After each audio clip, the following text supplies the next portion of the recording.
Hello, hello, hello, and welcome on back to Banishers, Ghosts of New Eden. And honestly, I doubt I'm gonna do it on this live stream, but I'm gonna put forth my best foot. I'm gonna go with as much effort as I can to get through this game. Because I mean, honestly, I think it's a really neat. I think it is a interesting sort of game that I'm like quite curious to see where it's gonna go. I like right now I'm annoyed that I have to do combat. You're within gun range,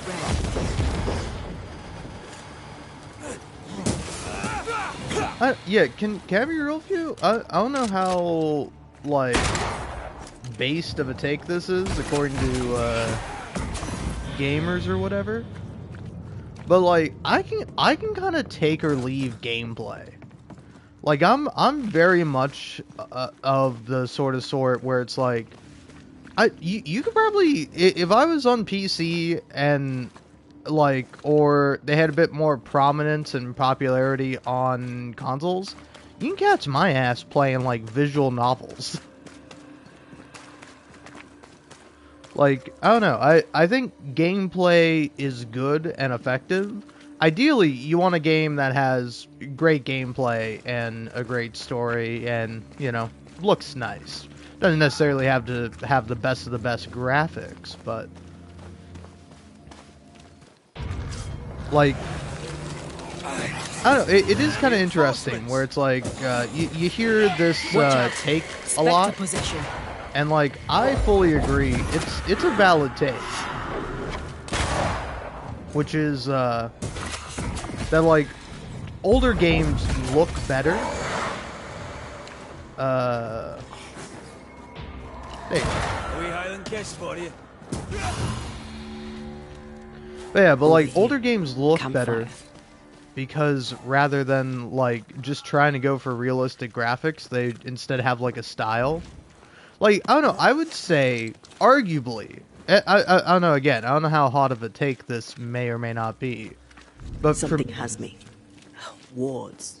but for me at least, like, take like the original Life is Strange. I think the original Life is Strange looks better than like the remaster.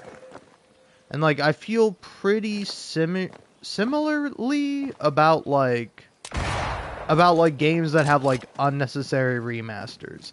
Like take for example something like The Last of Us 1 and 2, really. But like you can definitely see like a big difference between like the original PS3 and even the remastered PS4 version of The Last of Us 1 and The Last of Us Part 1. Like it's a pretty big graphical upgrade. But like the Last of Us Part 2 on PS4 and then The Last of Us Part 2 on PS5, The Last of Us Part 2 remastered, quote unquote, it's like it's barely that much of a difference, but it's like it does look better. Like just objectively, it's like yeah, it's better graphics, so it's going to look better. But like I think games that have destroy the wisps within its roots. more of a style to them, when you go from like you know, old gen to new gen or whatever, it's like I think you lose some of that, Our friend the like demonologist. some of that knew charm, one to some of die that with New style Eden. that it originally had. After the mess in the Harrows, who could blame him? Let's stay on track. We make for the beach by way of the mills. Okay. An amulet. Etienne's? It's dented. Like here, I think I have two interesting examples. So if you know the game The Outer Worlds, Obsidian Starfield before Starfield came out, like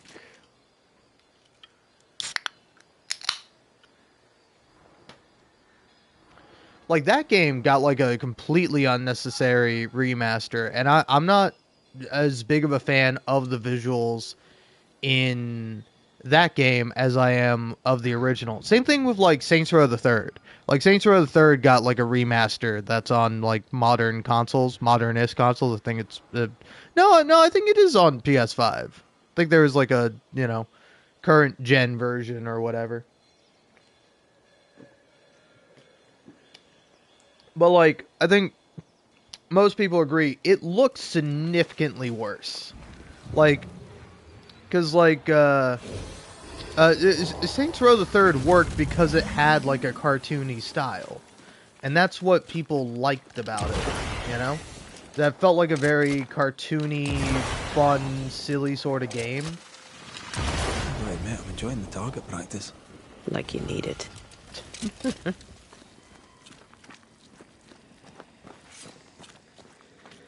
But yeah, it's like I'm not particularly wild about the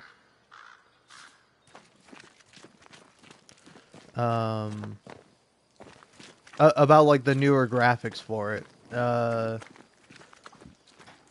Because like you kind of remove that like cartoony charm that like the original had, or it's like I don't know. There's more of an aesthetic, you know, and it's like again, this also applies to like older games. Like I don't always think you remaster a game all of a sudden it looks better. Like I don't. There are definitely some games where it's like 2D remakes of stuff. I think is kind of neat. Like HD 2D looks good, and like again, that's like a stylization. It's not just like, oh, we got to make the graphics look as realistic as possible. It's like, no, just make them look good, you know. But like, I will also say that it's like realism is a style, and it's a valid one in my opinion. It just I think a little. It maybe overglazed is the term, but then there's also just it being like.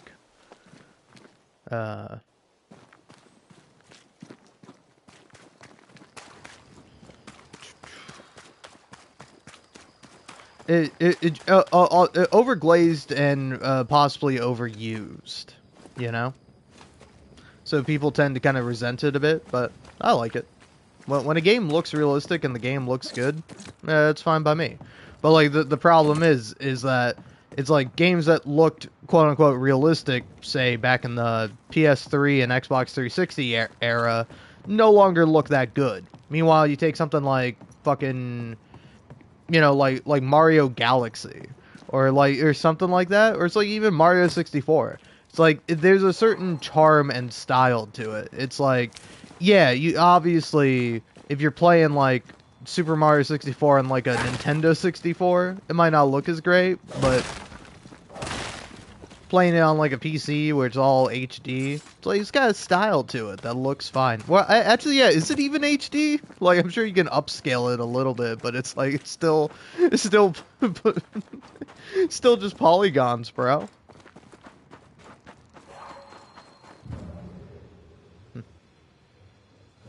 Ah.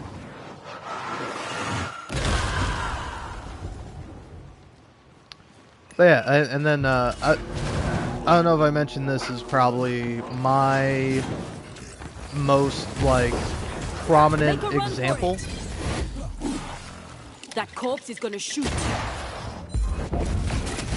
Which would be the original Halo, like Halo Combat Evolved. I think looks great to this day, and like when like Halo like Anniversary Edition or whatever came out for the Xbox 360, and they put like the updated graphics where it looks more akin to like Halo Reach or Halo 3. It's like I don't like the new graphics as much. Like like genuinely, it's like a lot is lost. Where it's like the colors pop so much more and are like very like distinct, and the lighting is good. It's like I don't know. It's very interesting comparing and contrasting something like that, where it's like you literally hit a button and you go from one to the other. And like me, I'm just like fucking give me those old graphics, baby. But also I'm probably biased because I played Halo when I was a kid on my on my Xbox. Although it's like what I say when I was a kid. For a while as a kid, I would like come home from school or whatever, and I'd be like, oh, I can't wait to play SpongeBob the SquarePants game or Crash Bandicoot or whatever I was playing, and I would like go to like turn on the Xbox and play it, and then it would be like, oh hey, here's fucking what is it, man? It's oh yeah, it's like fucking Halo was in there, and I'm like, oh Halo, my dad's playing Halo. Get this shit out of here. Get this terrible fucking game out of here. Oh man.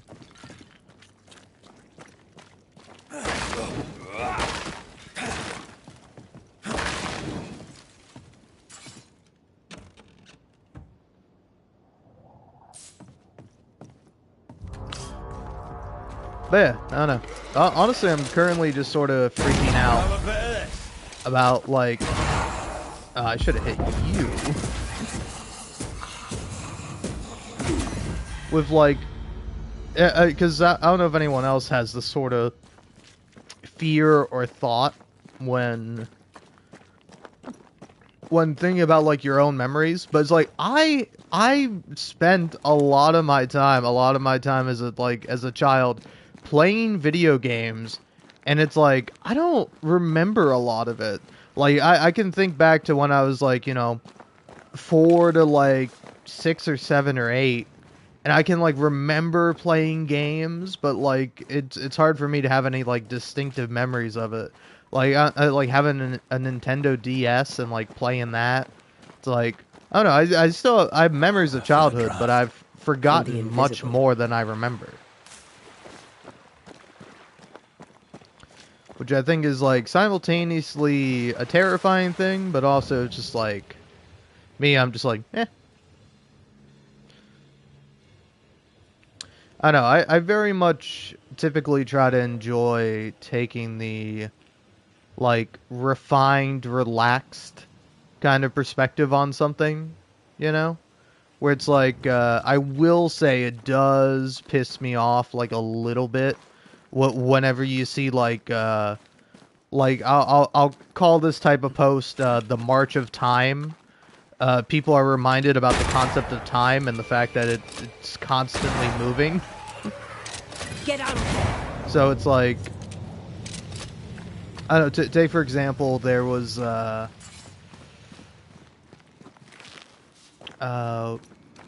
yeah, it's like a post on Tumblr, which is like the post itself is like 6 years old now or something like that. Might even be older than that. Where it's like, it's like things to tell your friends to fuck with them, and it's like, oh hey, did you know it's August? And it's like, yeah man, that's how time works. It was fucking July yesterday, and now it's August today. Yep, I'm familiar with the concept of time. Because, like, I don't know, man. You can very much be like, oh my god, I can't believe the passage of time is happening. Oh man, it felt like things used to take forever, and now time goes by so fast. And it's like, time has always been moving at the same rate. Maybe you can argue your perception of it changes as you get older, as you have more time, but it's like, I would also argue I forgot most of my time, man, It's like, I don't really... It's like when you're doing something, you don't necessarily have like a concept of time. Like right now I've been live streaming for like 14 minutes as like I didn't feel those 14 minutes pass. It feels like I've started up this live stream and absolutely no time has been passed, but time certainly has been wasted. This spectral nest needs to be cleansed. Both by myself, to myself, and by me to you. I'm wasting your time if you're watching this, dear viewer, and I apologize for that. Yeah, is this a fucking Scourge one? Because, like, last time I didn't do a Scourge, the game got pissy at me. No, the game's gonna get pissy at me for doing a Scourge one. I never understand how am I supposed to differentiate between what is a Scourge and what is a Make Manifest? No step from the shadows. I'm not confusing my chance. I'm not bothering to learn what the difference is, where it's like, oh, if you see this sort of ghost marking on the ground, well, then that means... The doggy is gonna bite you. I don't care. I don't care about the doggy. Right on target, man. He's got a trophy. Look at that.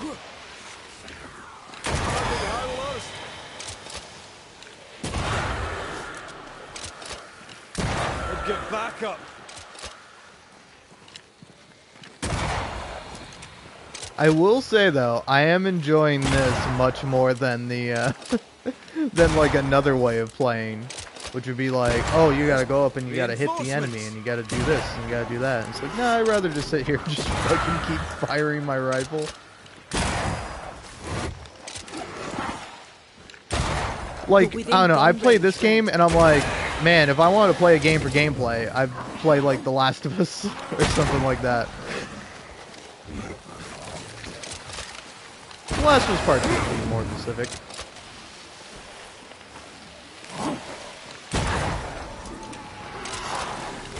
Because, like, that's just fun.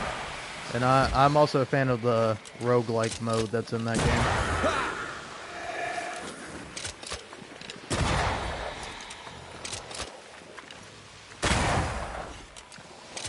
Oh, okay, I didn't even notice that the game's like, hey, you get more rifle damage. And I'm like, oh, this is why this has been viable.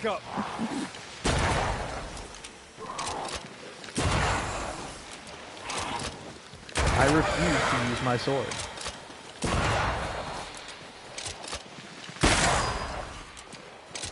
Frankly, I refuse to use anything that's not my rifle.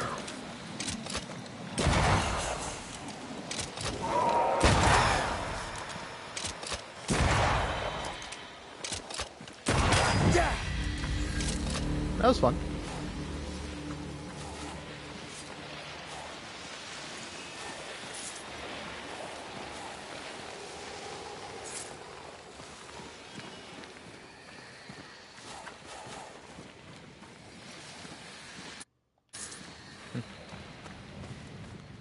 Damn, man. Oh well. I know. By the way, by the by, is my mic too loud? I don't know. In case anyone's watching this in the future, give me a little bit of feedback. Go, hey, your mic's too loud, or sometimes your mic's too loud, but sometimes your mic's too quiet. It probably has to do with like how close or not close I am to my mic at any time. I think we've hit an enemy. Get lost, won't you?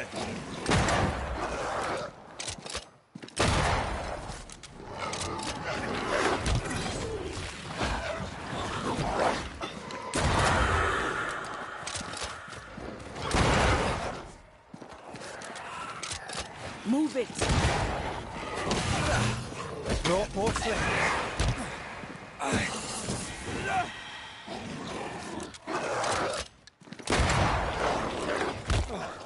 But yeah, I don't know. Once I finish this game, it's gonna be a tough choice of like, like how and why am I gonna spend my time playing games? Because like I'm a little 50-50 on either just going like full editor mode, like trying to make like different videos, because like I have a bunch of footage that I could do stuff with that might be fun. But then it's like, you know, decisions. I can either go for the, what do you call them, man? Like,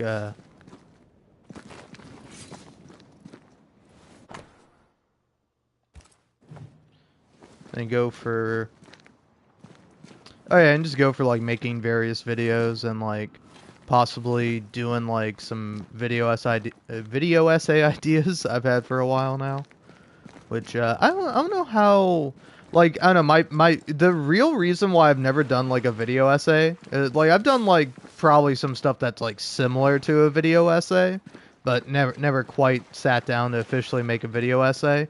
Or I probably have, I've just forgotten it. But like, I don't know, I fear for how they will be received, but then also I fear that it just won't do well. Like, I might make a really good video essay for like how I feel and interpret the endings of like Clair Obscur or something like that, and then like just nobody watches it. Like, it might be a good video, it might be a terrible video, but I'll never know because nobody will have fucking watched it.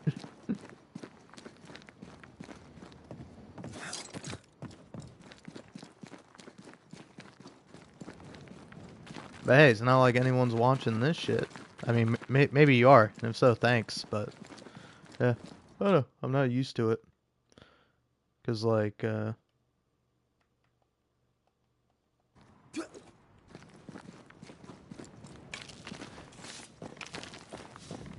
I don't know, I am thinking about it. Just for the longest time, every time I live streamed, it would always be nobody, you know? Even if one person would, like, tune in occasionally, it's like nobody's watching me. It's like, oh, what's this? And it's like, oh, okay, I'm not interested, which is fair enough. If I heard my voice and I wasn't me, I'd probably be like, oh, I'm not interested. But because I am me, sometimes I'll put on a live stream or like a video of mine, and then I'll just watch it. I'll watch my own stuff.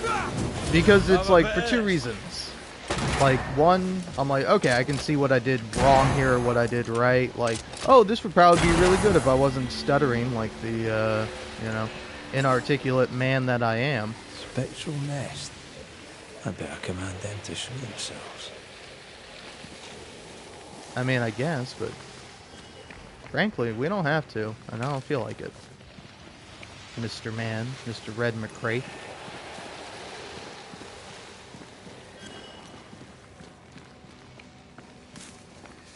But yeah, what? Oh yeah, and then the other thing is that is usually when you live stream or you make a lot of stuff, you kind of just like forget about it. At least if you're me. Like, I could not take a single video or live stream of mine and, like, maybe I could recite a couple of things I said, but I could never in my life recite, like, verbatim, like, even, like, a 5-minute video that I made. If it's, like, any amount of time over, like, 5 seconds, how am I supposed to remember all that? Like, I'm not going to remember that I spent, like, you know, the first 10 minutes of this talking about how, like, older graphics are better because they're more stylized, and, you know, just because you have higher fidelity or you have more realistic graphics, that doesn't actually lead to a better looking game. Like, you wanna know what a better looking game than this is, even though this game came out much later? Psychonauts 2. Like, Psychonauts 2 looks so fucking good, Looks like. and it's because it's stylized. It has an aesthetic, it's got a thing it's doing. It's pretty good. Shelter, if you need a fire to warm you up. Like, frankly, I should just be playing Psychonauts 2 right now.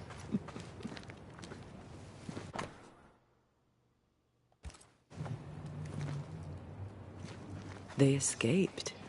They escaped. The Hitterbell Sykes, I salute you. Someone actually made it out of here. Warms the heart. Does that, aye? Does that?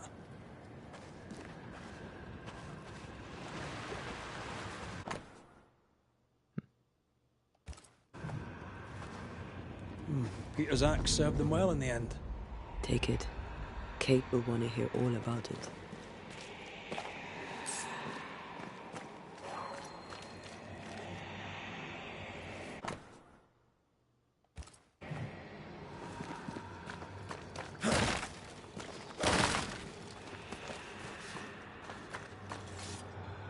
No, don't. Damn it. I didn't want to read that again.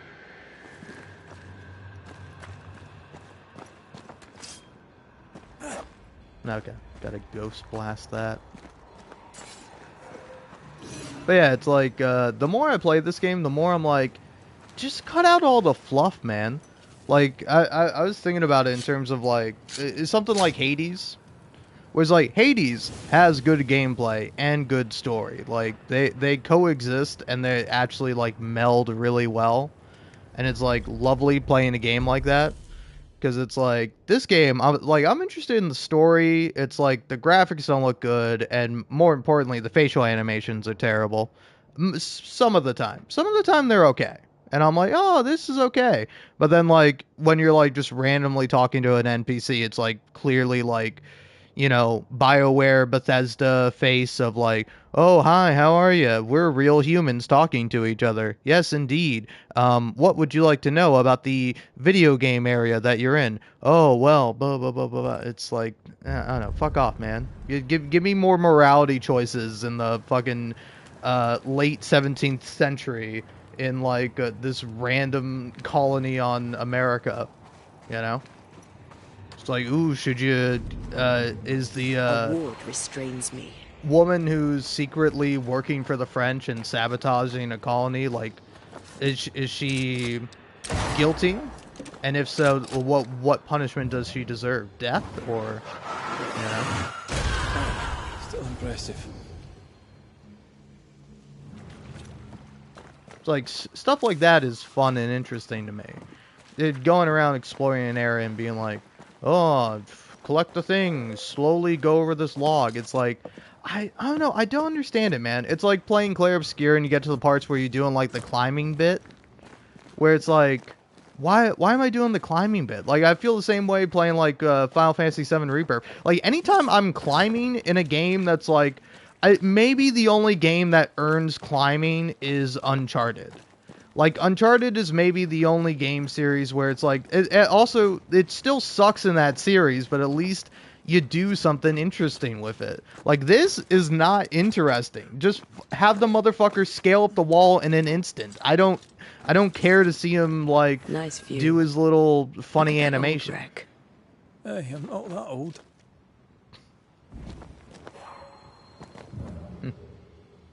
Ah.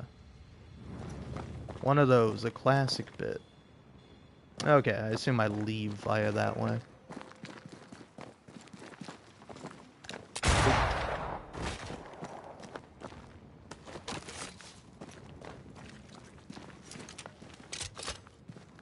Cave. Wonderful.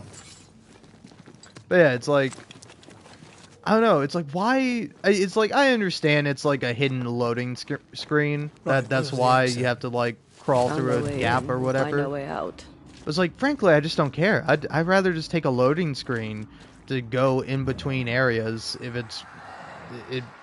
it's gonna be, like, the same ostensibly.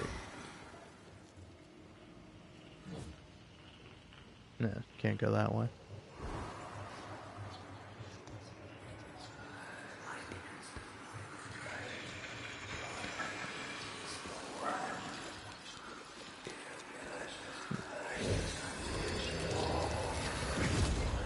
Nope.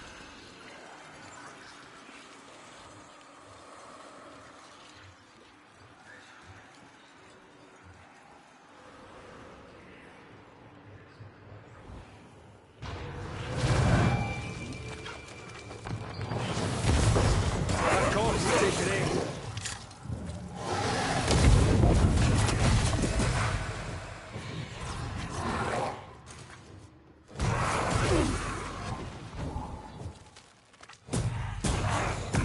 Reinforcements.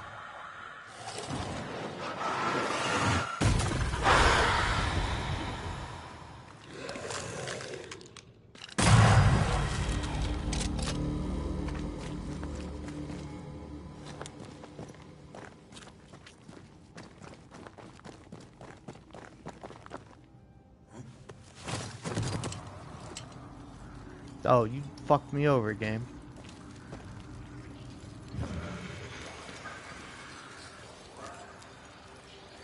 Oh. Huh. Hmm.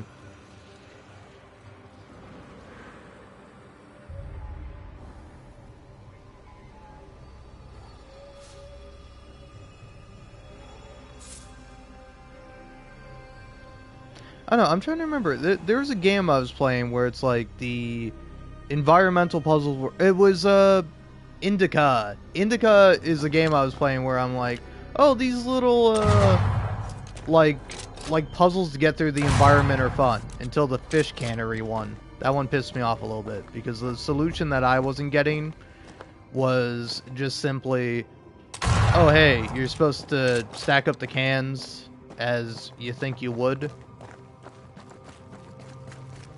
to get to the place, and then you got to use the can stacker as the final can to hop onto. Now, I know what I said has made absolutely zero sense to anyone, but the point of it, and the reason why I'm annoyed with that puzzle in particular, is that it didn't feel fun or clever. Whereas like all the other like environmental puzzles in that game, I was like, ooh, this is fun, and I was having a good time doing that. Well, that was exciting.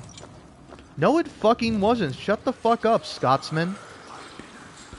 Oh, that was exciting. No, it wasn't.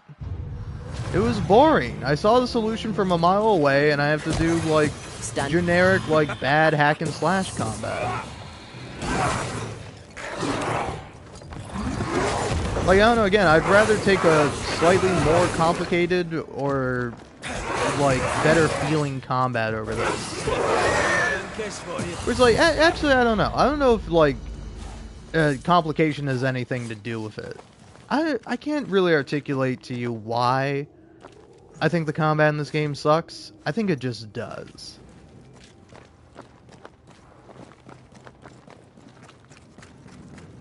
It's like, it doesn't feel weighty, it doesn't feel particularly satisfying. It feels like busy work most of the time. It feels like a slog to get through. Can I tell my arse from my elbow? Which, to be fair, is how I feel about, like, most kind of RPGs some of the time. It's like, again, kind of going back to, like, the Final Fantasy VII Rebirth games, or the remake game, too. Like, that one... Oh, what? What? Fuck you, video game! Oh, I was like, oh, see, this is nice. I don't want to have to, like, go around, like, you know, for 5 minutes going, like, oh, where's the correct way to approach this from? Like, I just want to be there.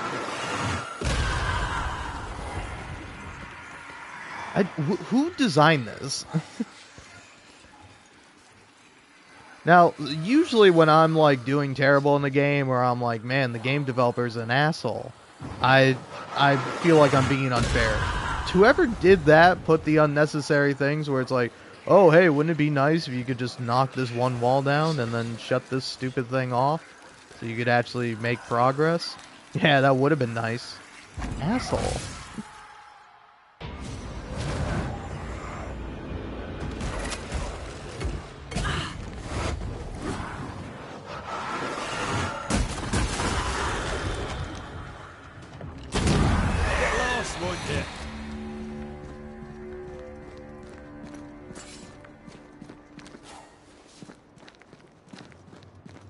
Like, is it the worst gameplay I've ever experienced in my life? No, of course not, but I'm not particularly interested in it. And the fact that, like, all the fights are pretty samey, it's like, again, the thing I was going to say about, like, the Final Fantasy remake games, is that, yeah, there are some, like, generic enemies that you fight again, but you can really jam through most of the game, and you can just, like, kind of go right to the,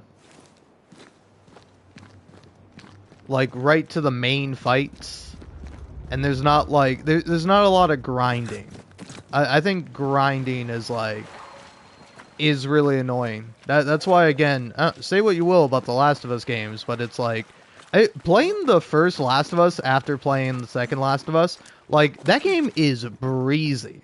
That is a breezy ass fucking game, but, like, I think that's what makes it, like, really good. Is that you do get this little thing of, like, oh, here's, like, a story beat. Here's, like, Joel and Ellie getting along, not getting along. You know, starts off with Joel and Tess, but then becomes Joel and Ellie. Then you get, like, is it Sam and Henry? I think it is. But, you know, you do meet some other people along the way. But, like, for the most part, the pacing of it is very, like, fast. And, like, the combat scenarios, even though I was playing the game on Grounded, it's like, it wasn't particularly hard. Like, I don't know, I think I definitely had some help playing on a console, having aim assist.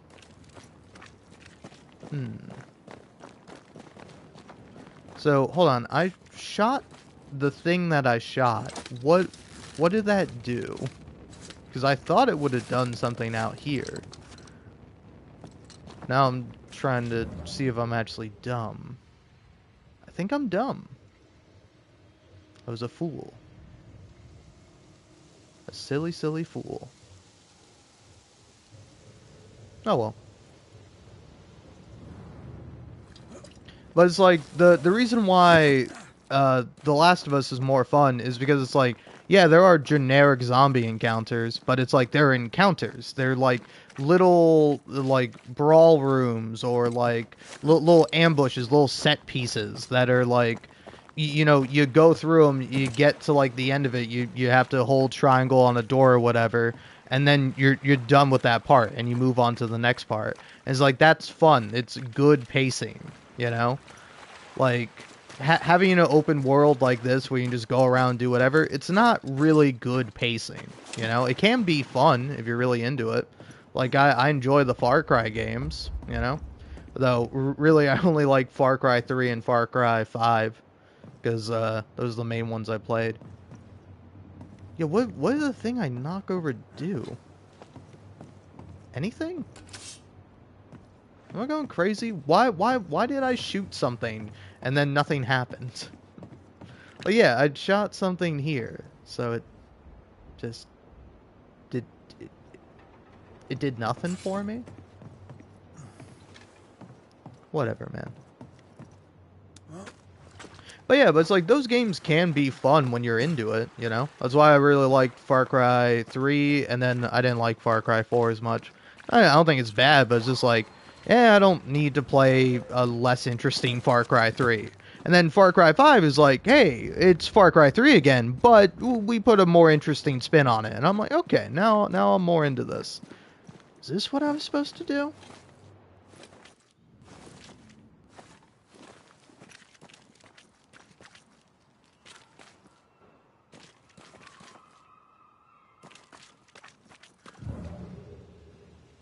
I'm not gonna lie to you, video game. You are perplexing me.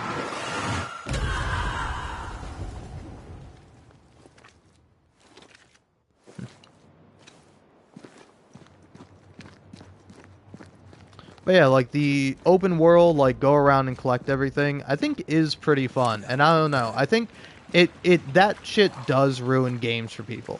Because, like, I feel like I'm way more down on, like, Final Fantasy VII Rebirth more of the time than I am for, like, Final Fantasy VII Remake. I think most people agree that, like, Rebirth is a bit better than Remake. Because it does more. And it's got more Yuffie in it. And that already makes it great. But then, am I giving up on this boat thing? I think I'm giving up on this boat thing. It's pissing me off. There. One last look-see. And if I find nothing, I find nothing, and I leave angry.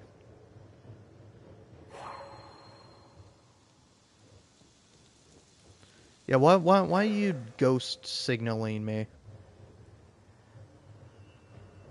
Is there something over here, or is there nothing?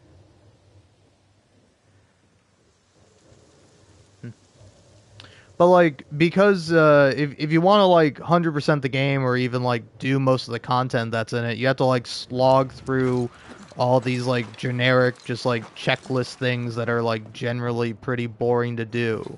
And it's like, this shit sucks. Where it's like, I don't know, if I'm in the mood for it, I don't mind it. It's like, take The Witcher 3, for example. Where it's like, I think The Witcher 3... Yeah, The Witcher 3 has some fucking pacing problems, for sure. But, like, I don't know, I think you can avoid it by playing the game, not, like, correctly, but in the way you like the most.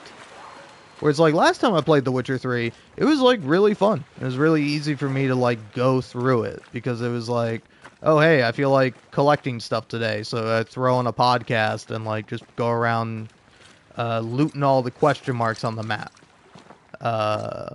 But then it's like, all right, now it's story time. Let's do this story mission, then let's do this one. And it's like you can just kind of go from story mission to story mission, and it's like you don't lose anything from that. Also, I'm saying fuck you to this ship. It's a piece of shit, and I'm leaving.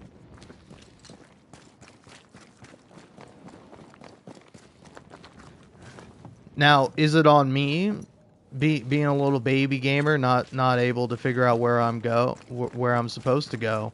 Probably, but I would say fuck you, game. You make where to go extremely obvious and not hard at all to figure out. And if it takes me more than 5 seconds to figure out where I'm going, fuck off. You failed as a game designer. Like, you didn't even make a fun game, but then you didn't even make it easy for me to understand. So fuck you. You failed. Have a good day. Get my ass out of here.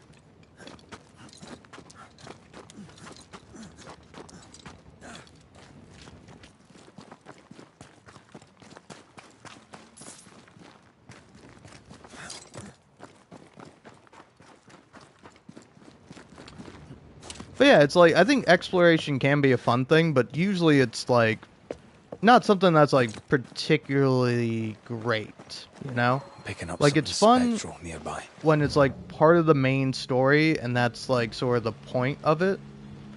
Like, I would say like probably like the Tomb Raider reboot series, I think, does a decent job at this, where you're just like going through and like navigating a tomb is like pretty fun and not all too difficult and annoying, but also it's like, I don't know.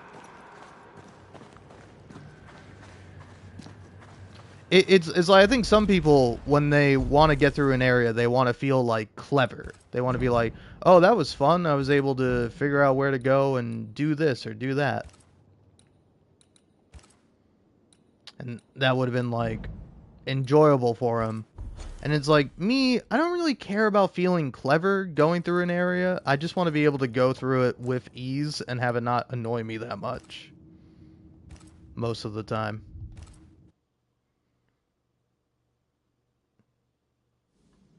So it's like, I don't know, for example, I think linear games are usually inherently better than like open world, choose your own adventure, do whatever you want sort of thing, you know? And that goes for like something like take like Balatro for instance. Balatro, one of the best games out there right now. Really fun, really great gameplay, but it's like it's like, is Balatro art? Sure. Is it like high art? No, not really, right? It's like a fun thing to do on your phone, or me listening to a podcast. Like, there's nothing wrong with something that enables you to listen to a podcast. I think those things are great. But I think if those things were art, then I wouldn't be listening to a fucking podcast while playing it. Right? Where it's like, if I'm reading a book, or even like a comic, or, you know, watching a TV show, it's like I'm focused entirely on that. And in the case of like some video games, completely focused on the game. Like Death Stranding 2, I think, is an interesting example of this. Where it's like the main gameplay, great for podcasting or audiobook listening. But then like anytime the cutscenes come on, oh, okay, time to pause my podcast. Now I get to watch a fucking cool scene. Or a confusing one, depending on how it is.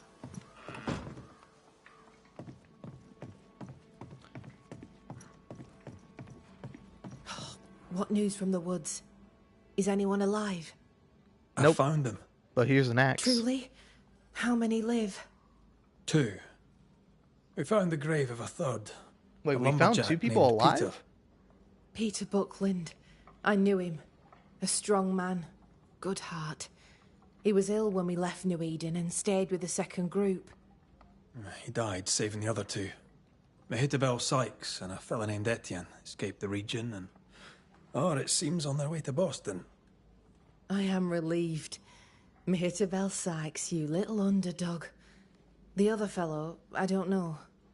Mehitabel kept notes of their journey. You may have them. Thank you. A story with a happy ending at last. Perhaps the rest of us may dare hope for our own. Meh. Goodbye to you for now, Kate.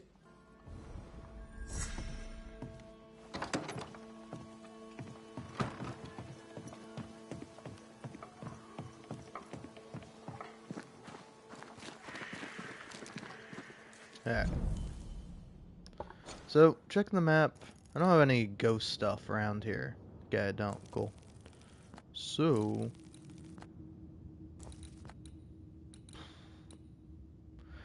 it's a lot of haunting cases, man. The more I'm like talking about what I appreciate in games and like what I find to be artful and like worthwhile of like time and energy, the more I'm like, this fucking game, man.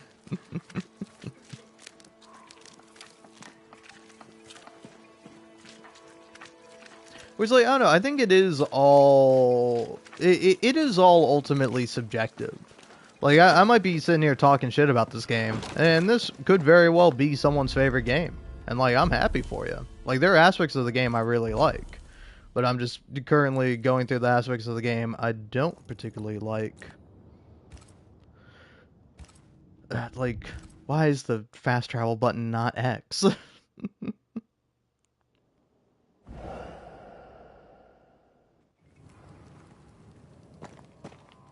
Now, let's see what kind of hauntings we got here. Because I gotta kill all these people She was to audibly busy resurrect today. my friend. Wait. Spectral stains. Haunted house.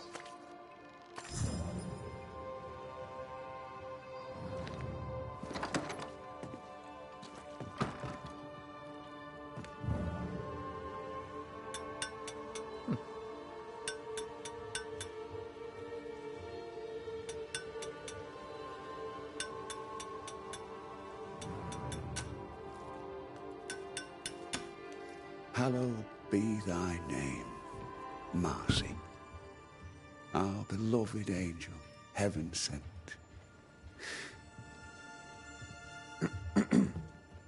I'm busy. What do you want? God lights the firmament of the heavens to divide day from night. There are no more nights. There are no more good days. I don't know. The weather's improved. It's almost nice. The sun was risen upon the earth when Lot entered into Zor. All right. What's going on? What's going on? I'll tell you what's going on. God has forsaken us. The new boy governor is a witch. Lammy? A witch? Why would you think that? I seen him.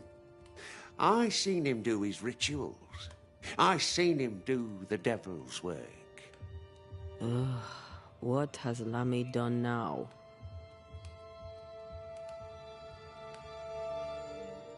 Tell me about this angel. How did you meet? The angel is my sister, and she bears the mark of the Lord. Marcy wandered in the wilderness for many days and nights, and then, one day, she returned to lead her people to salvation. He's haunted by a ghost, but thinks she's an angel. I hope you're taking note, Red McWraith. See, that shit's fucking funny. I like that. I'm sorry you lost your sister. And I'm glad you got her back. Tell me about her. Do you believe in miracles, Mr. McRae? I believe in the supernatural, and I believe in the extraordinary, so... Aye, I believe in miracles. I don't believe in angels, though. If you are blessed enough to meet my sister, then you'll change your mind. I'd like that. Where can I find her? Near the old mill, hidden at the end of Long Beach, is a cave. Our sacred place. She will be there. They never could find her body. But she is still there. I must take my leave of you, sir. God keep you, for I shall not. See, now, like, something like this is pretty interesting.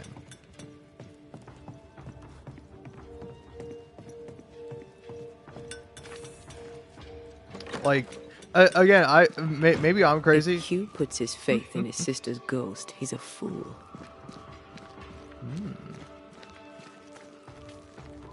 He's looking to his faith to give him answers. But he's looking in the wrong place. Like, I don't know, for me at least, I think it is,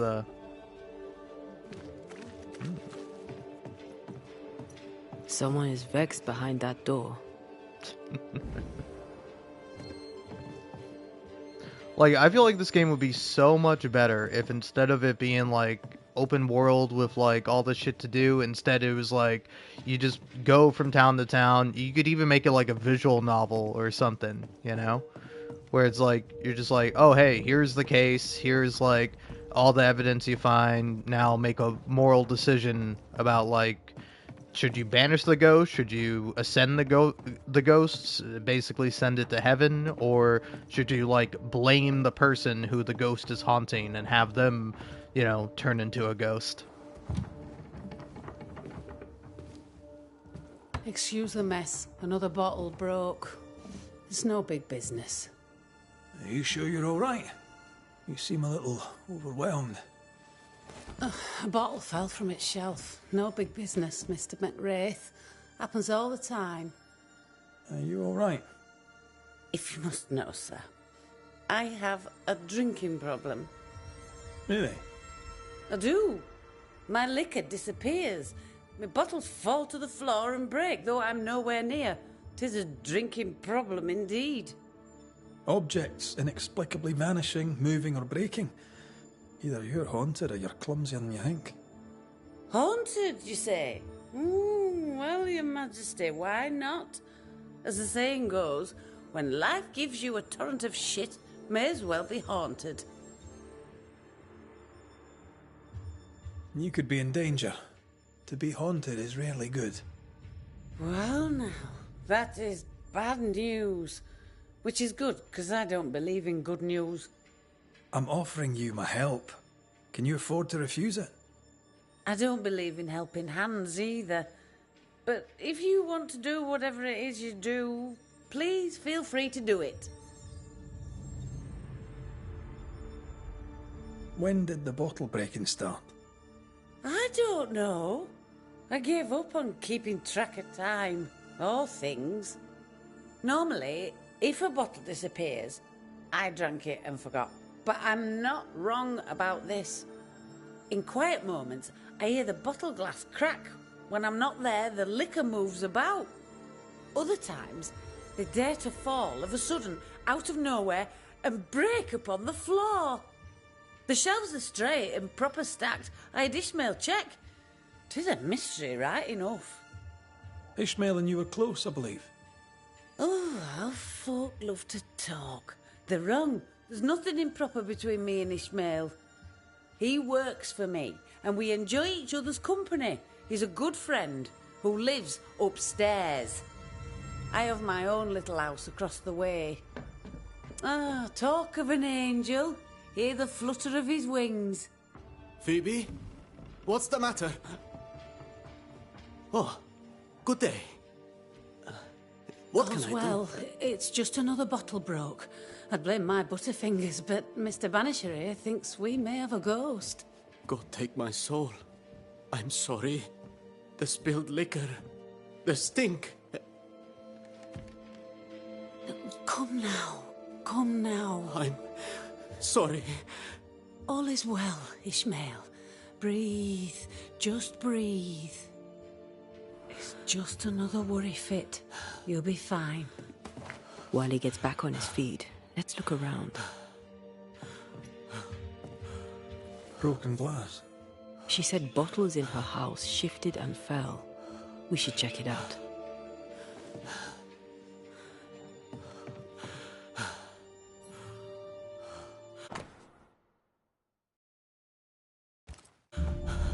Half her operation wiped out at a stroke. Curses are bad for business. Nice abacus. Imagine trying to use one of those after a bottle of rot gut.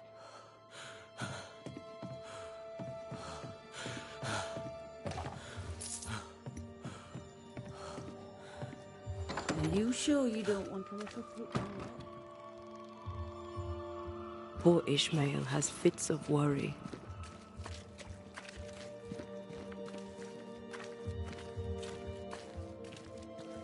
He seemed upset by the smell of liquor.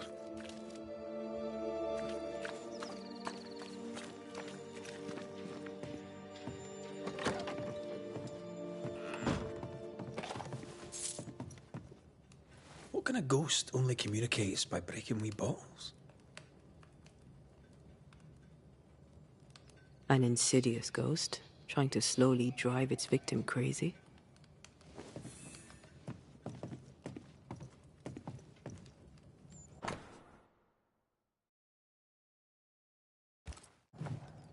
They've been playing for years.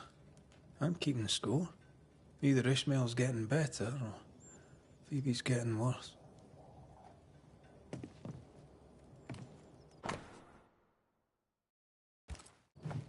For Constance. Phoebe is a painter. This is just an easel. No paints. Unfinished work? Why would you name a painting before starting it?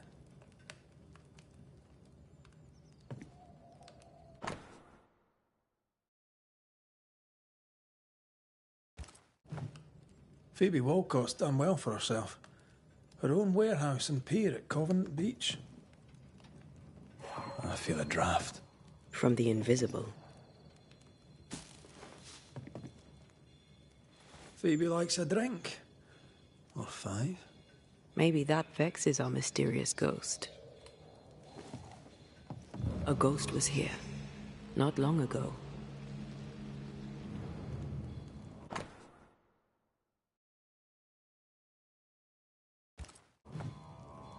This is as sad as it is disturbing.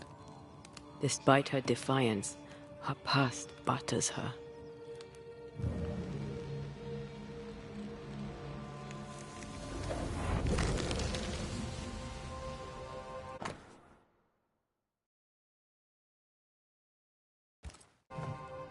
I know Phoebe and Ishmael are friends, but there's a generous will. Our shy, bottle-breaking ghost also hides things. Why the will?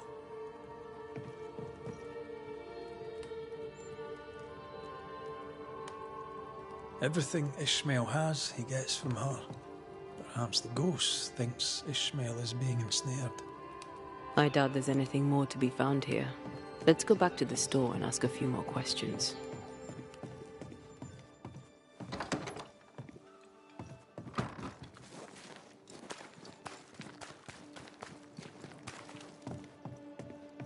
Have you found your ghost?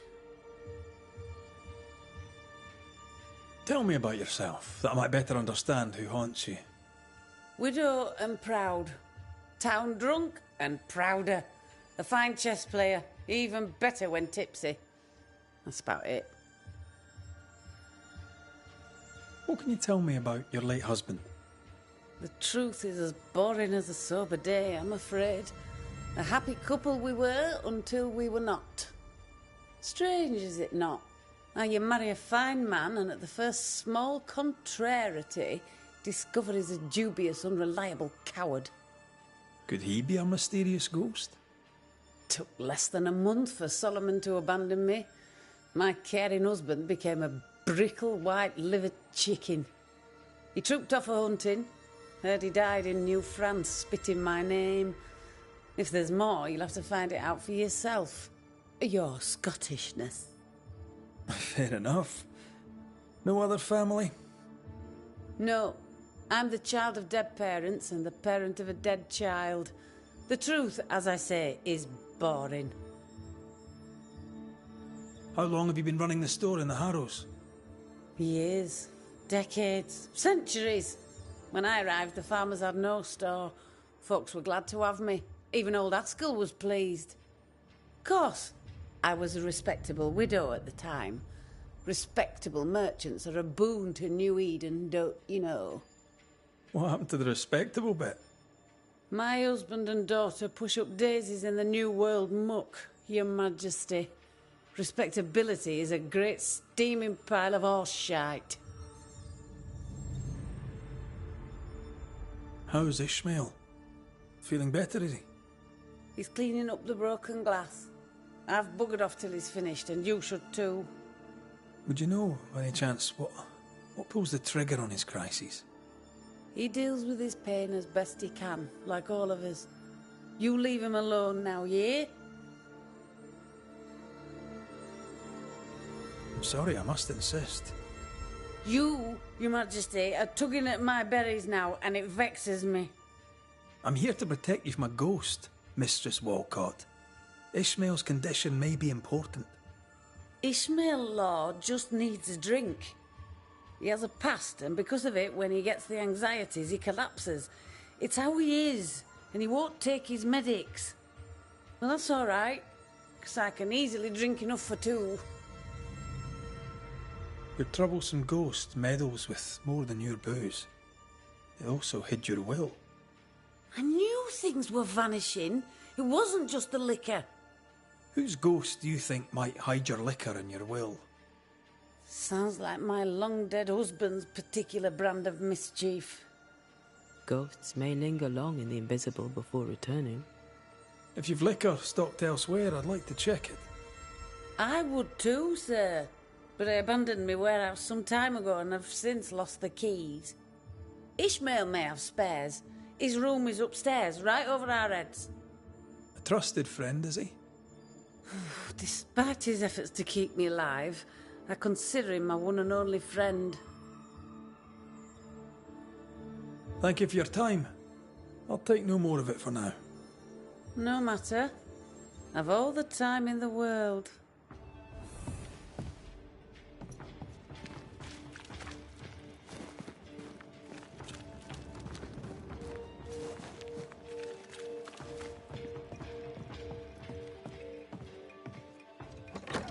Wards, you're on your own.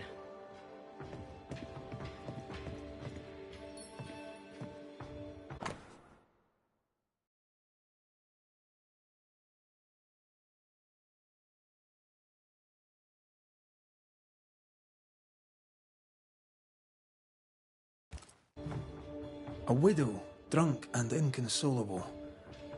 And a widower, sober and inconsolable. Also, a shy, bottle-breaking ghost. That's not a lot to go on.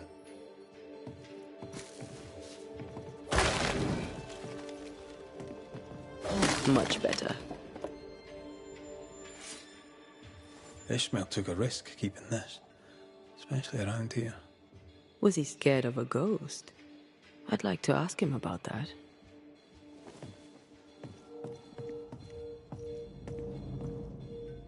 This Bible really annoyed him.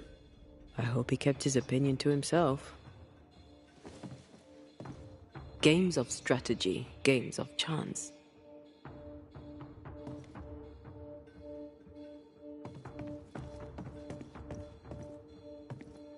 Wet sand.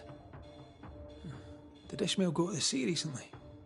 There's a beach by Phoebe Walcott's warehouse. Was Ishmael running his own business behind his drunk boss's back?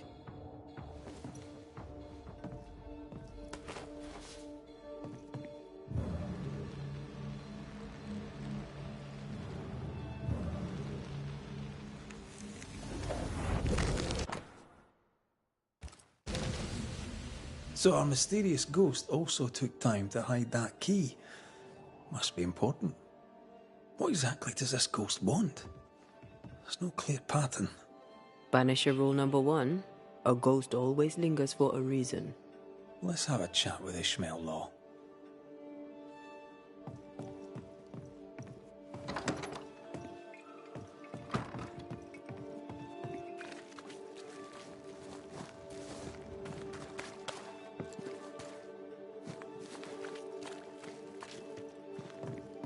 Mr. Law? How can I help you, sir?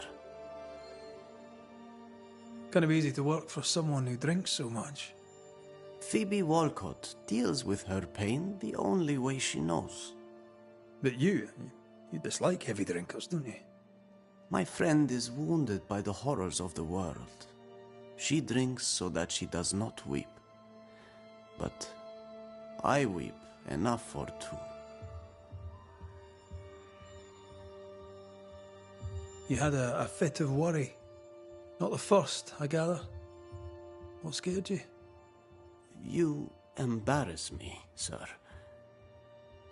No need to be embarrassed, Mr. Law. But I do need the information if I'm to end this haunting. My fits, sir, being the work of no ghost, shall not be your business neither.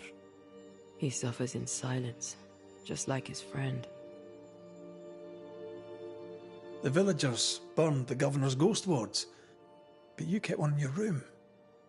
Why? The wards were sent by God. Yes, I keep one in my lodgings. The better to be safe from evil. Since you deposed the governor, here God's voice is little heard. The Almighty, it turns out, is easily deterred. God has forsaken Ishmael Law, or so he thinks. God may be easily deterred, sir. But I'm not. Then you had better get to work, for the good folk of the Harrows teeter on the brink. What can you tell me about Covenant Beach? Not much, sir. There's a locked warehouse there. The ghost that haunts this store hid the key. That was Mistress Walcott's storehouse, the center of her business. It's derelict now. But you've been there of late, haven't you? I found sand from the beach in your lodgings. Why did you go to the warehouse? And why would the ghost hide the key to it? I don't know what you are scraping for, mister, but you'll not find it on my boots. I'll see you later, Ishmael. Anytime, sir. Strange case. We found nothing conclusive. The warehouse by the beach is the only lead left. Let's go.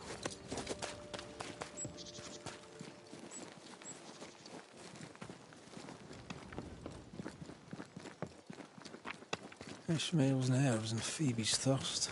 Reminds me of the good old days. Just lie me down in a puddle of piss and out a couple angry ghosts. The ghost may be discreet, even sneaky, but these two are haunted.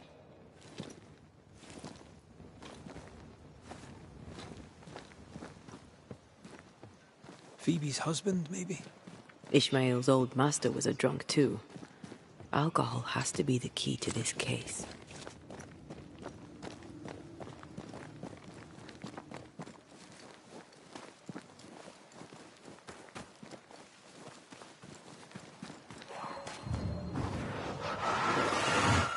Shall we?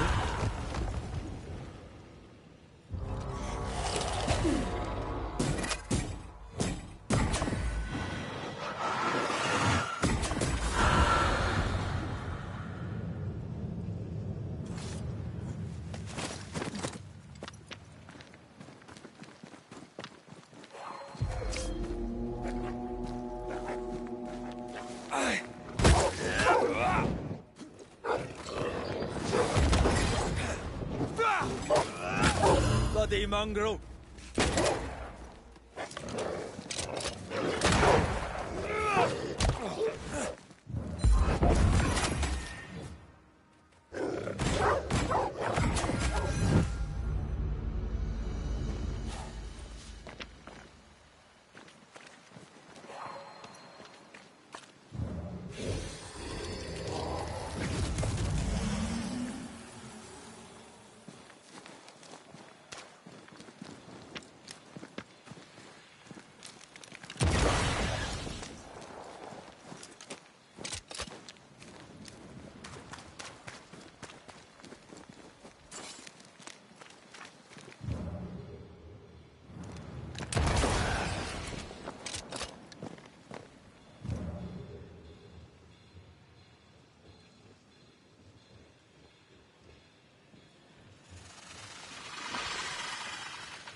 I'm not gonna lie. This is making me lose my mind. Like, hey, fun, interesting little ghost mystery. Like, oh, who's the ghost? Is it, this guy's widow? Is it this lady's widow? What's going on here exactly? Curious to find out. And then I gotta deal with this stupid, fucking, unnecessary, time-wasting bullshit of, oh, there's a bunch of vines blocking the way, even though you could easily just go past the stupid fucking vines. But here's the thing, I'm also able to get past the vines, but I can't because there's supposed to be three. There's three dumb little orbs that you're meant to shoot. And I can't find the third one. I know where 1 and 2 are. There's 1, there's 2. Where's number 3, man? Where is it? Pissing me off, man.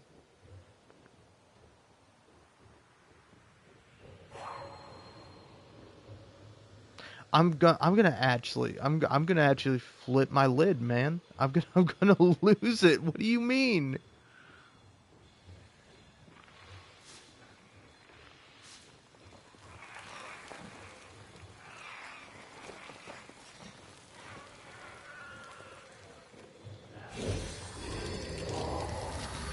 Let's give it another go for some reason. You fucker. Can't even see the other one from here. So it's like, it's up there? Who the fuck put it up there?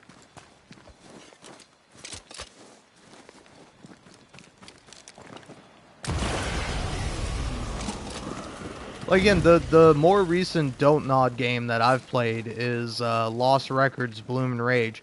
That shit is fucking good because that game has ostensibly no gameplay. The gameplay is like walking around and then like filming shit with your camera, and that's actually fun and interesting and works well with the story. And then it's just like selecting dialogue options, which of these 3 lesbians do you ship the main character with? That's what the game asks you, and it's like, it's pretty good, man.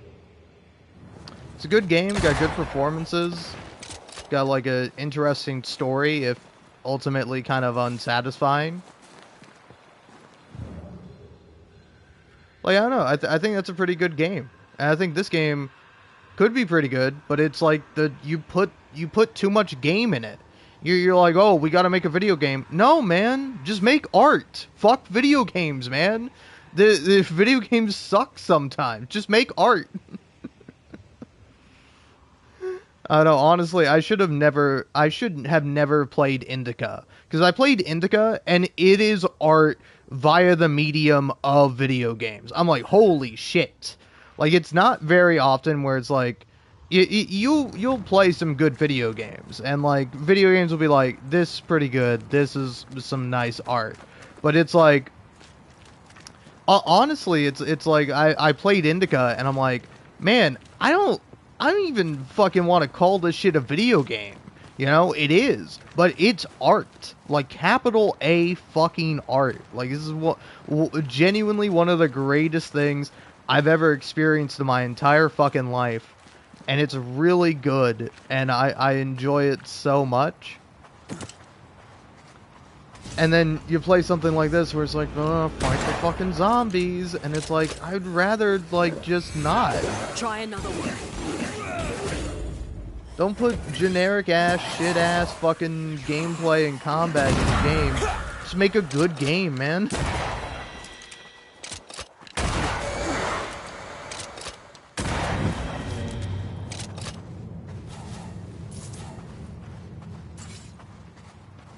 Like, why do I have to take a break from being like a fucking ghost detective, judge, jury, and executioner to fucking, like, do the most boring, terse, fucking, like, unnecessary combat I've ever done in a game.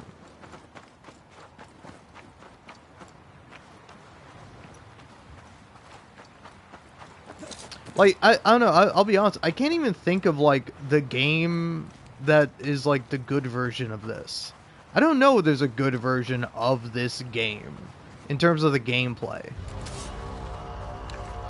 Where it's like, Maybe like Assassin's Creed is what I'm thinking of, because like having like the gun being like a puzzle solving mechanic, and then also like a weapon that's like much kind of rarer, you know? It's not like Call of Duty or a first person game where you're constantly shooting the gun. It's more like it's an ability that you have on a cooldown.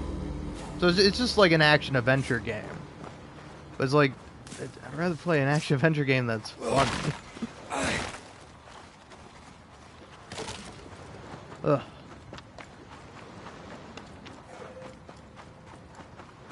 It's like, it's not always terrible. It can be fun sometimes, doing the combat, but most of the time, I'm just like, free me. Have some of this.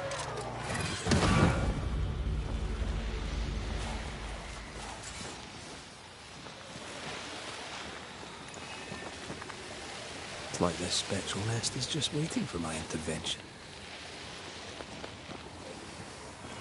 It sure is.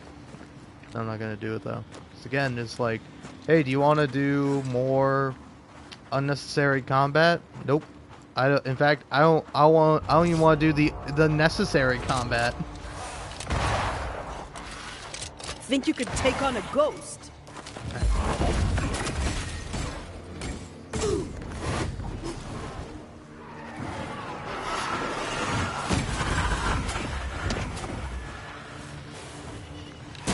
Die, you bastard! This is Phoebe Walcott's warehouse. It's bigger than I'd imagined. She had quite the business. Little remains.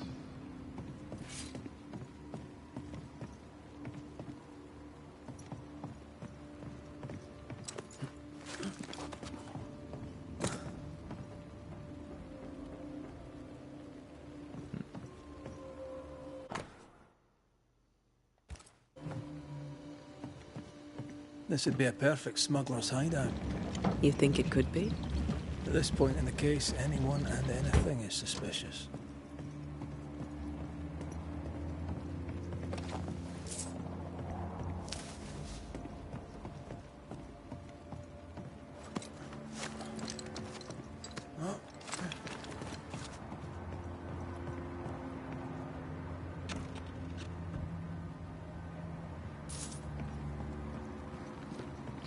I think also it might Right. just come down to like Let's go personal find some taste. answers. This is why I don't like the combat in this game. Traces of a ghost's memory resonate here. Because, like, I'm thinking about it, and it's like, another game I've been thinking about replaying, even though I'm like, I shouldn't, it takes way too long to get through that game, is Cyberpunk. And it's like, I think some people aren't huge fans of the Cyberpunk gameplay, but, like, I like it, because it's like, to me, it's just like Fallout New Vegas gameplay.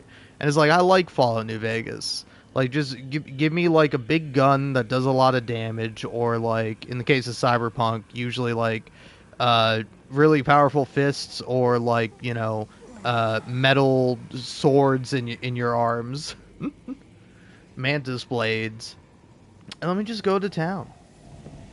That's fun. I should have killed him. Killed that dog with my bare hands. Bess, my poor love, forgive me. Ishmael Law drinks just as much as Miss Walcott, except he hides it. So by spilling the liquor and hiding the key to the warehouse... The ghost may be trying to stop him drinking, not her.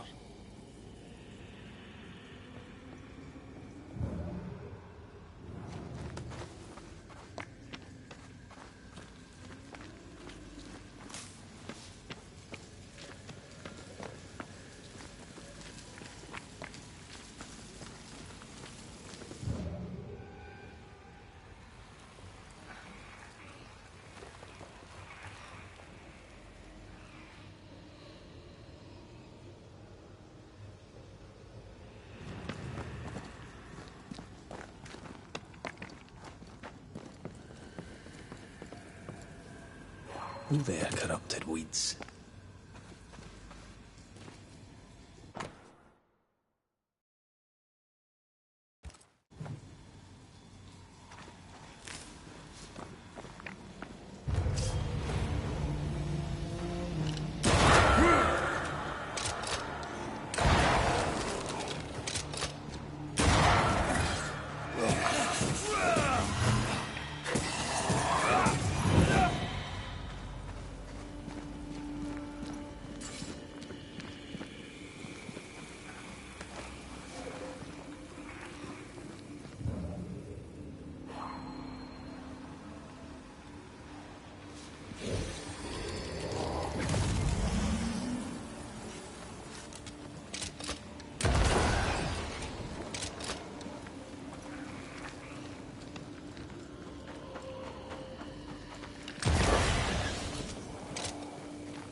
Oh man, we're getting me mad again, making me pause the fucking just random ass YouTube video I'm listening to in the background because I'm am I insane? Am I crazy for going like, hey man, this shit sucks, right?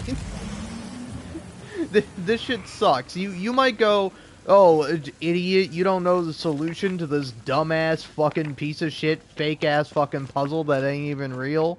And I would be like, you know what, fine, I can see that point.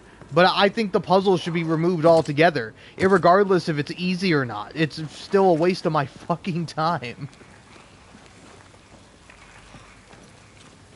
Yeah, I can't move the... Oh, I can move the... I thought I couldn't move the fucking elevator up because it's, you know, covered in vines and shit. But nope, you move the elevator up, so now... And now I can't see that one. God damn you.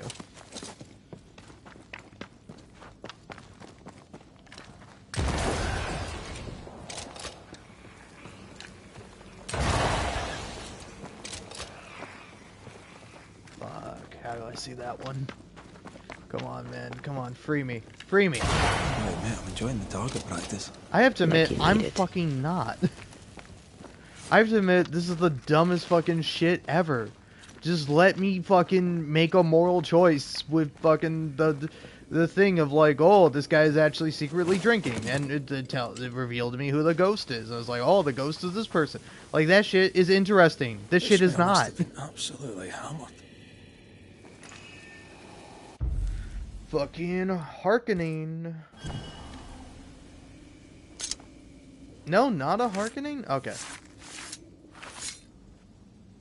I raise for now the Veil of Shadows.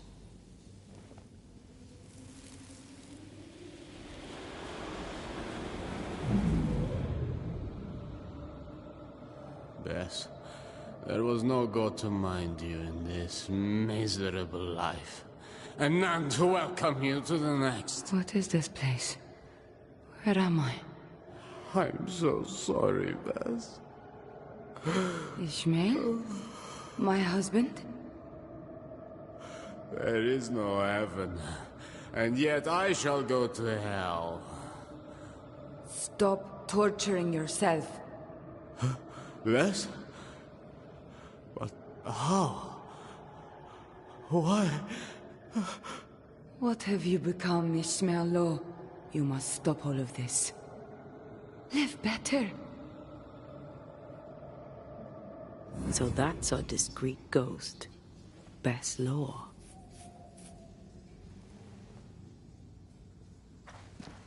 Bess felt his struggle and came back to him after all these years. We need Bess's tie. That way we can make her manifest.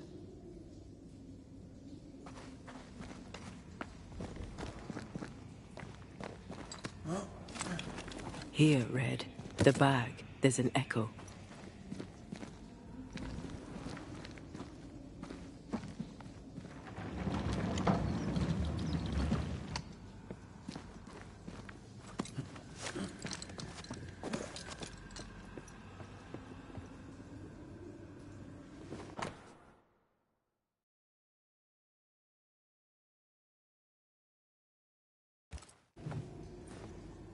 Written recognition of Ishmael's freedom after the murder of his wife, Bess. We found our tie. We have the tie. We can make Bess manifest. Why am I here? You must be wife to Ishmael Law. My name is Antea Duarte.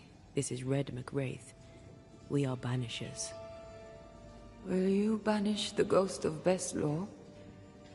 Will it ease her pain? First things first. You're not after Phoebe Walcott, right? You're here for Ishmael. I don't know why I'm here. I just want the pain to stop. You've been breaking Phoebe Walcott's liquor bottles. Why? It was not me. It was Ishmael. He was dead drunk, breaking bottles in this place. Not here in the warehouse, but in Phoebe Walcott's shop. You broke many of her bottles. Ishmael and I served a master who drank. He was a brute. He beat me. He killed me. He took Ishmael's eye. And now my husband is a drunkard. He comes here to soak his sorrows, to drown them in liquor, to draw me back, against my will. Is that why you hid the key? I think so. I was angry. I was hollow. I spied on him, on her too. I did what little I could to push the abyss away. You feel empty because you've lingered too long. All I know is I can stand the pain no more. Not theirs, nor mine. How did you end up here? We came from Marrakesh. We left in search of a better life. To pay our way, we signed a contract.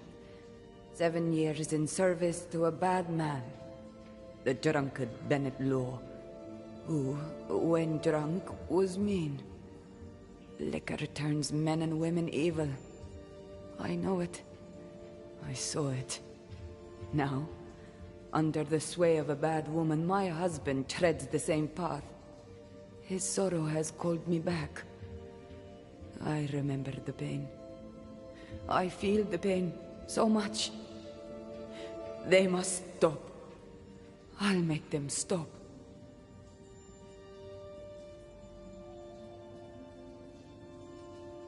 You're dead a long time. Where were you when you were gone? I don't know. I was drifting. Away from the pain. Away from the terror of my death. The pain never left my thoughts. But I could feel it no more. And that was good. Now the pain is back. Now I am back. Now I feel Ishmael suffer too. It must stop. It all must stop. And I shall make it stop. You're dead a long time, Bess. What brought you back now? My husband. His drunkenness roused my pain and brought me back to him. I was nowhere and nothing. And then, all of a sudden, the world appeared with me in it, and I saw Ishmael, desperate on the floor. Did his despair call you back? Is that why you stay? Maybe. I don't know. I heard Ishmael speak, and in his words there was pain. He spoke his name, the name of my killer. They brought me back. Ishmael and his pain. That woman and her poison. They must stop. They suffer. They didn't mean to bring you back. Their intentions matter not. Her madness is becoming his. I am trapped in their pain. I am trapped in their pain because of her sway over my husband, and I want it all to stop. We'll take our leave. Expect to be invited to manifest again sometime soon. Don't resist the call. Ishmael and Phoebe will be there. Who? Your husband and his friend. Between us, we'll put an end to all of this. Be quick. I can barely hear my Ishmael now, above the rising, growing pain.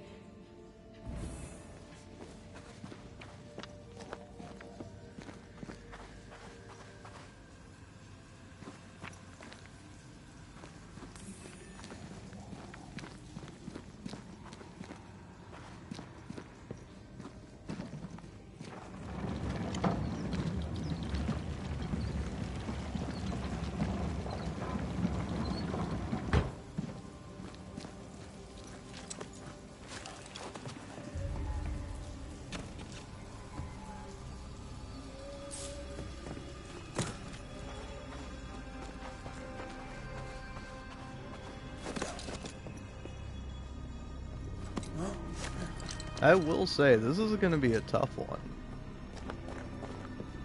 Because it's like, I don't know, it is kind of interesting where it's like, I think, were I not playing the way that I'm playing this game, it'd probably just, you know, ascend best, call it a day. Nice little happy ending. But, because of the way I'm playing, I have to decide, am I going to kill Ishmael, or am I going to kill Phoebe? Finally unraveled this sad case. Aye. Sadness over pain, over outrage, over guilt. It's a sick dance, isn't it? Ishmael and Phoebe remind me of where I stood for a time. I remember.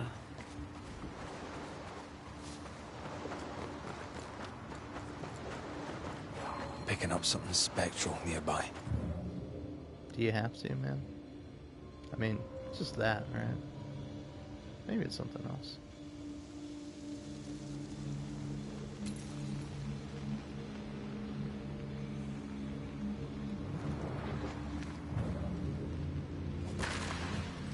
There.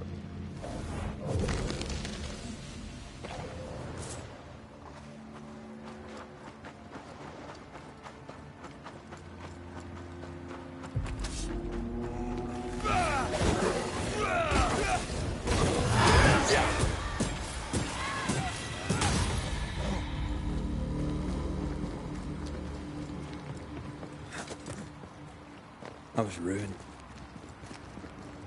Things I'd done. What? The ghosts of those who died haunted me. I had to choose. Drink myself to death or get rid of my ghosts. You chose well. I got lucky. I found you. You saved me, Antea, from my ghosts. You saved me from myself.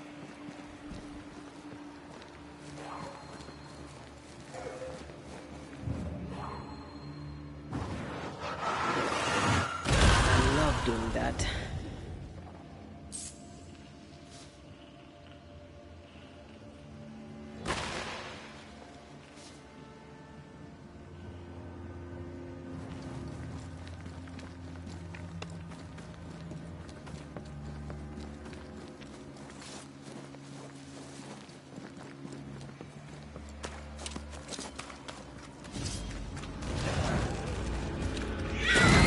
Don't let that spectre get to the corpse.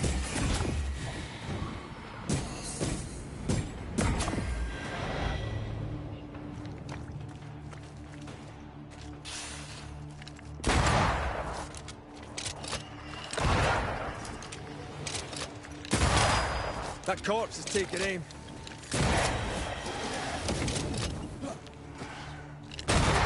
Try this on for size.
Come. Nobody cares enough for you to be ashamed.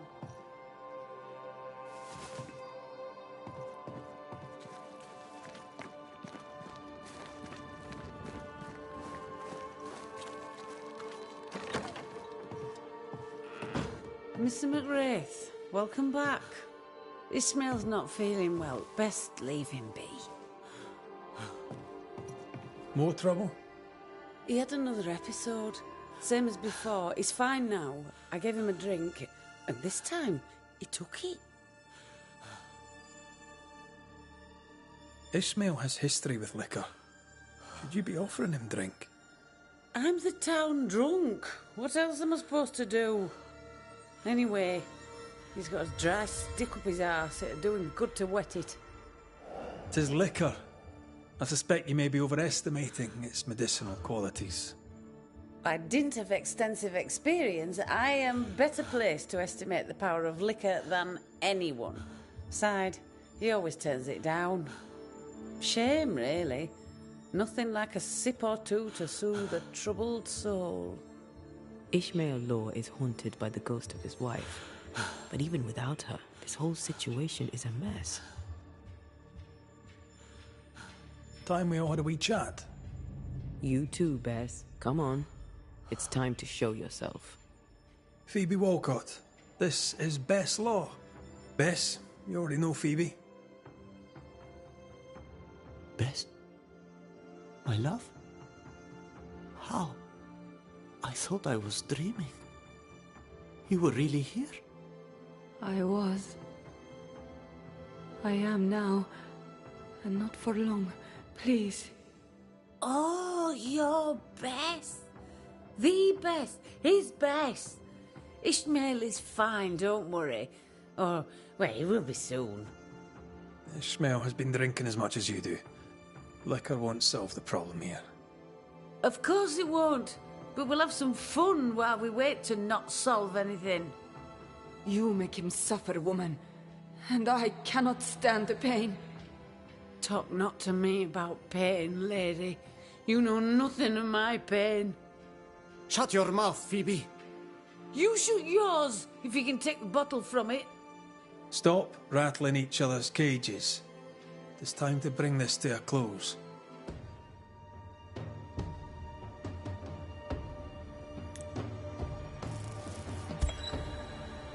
Phoebe Walcott, you used liquor to dull the pain of a tragic past.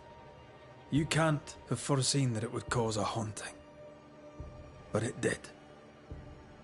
And I must end it. I swear I never wanted to hurt anybody but myself.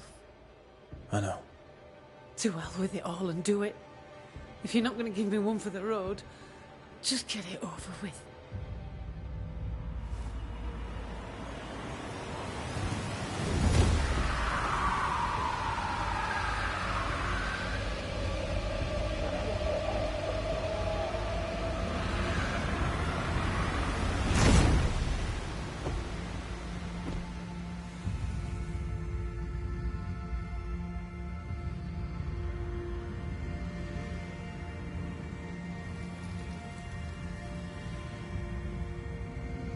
Wait for me, sweetie. Mama will be there soon. Oh no. Phoebe. My dear Phoebe. There really was no other way. This way, Bess gets what she needs. What have you done? She's dead. Oh no. Please, no.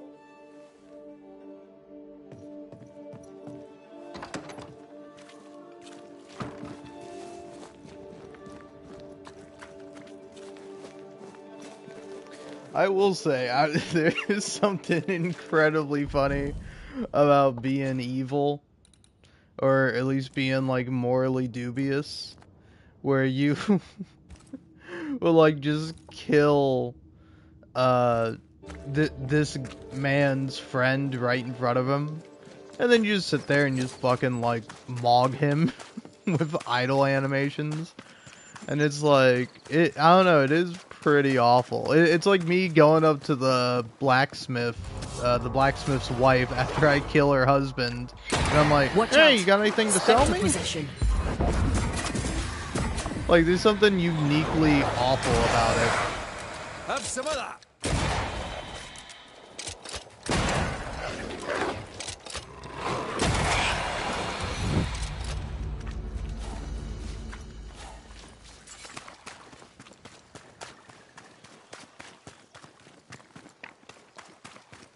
I will say, it is making me want to play a game where, like, you're the bad guy. I would say, probably the best example of, like, what I want is I want, like, a Spec Ops The Line. I want, like, a game where you think you're the hero, but you're actually, like, the villain. I think that's, like, incredibly interesting. Ah, here we go. Oh, this lady. Who there? Can I help you?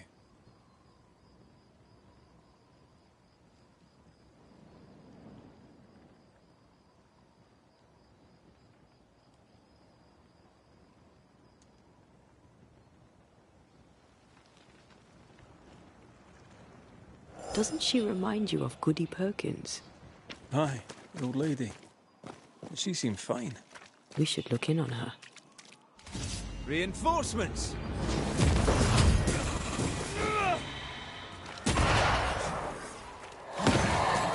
Get the hell out of there!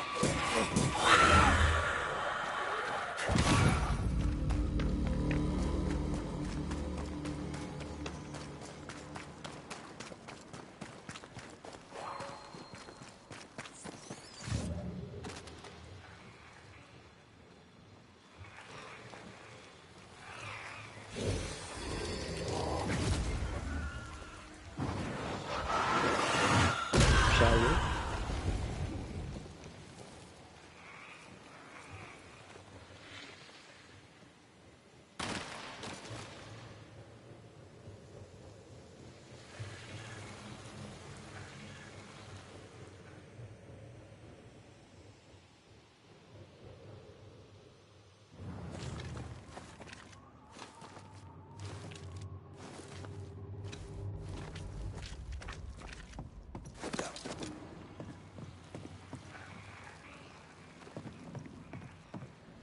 A fishing boat, eh? 'Cause that's more plausible than a galleon.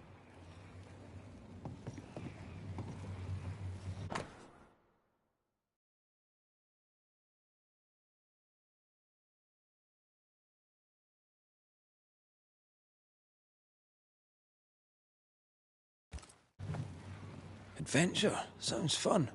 You're such a little boy sometimes.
Kidding me? This one has more than 3.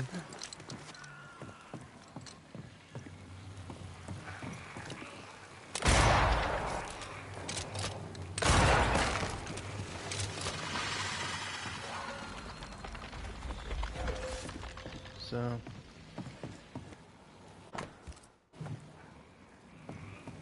yeah.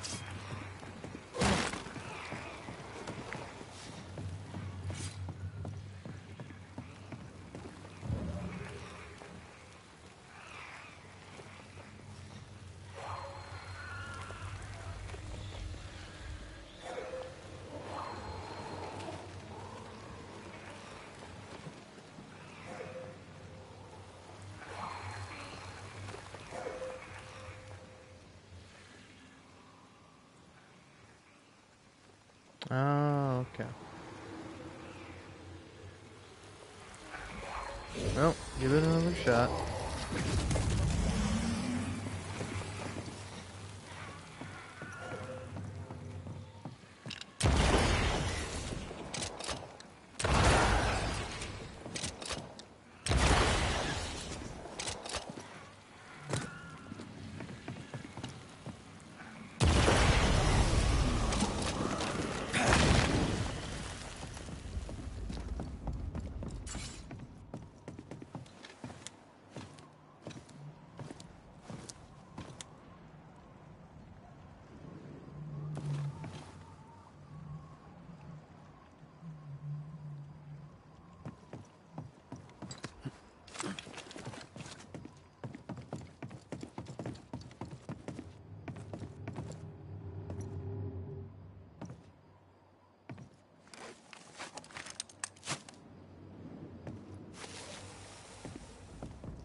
This looks like the captain's cabin, frozen in time.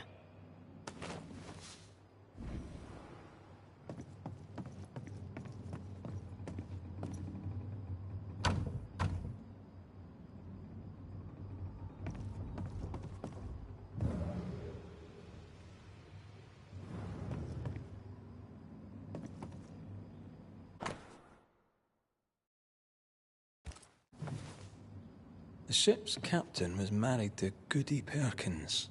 That must be why her ghost lingers here. They must have had a house. Can't be far, if it still stands. The years seem to have spared this place. How strange.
That boat reminds me of Obereen.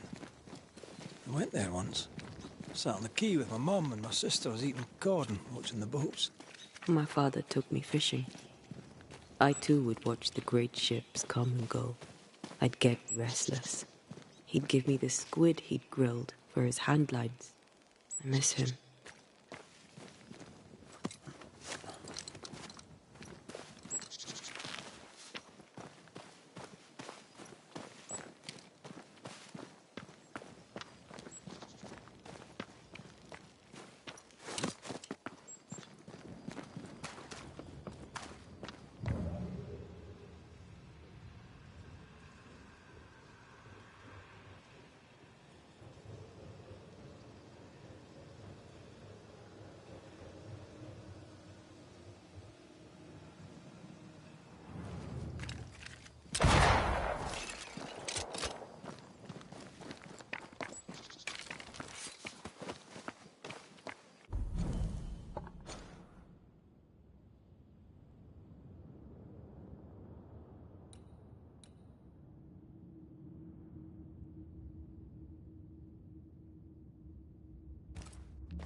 Watch out! Spectre possession!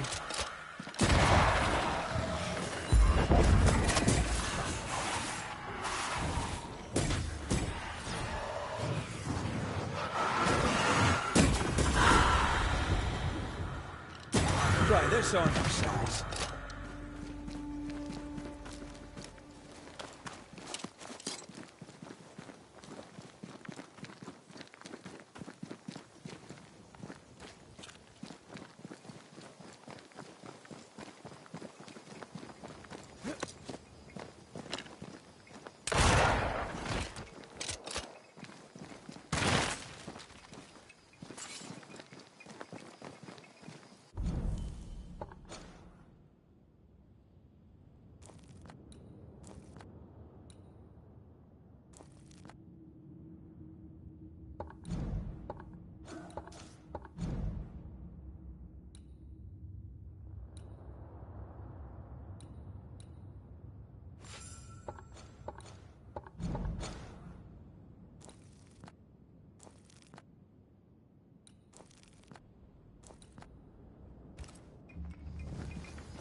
Heyo.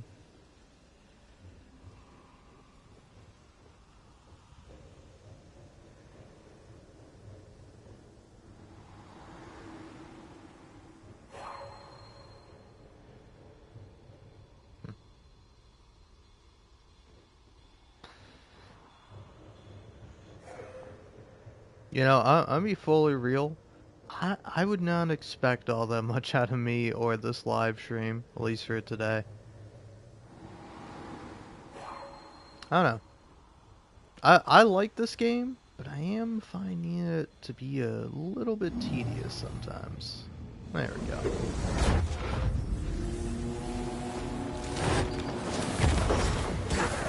Try another one.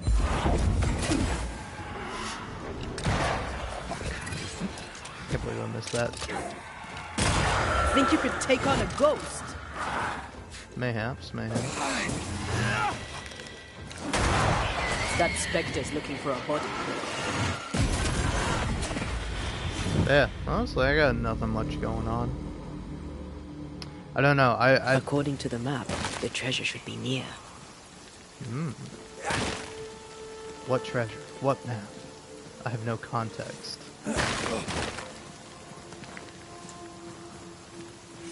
But I know the thing I'm looking for is... It's gonna be like a little rock.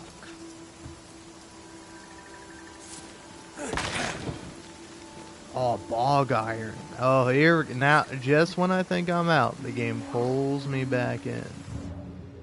I wasn't into it until it presented me some bog iron. Now I'm kind of into it. If the map is correct, the treasure must be hidden nearby.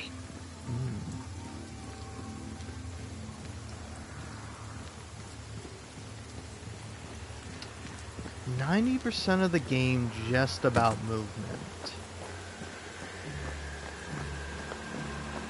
I don't know. I don't think so. But mayhaps you're... I don't know. The treasure must be around here somewhere. There we go. I would more so describe it that, like, probably 70% of the game is just navigation and traversal. Where you're trying to get through to an area. And then, like, 30% of the game is what should be 100% of the game, and 0% of the game should be traversal. Which is like doing haunting cases. Whereas, like, you find somebody who's being haunted by a ghost, and then you go, alright, so who's the ghost? Why is this ghost haunting them? Which, again, usually involves you sometimes just moving around from place to place, talking to different people, and then finding, like, clues. Like, it's not complicated or anything. Like, I wish it was a bit more complicated, where you actually had to think about, like, oh, hey, what's this person's motivation? And then you could get some stuff wrong. But unfortunately, it just kind of is like, oh, did you pick up the evidence? Well, now you know what exactly you need to do. But then it's like asking you to, like, make a moral decision on, like, ooh, if you're gonna blame someone between two different people, who are you gonna blame? Or, like, does this ghost deserve to just be banished, or should it be ascended because it's a good ghost, or something like that?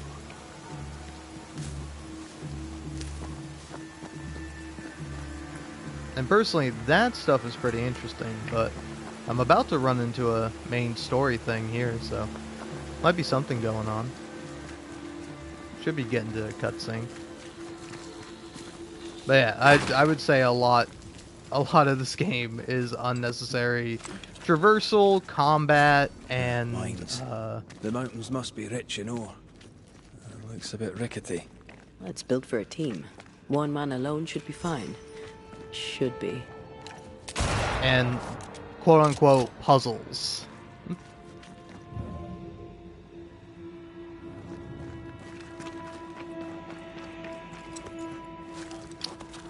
Where it's like, I want to see the character interactions.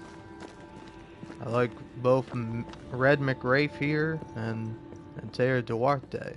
They're actually interesting characters that have like cute moments that are fun, but then it's like I have to slog through. Just, oh, gotta go up here, gotta find the thing to shoot, and then once I shoot the thing, then I can, you know, teleport my way up here. Yada yada yada, on and on I go. I love doing that. I don't. Look, game, you can't like you can't trick me. You can't go, oh wow, I love doing this thing. It's so much fun. Listen, the characters can say whatever they want. I feel the way that I do.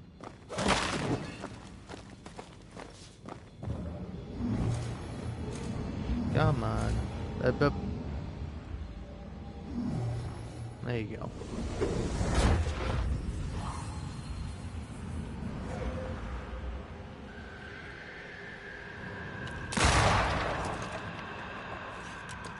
Almost there.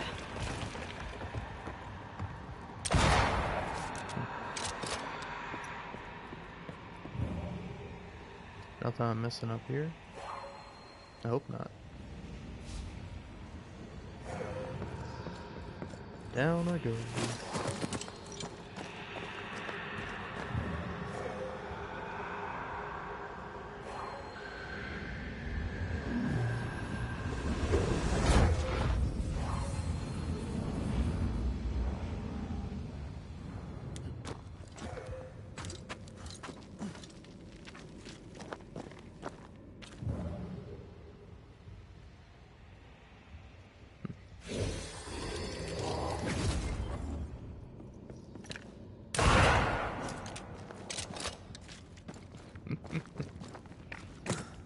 Oh man, this really does suck. Bring up a very fair point. A tangle of rope work blocks it up.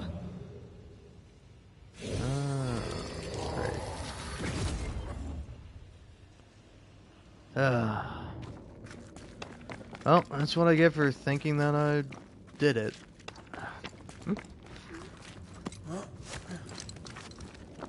I don't know. Anyway, nope, no one's still here.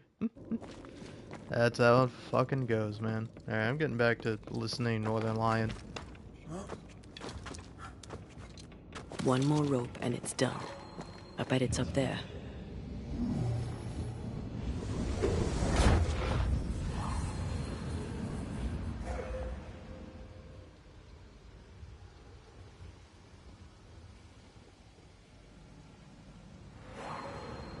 Not a pleasant way to die. There's a pleasant way to die, is there?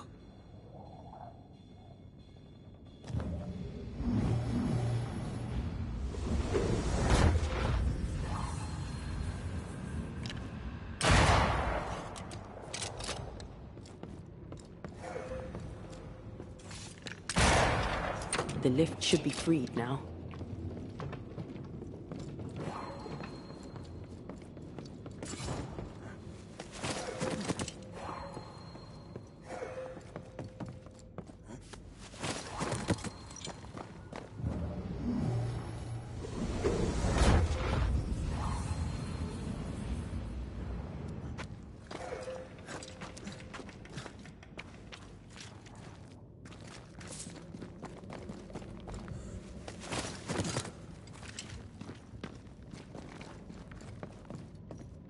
These beams look fragile. Will they hold? Would you rather climb? If it were up to me, I wouldn't be here to begin with.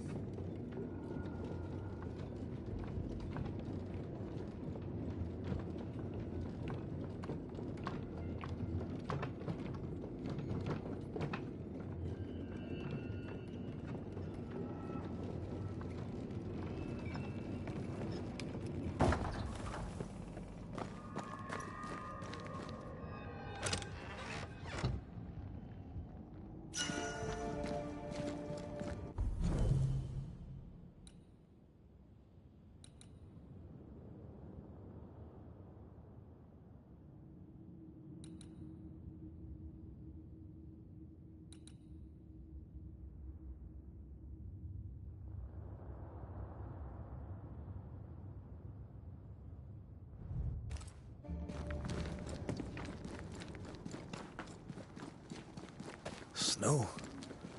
Have we climbed higher or has the weather gotten colder? The nightmare is at work. She's likely using the weather in New Eden to further isolate its people. And once the curse is lifted, the snow will disappear. I think so.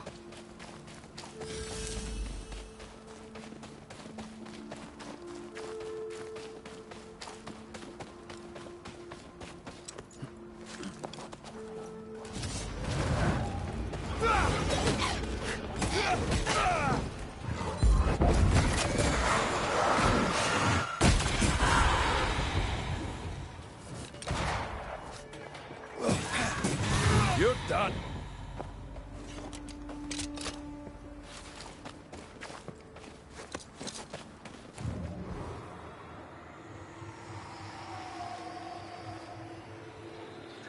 Did you hear that? Yes. Nearby.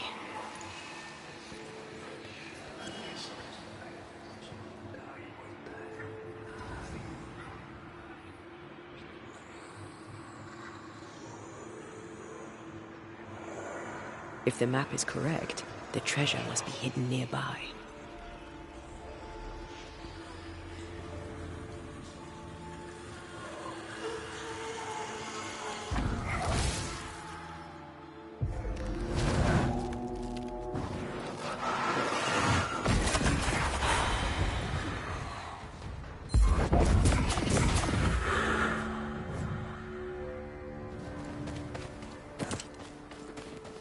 The treasure has to be near.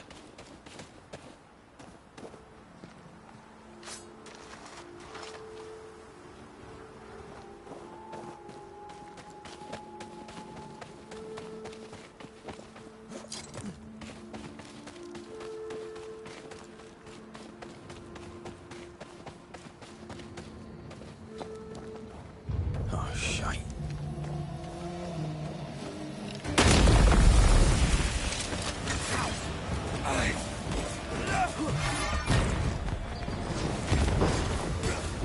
Ask for helping. Come back here!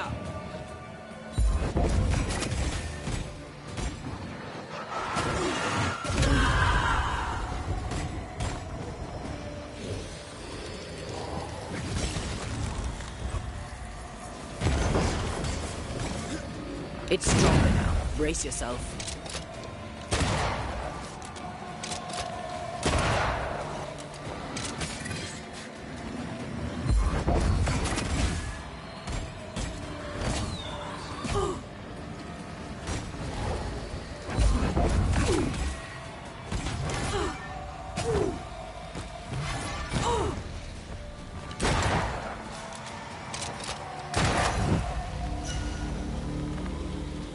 Corpses. We could manifest what hides here.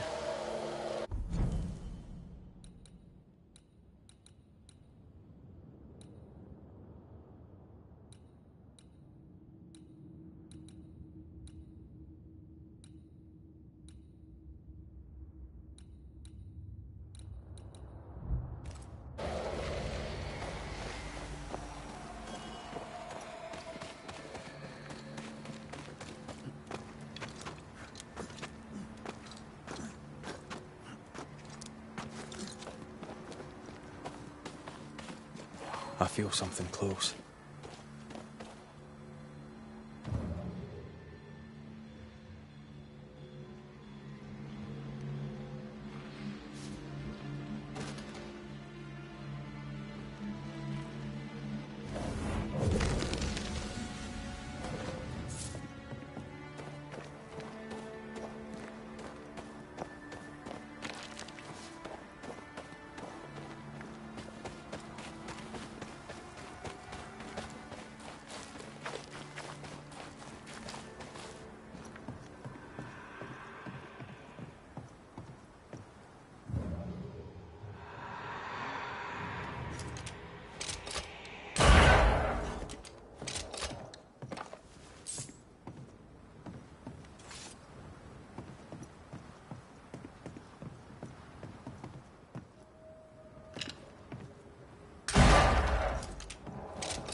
You're not a bad fellow to have around, you know.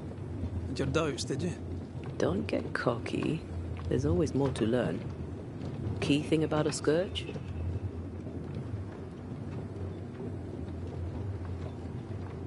A scourge builds itself a body. Right. A scourge will always build a new physical body. Very good. Top marks. Want another? On the nature of a ghost, perhaps?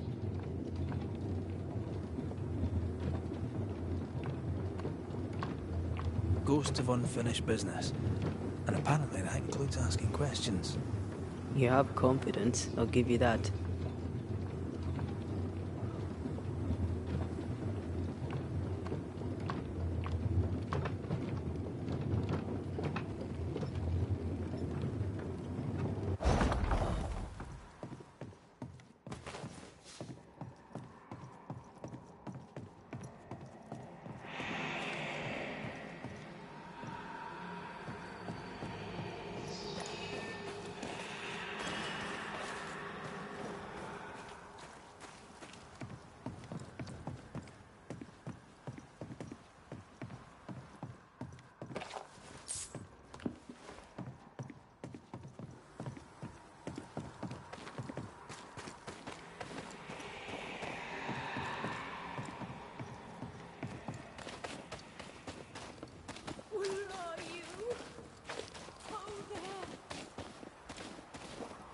Do you hear that? Over here.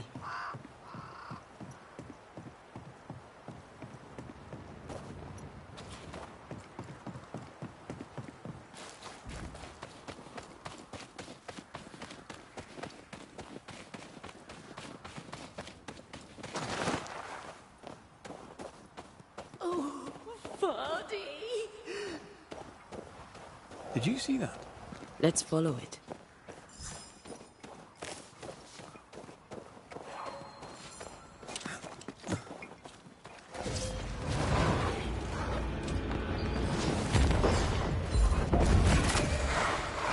Not today.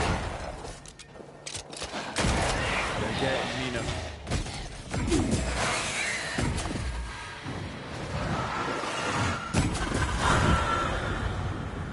Up there.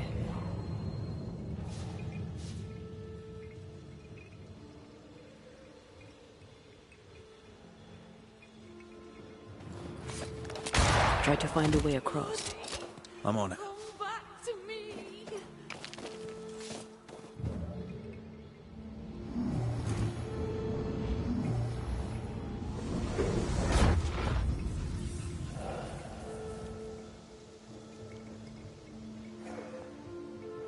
Oh there! Wait! Please! I am lost without you!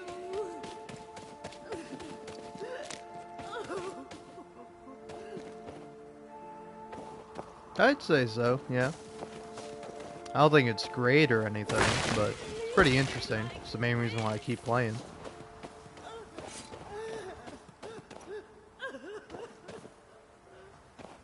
Plus, like, some of the side missions are pretty interesting.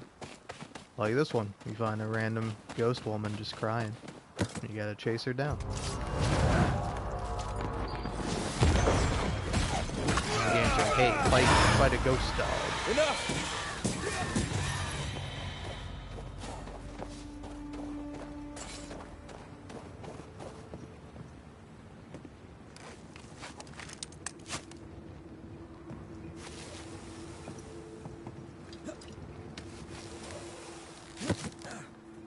Yeah, it's definitely got a similar vibe to Assassin's Creed.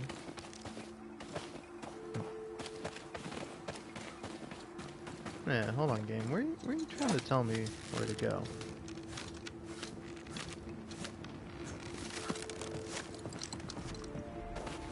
Oh, she's just hanging out there now. Here you are. Good day. My name is Rebecca Hardgrave. How may I help you? Are you the one who's attracting the wolves? Wolves? What wolves? Who are you exactly? I'm Antea Duarte. This is Red McWraith. We're Banishers. Do you know what that means? Banishers. That means you can speak to the living on behalf of the dead. That's part of it, yes. Why, do you have someone in mind? Ferdinando Miller. My Fardy. Death parted us, but my love is strong. I came back for him. I love him so. But not once has he come to see me. I must know why. There's no delicate way to ask this, I'm afraid. How did you die? We left civilization in New Eden Town for the cold desert of Fort Jericho. The path was steep and rough, and we were greatly burdened. It was hell, but we walked through it together. As we walked, I fell into a daze. I remember little after that. A pain that grew, a great, uncontrollable tremor. Fatigue, a deathly fatigue. Fardy was at my side as ever. He held my hand, bade me sleep. When I opened my eyes, I was here, alone. How did you meet him? 'Twas market day. I'll never forget it. It was rich, exotic, an abundance of treasures from across the known world. I saw him through the crowd. Our eyes met.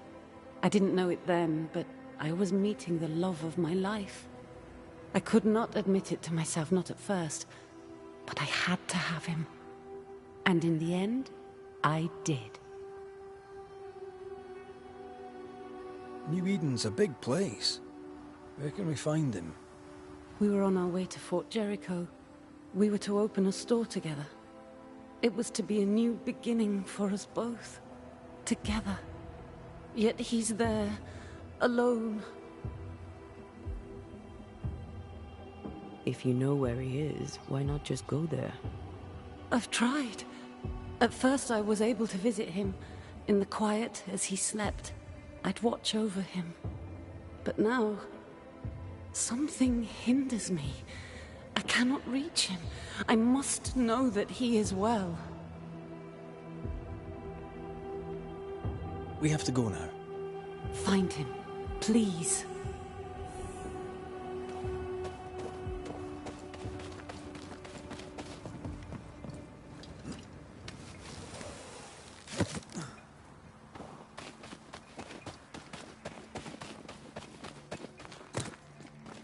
What are you thinking? It's more of a feeling. Something's wrong.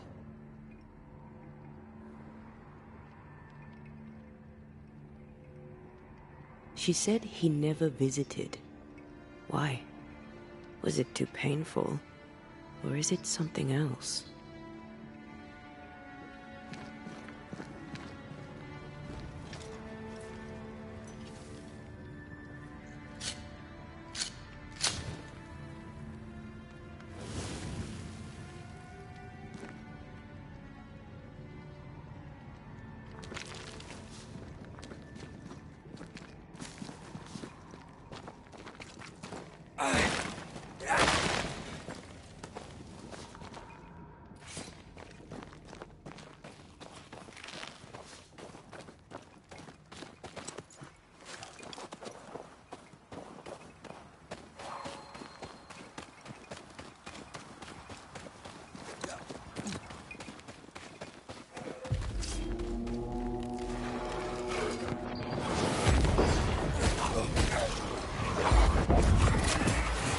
This isn't over yet.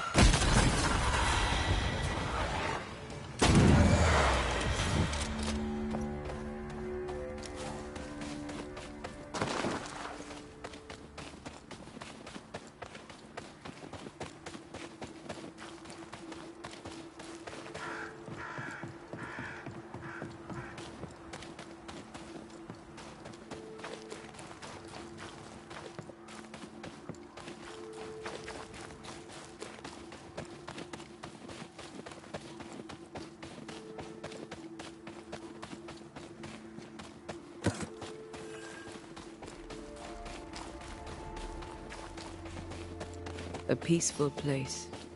In different times. Before the nightmare's influence, you mean? Let's reach the fort and a fire and warm you up.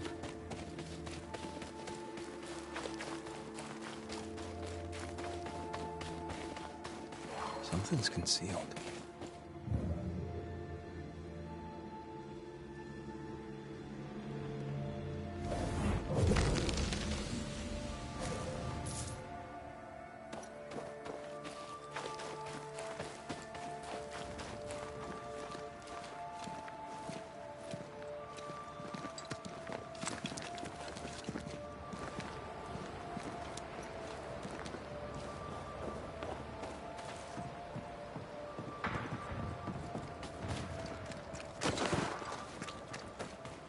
Trouble ahead.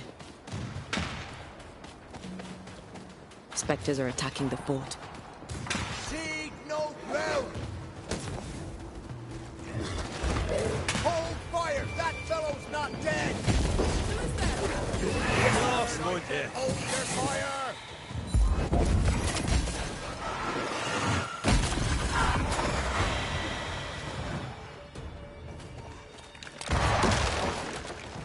I feel like I'm bloody target practice.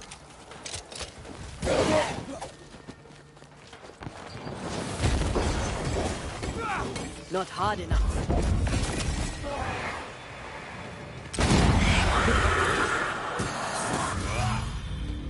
Hold there! None in, none out.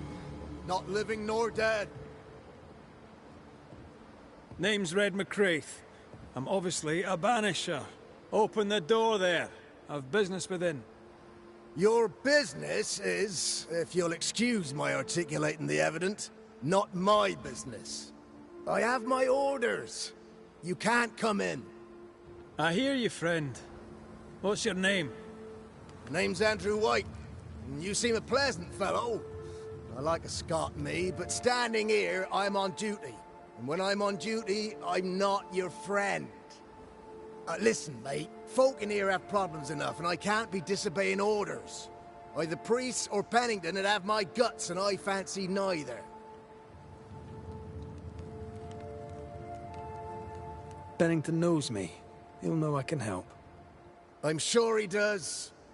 But put one dead man down, and 3 come back next day. Round here, sweet victory fast turns bitter. Bottom line is, the captain is indisposed, and I'll not add your complications to the pile. Now, you want to lend a hand? Mrs. Priest and her party are overdue. You can't miss the outpost. It looks out across the valley. If you could find her, and make sure she doesn't die, you'd surely gain her favor. And favor, as they say, opens doors. Get in a fight and find your boss and dig her out of whatever hole she's in. All right. I can do that. They have Spectre troubles. Let's first clear the nearby nest to relieve the fort, then deal with the missing. Right. I'll likely be back. Find our friends, Banisher. Or put them to rest. I'll try. As soon as I take care of the Spectre's nest, I'll go looking for the outpost. Death knocks at their gates. No wonder they won't open. They don't have a choice. Another attack may overrun them. The nest might be near. There's a trail to follow in the snow.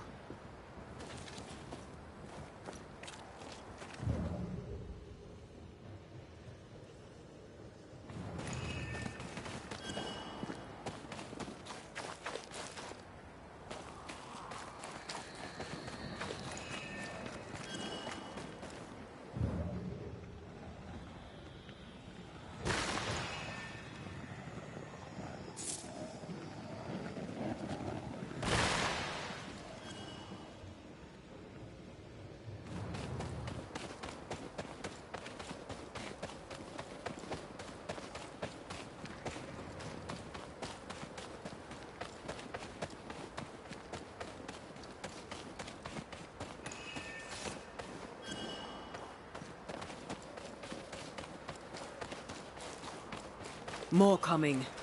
Come and get your breakfast, boys.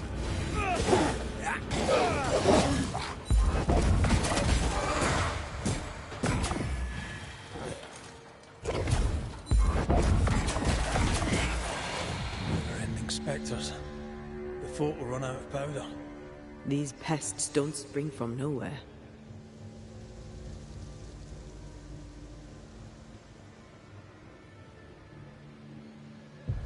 Reinforcements!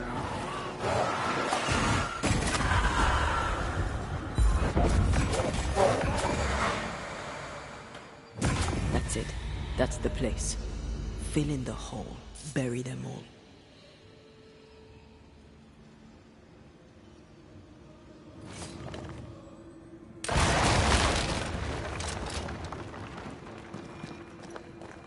That should buy the fort a little time. Let's hope it's not too late for the famous Mrs. Priest.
Stuck. Looks like you're walking. Looks like.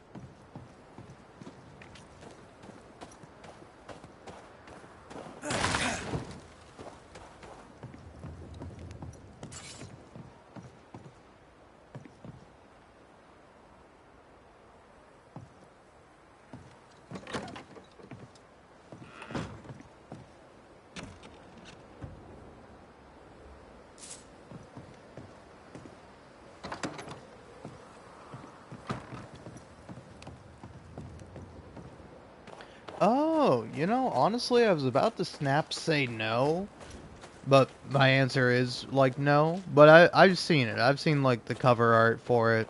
It's got like a generic kind of, well, I don't know, they're generic, but it's got, like, black leather-clad character with, like, the beak mask or something like that.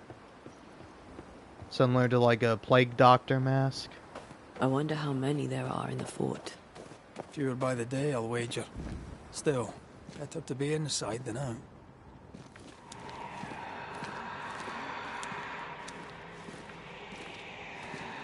But yeah, I've definitely seen it before. I don't know if I have it or it's just like a game I see frequently on like the PlayStation Store or something like that. But I've seen the cover art for it a couple of times, but I know next to nothing about it. Though I can probably glean a decent amount from it, from the fact it's a Souls-like game. Okay. What exactly makes it a masterpiece? Did we miss a few? Or like what's the main draw of it? The mountain is awash with specters.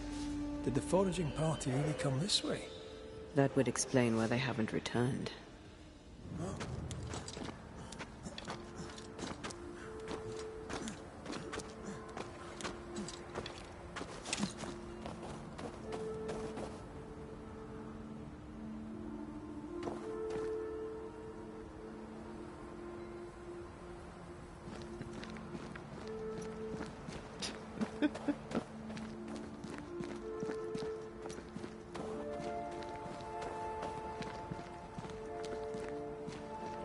I will say it's very funny that I looked it up and the second image is the Bloodborne hunter.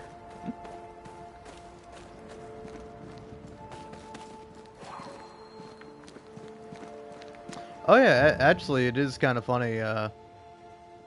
The new, like, PlayStation Plus game of the month for August is going to be Lies of P. Picking up something spectral nearby. That's one that people say is, oh, it's similar to Sekiro.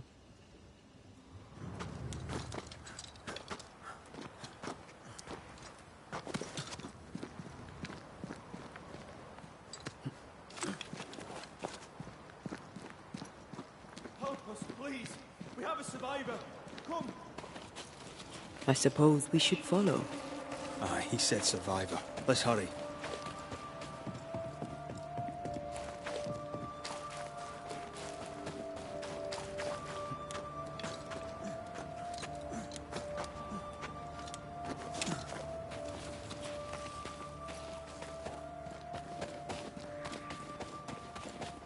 This one's not been dead long. Let's hope he stays that way.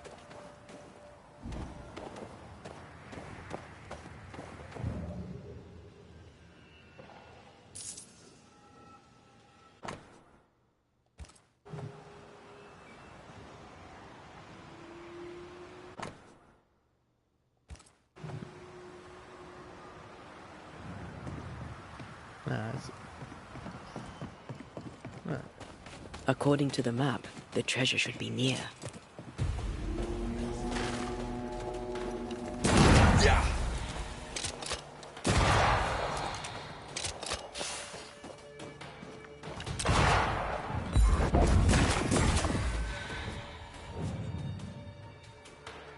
This isn't over yet. Hurry! She's being overrun! Come on!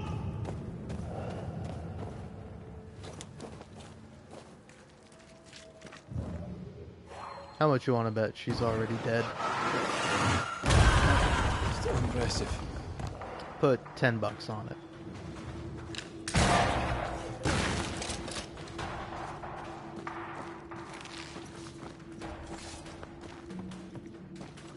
No, I don't know. It's very possible that this is someone who's actually alive. I don't know. I just don't necessarily trust a ghost. This is not how I die. Oh, she's alive. Look at that. I'm out $10. My bolt is shot. Behind you!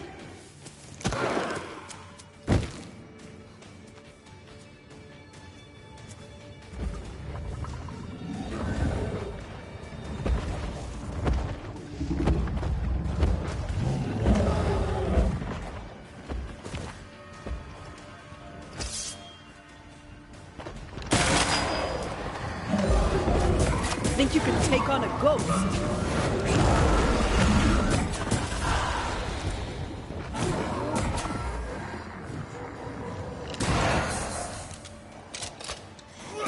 Try this on for Sam. Are you sure you're not hurt? I'm fine. Stop fussing. A timely arrival. You'll be Haskell's Banishers. Thank you. Thank you both. You can see me. Clear as day, just as I can see. This is my husband. I am Helen Priest. Antea Duarte. This is my partner, Red McGrath. It is rare that the living can see the lingering dead. All I know is one day I woke after 7 long years of grief, and my Sebastian was back. It was as if my prayers had at last been answered. That was enough for me. In times of danger, I am duty-bound to protect the woman I love. You understand? 7 years. Why come back now? It did not feel like 7 years. Suddenly, I felt her pain calling to me. Divine intervention or otherwise, all that matters is that my dear Sebastian is back. Now, when I need him most. We found the rest of your men outside. They're gone. I'm sorry. We were overrun. I sent Matthews and Williams with the supplies to race for the hoist. This was a risky expedition. But Helen had no choice. If the survivors were to rely on Pennington alone, the fort would have already fallen. I suspect that's so. Sometimes difficult choices must be made. That's courage. All the courage in the world will be worthless if those in command won't match it. Pennington did this while monsters relentless besieged the fort. But make no mistake, these men's deaths are on the captain's conscience. If he has one. How so? 7 years ago, a plague came to New Eden. Pennington quarantined the sick in the mines, walled them up. They were dark times. Hard times. None knew what the morrow would bring. We all lost much. Too much. As second in command, Sebastian volunteered to stay. Walled in with the others, he held out the longest. He died a hero. And now the Forsaken are rising. They demand revenge. Who would blame them? I watched them die. Soldiers and miners, sick and hungry, begging for help they knew would never come. Captain Pennington has much blood on his hands. I'm sorry. You've been through a lot. We have. We are, and will persist till we prevail. We should get back to the fort. We will escort you.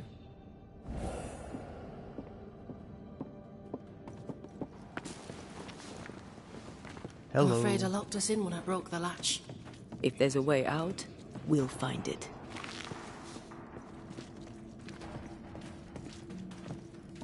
Am I supposed to be whispering?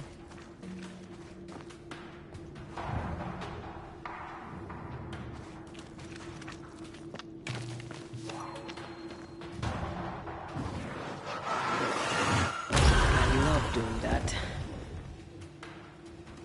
Impressive. You Banishers are quite something. That's all her. I'm just the help.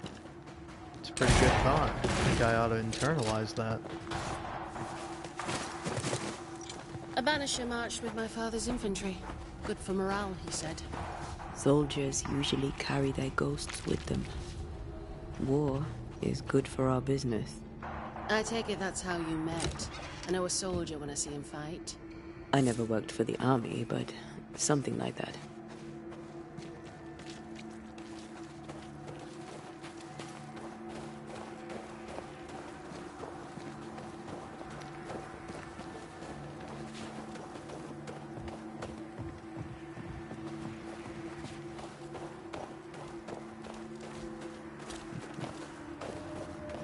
We'll come back for you, my friend. My sympathies.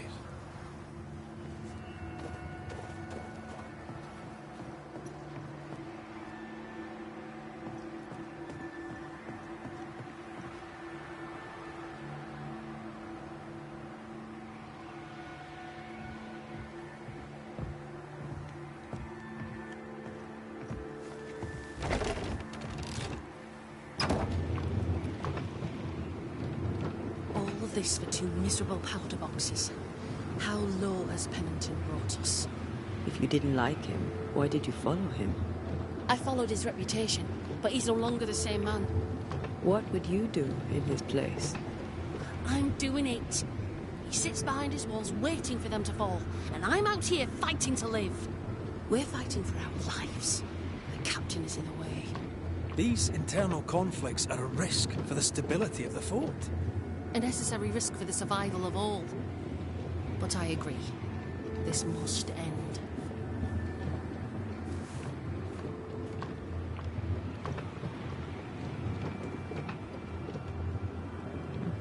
You may leave the crates. I'll send someone back for them. Yeah, the path should be quiet. We cleared the area of the Spectre's nest. Well, that's a relief. Follow me.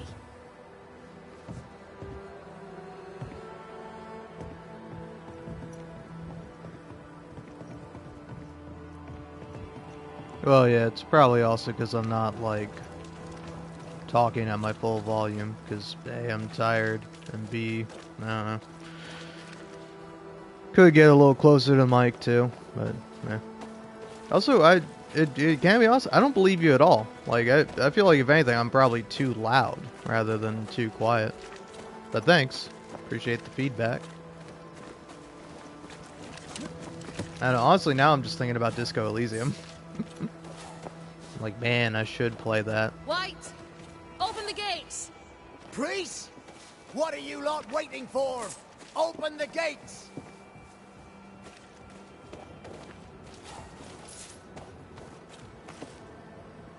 Go talk to Pennington. Make him understand, if you can. Where can I find him? He hides in his office. You'll find him there.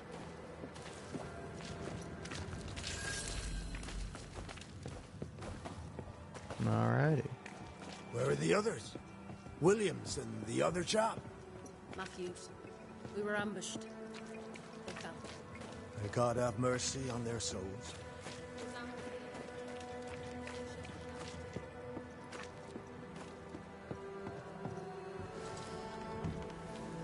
Captain Pennington? No time, no way out. No hope, no way in. No time at all.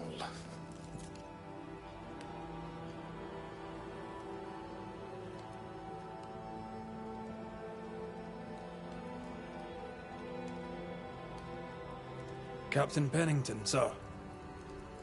Can you help me find my gun? Mr. McWraith, you live. There's work to be done. Work? You had work. A mission. To bring one last glimmer of hope. To gladden our hearts before the pit takes us all. You secretive bastards haven't helped. The job is done. There's no more hope and little enough time. All that remains is the pit.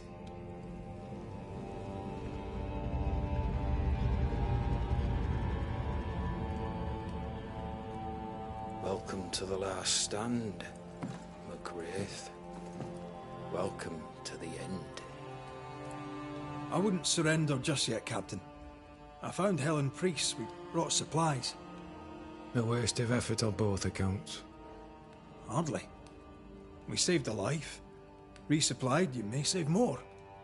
For the sake of what? For the sake of days, a week perhaps? You've saved no one. You've prolonged the terror. The dead will come. Our throats will feel their bony fingers soon enough. The end is inevitable.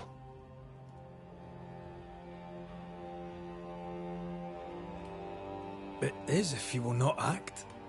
You're the officer, take command. Surely you can't intend to do nothing. You sound like Priest. She has changed. Her return to Fort Jericho has made her impulsive, irrational, quarrelsome. I believe she did not fully grieve her husband's loss. Returning to the scene has, it seems, reopened the wound. It festers. She'll join the lieutenant soon enough. When our defences crumble at the last, the pit shall take us all. How do things stand, Captain, as you see them? Little has changed. The dead flood from the mines. We shoot them down and gain respite. Soon, the onslaught begins anew. The clock of our extinction ticks on towards the hour.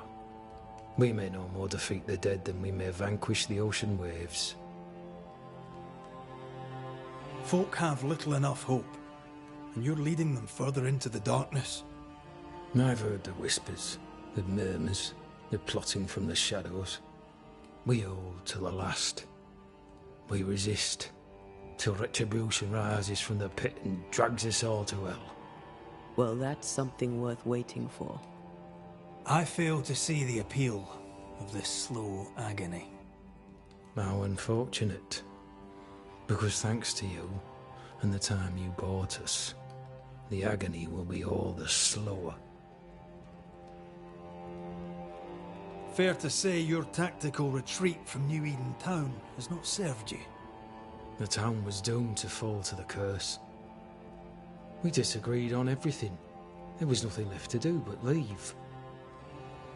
We did not know there'd be no escape.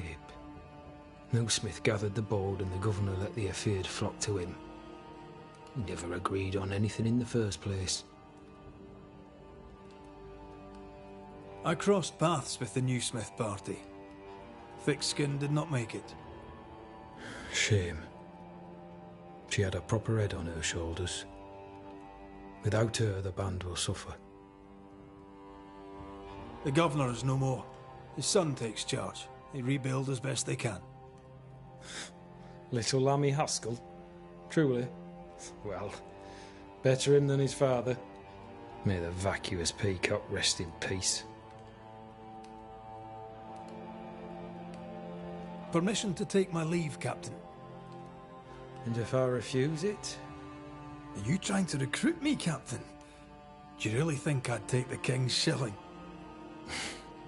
If I were to offer enough shillings, I'm sure of it. I need no new lieutenants. But if you wish, you may stay. This key unlocks the unused watchtower. You'll bill it while you're here.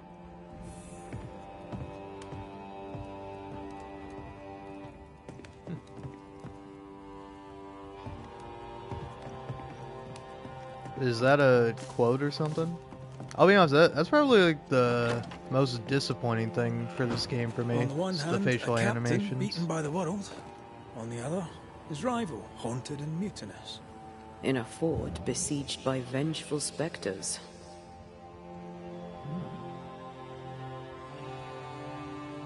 Behind all the shit, there's something else. Something darker.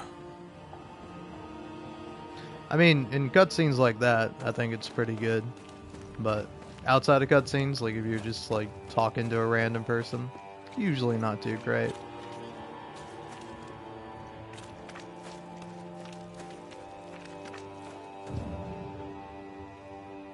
How often, Abigail, must we have this fight? How often must we argue? We shall argue until you hear me. I hear you all too well. I hear a hoggish harridan, a narrow nag, a selfish shrew. One of these days, I shall poison your soup. And the day before, I'll take you to the highest cliff and push you off it. What a lovely couple. Hey man, you should not call Abigail. You're new. From where have you sprung? Name's Red McCraith, a banisher, come from across the deep blue sea. You look a landlubber to me. You should feel right at home. John Rumpel. Are you a married man, John? Aye, to Abigail. I count myself lucky. Are you married yourself, Mr. McCraith? Marriage wasn't for us. But I suppose you could have called us man and wife. No, you could not. Marriage is a union conceived by men. Men are fallible. Do I detect a hint of regret? Regret? Oh, I have no regrets. She's a fine woman, my wife. Finer than likes of me deserves. I'll not say a word against her. Not a word, sir. What's the word round here? Look around you. We're barely hanging on. You'll have to be Miller to enjoy the situation. The merchant? Aye, the freedman. He's the only one who'll leave Fort Jericho with more than he came with. Some people have all the luck.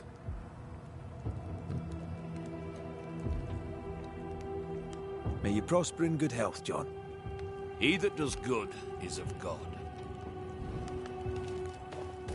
Yeah, no, it is very Fallout-y. Fallout, or I personally like the term BioWare face.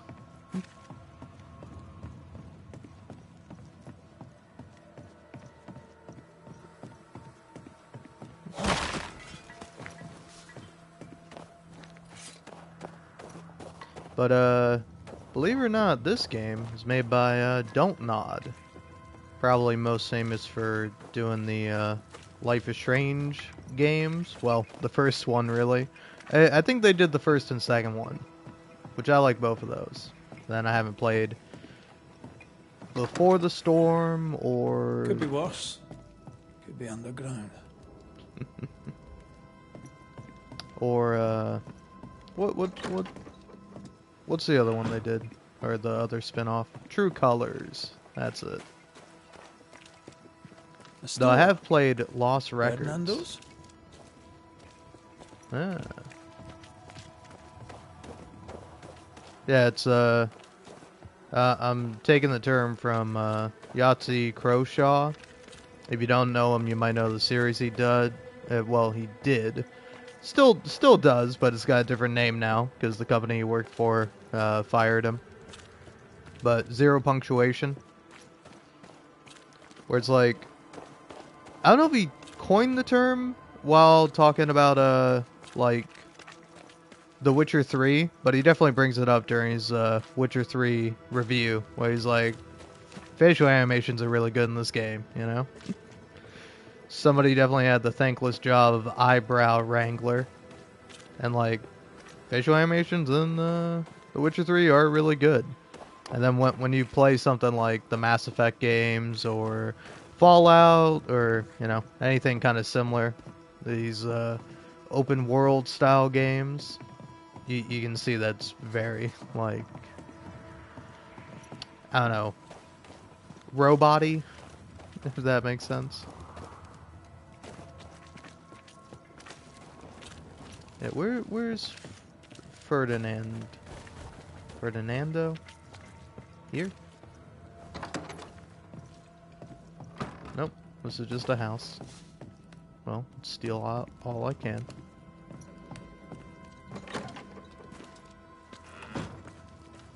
Good day, sir. Nathaniel Sather at your service. What can I do for you? Mr. Sather remains to be seen. Red McCraith, by the way. The Banisher. I must go. Thank you for your time. And I for yours. Take care. No Ferdinando here. Yeah, it's kind of interesting. Greetings. Welcome to Ingersoll's General Store.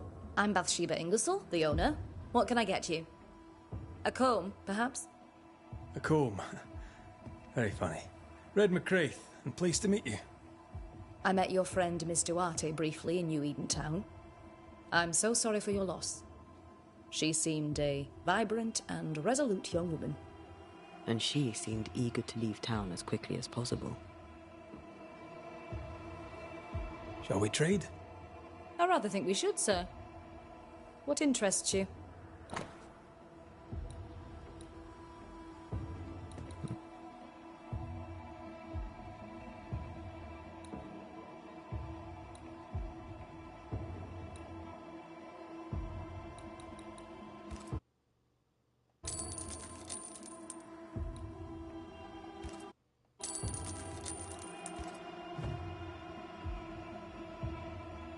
Tell me about your store. Tell me about you. The original Ingersoll's in Boston was grand and fine, but it burned in the North Square fire of '91. We moved to New Eden with Nathaniel. But before Natty could return home, my husband died. Then came the curse. And now here we are. Welcome to Ingersoll's of Fort Jericho. You never wanted to do anything else. My husband was prosperous and affluent. I was young and clever. We made an excellent match. He taught me everything I know. The store is my business. My legacy. My story. It is who I am. I don't like running a store. I love it. I must take my leave. Thank you for your visit. Do come again.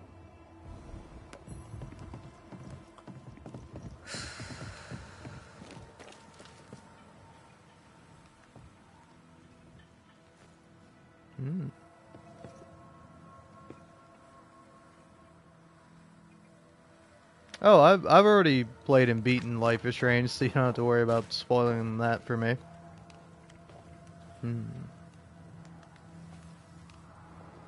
I mean,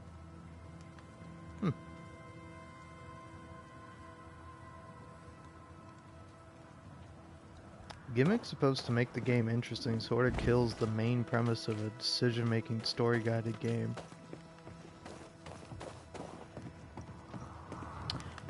You know, honestly, I think both yes and no to that.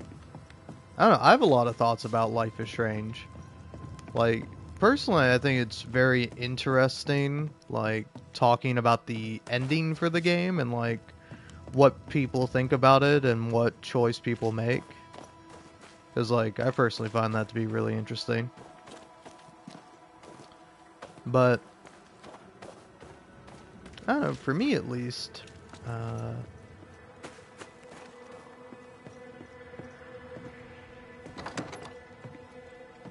it's like, I think the thing that lets Life is Strange down is, like, the writing. Like, the writing is not very good most of the time. I'll be honest, my favorite thing about the original Life is Strange is Hannah Tell's performance as Max Caulfield.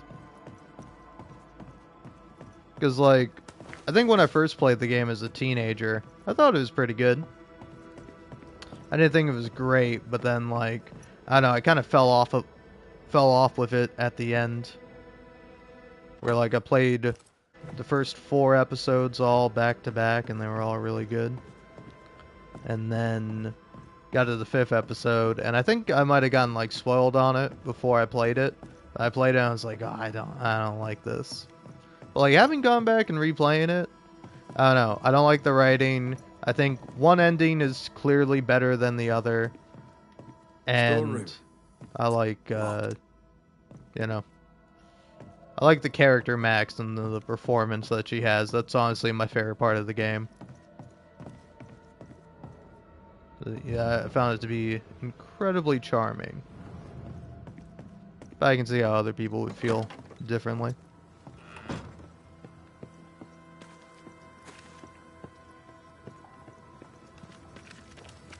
I mean, honestly, I think the more... Knock and find out. The more annoying thing about Life is Strange... Closed. Are we in the right place? Try next door. Is that it doesn't really do anything interesting with the concept of, like, time rewinding powers.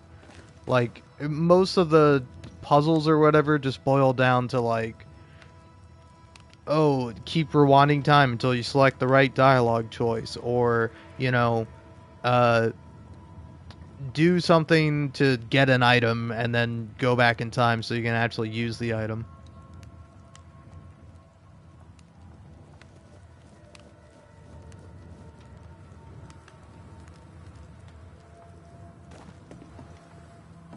I think that's definitely an interesting kind of perspective on it.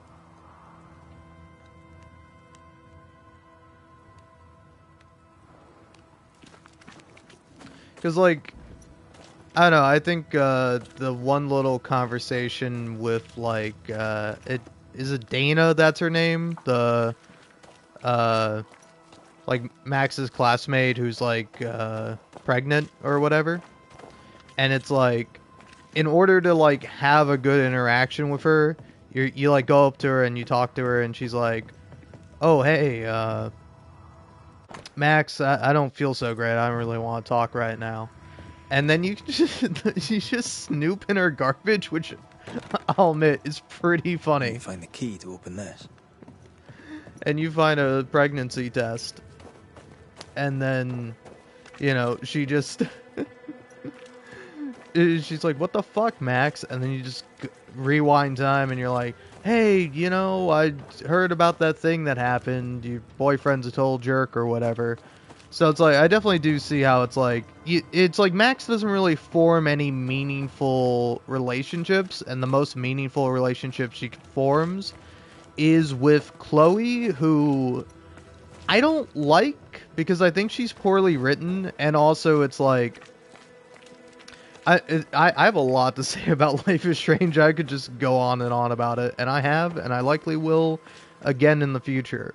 But, like, I don't know, probably, like, I think the weakest bit of writing with Life is Strange and Chloe is, like, in episode 5 or 4. It's one of the ones where it's like, yeah, I'm pretty sure it's episode 5, like right before you go make the final decision, like, the game quite literally kind of goes out of its way to have Chloe be like, hey, Max, by the way, I'm so sorry I was, like, a jerk, and, like, you know, I have some, like, problems and issues in my life, but thankfully, now that we're at the end of the game, I've learned all my lessons, and everything's all good now. How much respect does that get? It's like, Chloe, you stole, like, money for disabled fund. Like, well, you wanted to steal money and then got pissy at me when I was like, no, we're not going to do that.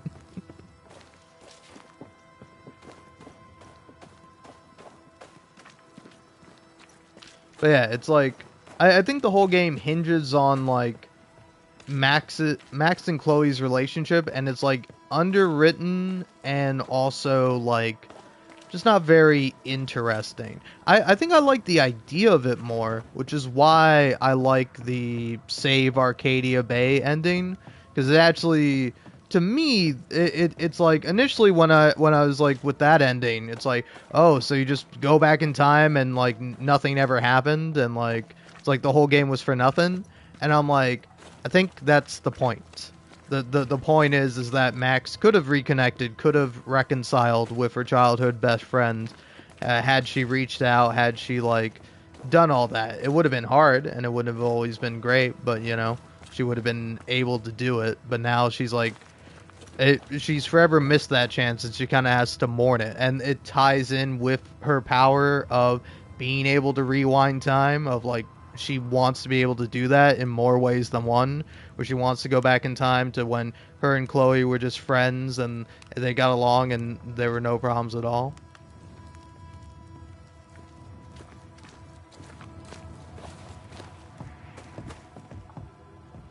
And like, I don't know, it's like, I think overall it's pretty good, but like for the most part during the game I'm like, I'm not having the best of time with it. I think for me, well, one thing that might be kind of key in my criticism or critique of the game, or it might just be a personal thing with me, is that whenever you would like sit down in a location, like Max will kind of have two thoughts. She'll like think one thing, then think something else that's maybe related or maybe different than the first thing that she thought, and then I'm like, okay, Max, have a third thought. You know, synthesize those two ideas that you have, put them together, and, you know, come to some kind of conclusion. And she just never does. Anyone home? No one. Papers in Miller's name. We're in the right place. Keep looking.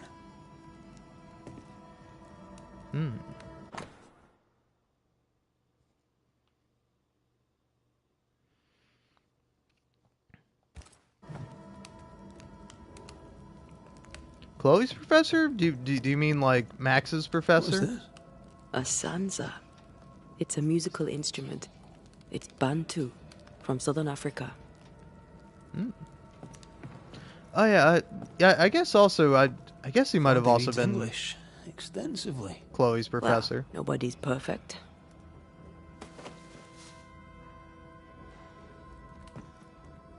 He's organized.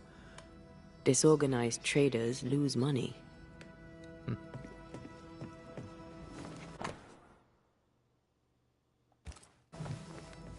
He's making protective amulets.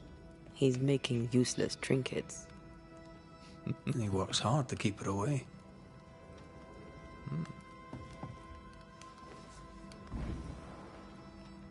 What is he afraid of? What don't we know? Let's search the store.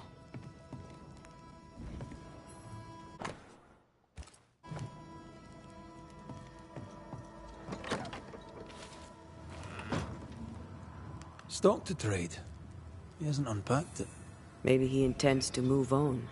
And who could blame him?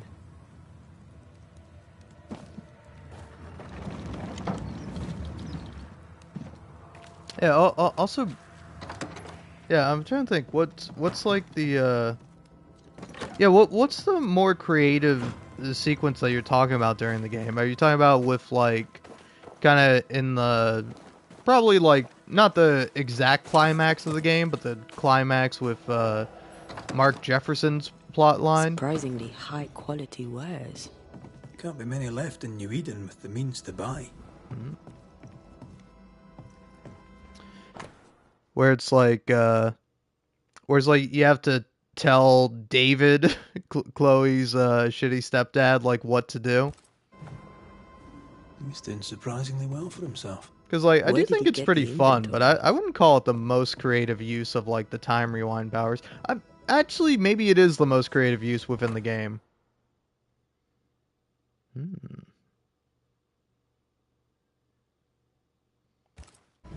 Rebecca's will. She was rich. She left him the lot. That's where he got the inventory. No. The list matches his sales record. Touch my money and I'll drop you. What are you doing here? Thieving, no doubt. I'm no thief, Mr. Miller. I'm the Banisher. I brought Helen Priest back to the fort. A Banisher? Thieves lie. How do you know my name? 'Tis my business to know. Red McCraith. If you are a Banisher of ghosts, I have business for you. I'll pay. I spoke to Rebecca. 'Tis she who haunts you. She sent me to find you. She worries for you. Says she loves you. The English have a word for that. Hogshite. Also, yeah, that I think that is the more neat mechanic of it, of like having to find particular photographs to go back in time and change things. I will say that, like, again, a lot of potential there, which used like it's used like a couple of times throughout the game, but it's like I wish it was used more. I wish there was more like a connection with photography and like the game, because like it's there, but it's like it's not. I feel like it's not there as much as it should be, which it kind of stands in stark contrast to Lost Records, Bloom Rage. Don't know if you played that, but that's Dontnod's newest game, where it's Life is Strange, but they don't have the IP anymore, so it's called something else. But like that one I really like. I think that's their like best game, because like all the characters are super likable, and like there is actually this interesting thing that's going on with like reminiscing about the past and being stuck in it, and like Swan kind of always like recording stuff on her camcorder on is it cassette tapes that she's recording on, or it's like it might be VHS, but either way, I feel like that game kind of really does well marrying like its gameplay with like the themes of the story really well, like much better than the original Life is Strange. If not for love, why did she bequeath you her fortune? Whichever. It matters not. You're a Banisher. It is your job to get rid of her. Can you not just do your work? Easy, Mr. Miller. Now, I'll need to examine Rebecca's belongings. I sold them. All of them. You did? To who? I don't know. People. I wrote it down. In the register. Read it, if you wish. 2 recent sales. To the blacksmith and to Ingersoll's store.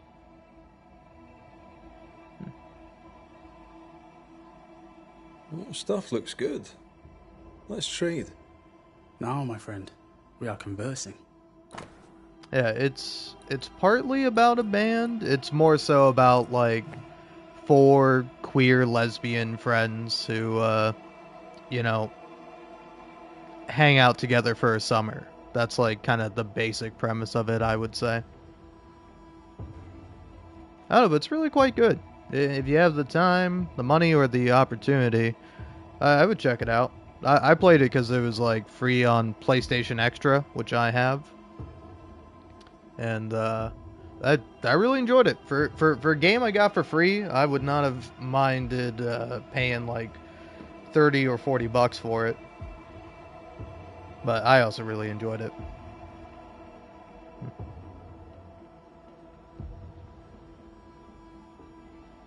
Yeah, I'll be honest. I didn't mind Life is Strange 2. I think I even like Life is Strange 2 a bit more than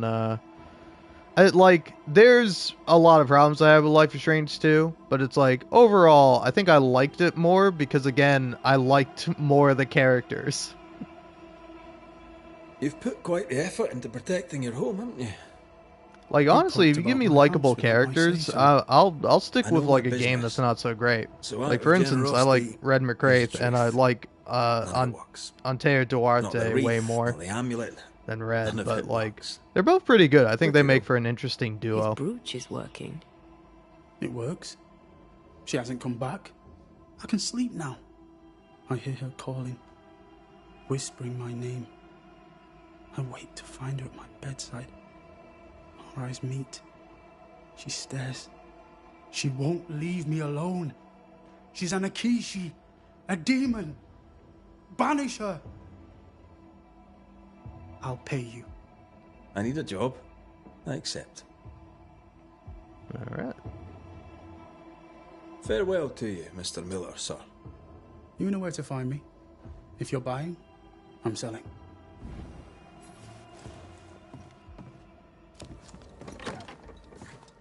He'd sold it all. Everything she'd owned. And fast. Was he wiping the slate clean and moving on? If we track her things down, perhaps they'll tell us.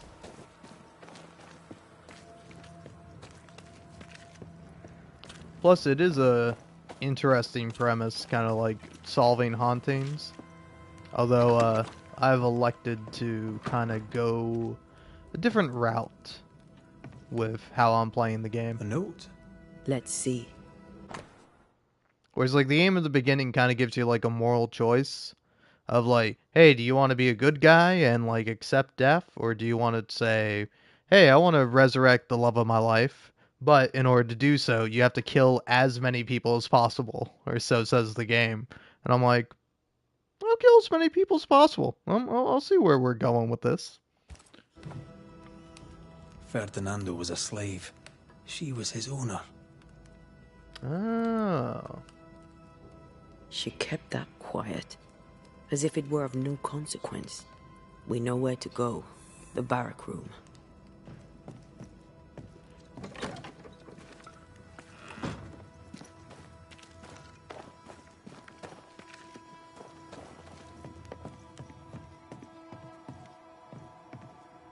Pretty. The work, I mean. We know where to go. The barrack room.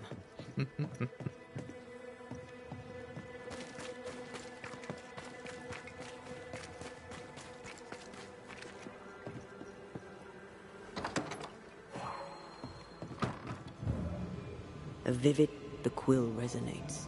An echo, perhaps.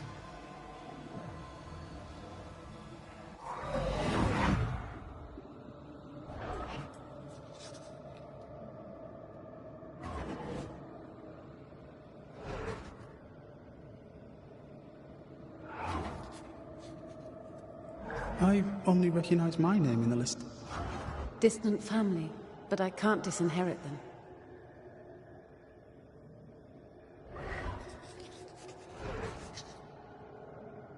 I would never ask you that. To have met you is already more than I ever expected. If I was to lose you, God forbids, I'd cherish all that reminds me of you. If you were to lose me, all that I own would now be yours.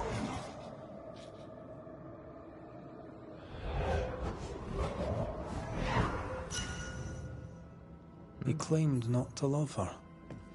Why lie? Maybe he did once, and now he doesn't. Let's see what he has to say about it.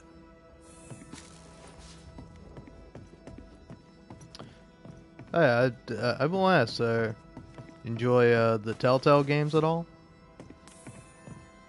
Because I'm a fan of Telltale.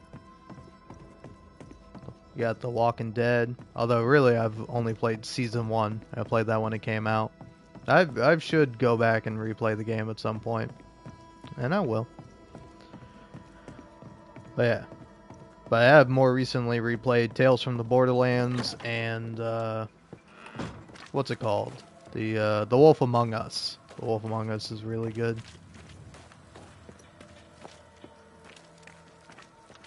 I also recently played the Telltale's Guardians of the Galaxy. And that one, that I was playing that game, I'm like, I understand how Telltale failed.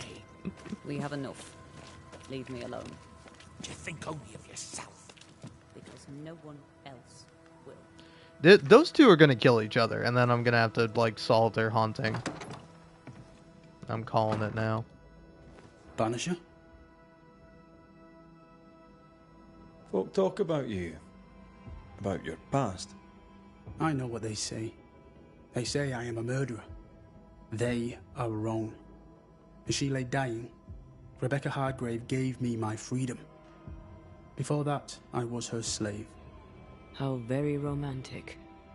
If it weren't for the captain, the good people of New Eden would have let me die too. Rebecca was in love with you. The feeling was not mutual. True? I was her pet. A dog nuzzling its master, hoping she might loosen its leash. She loved me, she said. I allowed her to think I loved her back. I sat up and begged and let her pet me. I was a very good boy. You gulled her, then took advantage. To a slave, a crumb of freedom tastes like a loaf. You'd have done no different. And I'd do the same again. Enough chitter-chatter. Perhaps you should get back to work. What am I paying you for? I'm a banisher, Mr. Miller, not a rat catcher. Ghosts were human. They're emotional, full of hopes and fears about the past and the future too. To find out what ties the ghost to the living and end the haunting, I must know the story. You want me to finish the job? Then the story must be told. The ghost must manifest. I do not like this idea. This idea can shit itself 6 times by sundown. Come on, break the brooch, and let's get it over with.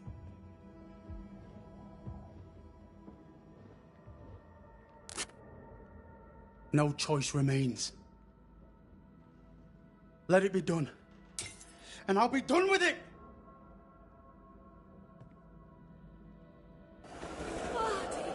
You're here at last! Step no closer! I don't understand. Are you not glad to see me? Now, Banisher! End this! Not now. You need to hear the truth, both of you. That reminds me. Rebecca, you omitted to tell us that Ferdinando was your slave. That you owned him. I loved him. I was a slave! I was not free to leave. What kind of love is that? What are you saying? We loved each other. Love? No. I told my master what she wanted to hear. I gulled her with a lie. I thought you a fool. But no, you believed me because you wanted to. Yet you didn't believe me, did you? Not entirely. That's why you never freed me. I loved you, and you loved me. It was but a piece of paper. A piece of paper and a guarantee. I needed a guarantee. You don't know what love is. You know only fear. You feared being undesired, being unnoticed, being alone. How very human of you, Mistress Hargrave, but hardly an excuse to own a man. Time to give this love story an ending. Now, obviously, if you're asking me, I would say you banish Rebecca Hardgrave. Kind of seems to make the most sense to me. But, unfortunately, because of the decision I made at the beginning of the game, I have to kill as many people as possible. So as much as I sympathize with Fernando, I have to kill him. And it's awful. And this game makes you feel awful for it. So, here we go. Ferdinando Miller, the world forced you into a lie. You lived it to the full. And in the end, it brought a haunting upon you. You are the tie that holds this ghost here. No! Leave him be! She's a ghost. Get rid of her. Wait. No. No. You can't take me. You don't own me. I am a free man. I have done nothing wrong. No. But I have. To hell with it. Your world is no place for men like me. You don't understand. You can't understand.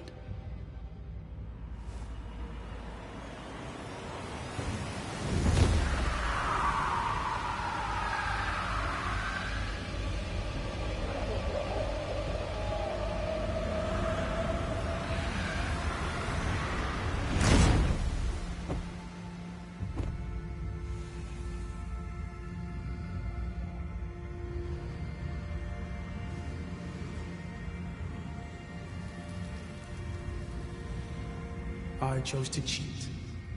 You chose to kill. Which of us, Banisher, deserves death? Alright. I see there's a scene that could have benefited from a little bit better, like, you know, facial animations.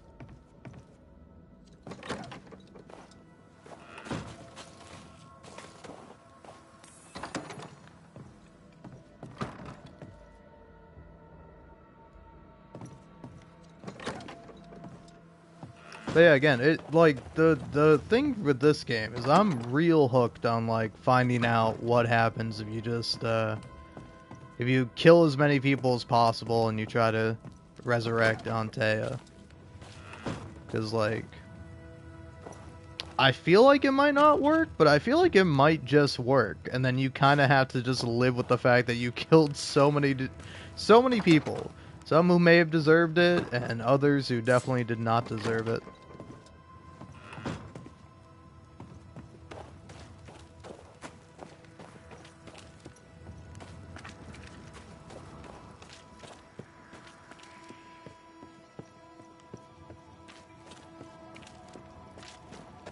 Yeah, I really gotta replay The Walking Dead. I'll probably play through all the other seasons as well, but that first season was something special.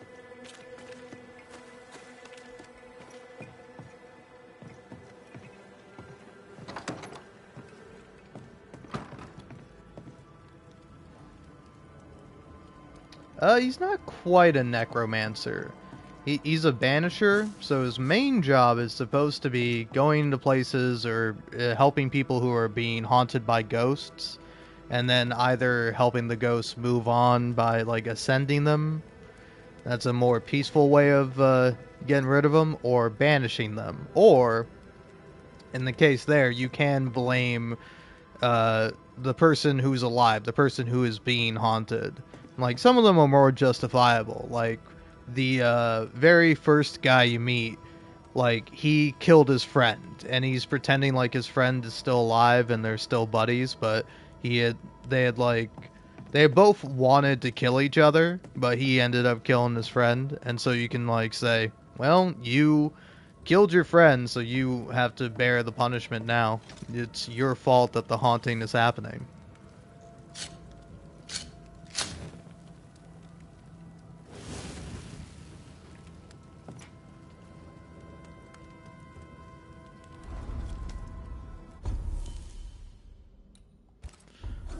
Let's see. What to level up?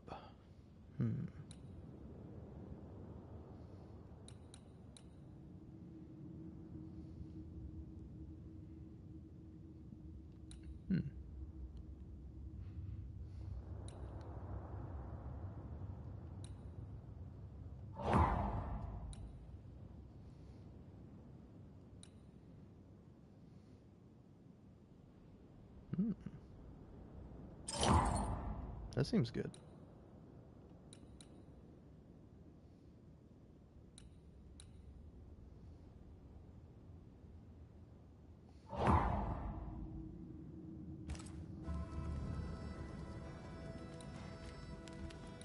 And what's new here?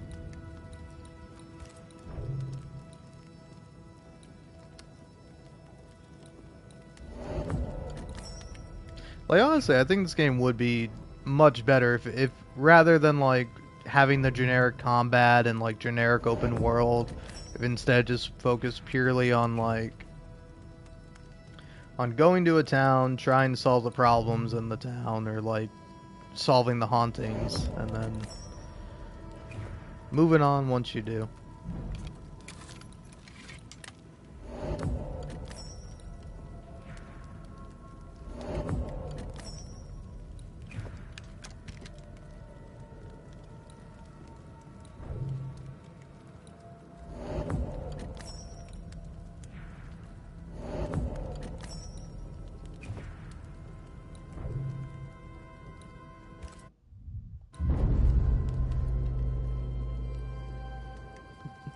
Oh, trust me, this game has an abundance of combat.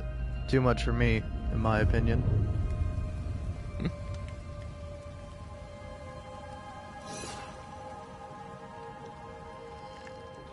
Banishers, may I have a word?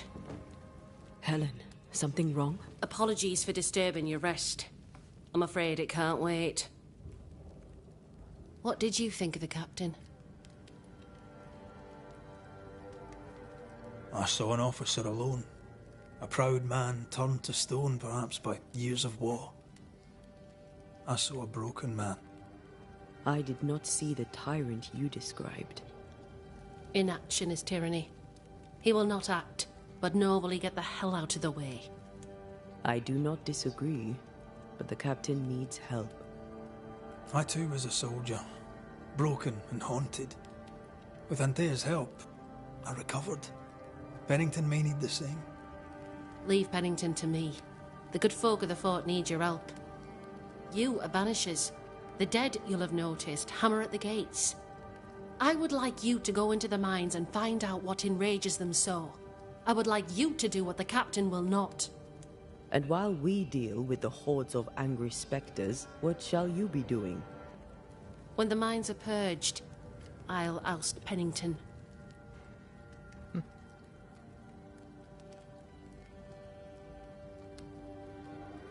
Is it your belief that Pennington's quarantine lies at the heart of the problem here? That this is why the dead rage so? What else? He walled them in. Miners, nurses, soldiers, the healthy or the sick. He buried them all, and then he lied about it. I'll brook his callous cowardice no more. How goes it with Sebastian? I'm not sure. I had never let go of my grief. I was bereft, empty. His absence gave me substance. I clung to it. Useless, really. My husband died in the dark, with nothing but my handkerchief to soothe his last moments. And now, he's back. If each worthwhile thing in life is to be lived, and then when it is gone, to be grieved, then what now? I have to believe our love is enough. Love is all. Grief can hang. And yet I cannot hold him. I cannot feel his warmth. He is there, but he is not there. That hurts. All things are fleeting. Gaze upon the ghost you love, and you can't deny it, bitter though the thought may be. Yes, 'tis a blessing and a curse. Yet against all reason, we persist. Let us make the most of time remaining. Where do we go? There is a second tunnel into the mines. The entryway was walled shut during the quarantine. Getting there will not be easy, but the barricade should fall without too much difficulty. After that, who knows? Underground again. Wonderful. If it soothes you, I too am taking a significant risk.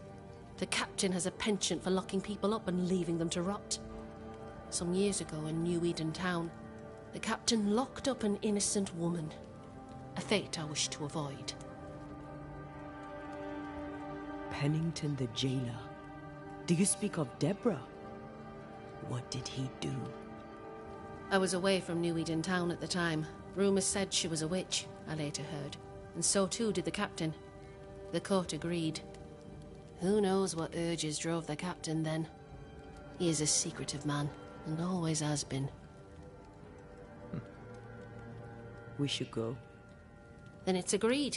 When you're ready, you'll investigate the mines. Take the hoist to the waterfall, near the outpost you first found me. From there, it is not far to the tunnel. Keep your wits and all your luck about you. Honestly, you might be right. Helen might be next, but also, I'm thinking that she probably won't be. An innocent woman jailed. I mean, as wolf pelts go, it's pretty. We'd have more than enough of them. Folk in Boston It's are not short barbaric. of wolf pelt. An officer must be just, or else it all unravels. Helen is right. The truth lies down there, somewhere. I suspect Deborah is at it again.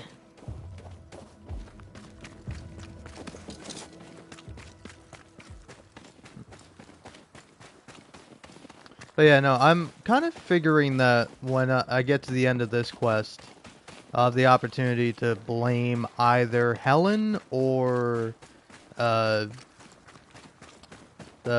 the guy's name? Ready for Pendington? another ride? And I'm probably going to be blaming Pendington for all this.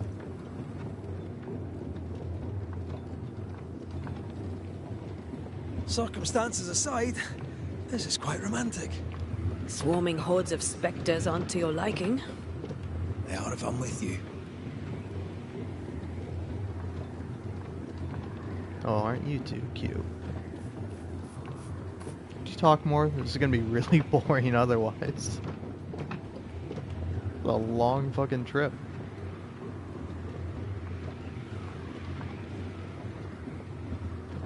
Not a fan of this breeze, mind.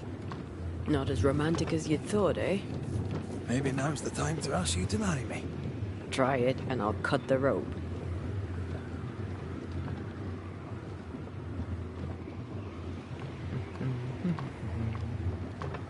And after 3 to 5 business days, we're here.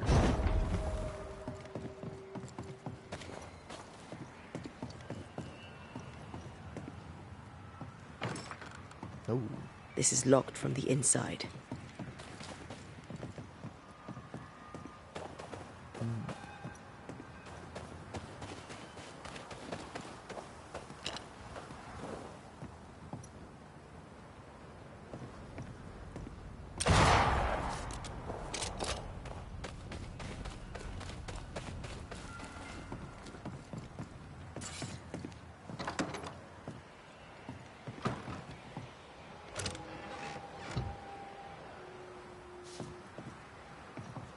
Oh, look at that.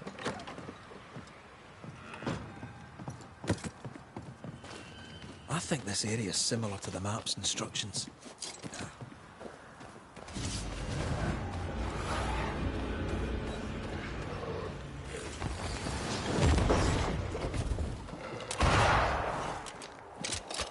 I don't know. I'm going for a bloody target. Ah, shoved it.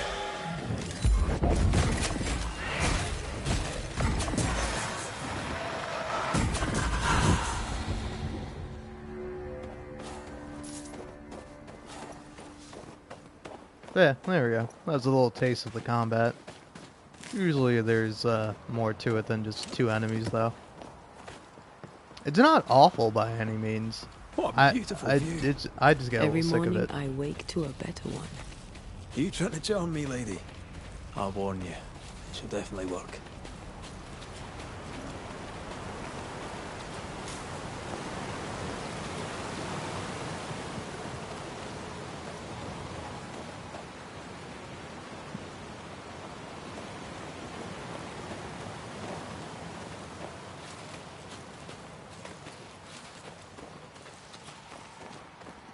Oh, yeah, I can see that.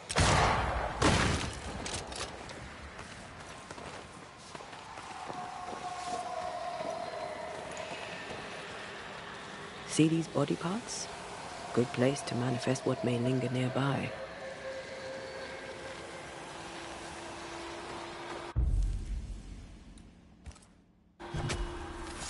Present yourself!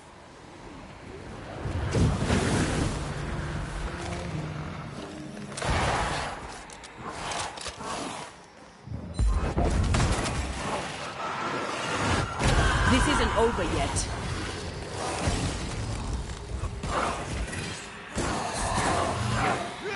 Can I join in too?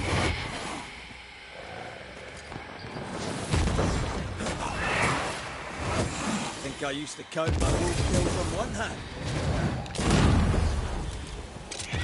Watch out. Spectre possession.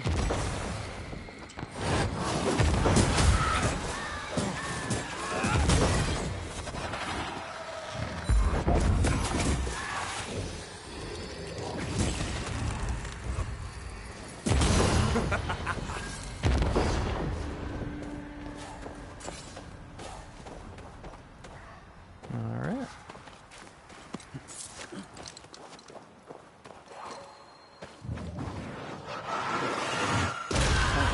Still impressive.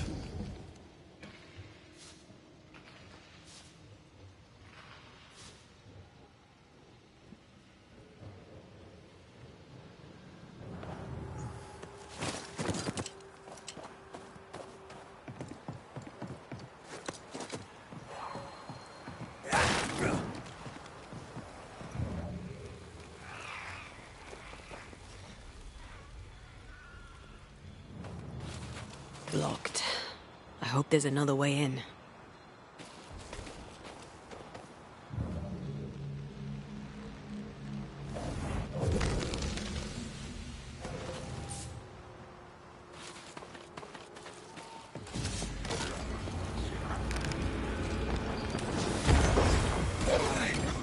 Show them why they should fear Banishers.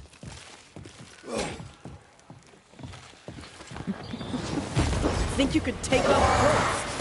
I think that guy forgot how to attack.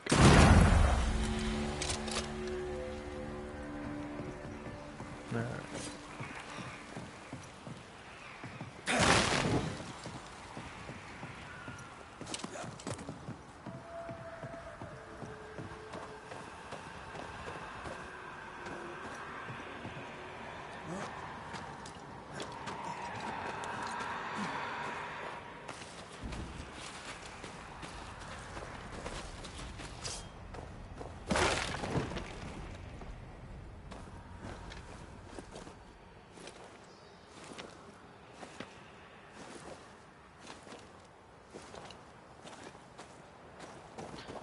Yeah, no, for context, I am, I'm playing the game on the easiest mode. I started out on normal, and, like, even on normal it was kind of easy, and I was just like, I want to get through this as fast as possible. Again, I don't think it's terrible or nothing, I just am not super into it myself.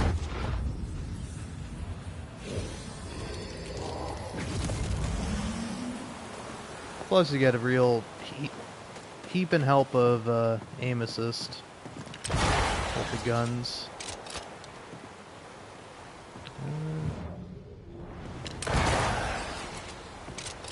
Now there's one more little red orb I'm meant to shoot. Where is it? Yeah, is it up there?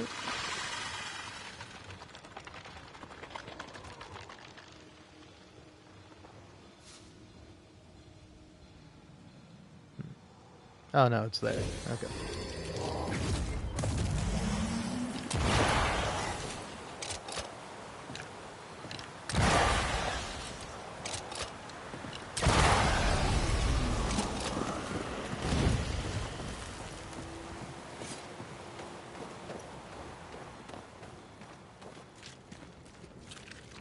Banishers. I see you found your way. Sebastian, what are you doing here? Difficult though it be to walk these dark tunnels, I'll guide you as best I can. Thank you. When you're searching for the source of the wrath of the hordes of the dead, it's nice to bring a friend. I fear their anger justified. This place knows much tragedy.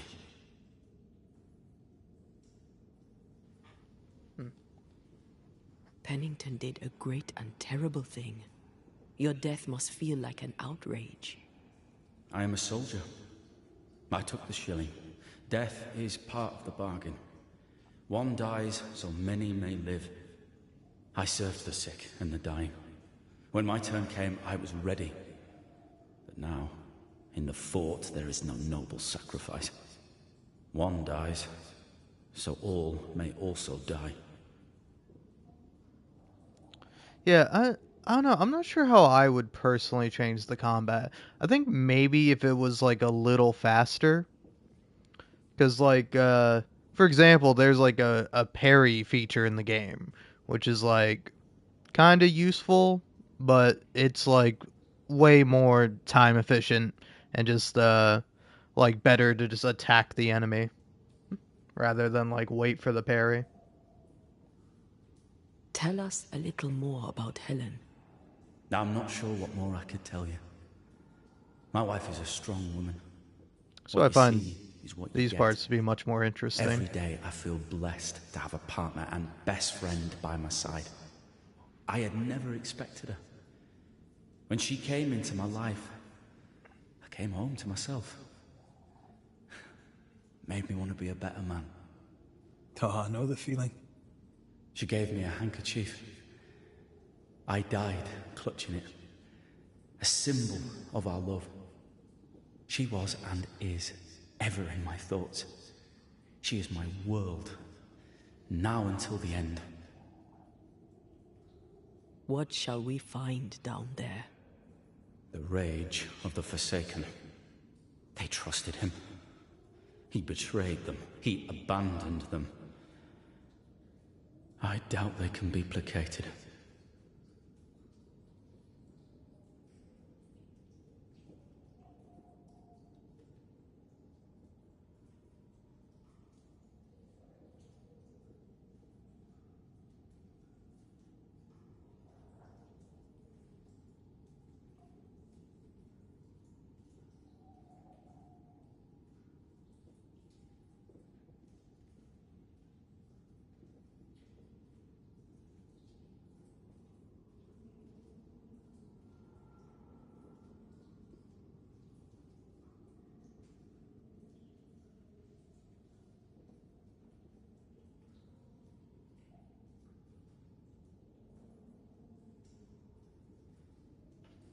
Alrighty, sorry about that. We must press on.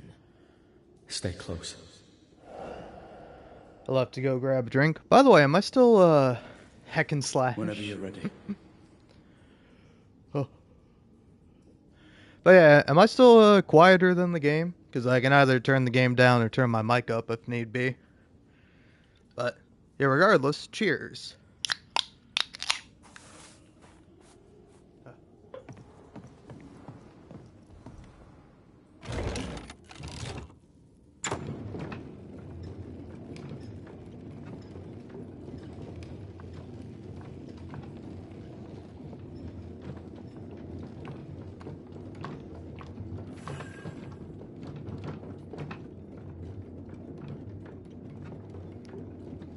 But yeah, I could definitely see that. The camera was a bit wider out. Not far now, till you find what you need. I hope. Pity. I was enjoying this wee promenade.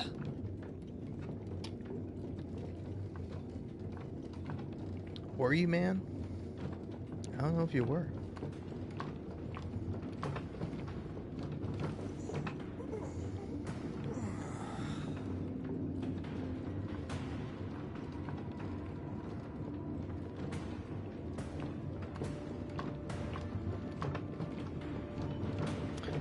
I will say, it's like, I understand that you want to make a world in a game sometimes, but it's like, if you want to have me going down the fucking elevator and nothing happened, deliver dialogue while that's happening. Fantastic. I think you can get down from here.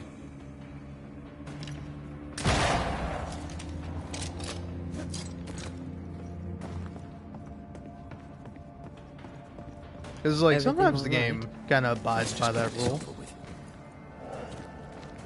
Where it's like, oh, hey, you're going on this long elevator ride? Let's have some dialogue. But then sometimes it's like, yep, just gotta sit here and wait for the elevator to slowly go up, or you gotta do the God of War thing of, like, crawling through a wall.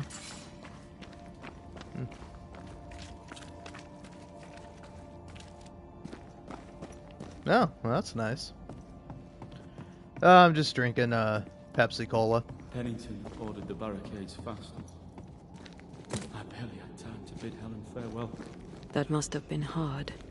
A soldier is called to sacrifice.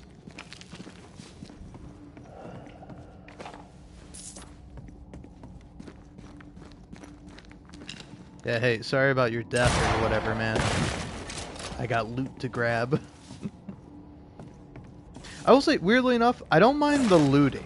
Any game that has looting in it, I thoroughly enjoy.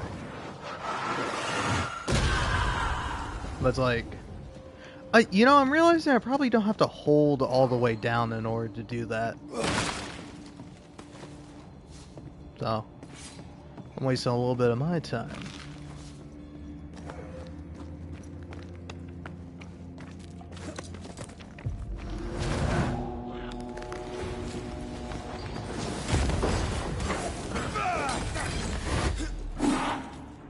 Like, here, let's parry this guy. Alright, you can't do that slow-ass attacks shit. Come on, let me parry you. There we go. Yeah, see? You parry him just so you can do the same amount of damage. Meanwhile, you can just do a heavy attack. Get him out of his stance. That's much easier. The spirits of these soldiers were angry. The soldiers weren't spared. Those not taken by sickness or thirst died of despair.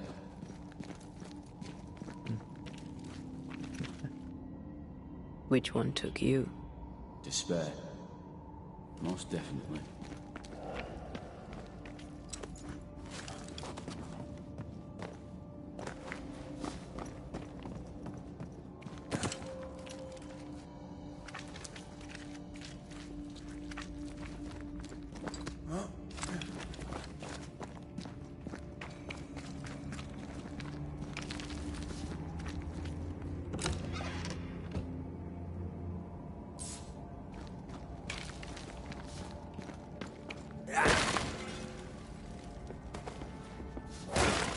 I will say, now that you've brought up the God of War 2018, I can't stop thinking about that.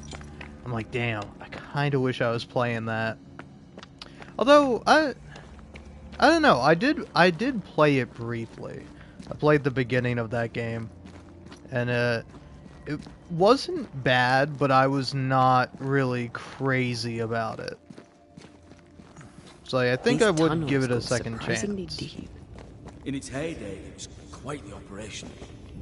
You see this lift? It goes all the way down.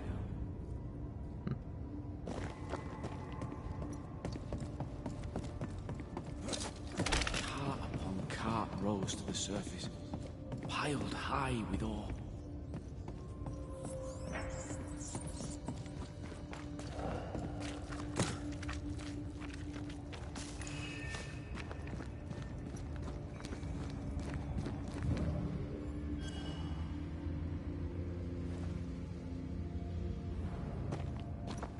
Did the miners abandon their work when sickness hit? They worked till they could work no more.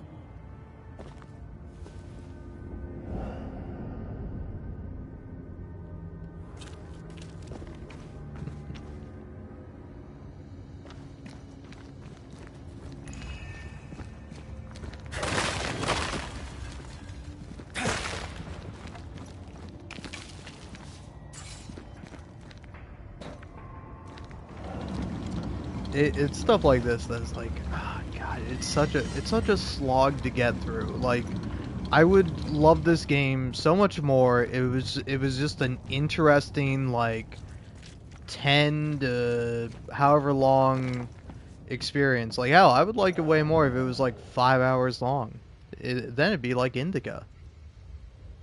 It's a great game, and it's like super short, and I kind of appreciate the fact that it's a bit short.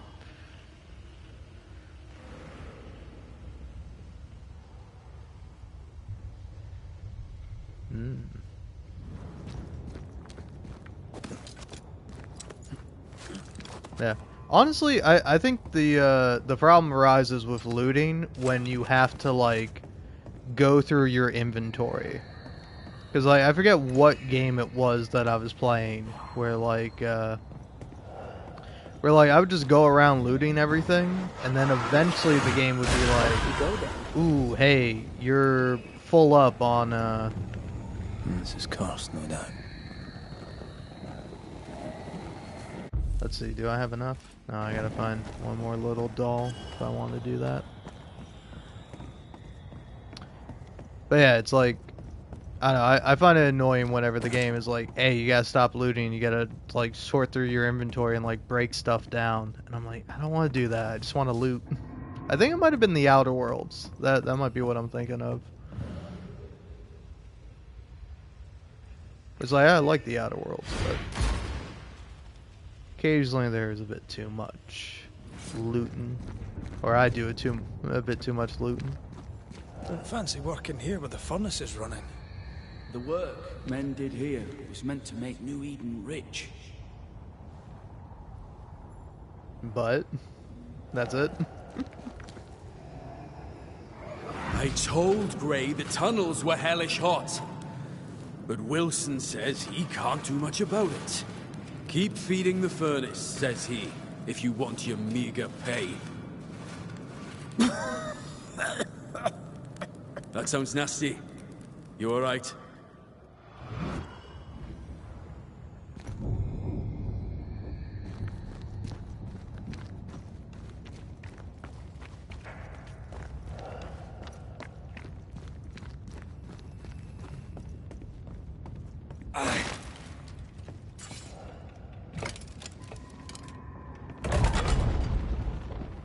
Stuck, damn it. There's a strong spectral presence down there.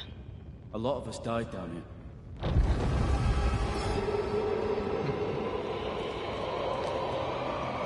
Oh yeah, Death Stranding is definitely an interesting game in terms of looting. Yeah, what is that? Uh-oh. They're coming. Hi, ghosties. Feet on the ground. But yeah, both in Death Stranding 1 and Death Stranding 2, most of my time in the beginning was spent, like, picking up random lost packages. And then, just, like, I would go deliver them to one place, and I'm like, well, I found this other lost package on the way, so now I gotta go deliver it back to this other place, and round I would go, just constantly looping until I would eventually, like, get the Nice of you to join facilities us, Sebastian. up Care a to couple of explain what the hell stars. we just heard? I can't. What now? I say we push past the blockade. Follow me, please.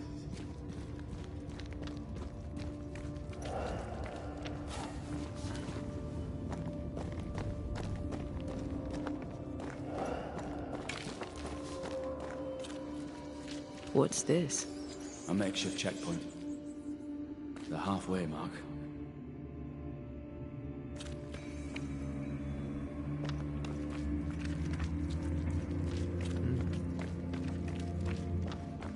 Are they expecting to face a regiment? In a way. We knew the dying would try to fight. We had to keep them from infecting the rest. Charming. Can't blame a man for wanting to make it home alive.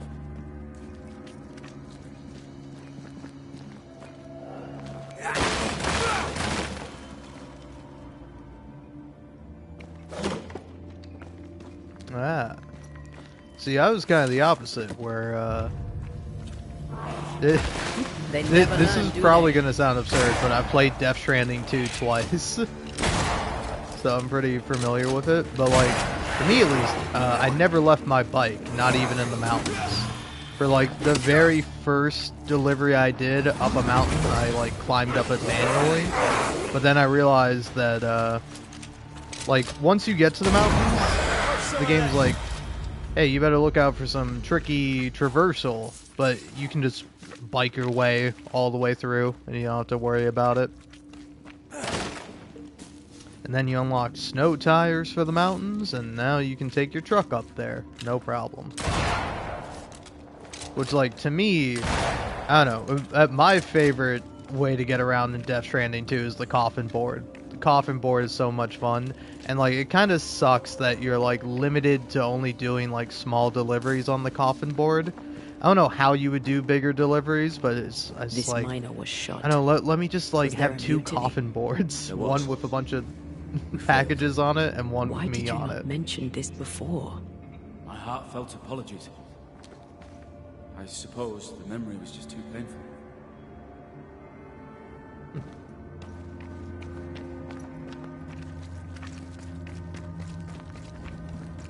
Alright, I'm jamming through this.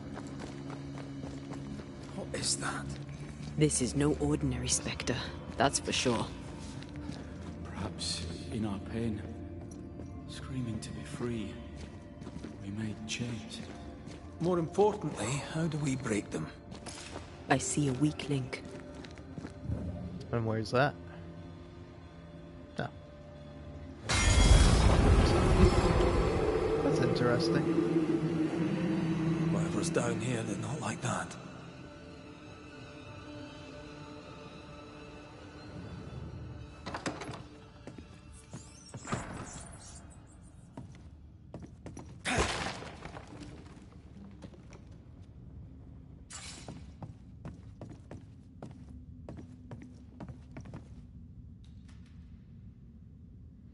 Oh yeah.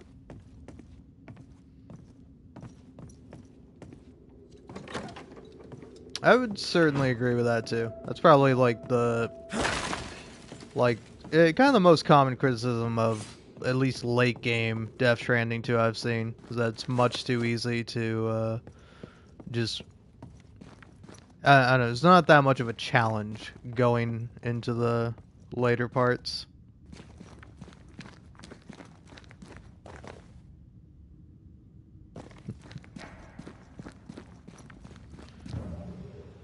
Anyway, yeah, what else am I supposed to do? Nah. Combat hard. Possession incoming.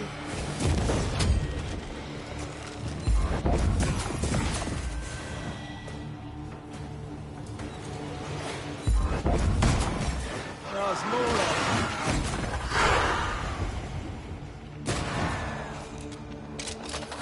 You're wasting your time on this one.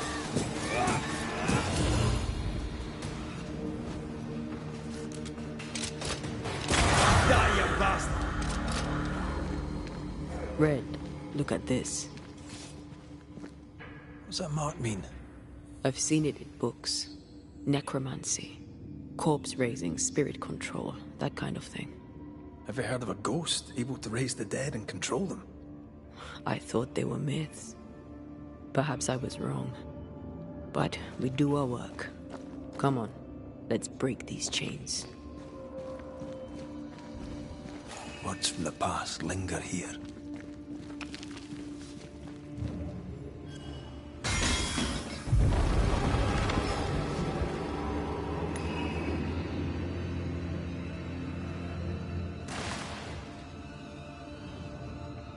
The dying must die alone. They told us to stay put for a few days, and we listened. When days turned to weeks, we made do. Now food's running low, and they've bolted the doors. We must act now, before it's too late.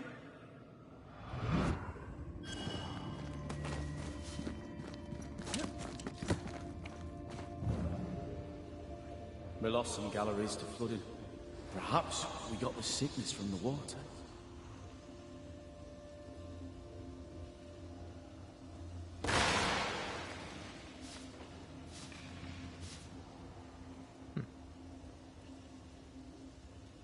Ah, here we go.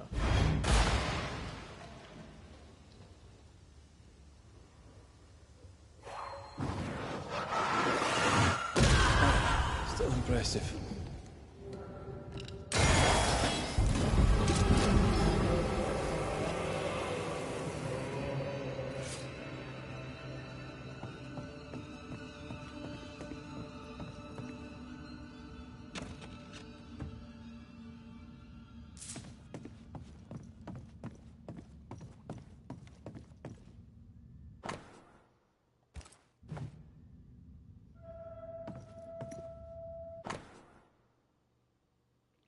Yeah, figured. Nothing to say about that, Red? It's fine. Just a bit disappointing. Alright.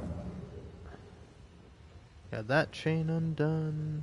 Now, what's next?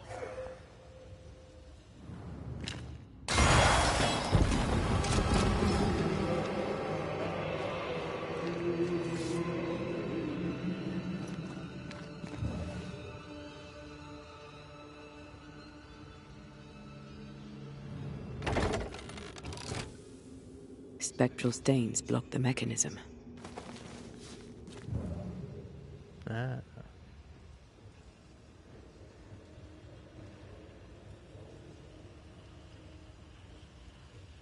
Duh, fine game. I'll push the minecart.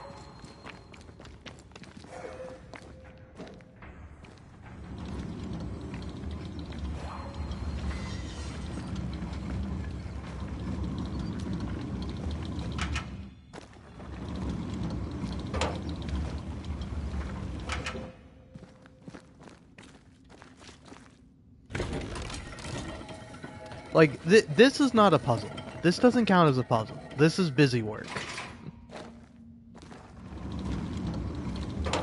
Listen, I get that it's probably hard to be a developer at, like, a big studio, but, like, you know. Just because you had to do busy work, why do I have to do it now?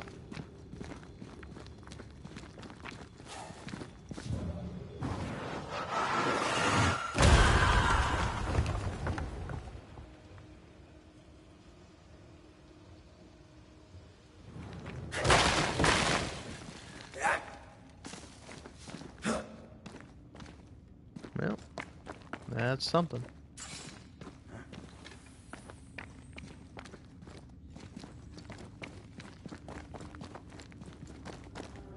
Come on.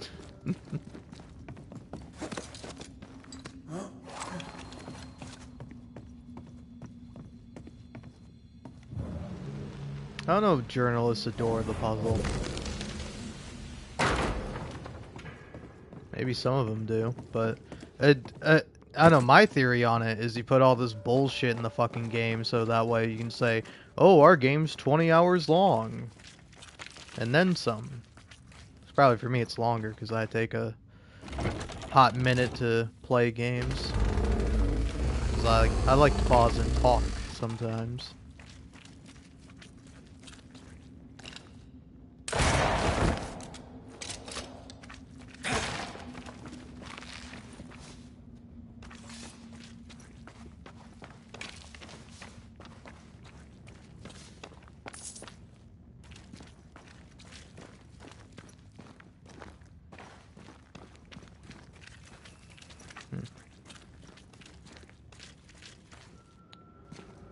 Nope, hold on.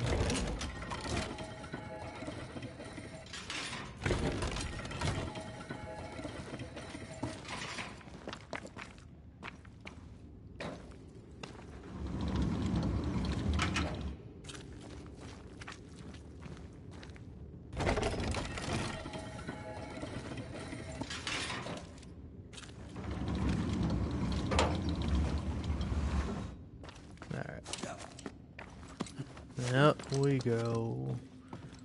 Slowly, slowly, slowly going through, doing all this boring shit.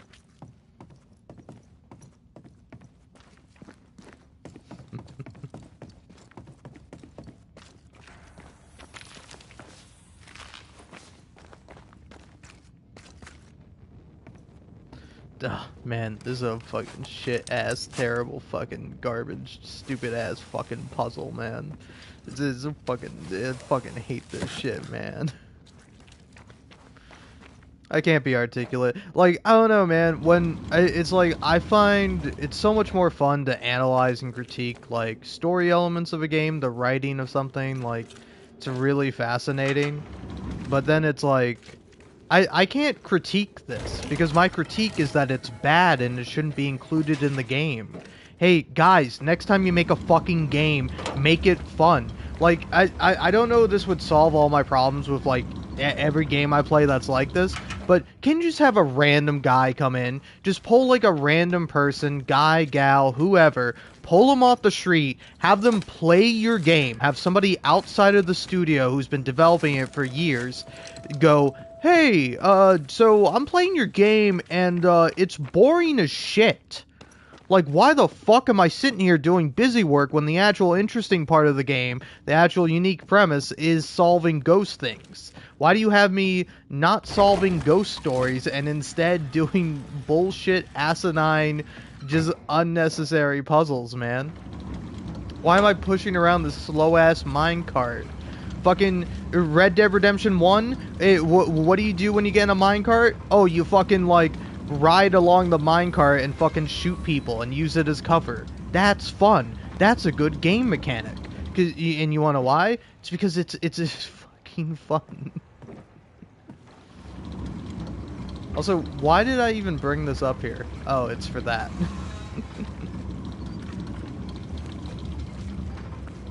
Okay, there we go.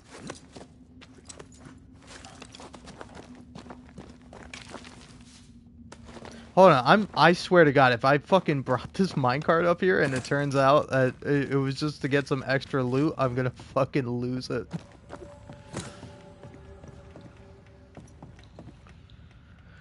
Alright, what do we got here? There we go.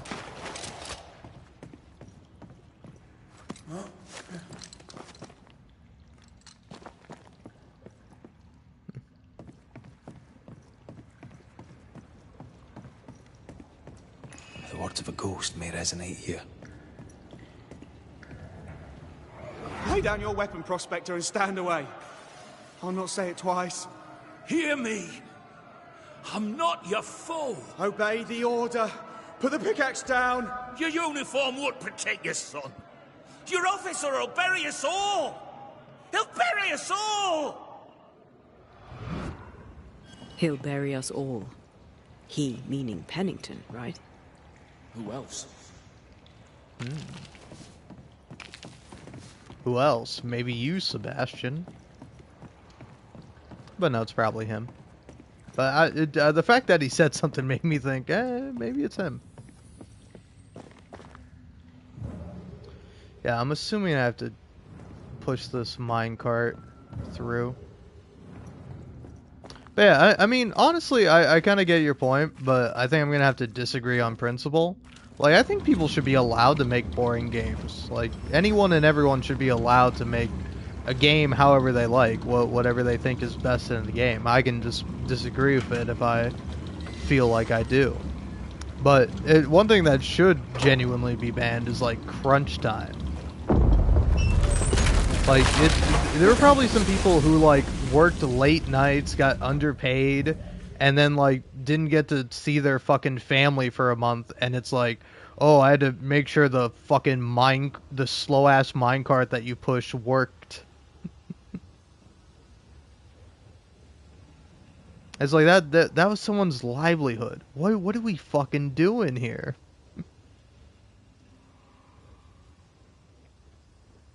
Communism or not, man, we gotta fucking find better ways to spend our time. Also, am I lost here? Am I an idiot? What am I missing? Because I understand the bridge just collapsed. That's fine by me. I don't really care. But, yeah, what am I supposed to do about it next? Oh,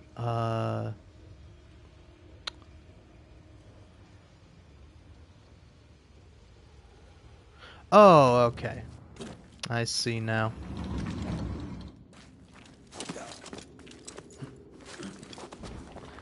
Just like, I don't know, I will say that this game is kind of funny because it contributes to the classic, like, yellow paint debate of, like, oh, should there be yellow paint telling you where to go?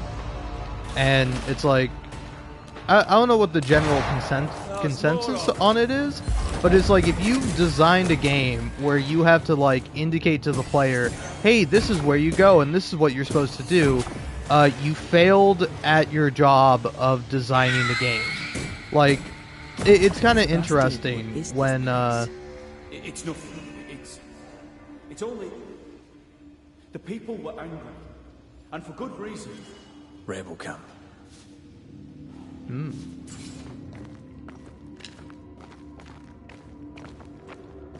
Oh, can't quite make the shot down here.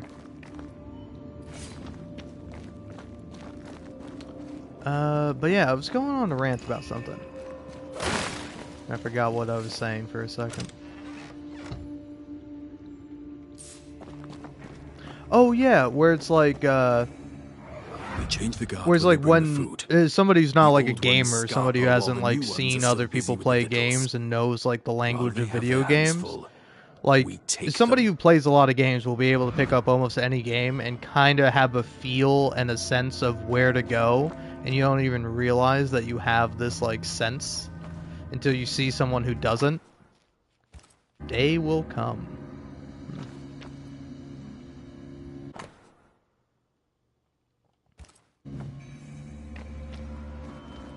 But it's like, if you feel the need to put down like, oh, here's white paint, that's where you're supposed to go. It's like, well, you kind of failed in game design, right? Because you're meant to indicate it without being like obvious. Like the best sorts of game design are ones that are completely invisible, ones that, like, you know, most people won't notice, but they'll kind of have a sense of. Which, speaking of, oh, come on. That was a hint.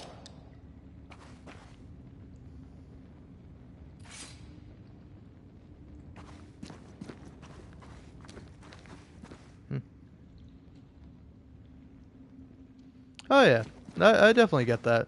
Like, again, I think when naturally built into the world, where it's like, again, it's like if you're more into design or like the construction of video games, like you can see like, oh, okay, there's some items here that indicates I ought to go this way or whatever. It's like, I think that's perfectly fine.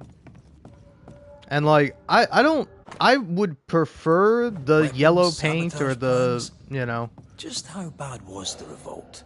Not as bad as Pennington burying us all alive. That's no answer.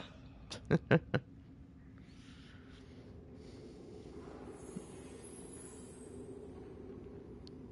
yeah, it's like, I don't know, I would rather take the indication of like, hey, this is a wall that you can climb up, so it's very easy to differentiate between like a wall you can't and a wall you can, so you're not just like randomly going up to walls being like, oh, can I climb up this wall? Nope. Alright, Sebastian, fess up.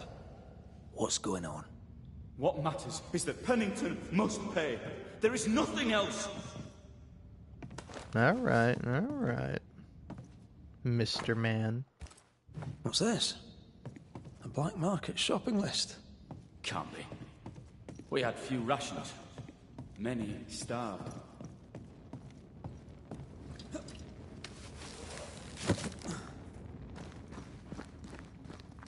Come on, tell me about your violent revolt. Sebastian Priest. In the mine, you were to tend to the sick. Instead, you afflicted them. What? No. This is a heinous lie. I gave my life for them. You turned into a tyrant until revolt emerged among the exhausted survivors. They must have gone mad down in the dark. Their rage found a target in me, the captain's man. I died innocent. I died a hero. You're a murdering coward. Blame Pennington all you want. We know 'tis a lie. I didn't. I never did that. It's not me. It's all a lie. I love Helen with all my heart. Pennington was me. You must make Pennington pay for his crimes. You'll not get away with this, Sebastian. Come back here, you coward. I don't think he's coming back. What a silly Billy. But yeah, no, Uncharted is pretty good about it. I know, I gotta play through the series of Uncharted. I have, like, the collection of them. Path is clear. But we go deeper. It is kind of funny. The only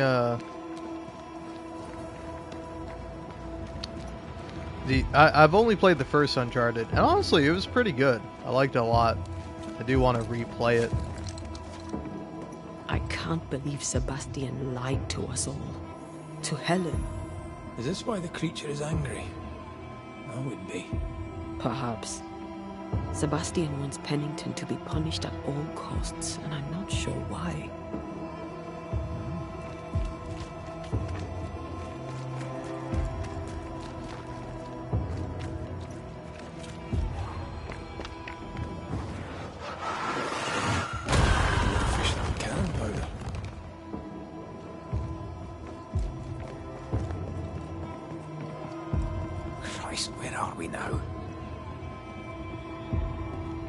Great, more chains. I don't want to chain it up, game.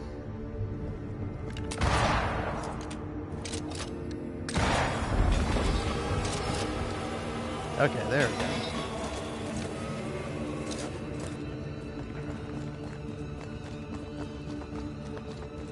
go. Miners, left to die in sickness and starvation. Helen was right. This was an atrocity. But she blamed the wrong man.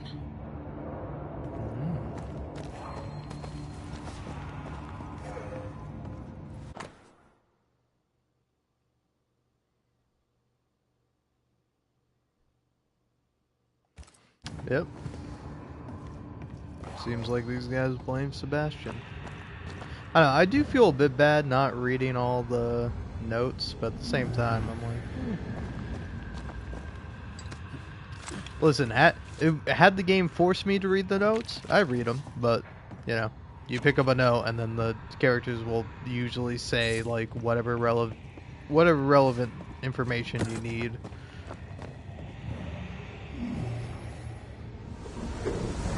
Zoom. Have a bit of this.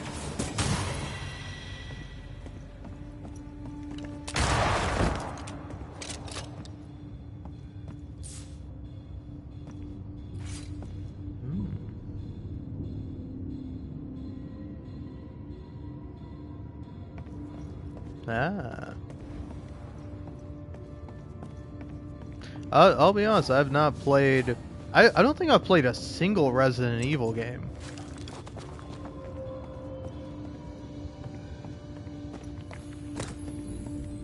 But yeah, definitely heard good things about him. Hey, so what do you think about the Resident Evil 4 remake? Yay or nay? Good or bad? Worthwhile, or does the original kind of beat it out of the water? A lot of men were locked in here. Left to the pit when you're restrained by the fear of falling. No.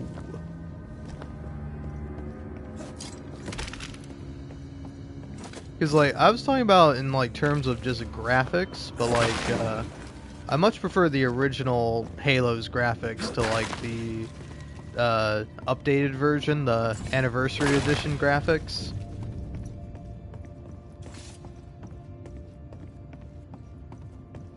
But like, I don't mind the anniversary edition of Halo as a whole. Just like for me, I'm like, I'm good with the original graphics. I don't need the new updated modern graphics for it. As like, I know there's a lot more that's changed in the Resident Evil remake.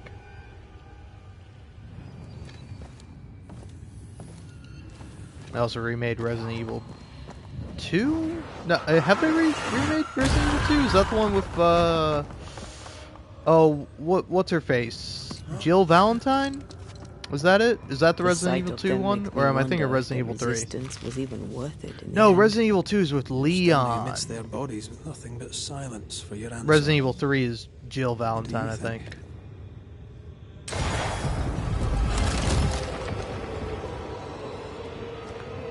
With Mr. X or whatever.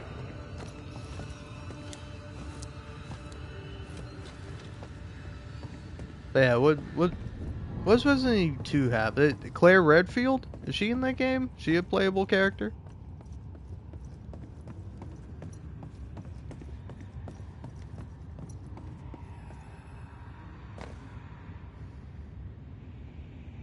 Ah, okay.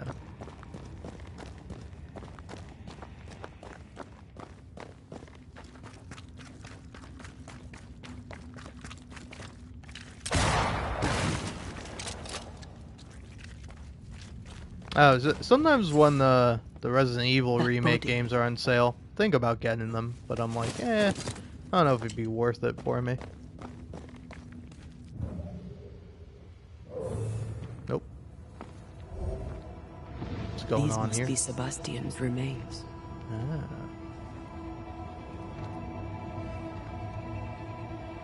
Curious. Priest said he was the last to die. Said he shot himself when hope ran out. But someone stove this fella's head in with a pike.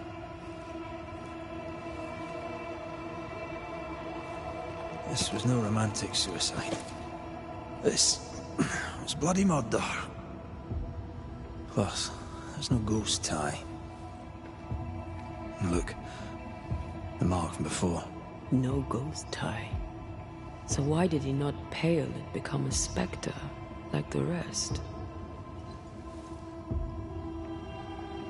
Sebastian told Helen a story. His prominent chest wound was part of it.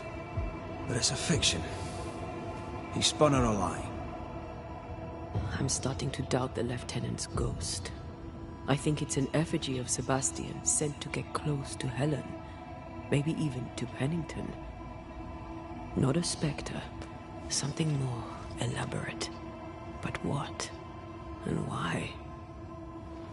Ah, I see. New kind of ghost. Sebastian is a doll. Stuffed with stolen memory. Made by whatever lurks down here. Helen relies on her husband.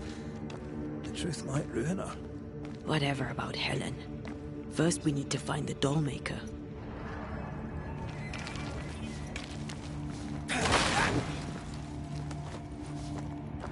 Personally, I'd rather find Doll Man, so you can tell me fun facts.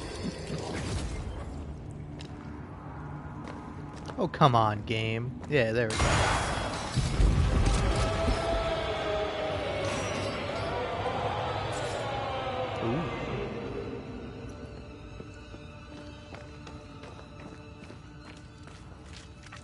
Ooh. Okay, that's interesting. How do you feel about horror games? Because, like, I would say probably technically my favorite horror game, quote-unquote, is Alan Wake 2. But, like, I have this really weird thing where it's like, I used to be, like, deathly afraid of horror, especially when I was younger. Whereas, like, if anything was even remotely scary, I could not watch it or engage with it or do anything with it. But, like, now, as I've gotten older, now horror doesn't affect me at all. Like, playing Alan Wake 2 or, like, the Dead Space remake or, like, really any quote-unquote horror game, if you give me a gun I kind of don't consider it to be a horror game. Like it's I feel much more scared playing something like Subnautica or Outlast, where it's like you don't really have any recourse against the scary monsters. Where it's like if I'm playing something like Alan Wake 2 or Dead Space and I can just shoot the monsters. Like Dead Space is like you kind of have a power fantasy with that game where you can like shoot off the limb of one of the monsters and then you could like pick it up with telekinesis and fucking jam it into like the horror necromorph and then like pin it to the wall. Like that shit is so cool. Oh yeah, Silent Hill 2. That's a horror game that would probably scare the fuck out of me. Although, I don't know. I feel like I could play the remake and be fine. But I also fear that the original might be a little too outdated for me. I don't know. I mean, I was born in 2001, but... Lost in the dark. And one by one they died. We'll soon be out. Together. The little boy in me would appreciate you staying close. Yeah, that's like the interesting thing about Silent Hill 2 is that like you can argue that the controls are bad in that game, and it's like they kind of are, but it like the controls being like wonky and unintuitive make the game scarier. Like it kind of feeds into that, which I think is really interesting. Where it's like I think for a lot of people the remake of Silent Hill 2 isn't as scary because it controls like most modern video games. Oh, okay.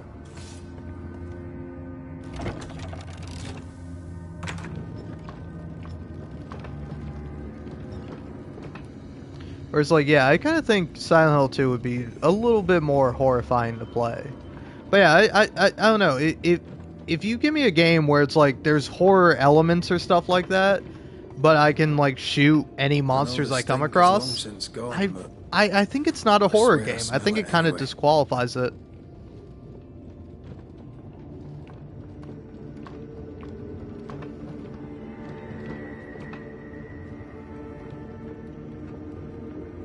Yeah, exactly. Like the fact that you are like you kind of want to avoid fighting. It gives you both like a like literal reason of like, oh, I don't want to get into a fight because it might be scary, but then also a mechanical reason of like, oh, I don't want to get into a fight because I have limited resources and I'm not going to be able to make my way through the fight, you know? So it adds like this additional thing where it's like you're preying upon like people's natural feelings, but then also adding like a game reason for them to feel the way that they do. I know that makes too much sense terribly, but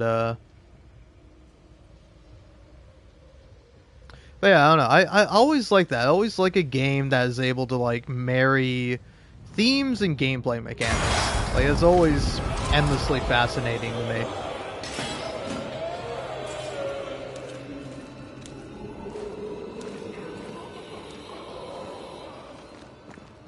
We're getting close. Yeah. Honestly, for me, it's just the fact that I played Bloodborne. If you need like, a rest, this place is as good as any. Ah, okay. Voices from the past. Wait to be heard. They left me here to rot. They'll not have me.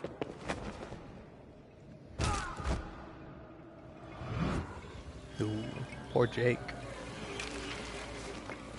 But yeah, like, with like Bloodborne, the first time I played it, I remember I put it down because it was like too scary for me, and it might be embarrassing to say at the time I was probably 15 or 16, maybe I was 14, but like I was around that age. But then like a month or so later, I like picked it back up again.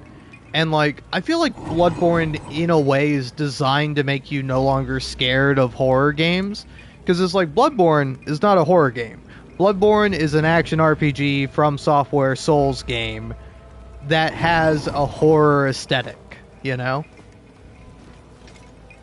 So it's like you take all these scary monsters and all these terrible foes and these beasts and what have you, and the game's like, hey, kill them. You get used to the jump scares and have them no longer affect you. Because that's also the thing with me, is I don't get jump scared very frequently, especially when playing a game.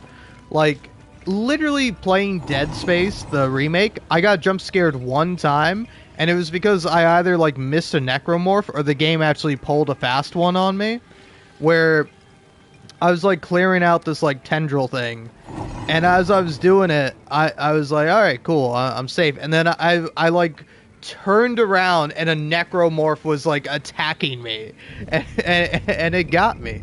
It jump scared me, and like and like I'm like, that's the problem. That's why I haven't been jump scared during Dead Space, is that they always play like a horror sting, or they always kind of let you know when something is happening, you know? It's like the game never really lulls you into a false sense of security, only to scare you afterwards.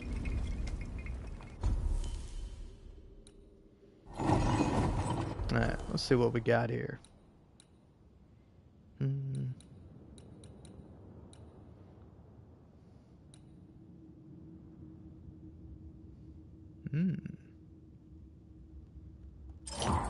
Yeah, let's go for that.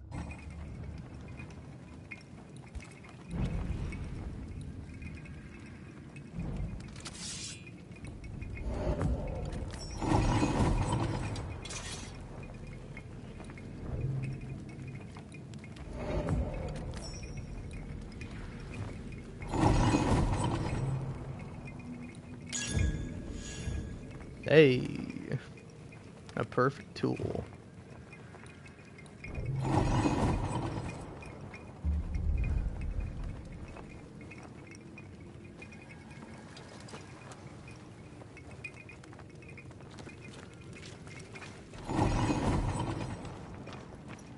Ooh, Scary Chains game. Very frightening.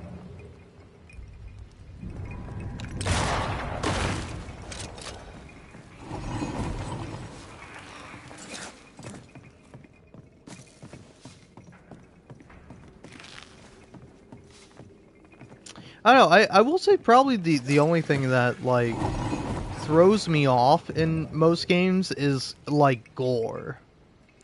Like, I'm ready to shoot the infested roots after you bruise the heart. Yeah, I know how this works.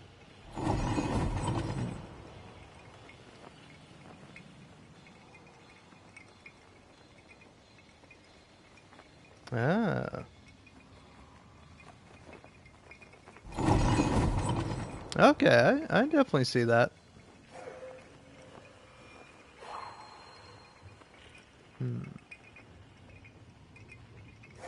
Okay, so I see that. What about These chains, an echo, I think. These ones? A strong memory clings to this place.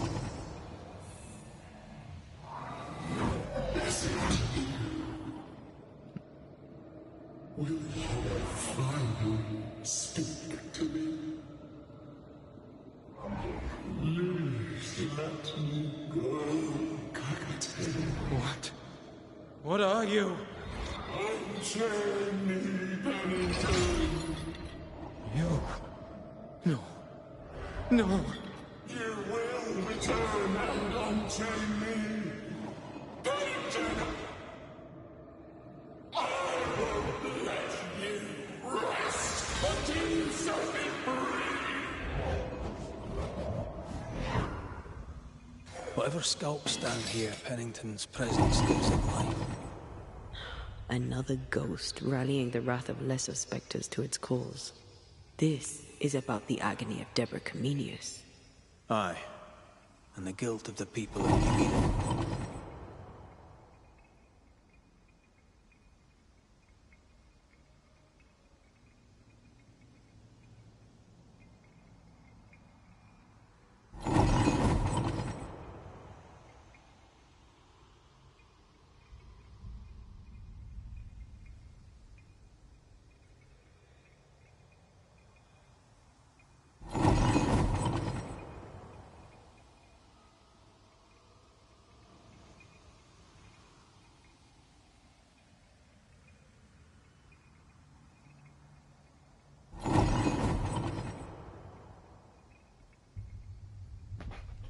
Bye-bye. Hello. Bye. Oh yeah, but I don't know. I guess two things to say. A, I kind of like that, the little going up to the chains and like seeing a memory. I think that's more interesting than typically what you have going on.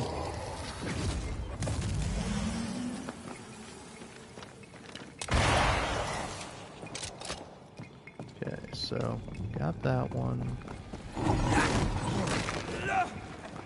Got that one. Now, last one, I presume, is... No, I'd almost fancy my own garden. Trust me, you don't want a garden. But yeah, it's like, I would say that, like, in terms of horror games, like, gore tends to shock me more than anything. Like, I would say probably... honestly, I don't know how real this is, but like one game I played where I was like fucking horrified at all the death animations was Tomb Raider, the reboot series, the 2013 or 2012 one. I always forget which year it came out. But like that game, you see, if you fall off a cliff, you see Lara Croft get horrifically killed. Like Lara Croft is just getting gored and like terribly murdered, man. It's like, honestly, that game is such a weird fucking game. It baffles me that that game exists in the way that it does. Because it's like, I don't know if this is just a rumor or not, but there is the thought that for those Tomb Raider games, one of the guys working on it was like a gore fetishist or whatever.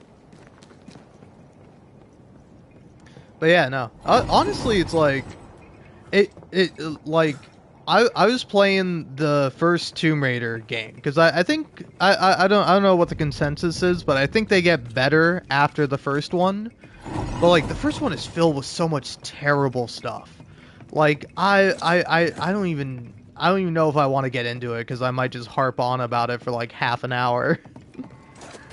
But like I would say like the two main critiques I have of it are like I don't know, it feels weird because it's like Lara Croft is going through all this like horrific shit and like the most absurd things ever. Like you're running through burning buildings, there is like avalanches and rocks falling down, constantly trying to kill Lara Croft, and it's like at every second she should be like horrifically killed, but she somehow makes it all the way through. But then like it's like I would say the gameplay is fine and pretty fun, and like the general story is okay, but then there's like some really terrible glaring things with like the story. And I would say the two main things is you have this one nerdy guy who's got like some computer joke on his t-shirt, and like this fucking guy is like a nerd, and like literally your first impression of this dude is I forget her name. I forget most of the characters' names in it, but it's like I can't remember. It starts with an R, her name. But like the only black woman in the game, she is like showing a photo of her daughter, or she's like talking about her daughter. And then this guy comes over and he's like, "Whoa, your daughter's smoking hot. My God, I'd love to take her out on a date." And then she just replies with, "She's 15, you fucking creep," or like something like that. And it's like, oh Jesus Christ. And then and then like also the whole time it's like it's subtext, because I think the craziest thing about that game is that I got to the end credits and like the game was written by like I think Rebecca, but I forget her first name, but like Rebecca Pratchett or something like that. And I'm like, Pratchett, is she like related to Terry Pratchett? And you look it up and it's like, yeah, the daughter of Terry Pratchett wrote this game, or at least was like one of like 3 writers on it, because it's like her and then some other woman, and then I think like uncredited, at least in the credits, is like one of the lead designers of the game, who also contributed to the writing. But like it's obviously like implied in the game that like Lara Croft is in love with Sam Nishimura. I forget what her last name is, but like they're obviously implied to be like a couple, and like there's like this one really like funny journal entry you find where Sam like talks about like, oh yeah, Laura and me, we hang out all the time. Yeah, we love spending our time together. But like every time I drag her out to the club to go partying or whatever, she's never interested in any of the guys, you know? And like it's very obvious that like it was intended for them to have a romance, but it got censored. Like there was like a comic made where they kissed at the end, and then they removed the kiss and they changed the ending of it.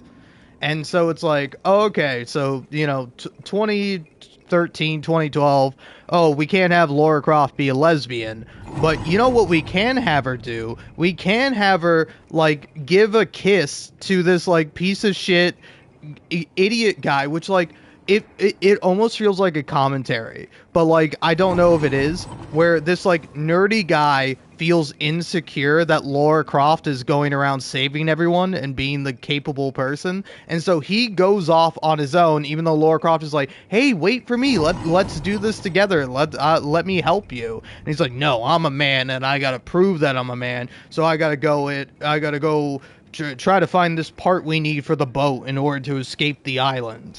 And so you eventually catch up to the guy, and he's dying, obviously, and Lara Croft is like, oh, you're such a hero, you're so brave, and she like gives him a kiss, and I'm like, what the fuck, video game? What the fuck? And it's the most absurd thing in the world. And then it's like, I don't even know if that's the worst part. Because like, because like the other thing that pissed me off is it also pertinent to that scene with Alex, I think the guy's name is, this nerdy little fucking bitch who deserves to eat shit and die. Like Lara Croft throughout the game is fucking murdering dudes. Like she is just killing people left and right. You get like a shotgun, you get a pistol, you get a bow, you get like an assault rifle, and you are just mowing down dudes throughout the entirety of the fucking game.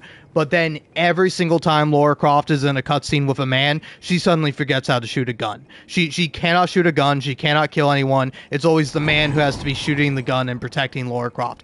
Every time. There is not a scene in which Lara Croft is present with a man where she does anything violent. And it's the most absurd, sexist, nonsensical thing I've ever seen in a fucking video game, man. It's like, it's like, again, I don't even want to blame the writers necessarily, because it's like they were obviously like restricted in what they could do with the story, and it's fucking so absurd to me that it's like that's how the game was. Also, it's incredibly funny when you get to the end of the game, and it's like it's like here's this game, Lara Croft's the main character. And then you get to the credits, and it is a black and white photo of what I can only presume to be predominantly British men. just like it's like 6 or 7 just dudes. And it's like, here we go, we made it. With Crystal Dynamics, we did Lara Croft. It's like, Jesus fucking Christ. But yeah, no, I really want to replay that game again, because it's like, I don't know, maybe what I have to say isn't all that funny or interesting, but it's like, I'm fascinated by that game. But anyway, I went through the game and I beat it, and I was like, man, you know, I wish that the game like took Lara Croft's like mental health more seriously and actually like examined how that would like fuck her up, and like it kind of take the weight of like all the people that you kill because you're just like mowing down people. And then I thought about it for a little bit and I'm like, oh, I just want this game to be The Last of Us Part 2, where I think The Last of Us Part 2 does such a great job with Ellie's character. And I don't know, I like The Last of Us Part 2. Sue me, kill me in the streets for this take. But like, I don't know, I love Ellie as a character a lot, and I think it's like really interesting what that game does in terms of like developing her character and like her arc throughout that, where it's like, I don't know, I think it's very funny. People are all the more like all the willing to see a, you know, morally gray or morally dubious man regain his heart and become a dad, and everyone's on board with it, and everybody sees Joel as a big fat hero who isn't fucked up in any way and not like a piece of shit bastard. But then, sorry, is his daughter, you know, surrogate daughter kind of doing the same thing as him but in reverse, where she's losing her humanity and essentially turning into Joel. Actually, I don't like this game anymore. Why is Ellie making wrong decisions and being a bad person? I don't know. Maybe you should fucking think about it, asshole. That's just what the whole game is about, man. It's just a cycle of violence where you're like inextricably linked to the fucking past, and like you can't escape it as much as you want to, and like the only way to really move on is to, you know, forgive yourself, forgive the people who've done you wrong in your life, and you know, and like move on and actually begin to grow and heal from it.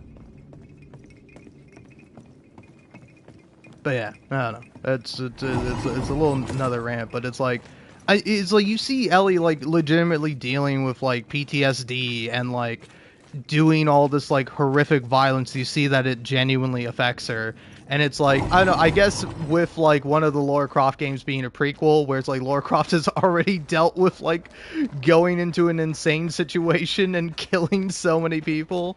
I guess she's more used to it, but still. I find it to be pretty funny.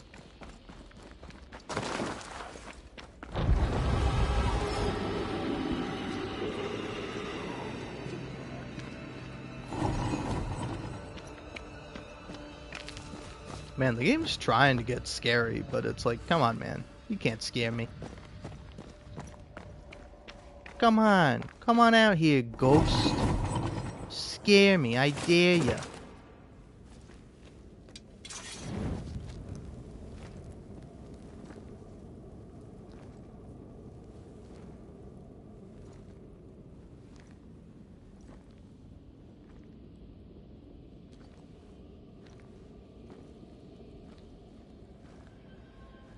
Can you see it? Not yet.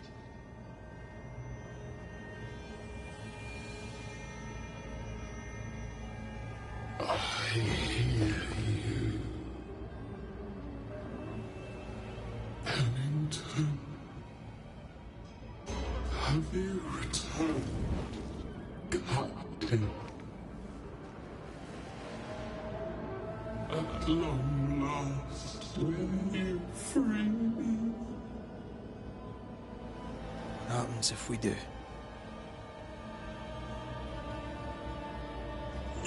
Then I will crawl and climb and knock, and the captain will taste his own medicine. You're Deborah, right? Pennington had you arrested and clapped you in chains. A broken pipe, locked away, forgotten, down in the dark. Lift the heavy chains from her, free me! If we do, will you talk with us?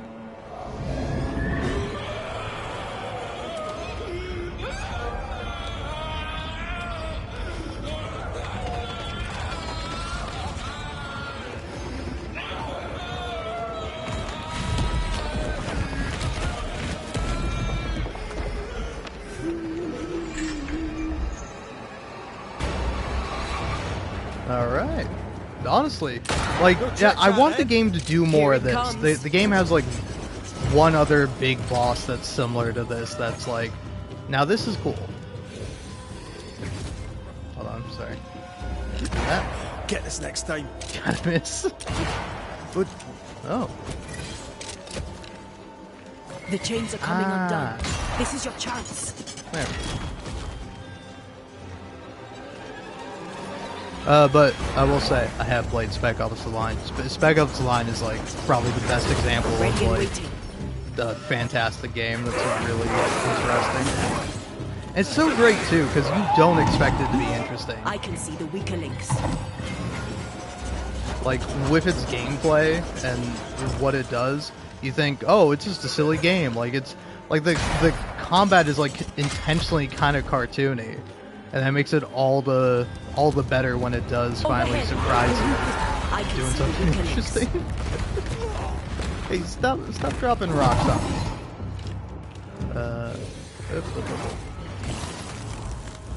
You are all paying for this!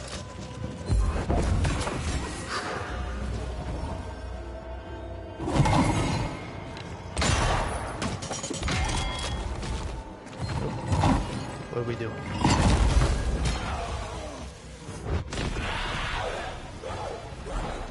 Alright, cool. Shit. Defeated him. Oh, shit.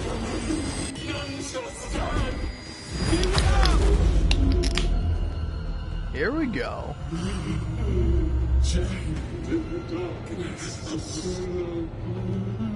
Release her! So long I feel the light.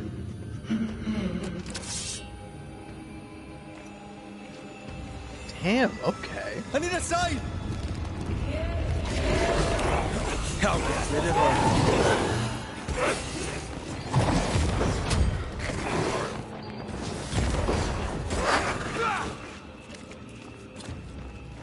Where did you go? Give me a sign. Hurry! Let me out!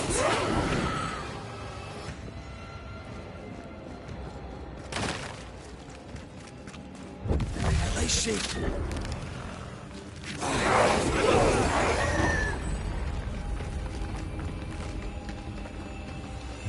Wrong one. Look, they evolved in the wrong one, Red. But we'll get there, eventually. Atea? Atea!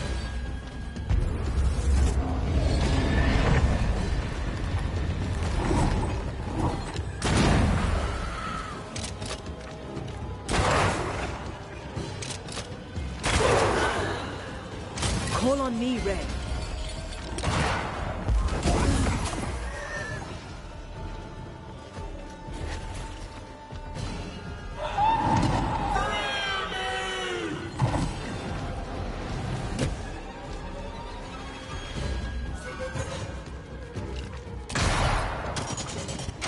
You cannot free me! Only I can! I can see the weaker links.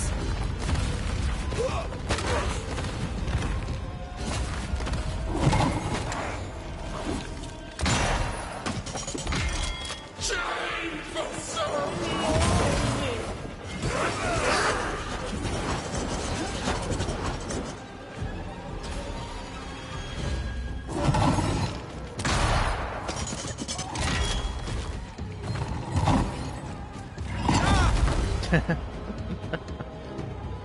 Nice. Alright, come here. I got you.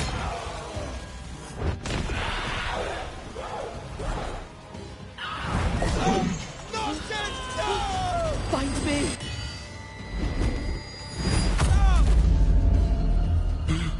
The darkness, it devours me. It's me. Atea? Atea! Come at me. I'll beat you all.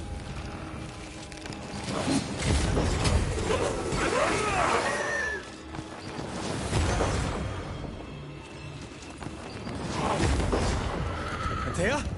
Atea! damn chains!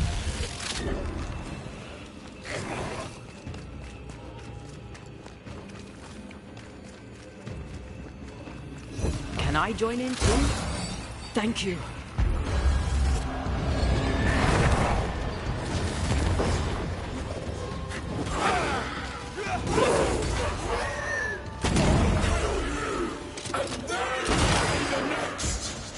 I can see the weaker links.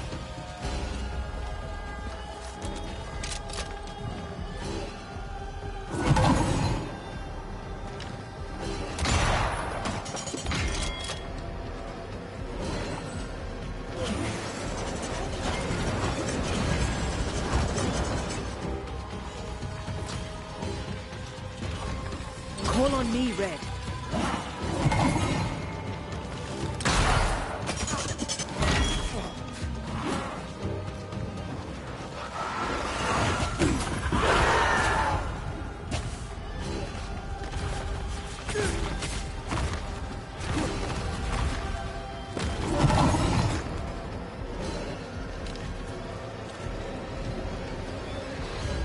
I'll kill you, and they will be the next. I'll destroy you.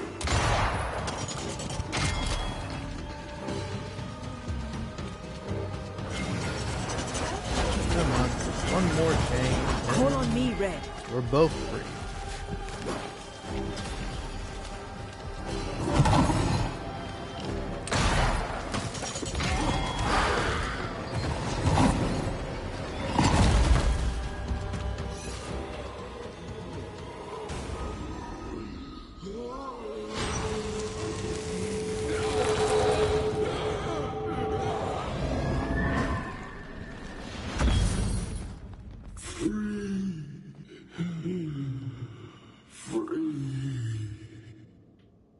It's over. Go in peace. No peace, no pardon, naught but darkness and decay. No. All this must stop, and you must stop it. Dark decay and the maddest words of the worst of men. Whose words? Pennington's?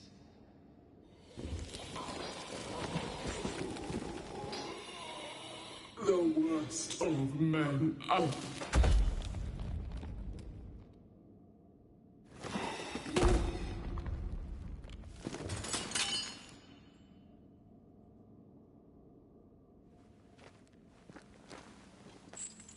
When the maddening silence becomes the darkest night,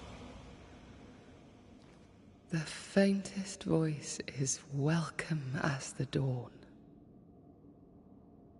Deborah.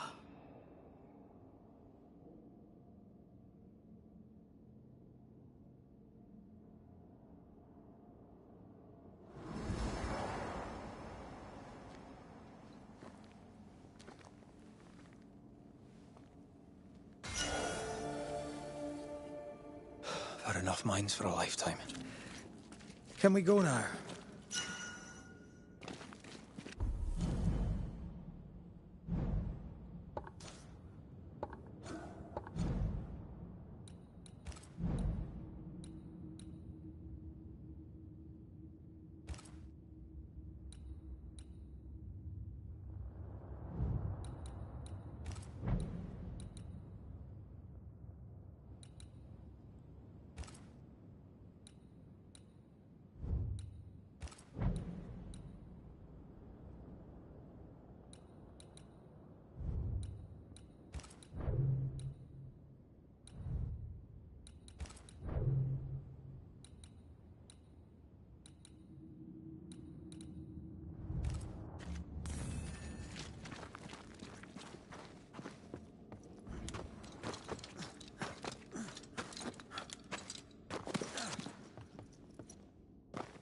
What was that thing?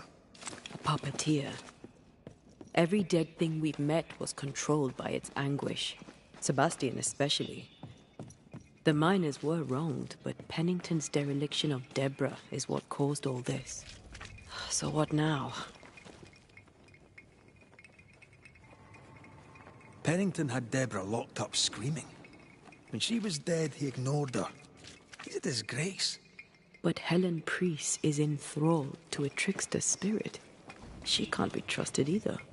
Well, eventually, we'll get to take sides.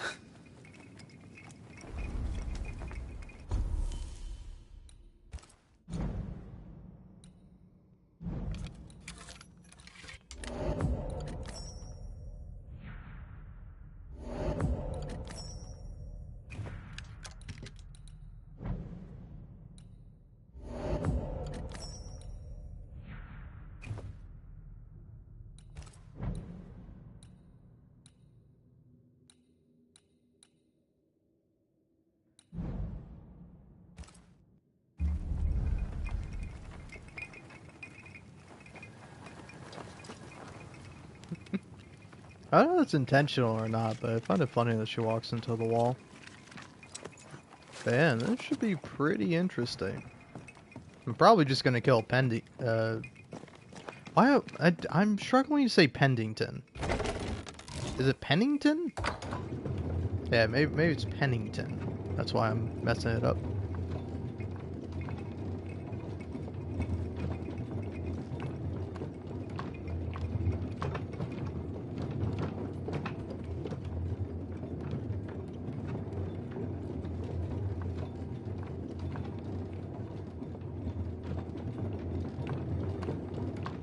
So, any conversation to be had? No? I'm just gonna sit here in silence as the elevator slowly takes us up. I mean, it's fine by me.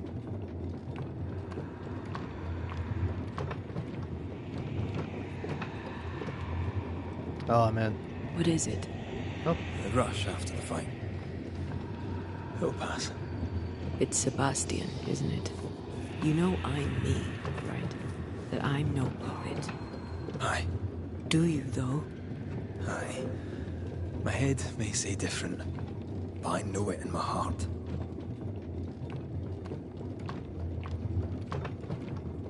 That would be an interesting reveal. Yeah, yeah. Like Anteo is being influenced by Deborah, but I don't think she is. My goodness gracious, we're really taking a while to go up. But yeah, I don't know. I do wish that like Spec Ops: The Line was like, I don't know if it should have gotten like a remaster. It definitely should have gotten a sequel, or at least something similar to it, because it's legitimately one of the best games ever made. Fresh air, at last.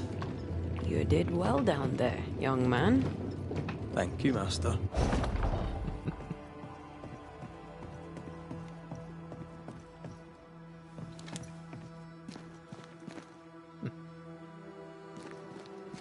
Is this the way I'm supposed to go? No. Yeah, guess that way is locked.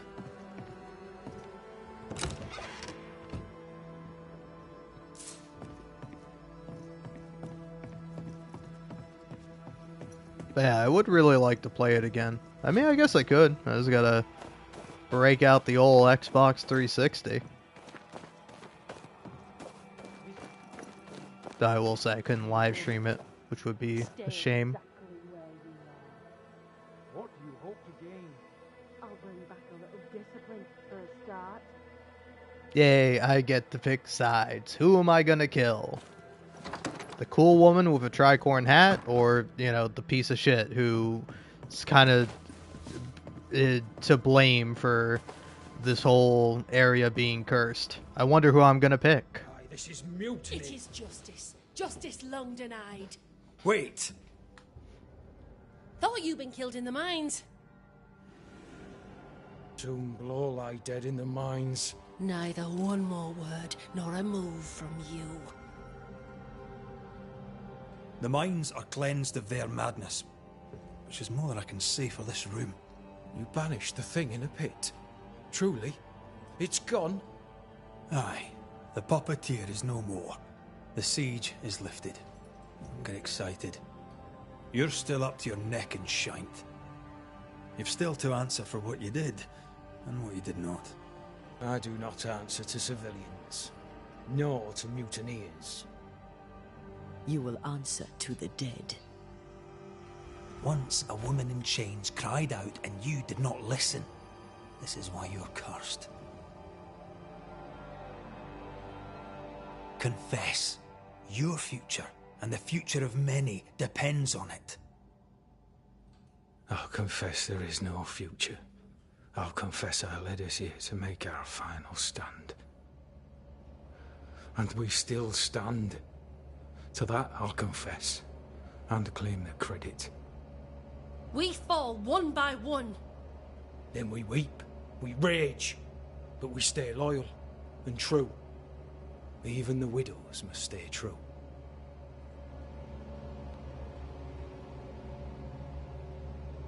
Guilt eats you from the inside.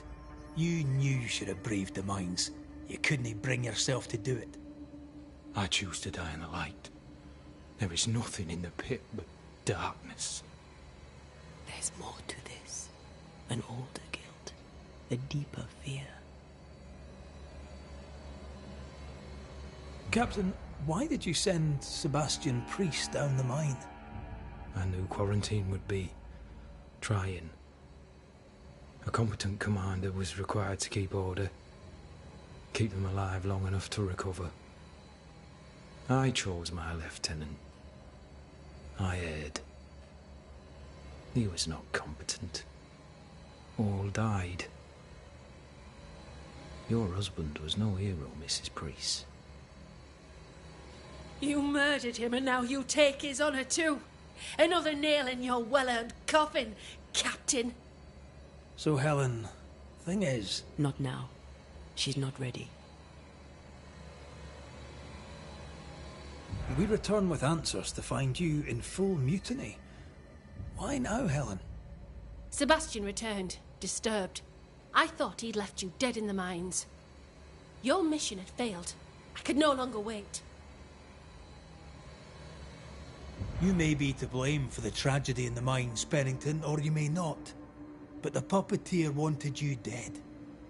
Some years back, you accused a local woman of witchcraft. You locked her up. The puppeteer was quite angry about that. Fairfax Haskell, too, played a part in the killing of Deborah Comenius. He faced up to his wrongs. Now you will face up to yours. At last the die stops rolling and my number has come up. I'll tell it now. I'll tell it all. You accused a woman of witchcraft. If it were not slander, why can you not face her? There was no slander. It was true. She was corrupt. She was evil. And she was a school teacher. Someone had to think of the children. It's horse shit, but he seems to believe it. We're getting closer to the truth. You clapped her in irons and threw her in jail. You took her humanity. You recognized her in the puppeteer, didn't you? I'm sorry. Puppeteer? That's what was in the mines, wasn't it? And you knew, didn't you? How long? For how long have you known? What I know and you do not would fill a library. Sebastian's sway over Helen is dangerous. If she takes charge, so does he. But Pennington is depraved and merits no saving. What's your thinking? I have faith in Helen Priest. Step down, Captain. Perhaps you may begin to wash your guilt away. Do what you must, and face the consequences. Cast the die. I will.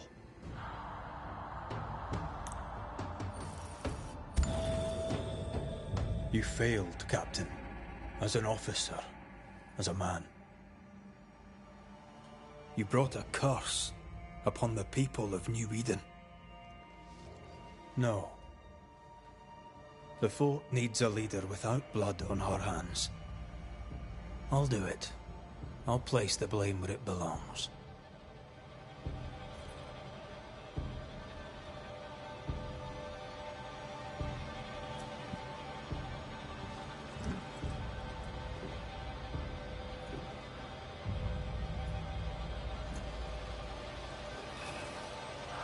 How Marif, how Gunjo. Life to the living. Death to the dead.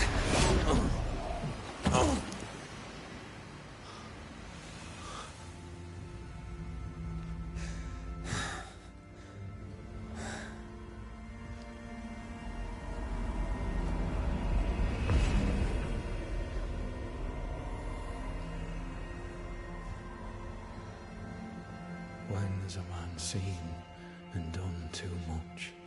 As a soldier, a leader, a father. Down with tyranny. Justice prevails. If we are to survive, there is much to do, and survive we shall.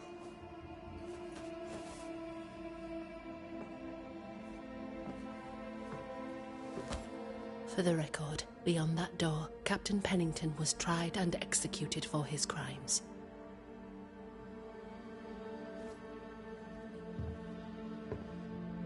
We did what was needed. The story you tell is up to you.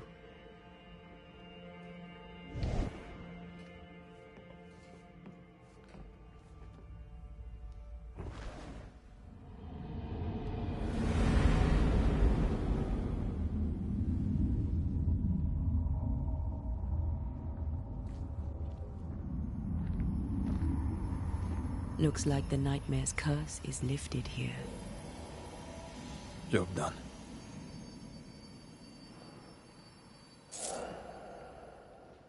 All right. Yeah, again, I think the game is interesting on like multiple levels. Where it's like I will say it's like I do both like and dislike that there's always an incentive. Like the game has given you an incentive to like always blame someone, i.e. kill them. But like if you were, I don't know, I think it'd be interesting playing through this game and going like specifically for what you think is right, you know? Because like even with the ghosts, you have like two ways of sending them away. You can either banish the ghost or you can ascend the ghost. So it's like, I don't know, there's definitely some people that I think are for sure to blame, but it's like, I don't know, if by killing them, even justifiably, do you rob them of the chance of redemption? Maybe, Pennington could have been good for the group. Maybe he could have, you know, made amends, made up for his past mistakes, but now you've killed him. He's never going to be able to have that chance. But then again, might have been the right thing to do either way. I think it is interesting, though. A whole new skill tree. And Terra can merge with Red to deal increased damage for a short time. This allows the couple to tear through powerful spectral webs. Huh. Alright, that's interesting. So, what now? What did Ceridian say when we first met her? Once we'd weakened the nightmare's influence, we could use the void to enter its lair. Deborah's grip on the settlers has diminished. We'll return to Ceridian's island. From there, the void breach will take us back to New Eden Town. Just like that, eh? Well, yes, just like that. Something bothering you. But aren't we rushing things a little? We've lost too much time already. We have a nightmare to confront, remember? Sometimes I hate the world. Another free woman, bright, sensitive, kind, murdered by a craven rabble too weak to face its own mediocrity. Cowards hiding behind fake virtue. And for what? They won't even say her name. Why? Why her?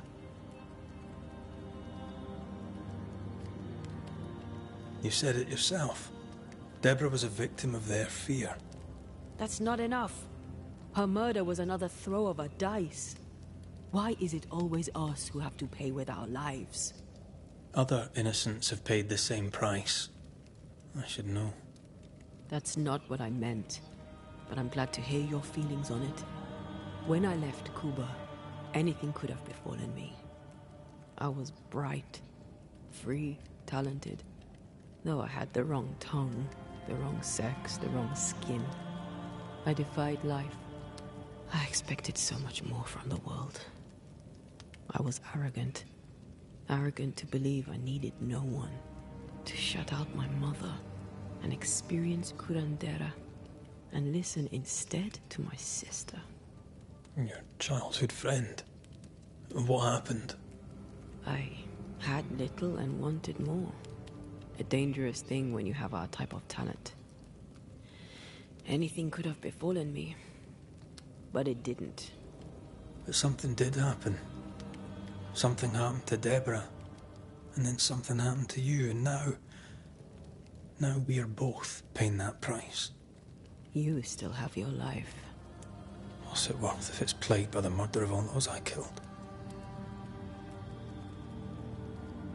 We made a choice, Rory. You made it willingly. Aye, I did.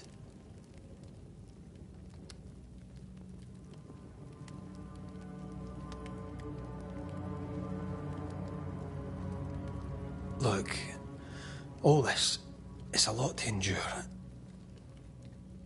We're both exhausted. I know I am.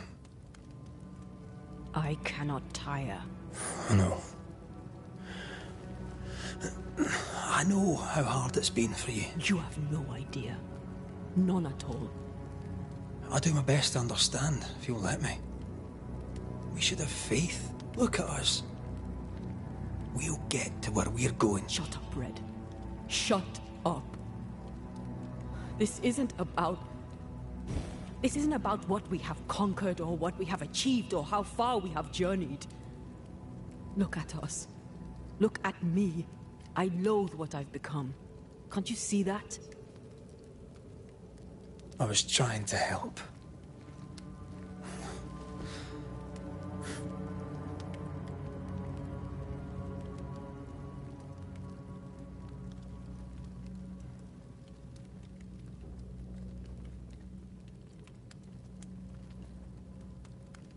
I'm sorry. Stop apologizing.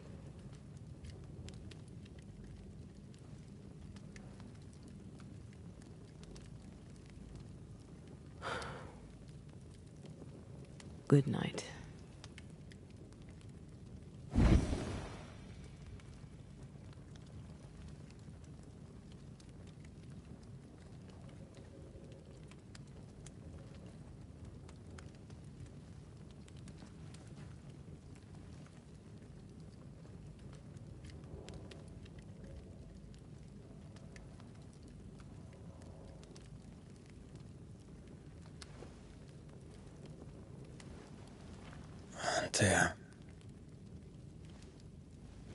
Antea,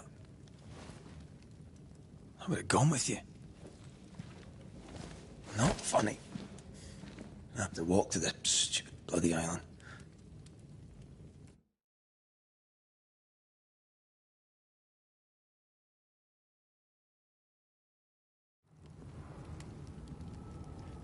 No shit. Huh.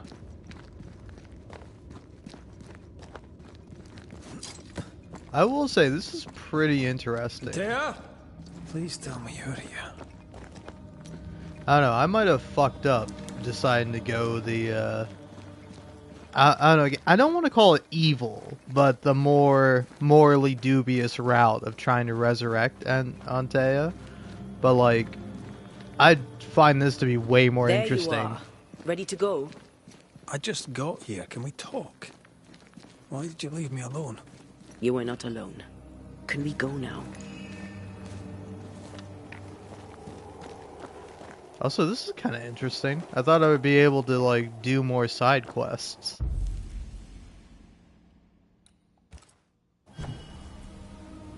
Hey, if you want to go, we can go.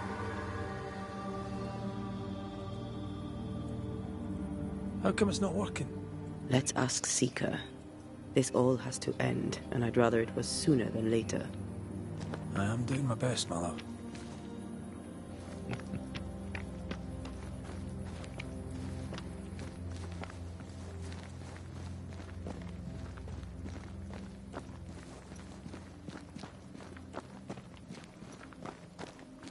There's a spectral web here, but it's new.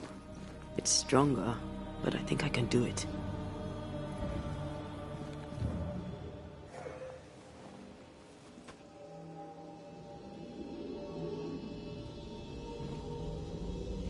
Oh, easy there. This'll only take a moment.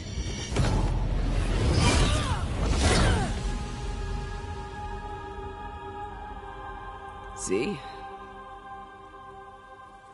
Ah, well, throwing my weapons through your will is a little unsettling.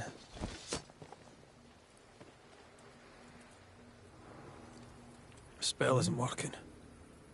I think she's gone.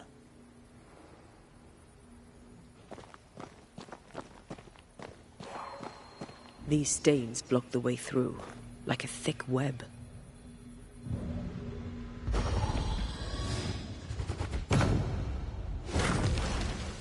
Onwards. Oh, there!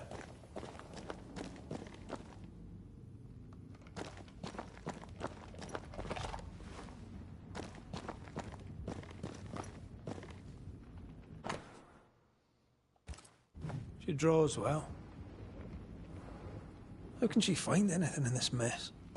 Is that really what's important right now?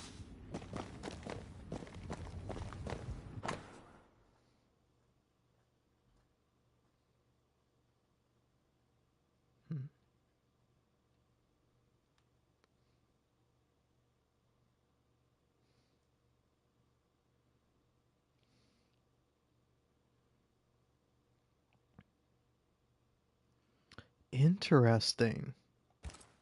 Why is there a letter from Deborah Comenius here? And who's Grace? No way back to New Eden Town, and no seeker either. Our only clue points to Kate Newsmith. Maybe she knows this Grace, and where to find her. I'm taking Grace as probably Seeker. But who knows?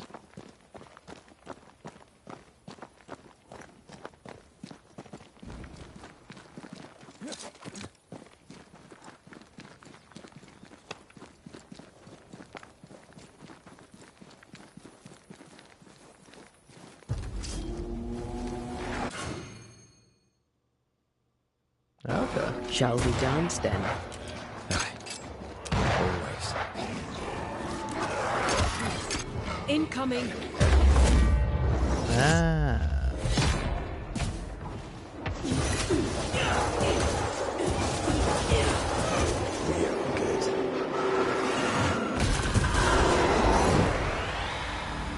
If the spirit chases were working, we wouldn't have specters. I'd stay to figure it out, but we need to see Kate.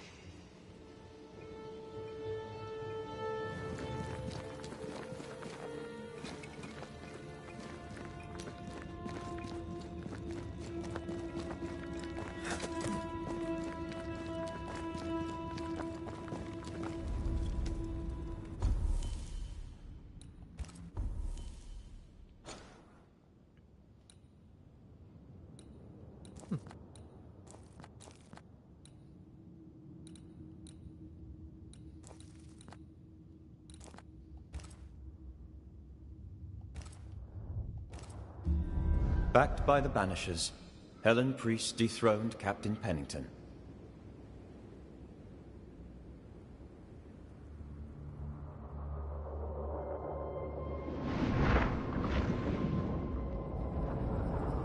Dark truths were unearthed. Some secrets remain buried. The survivors must now set aside old sins and build themselves lives worth living. But can Helen Priest lead them into the future, chained as she is to her past?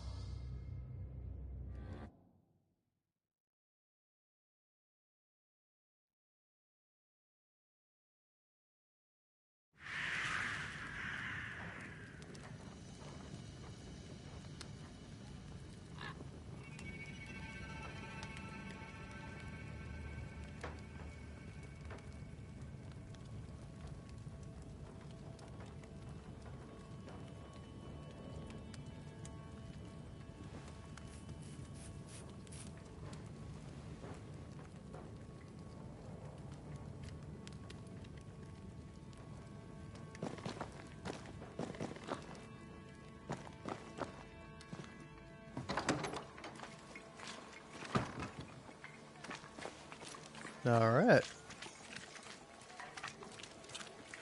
Let's jam I get on the main feeling story. folk are preparing to leave.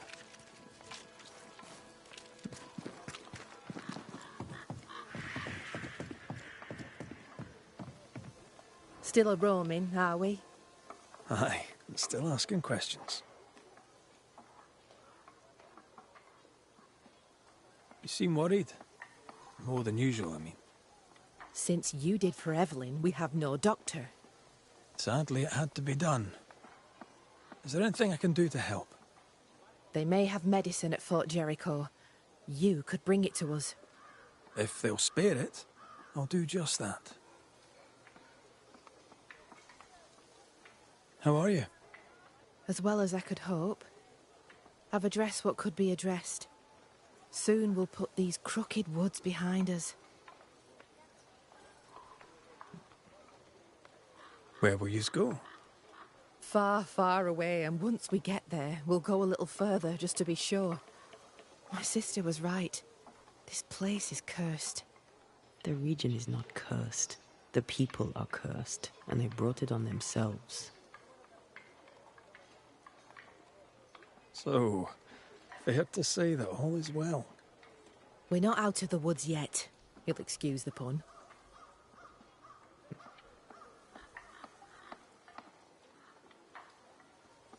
Yeah, I will definitely agree with you there. Like, Disco Elysium is one of the best games.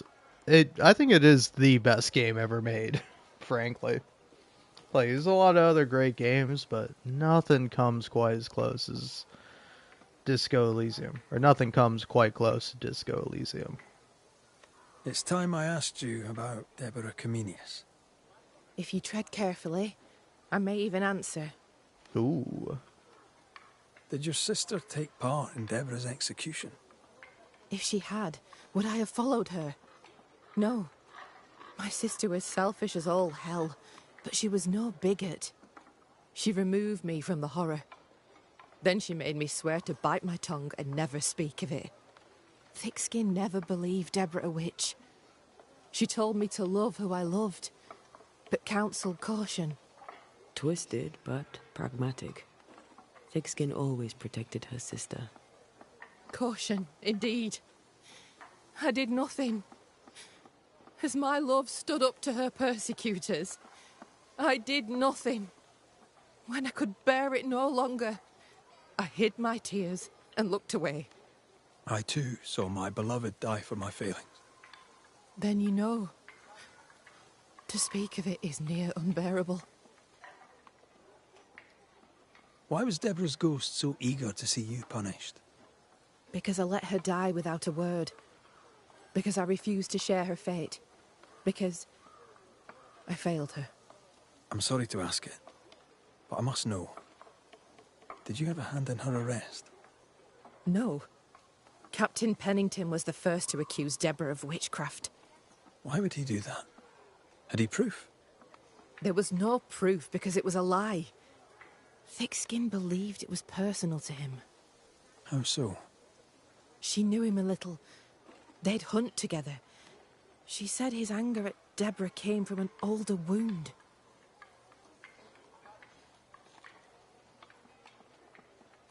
I'm trying to track someone down, and I was hoping you could help me. I'm busy. Find them yourself. I'm not asking you to do anything. I just need information. I may have some to share in return. So, I found your name in an old letter. It was addressed to someone by the name of Grace. It was written by Deborah Comenius. You just can't leave a scab unpicked, can you? Especially if it's not your own. Deborah wrote of a cabin in the woods. Could this Grace person have found it? I don't know. It was all a very long time ago. I had forgotten her. Did Grace ask you for help? No. Grace Pennington vanished. No one ever saw her again. Grace Pennington? As in Captain Saul Pennington?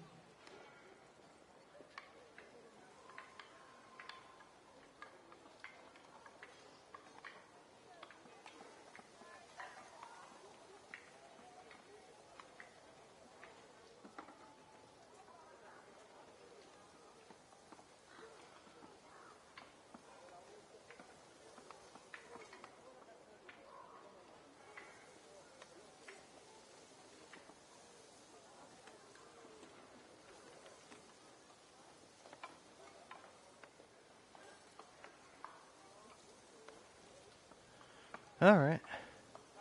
Anyway. Man, every time I leave, it's always, like, I always never leave during a cutscene or, like, something that takes a while. I always leave and it's like, oh, gotta rush back. Pennington had a daughter, and you knew her. I knew her, but not well. Deborah had her in the school and spoke of her from time to time. Shy as a porcupine and twice as prickly, as I recall. Deborah wrote the letter in February 1688. When did Grace disappear?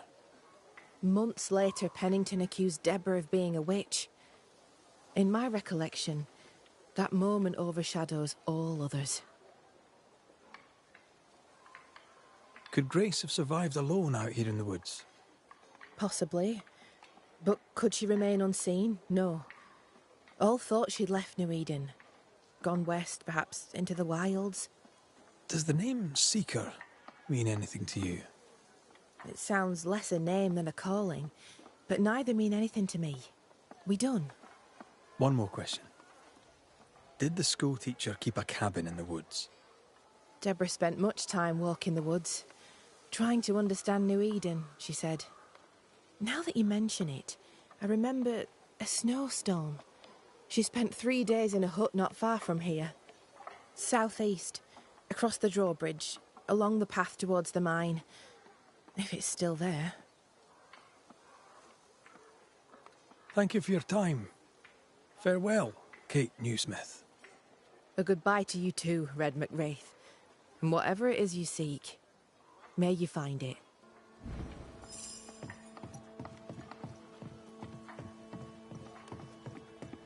Just our luck that when we need Seeker the most, she disappears. I still don't understand why the ritual failed. Let's just find the hut.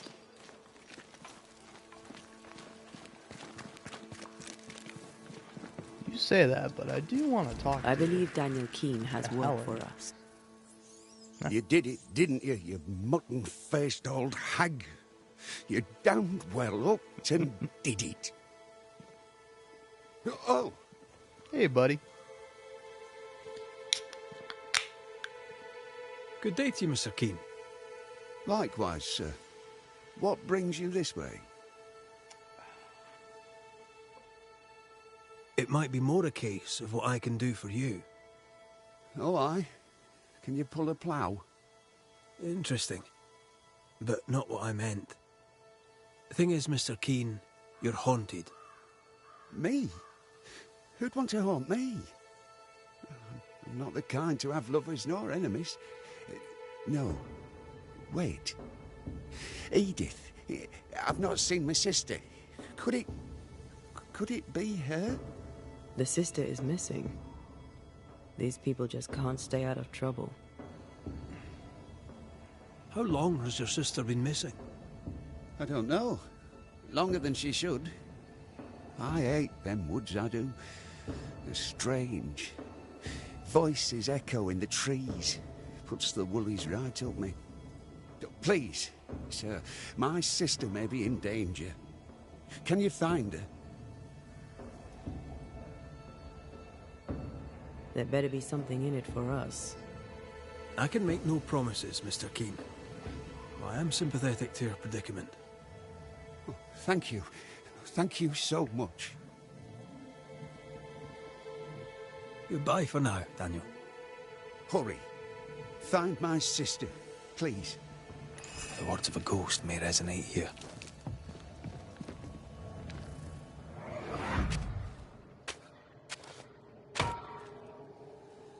Look.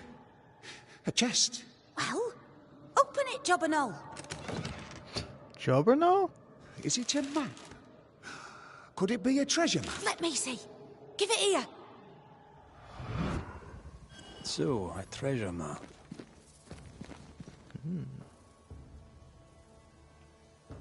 He knew but didn't tell us.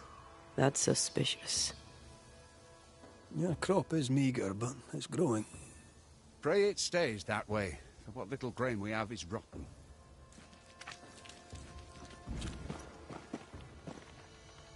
These tools have seen some service. The Keenes aren't lazy.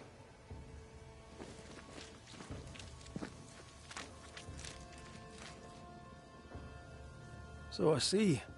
Can't eat that. I'm at my wit's end with it. That decay is consistent with a haunting.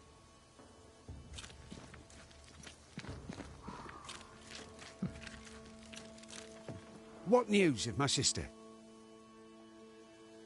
You found a map, I believe. Map? What map?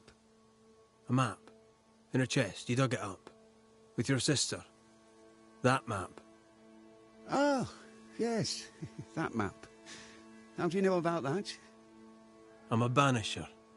I dig up secrets. Part of the job. I'm impressed.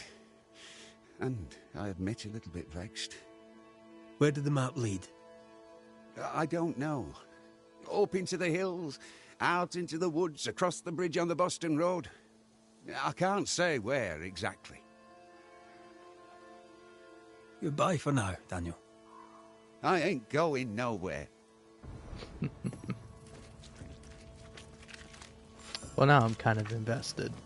The bridge on the Boston Road. There'll be a waterfall somewhere not far away.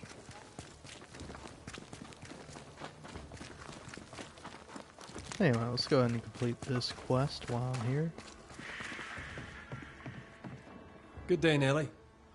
The Banisher. Vanquisher of monsters. I had to dig a little, but I found you some iron. Will it do? It will have to. Your fee. By the by, I found an old sword Fortune had started to craft. I'll finish the work.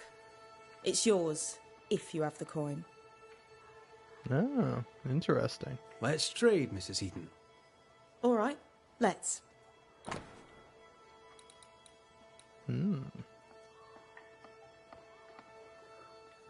Yeah. I'll buy it. I won't use it, I think, but I'll take it.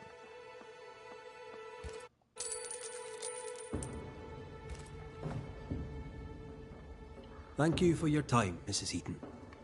Thanks for nothing, Banisher.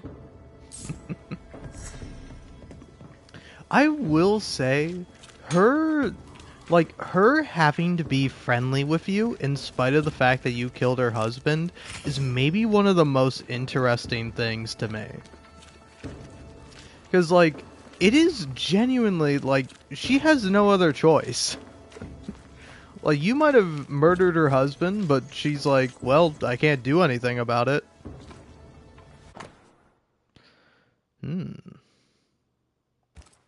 Fancy a treasure hunt in the haunted wilds. With you? Always.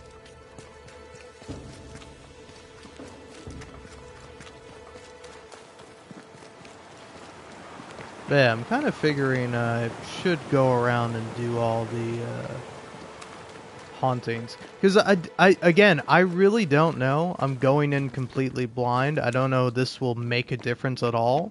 But I assume if you want to resurrect Antea, you will have to do all the, like, side missions with hauntings, and then, you know, kill someone at the end of them. A wee Highland kiss for you. Because if not, then why the hell have I been killing people that don't deserve death at all? Also, why are these guys such high level? Leave me alone.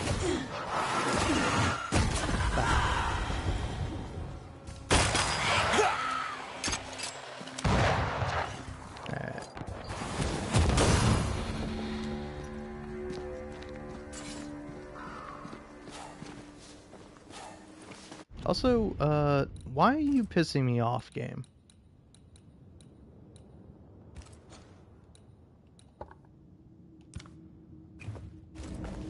Okay. This should be better. I don't know if this is a thing with me, but I've noticed with, like, some PlayStation 5 games, they will just start fucking with your vibration. Like, I don't know, is this my controller getting low on battery or something? Actually, I can check. No. It's not low on battery. But, like, sometimes the vibrations are normal, and then after a while the vibrations kind of start to feel fucked up. If you'll forgive my vulgar way of saying that. But again, I don't really give a shit. Away with you.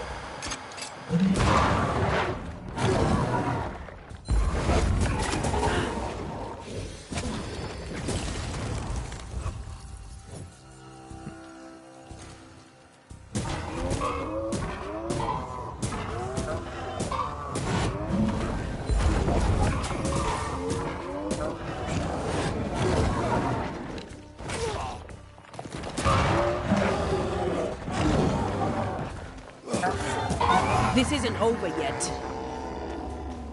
How's it not over? Free me. There we go.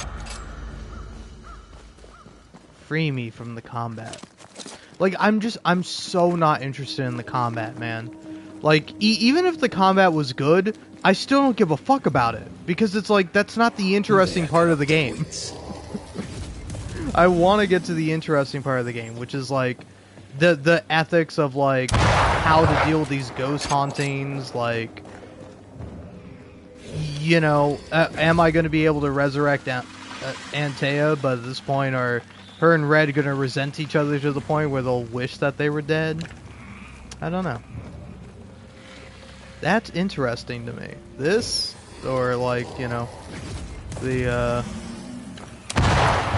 gameplay, not interesting at all to me. Like, this is pissing me off that I have to do this. God damn it. Alright. So, one there, one there. I assume one also there. I just have to shoot that. There we go.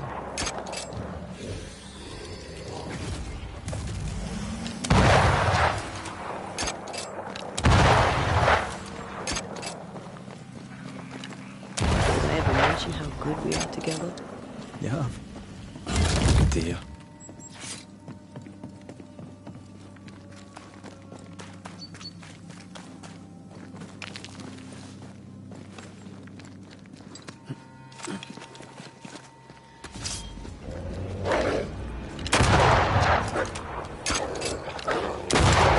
One less to worry about.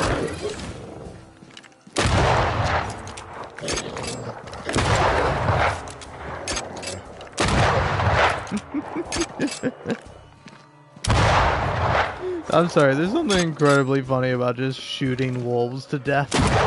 Stay put. The more wolves? Okay, no. Ghosts now.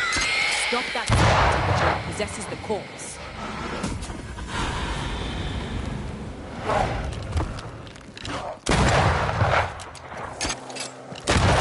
Got this on for size.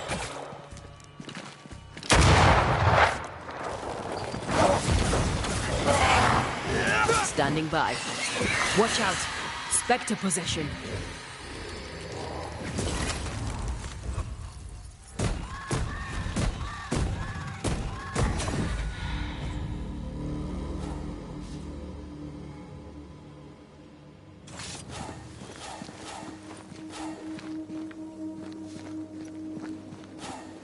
Alrighty tighty.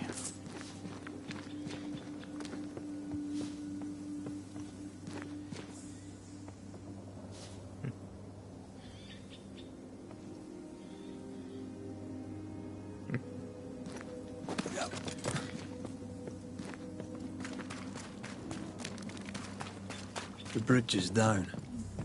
She can't have crossed. There. A path leads downwards. How does one get there, though?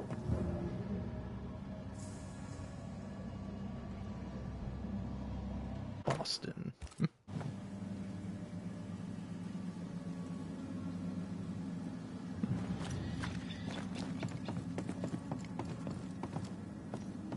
Okay, game, I see that you're indicating that there's another way around. Are you telling me I have to go all this way?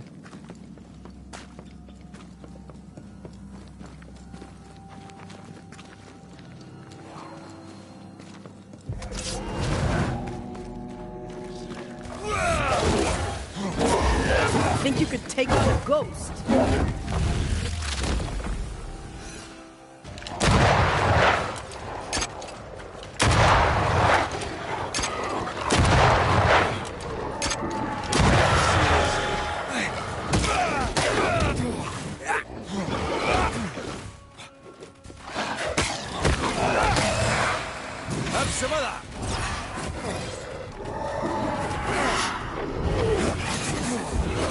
Honestly, I'm playing terribly right now, but the game also is not helping.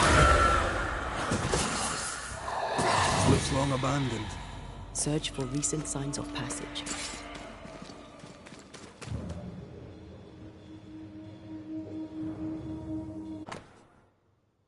Hear ye, access to the cave is now forbidden. Cool.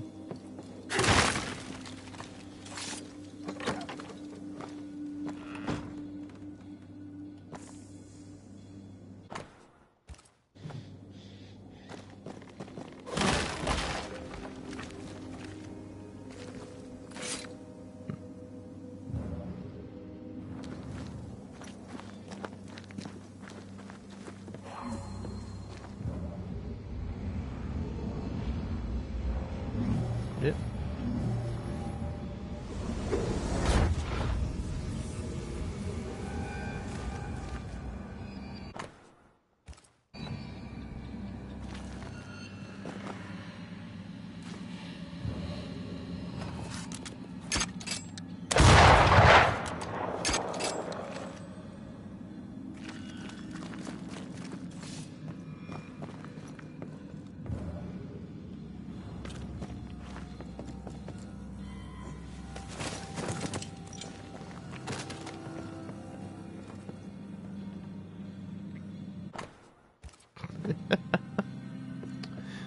You know, it's funny. I accidentally looked at the King James Bible, and I was about to say, for the love of God, I don't want to do any fucking exploration.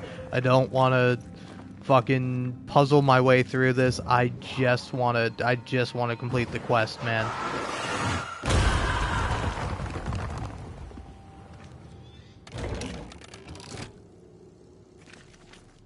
I don't know what that did, but I presume it did something. Hopefully helpful, mayhaps not. Traps. Deliberately sprung. That was clever of her.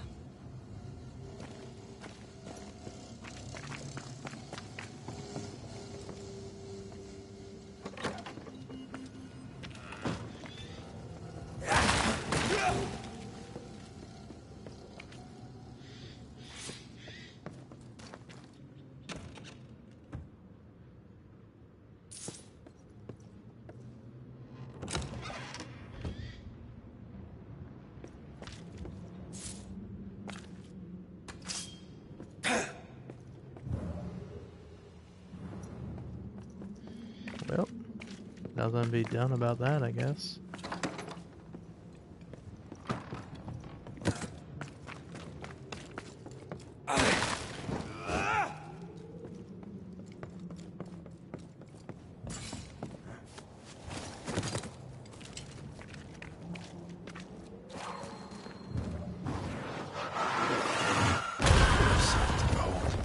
Wasn't I always?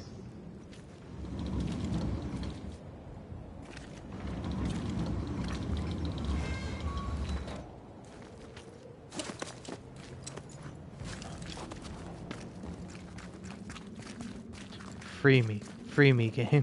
Free me from this.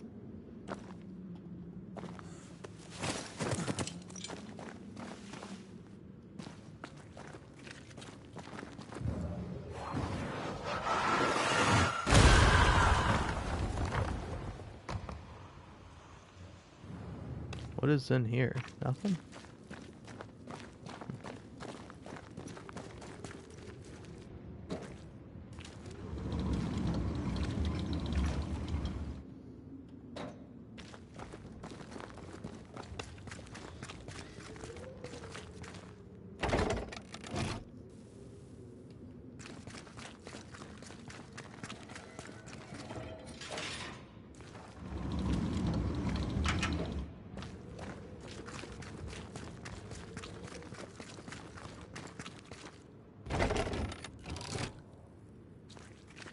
I'm just thinking about it, like some people like build their games around having like interesting and fun repetitive gameplay. That's like every multiplayer game ever.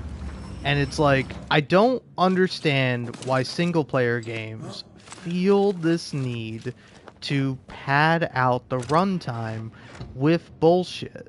Like it's kind of something I think about with like Hideo Kojima. Whereas, like, I like Hideo Kojima.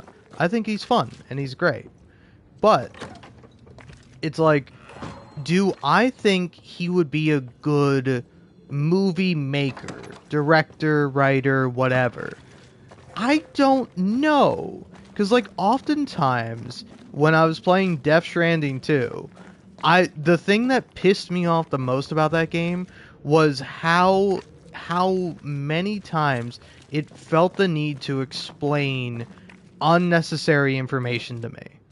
Like, just constantly 24/7, the game is like, hey, Sam, it's me, Die Hard Man. Could you go ahead and, like, go to the terminal and make a delivery? And it's like, Die Hard Man, buddy, I love you, but what the fuck do you think I've been doing this whole time? I know I'm supposed to go to a fucking terminal and accept the fucking order to like, fucking send the package your way, man. I know.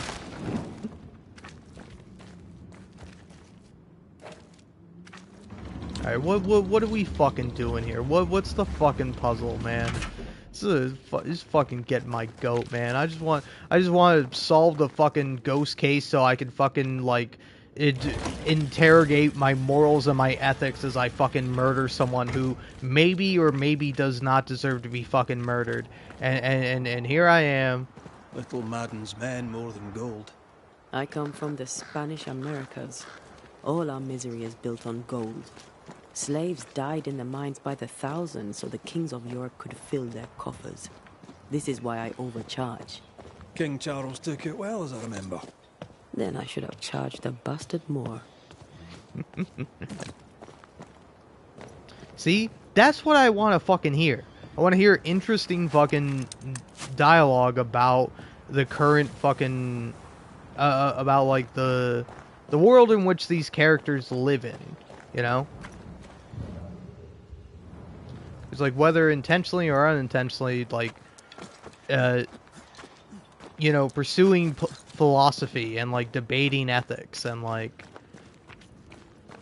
you know, presenting interesting ideas. That's fucking what interests me in a video game. Not like, oh, you gotta move the minecart this way and you gotta use the minecart to do this or that. I don't give a fuck about the minecarts, bro. Fuck the minecarts. Fucking talk about the history of Cuba and America as ties to slavery and what exactly that fucking means for the characters I'm playing as.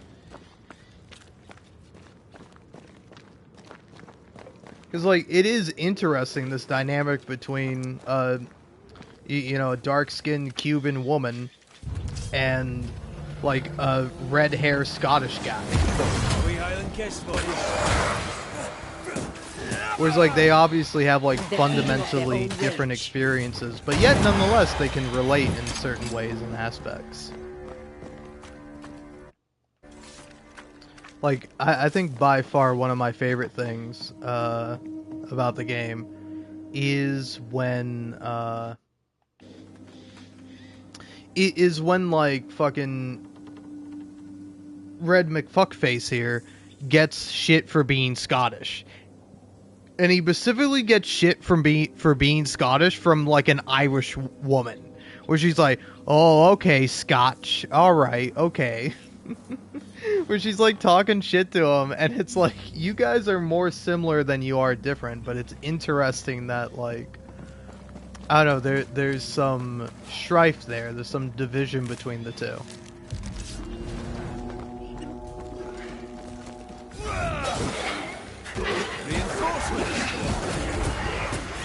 That Spectre's looking for a body.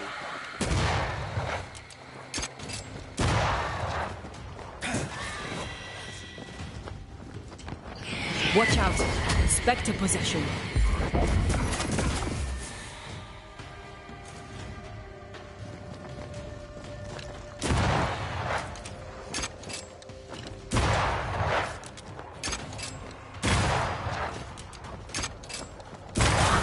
Down there. I hope it's worth the trip. You and me both. Too deep to miss. They're a little old, but I'm guessing Edith Keane.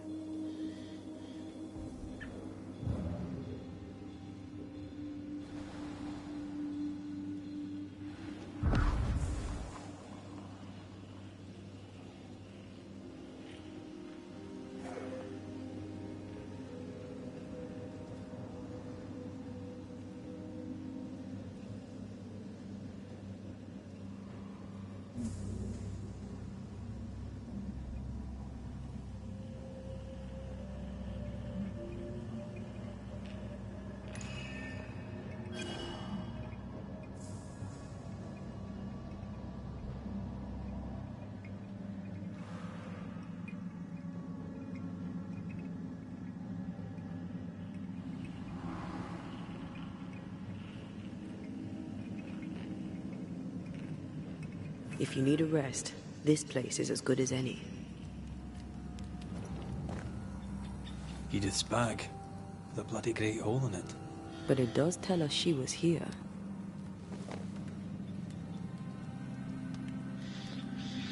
Alright. Oh, let's take a little rest.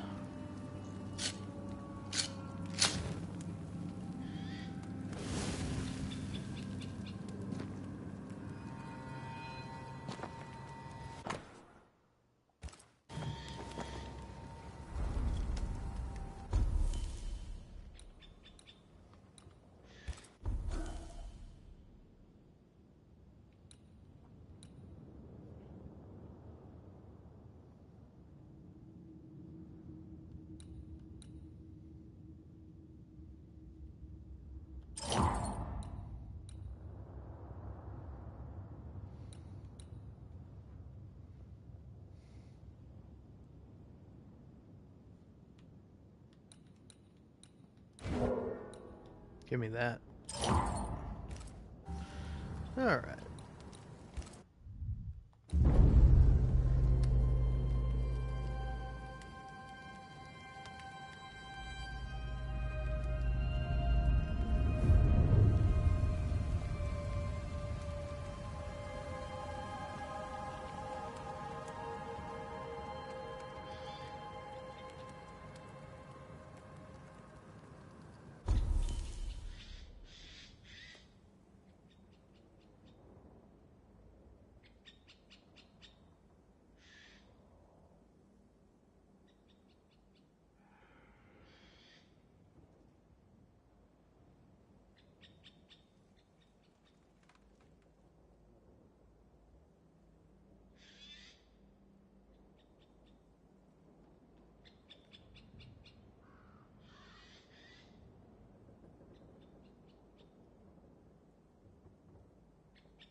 Ah, man. Nothing like taking a piss, opening up TikTok, and being like, what the fuck is a Scrum Master? I don't know, and I likely never will. Because who the fuck cares? I don't know, probably someone cares. I don't know. What is a Scrum Master? Here, I found something.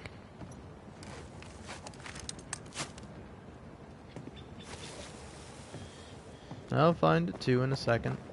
Mayhaps. Oh, dead body. Odd marks on the body. Fern-shaped. Lightning will do that. Where's her gear? Maybe it fell. Was she really that desperate for the treasure?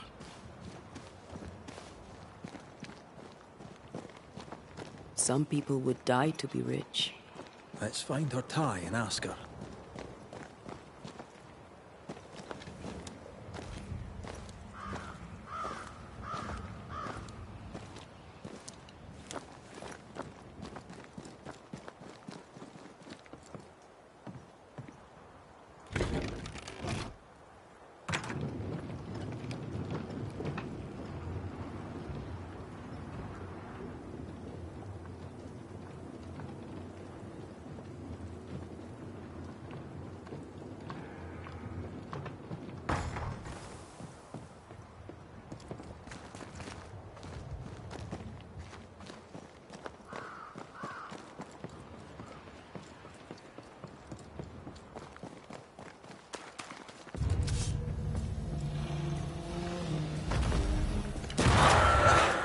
Brought more friends.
Turn and leave.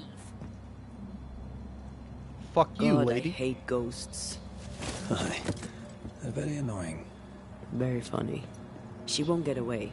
Let's find another path.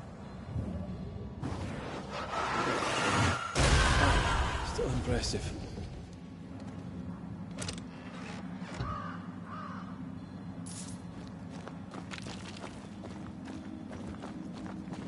You know, by the way, as like a chronic stoner myself, it is kind of interesting hearing people talk about like, oh yeah, I went to go see this movie and like I got a little high before it. For context, I'm listening to Sad Boys, and since Jordan has been away, a lot of different guest episodes, and like, no offense to any of the other guests, they're all pretty great, but this week they got Drew Gooden on, and I'm like, ooh, I love me some Drew Gooden.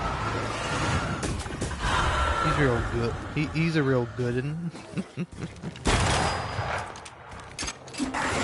Watch your step.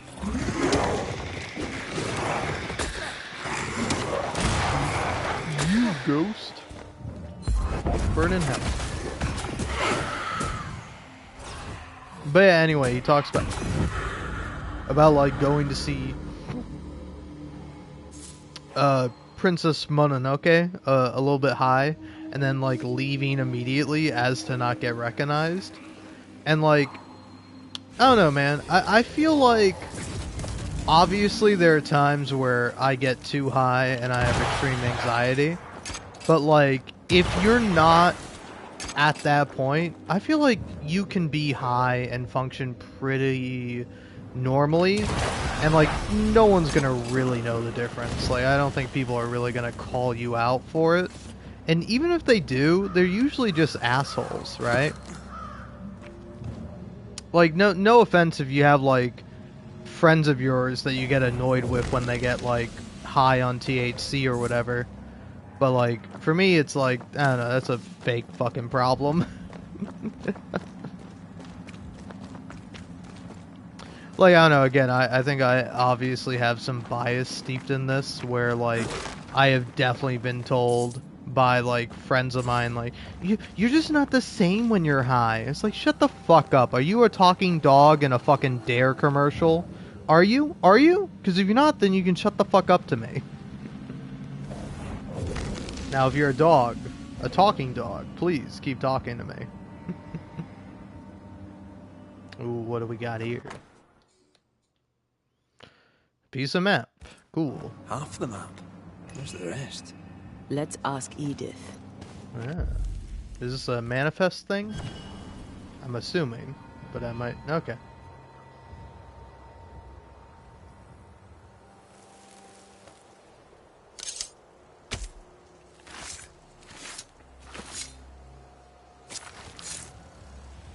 Show yourself and join me now.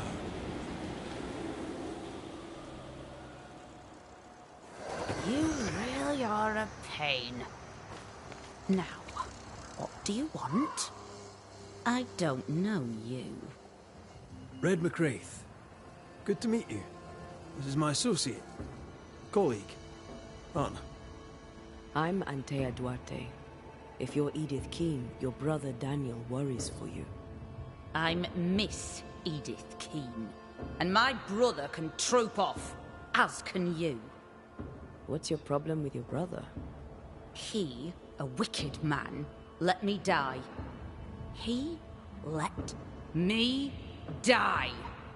And I would like him to be punished for it. We'll come to that. First, a couple of questions. Why is Daniel to blame for your death? You don't know him. You don't know the truth of him. You don't know nothing at all. You were caught in a storm. Daniel threw no thunderbolts. I was in the woods because Daniel is a scheming manipulator who cannot be trusted. Not even by his own sister.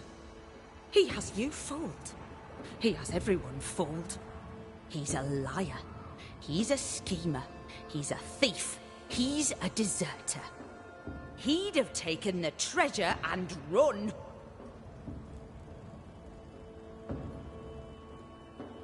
You both wanted the treasure, so why not share it? Share? With that filthy thief? Not a chance. The money is mine. I deserve it. I deserve it all. Every penny and every pot. Why did you leave with only half a map? I have a memory. I've seen the full map, and I remember it all. I knew the way. He thought he was better. Better than me? Ha! The fool. But the fool lives, while I am dead. How is that fair? His foolishness killed me. He shall not profit from it. She's annoying me now. They both are. Goodbye, Miss Keene. My brother must be punished. I am dead because of him. Alright. She's full of resentment. She blames him for her dying. We need to talk with the brother.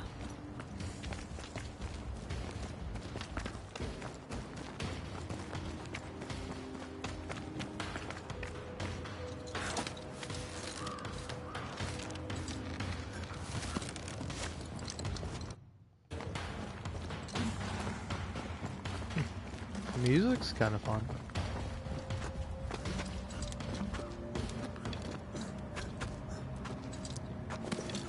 But yeah, I don't know. Can I be real with you right now? I don't know who may or may not be listening, but yeah, I'm half tempted to look up if I have to do all the side quests in order to, like, resurrect Antea. Because, like, the way the game is going, it's, like, leaning much more towards the direction of, like, oh, you tried to bring the love of your life back from the dead, but it turns out that it just made you hate each other and resent each other, and it was all for naught. Which is, like, fine or whatever, but if that's the case no matter what, then I'm like, well, I can fuck off of all these side missions now. Like, they're fun and they're kind of interesting. After being startled by a wisp in Akershus. Never gonna let me live that one down, are you?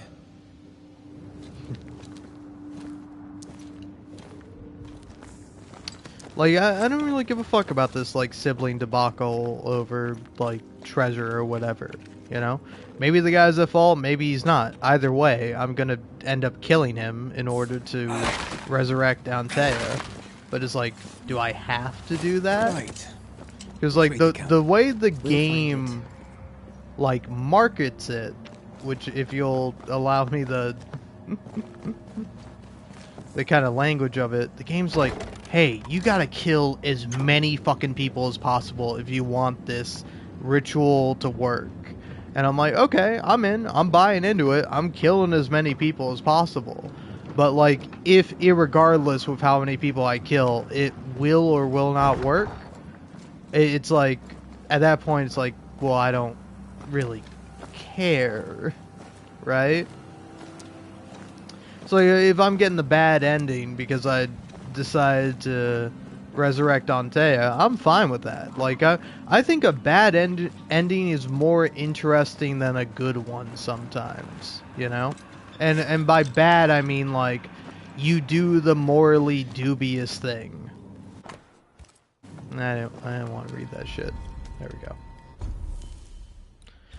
Fast travel me on back.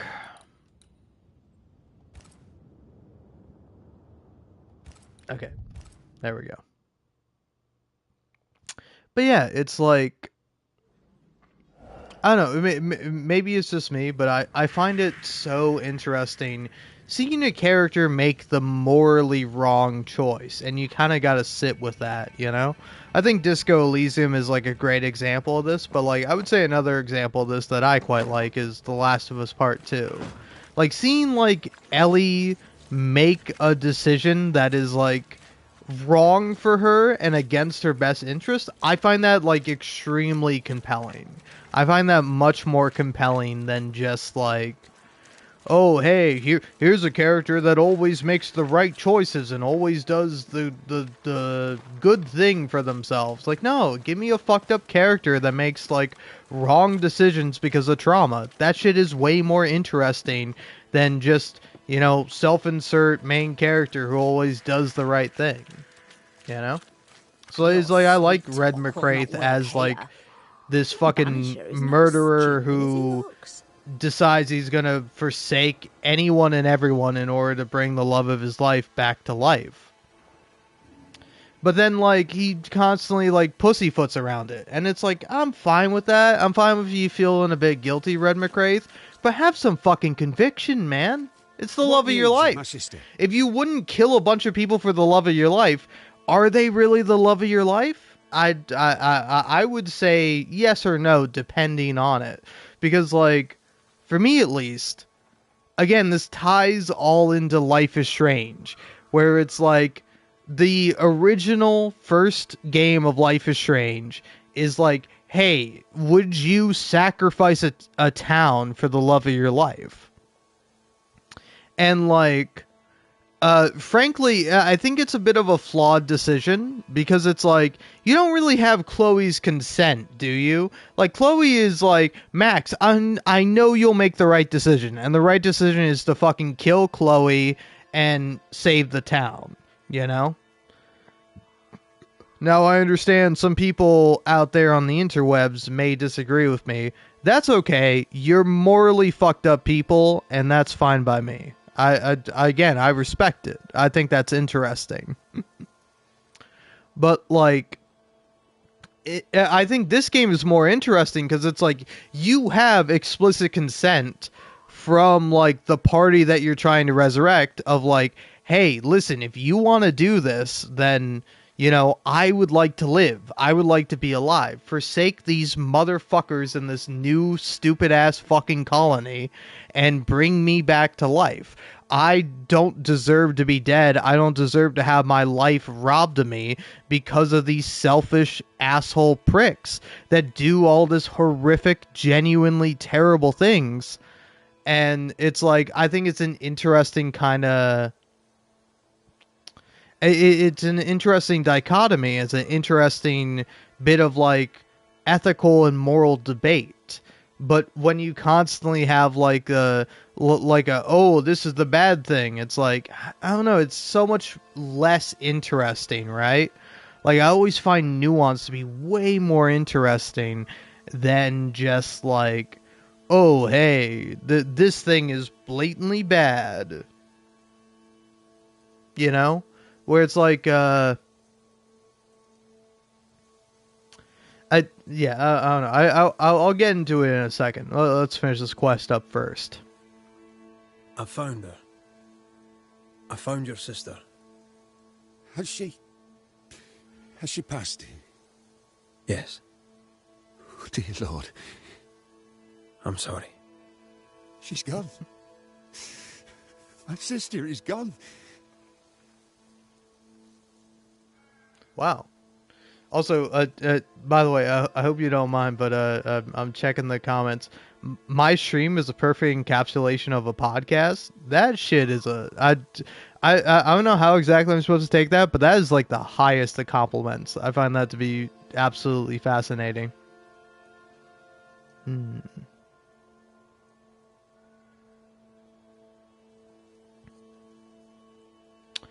Okay. I can definitely see that. Character who does everything right in a retro path seems an interesting idea.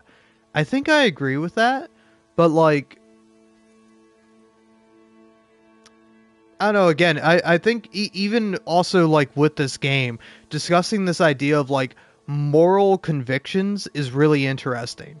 Because like, I think if you have like moral or ethical convictions where it's like, I will never take another person's life. I think it's like way more interesting if you're willing to be challenged on that idea. Like if you personally want to never kill anyone in your entire life, I think that's fine. I think that's a noble trait to have. But it's like, what if someone is unjustifiably trying to kill you?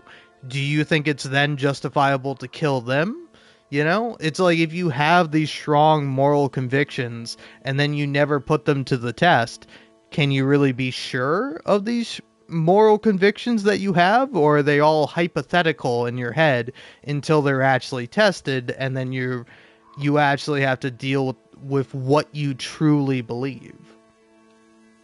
Anyway, what happened between you two, you silly bitches? What happened between you?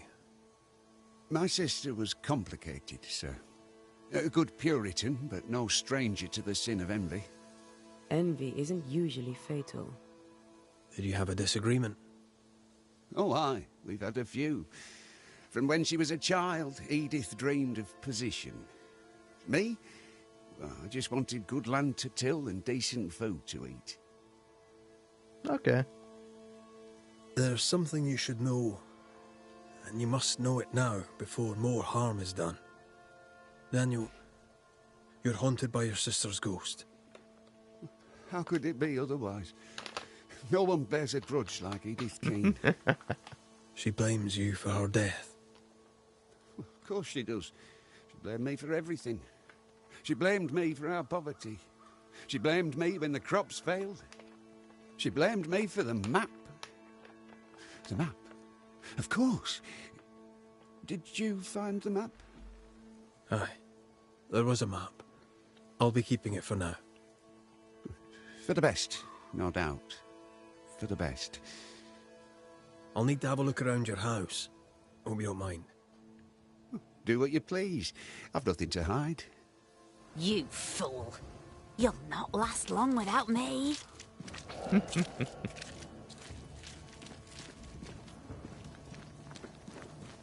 But yeah, Sense the fragment of a ghost's voice. I'm getting the feeling that it's like there's going to be a justifiable reason why this guy is being haunted by his sister, and I'm not going to feel all that much guilt about killing him. I know which I'd choose. Neither seems to have made them rich.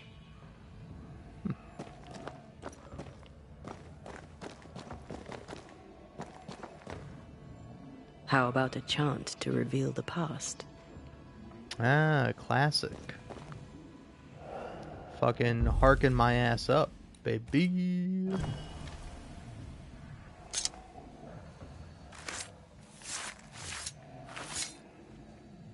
Reunius vat aster himi.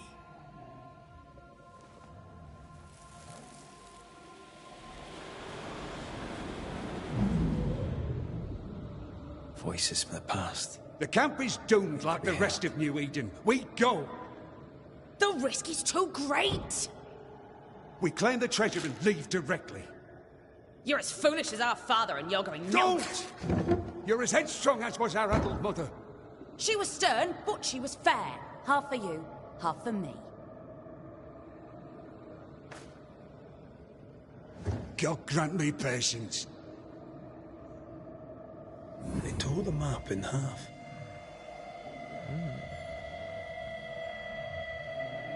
Neither wanted the other to have the treasure. There's not much honor in this, is there?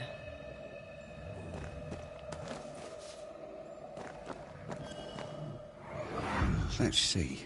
Cross the bridge, go through the forest, turn east, and... Good. I've got everything I need. Caught red-handed! You thief! How dare you steal from your own sister? I just wanted to look at it again. Here, take it back. I bloody well will. Daniel planned to go hunting for treasure alone. He kept it a secret.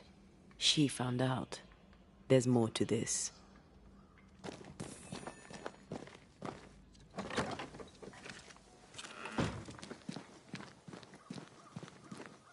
So, is it done? I know all I need to know. So you can help me? Let's speak frankly, shall we? Having caught you trying to steal her part of the map, your sister fled alone into the woods. I weren't stealing it, I was just looking at it. Is it my fault she ran off into the forest? I think it might be, friend, yes. You don't feel guilty? No. Her greed killed her, not me. You don't know her. She'd have gone no matter what I'd done. I said I'd help you, and I keep my word. You must face your sister one last time. Edith, show yourself. Oh there, Daniel. Here I am. Dead because of you! Banish her! Now, man, do it before she does something terrible. End your mewling, you bag of shite! The Banisher knows that this is all your fault. No, not mine. Your misadventure was your own. All right, that's enough. If you can stop bickering for just a minute, perhaps we can get to the truth. With that, we may even have an ending. Edith went treasure hunting alone, aye. But only because she knew you, Daniel, would double-cross her. She was right. You tried to steal the map, you antiquated rogue! I didn't try to steal the map, you horrible old drudge. I just wanted to look at it. 'Twas you who sneaked off after the treasure alone. You left me no choice, you meal-mouthed excuse for a man. And now I am dead. Right. That's enough. I've had enough of these two. Let's get it over with. Edith, you went after the treasure alone. You had a wee accident. You can't hang it on Daniel here. That's right. Without your scheming, I'd not have braved the woods alone. Without your scheming, I'd yet be alive. You killed me! You killed yourself, you stupid cow! Aww. All right. We know enough. Let's end this. Well, irregardless of how I feel about it, your ass is getting killed, buddy. Daniel Keene, your greed and manipulation drove your sister to her death. And what's it to you, anyway? Oh, Danny, he's gonna make you pay. He's gonna make you pay big. What? No. Not I. You are what is holding Edith to this world. Without you, there is no haunting. Without you, everyone will be safe.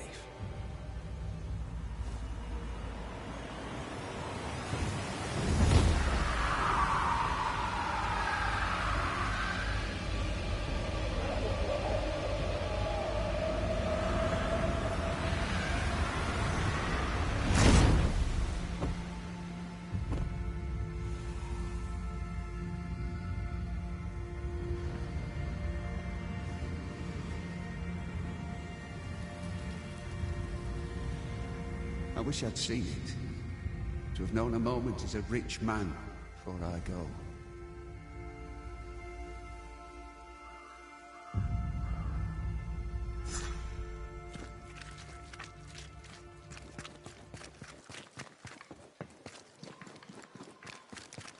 Alright, let's go talk to Helen.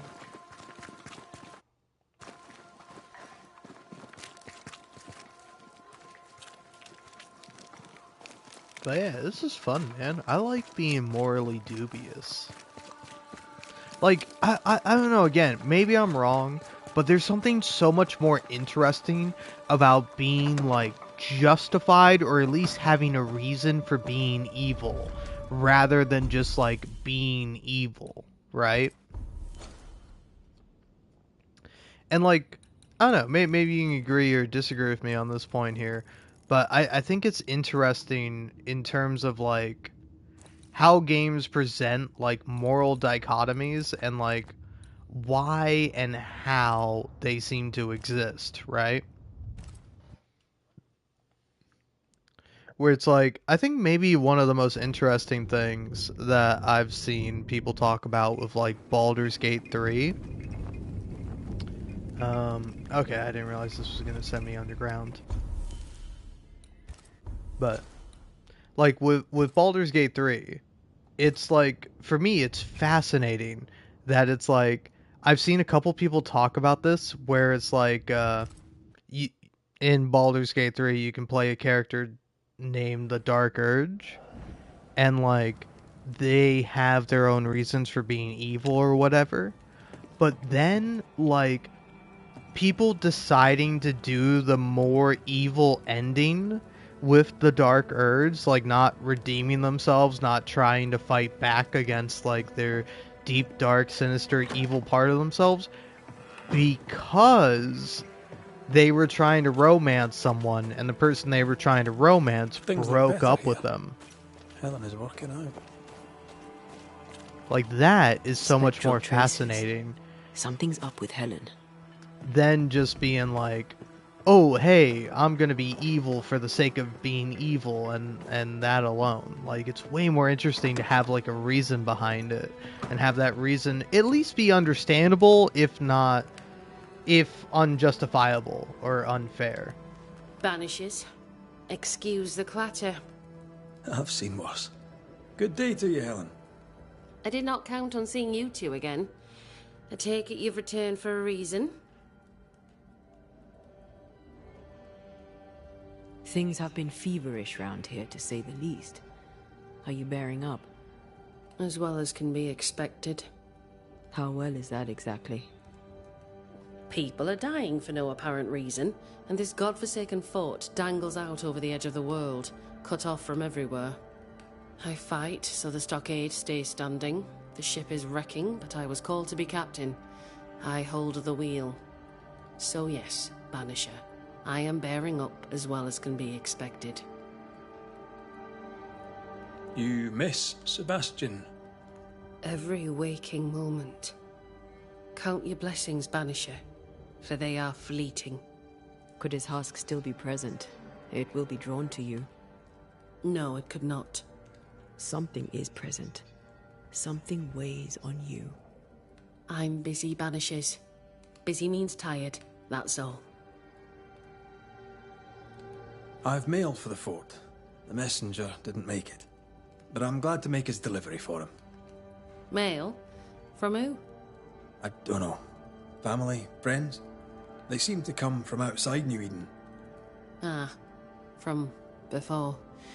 They could be good for morale, or they could ruin it. Well, thank you. What can you tell me about a young woman by the name of Grace? It seems you already know some of the story. It was a long time ago, but I'll do my best to fill in the gaps.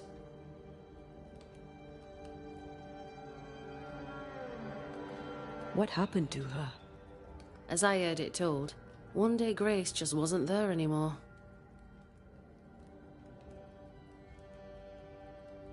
What happened to her? As I heard it told, one day Grace just wasn't there anymore. How was their relationship? I believe it was stormy, as you'd expect between a commander and his disobedient daughter. I do think he loved her, but as far as anyone ever saw, he never shed a single tear for her. How was their relationship? I believe it was stormy, as you'd expect between a commander and his disobedient daughter. I do think he loved her, but as far as anyone ever saw, he never shed a single tear for her. Later, after he exiled her, did the captain try to find his daughter? Not to my knowledge. He did not set off in search of her, nor did he send men. At the time, I thought it strange. Still do. I'll never understand how a man could reject his only daughter. And that, my inquisitive Banisher friends, is all I know about the matter.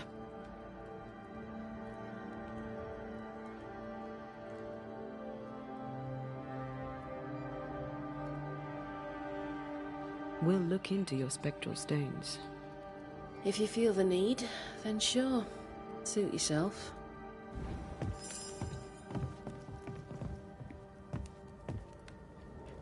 Alrighty tidy.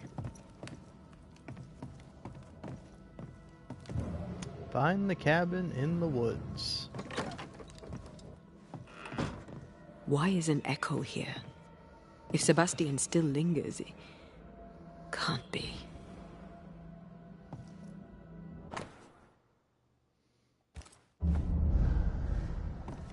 I feel a draft. From the invisible.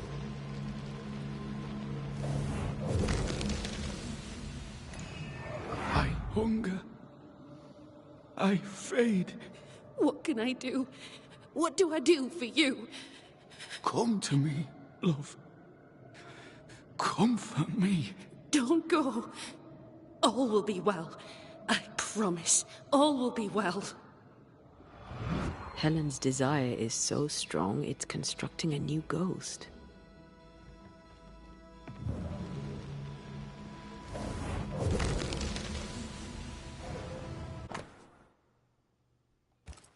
These are really very good. Poor Helen. The husk sees what she wants and mirrors it. She feeds him from her own essence. No wonder she's on edge.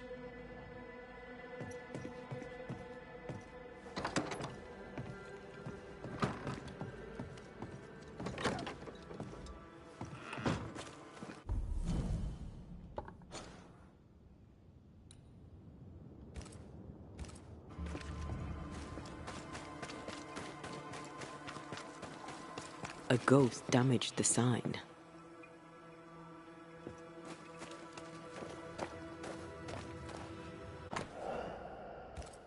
Ingersoll General Stores must live on. Someone's fighting for a cause. Nathaniel Sather didn't seem the type. The store does, though. Shall we?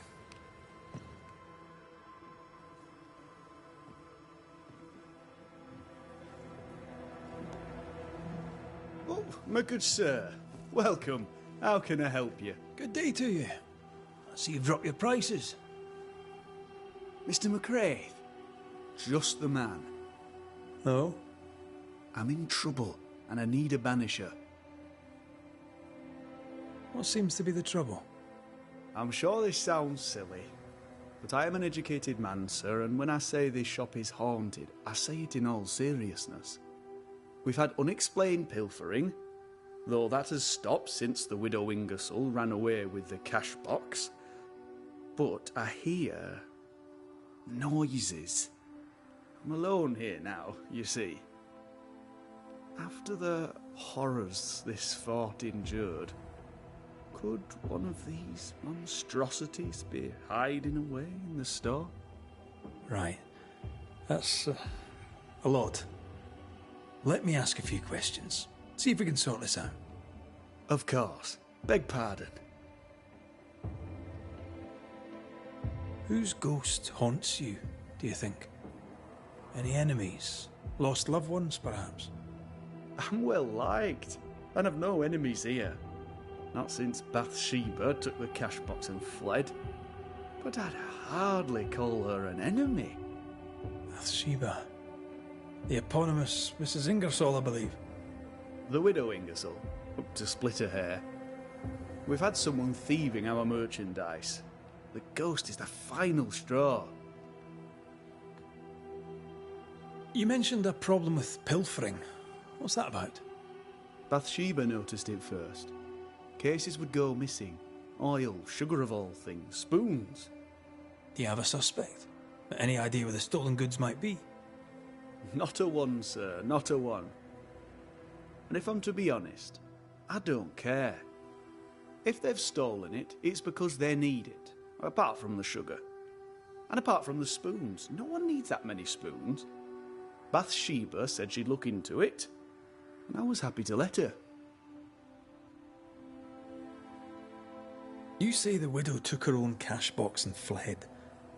Why would she do that? A moment of madness, sir. Or so I can only surmise. Did you see her go? I did. And not just that, I heard a commotion. As if her quarters were being ransacked. I confronted the thief, but it was she herself.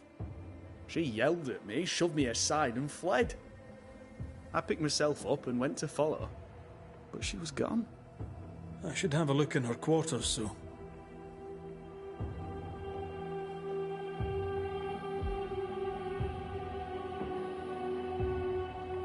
To solve your haunting, I must investigate the store.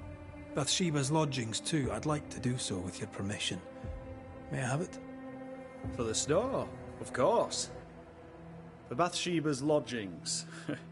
Well, not for me to say. Do what you have to do, and if she finds out, it won't be from me.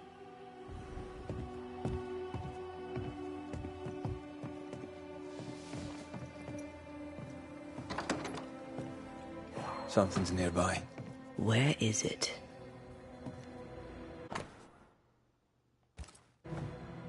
It's signed NS, as in Nathaniel. From whom does he expect a payment, and why?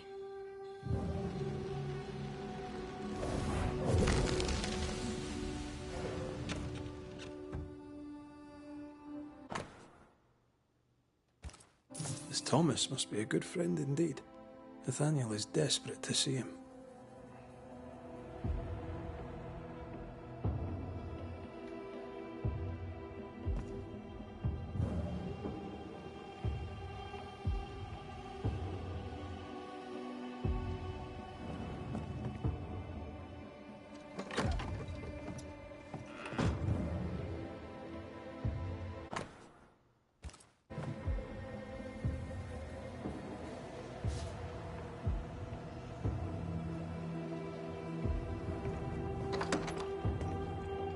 What a mess.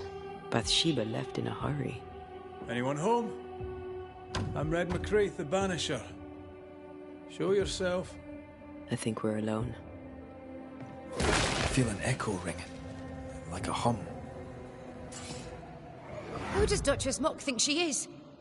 Taking my wares, taking my business, taking my dignity. To hell with her. To hell with Helen Priest.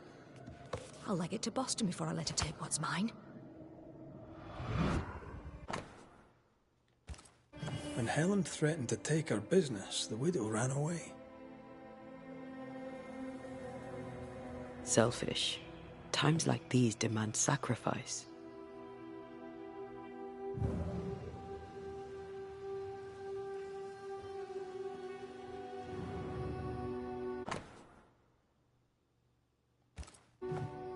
The takings are thin indeed.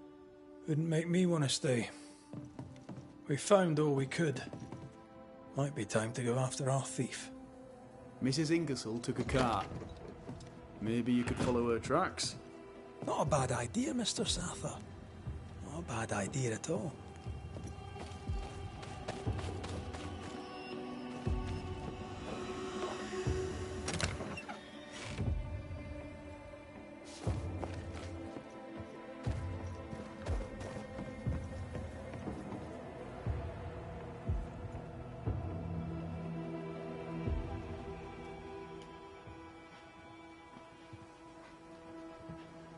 You've saved our sorry asses, sir.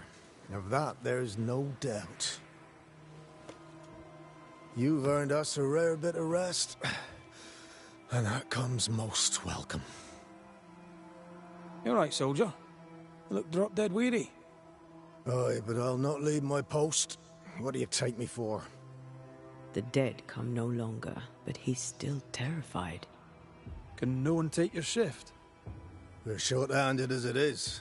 Besides, I can rest and keep watch at the same time. Old soldier trick.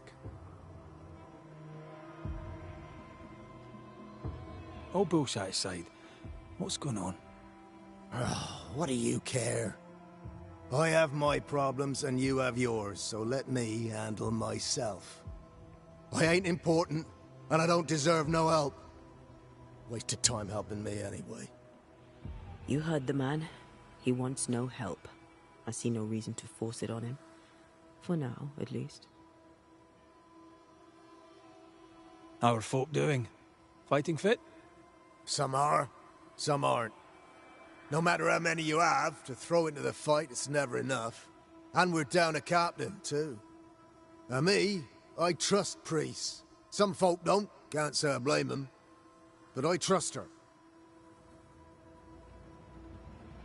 Peaceful watch to you. I'd like to help him. Old soldier and all. All right. Let's start with his billet.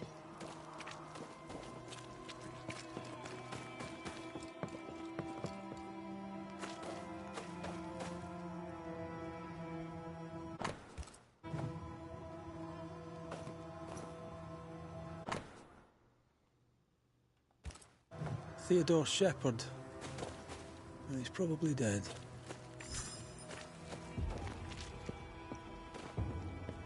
A tyrant remembered as a hero. And so it goes.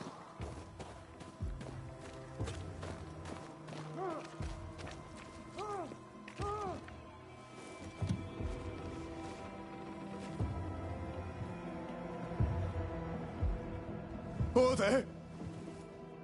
Who's that? Who enters? Oh, thank God. Don't just stand there holding your whisk, man. Help me. Don't panic. You're in no danger. What's your name? I'm Cotton Peabody, and you're as foolish as you sound. You may not think it dangerous, but her ghost was here. Aye, well, you're in luck. My name is Red McCraith, and I banish ghosts. I've heard of you. The Banisher who lived. Was it luck, boy, or was it cowardice? Right, soldier. Spill. What's going on exactly? You're haunted. Who's the ghost? Nurse Wings died, and now she's trying to take me too. You must help. Sir? When did you last see Nurse Wings alive? Couldn't say. Time is tricky. She was here, then she left, then she came back as a ghost, still holding her bastarding lancet. We heard screaming. Is that you? Did no one else answer? None here gives two shites for their fellows. Too busy looking out for their own asses. I could die screaming in here and none would care till me corpse began to stink. Why would she want you dead? She's a ghost. She ain't here for beer and biscuits. He's right, in a way. She is killing him. Has your illness taken a turn for the worse? Aye, it worsens. When she comes, I sicken. She's a better nurse living, I tell you that. Where does her ghost go, you think? She comes and goes through a locked door. After that, not a clue. Is there a key? Or another way in? Perhaps. This was the blockhouse upon a time. There was a passage out. Through the westernmost tower. I had a key. Search my things in the barracks if they haven't been plundered. Might still be there.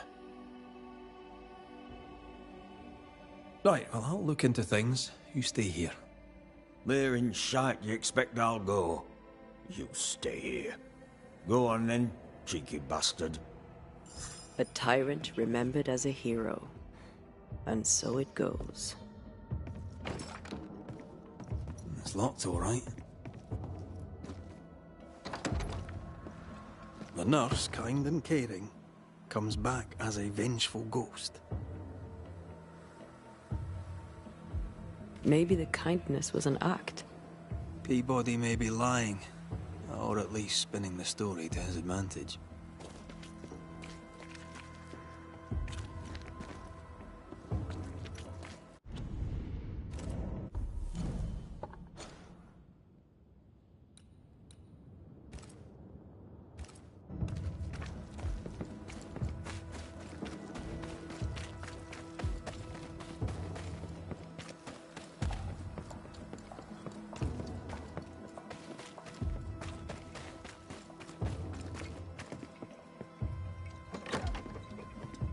All right, here we go.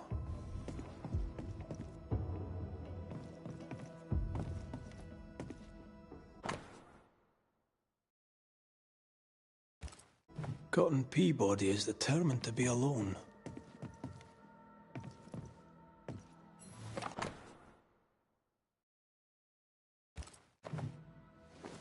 Reward given to a brave soldier. I believe we found Andrew's things. I'll keep looking. All right, we have what we came for.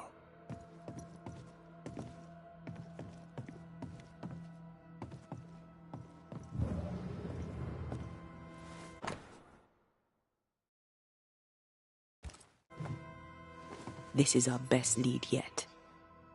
Maybe we missed something in the infirmary. Maybe. After that, we might look for his train band record.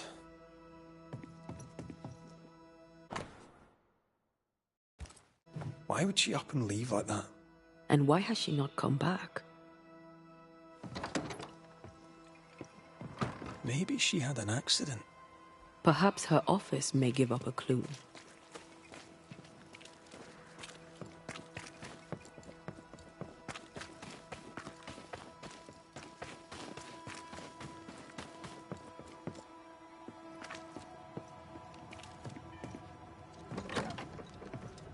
Pretty empty armory. Looks like someone's been living in here.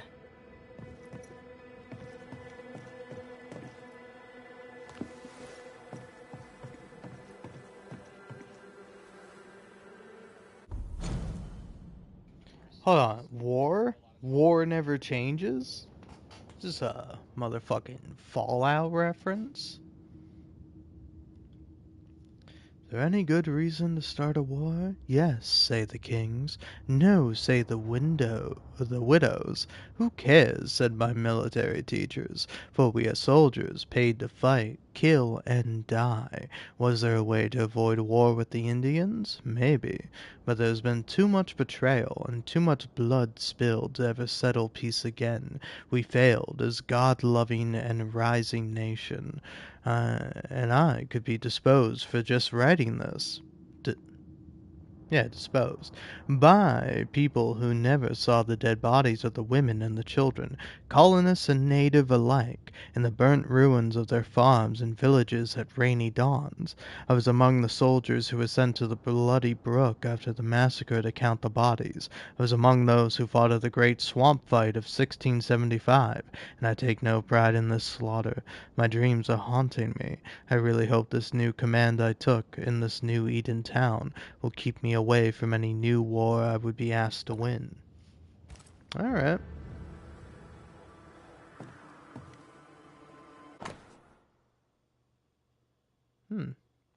Cotton Peabody may like me, but I do not like him.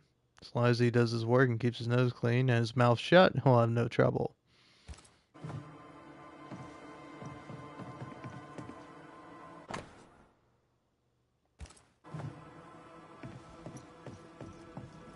Also, I will say, this is kind of fun. I like doing, like, 3 different missions at once, so they're all just going to get mixed up. Don't expect me to follow any of these. I'm killing someone anyway.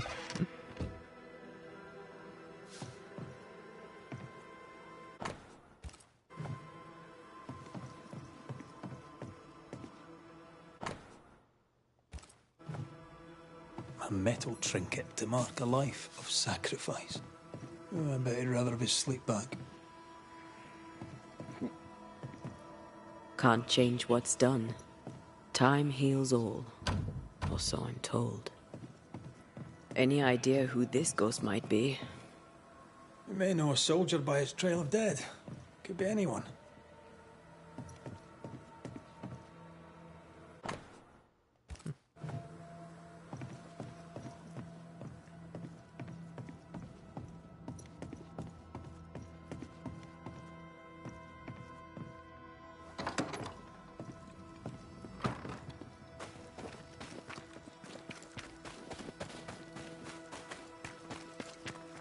We're looking for the westernmost tower.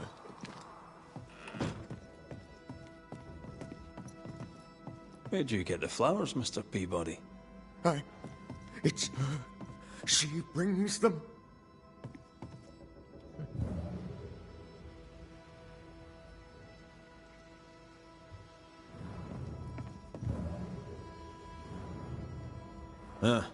You again. Sorry to disappoint you. Why would a ghost leave flowers by your sickbed? That's above my rank, Major. I'll let an officer tell me that. Or a gardener. Or a poisoner. As you were, Mr. Peabody. See about. Not like I can go anywhere anyways.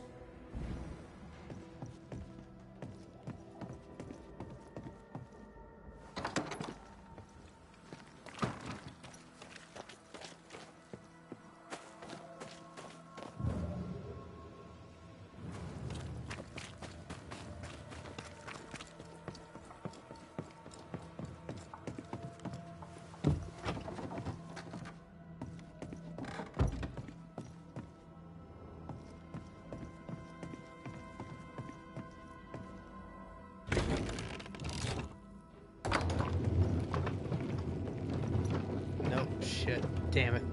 I guess wrong. Well. Oh, fuck me. No.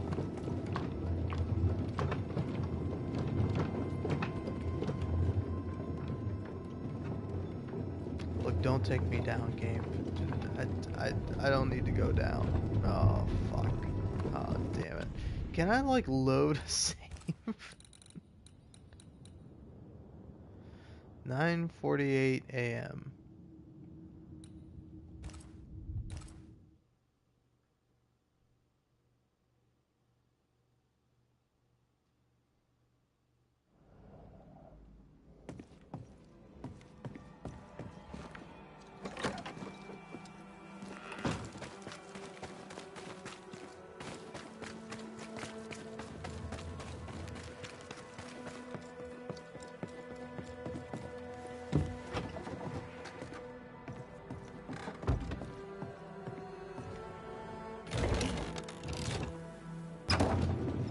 this one also goes down? Huh.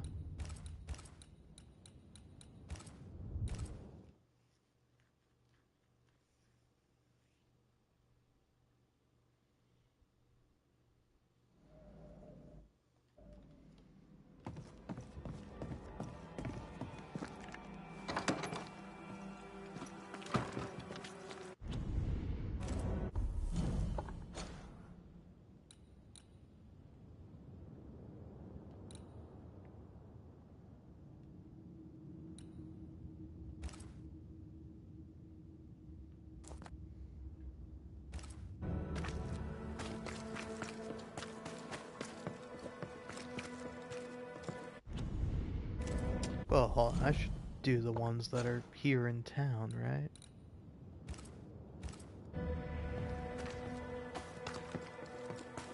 Investigate the infirmary. How do I do that?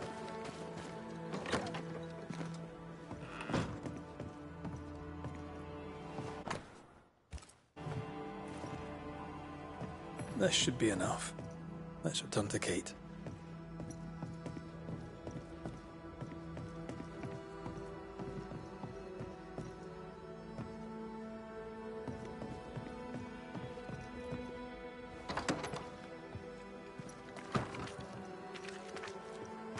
Here's our tower.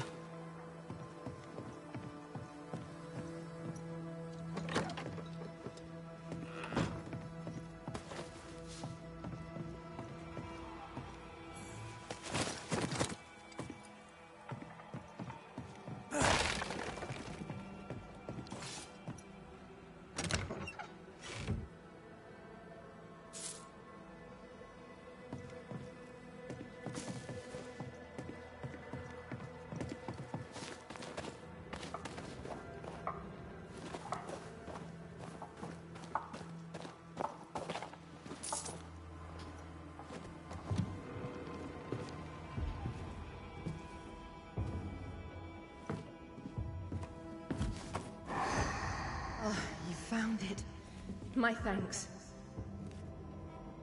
Newcomers. Forgive me, sir. Pardon me, madam. Welcome to the infirmary. What seems to be the trouble? We'll get to that, Nurse Wings. You know my name? Have we met? Not as such. I'm Antea Duarte. This is Red McWraith. A pleasure to meet you both. Now, if you don't mind, I'm a little busy with my patient. How can I help you?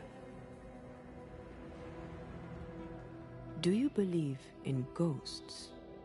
Well, given recent events in and around the fort, I'm rather compelled to acknowledge the possibility that yes, ghosts do exist. Good. Now, do you have any idea why we Banishers might be here today? I absolutely do not.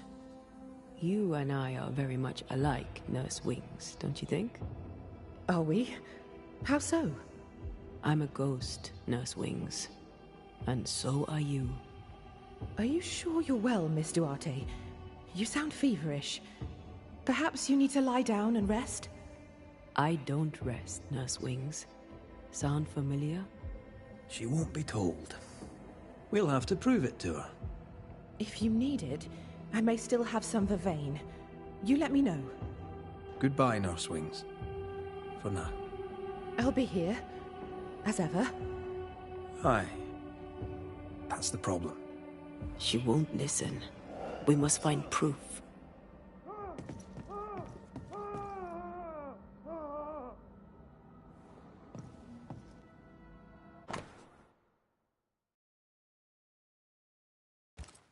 Our denial runs deep and Peabody sickens.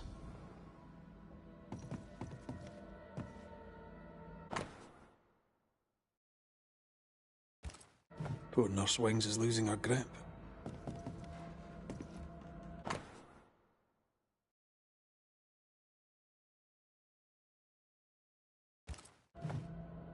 "13 years is a long time to live haunted."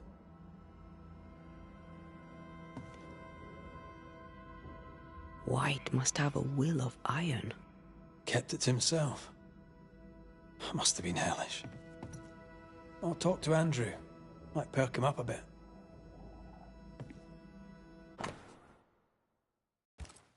She neither sleeps nor eats, but doesn't question it. She gets her sustenance elsewhere now. She writes of a cliff-top hideaway. Not a cozy wee pub, then. Right. Let's go for a walk.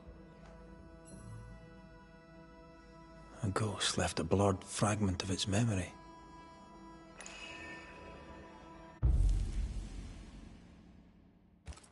There's an echo here, but we need the tie.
Anne's medics remind me of my mother's. The oils and ointments, infusions and concoctions. I bet she knew her business. She treated the men the slavers worked to death in the fields. Though she had little money, she was very famous. That's what saved her.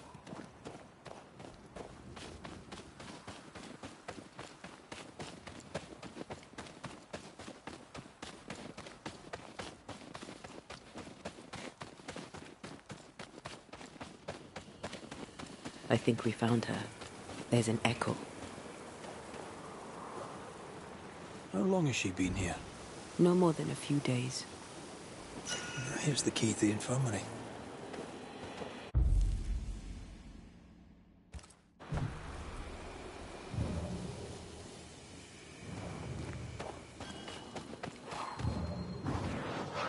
We should search the inside.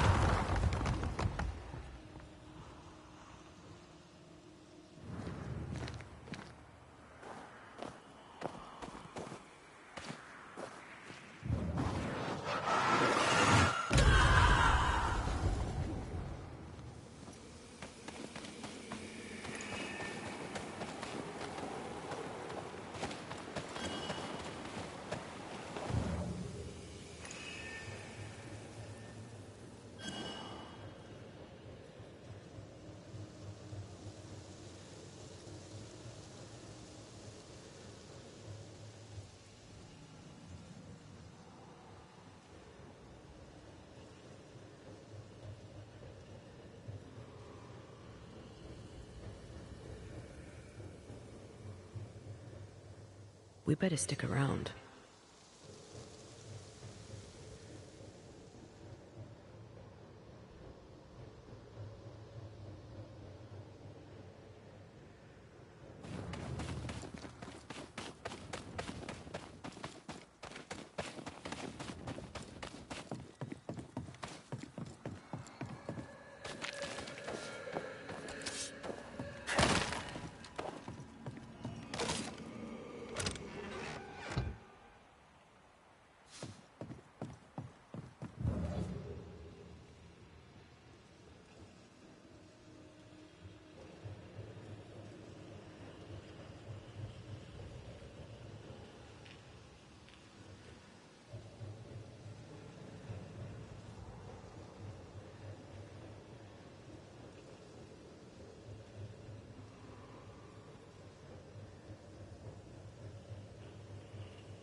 Should have had your breakfast, friend.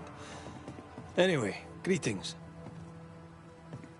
I'm Antea Duarte. This here is Red McWraith. We're Banishers.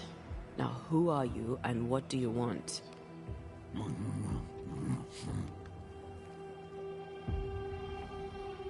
Are you the ghost haunting Andrew White? Is that a yes or a no?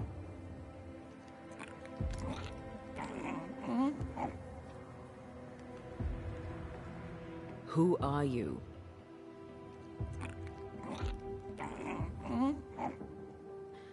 This isn't gonna be easy, is it? Mute ghosts take forever. This is pointless. We're hunting in the dark with no light and no spoor. First, you have to find out what's keeping him from speaking. Andrew won't be much help. But if our friend here can't tell us what he wants, maybe he can show us.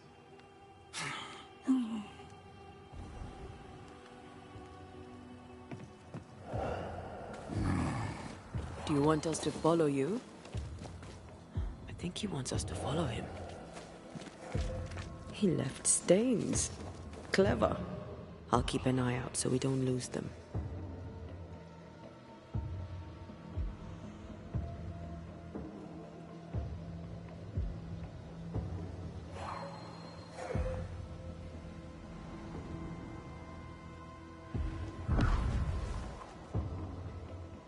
Over here. I'm reminded of one of my first cases. The ghost was mute because the person haunted refused to talk. So this one is mute because of Andrew? I don't know. Do you think perhaps the late Mr. Ingersoll may haunt his old store? Back to save his wife, and with it his store? Perhaps. I doubt it.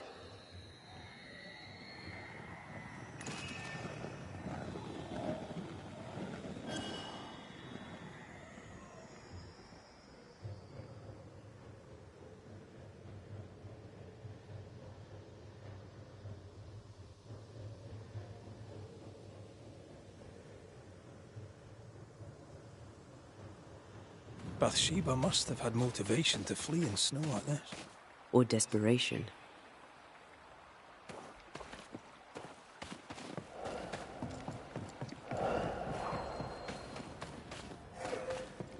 The stain is fading.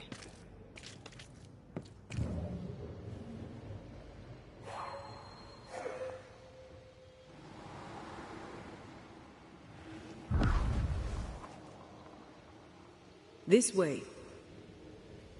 The ghost haunting Andrew seems weak. Drawing out the torture the better to enjoy it? Or holding itself back, afraid to feed too much? If mine had been so kind, maybe I'd have slept nights. I'm jealous. Don't be. These ones are the worst. Years, even decades even. It's an awful way to go. Our friend the ghost could have shown us a safer route. Or he's just playing with us. The ghost.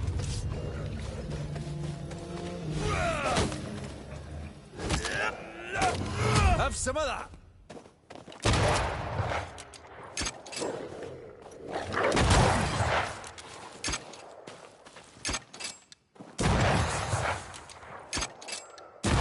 Think you could take on a ghost?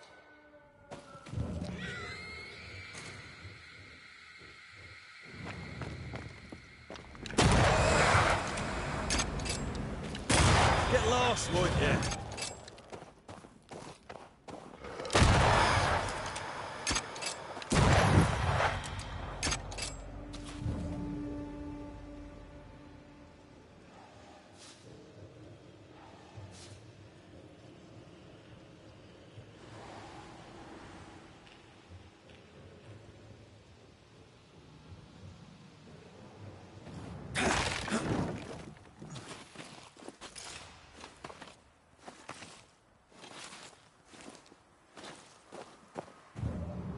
Spectral writing on the wall. See for yourself. Joshua Gouge, gone too soon. What's it going to say? Joshua Gouge outstayed his welcome.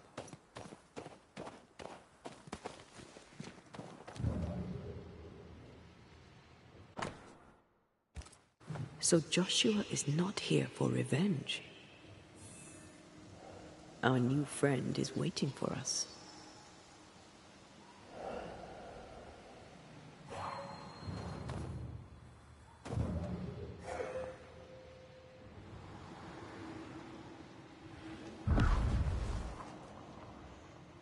Over here.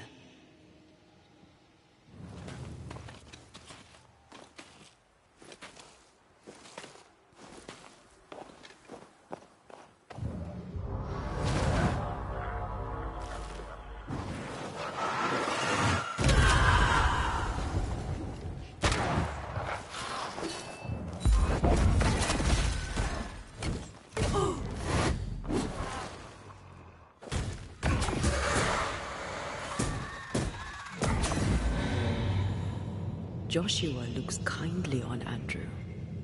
What were they to each other? Brothers in arms, man. You never feel as close to a mate as when you fight by his side. You fight for the man beside you, not for money, not for a king. For your mate. You have friends from the war. First I've heard of them. They lost contact. Maybe when this is over, I'll look them up.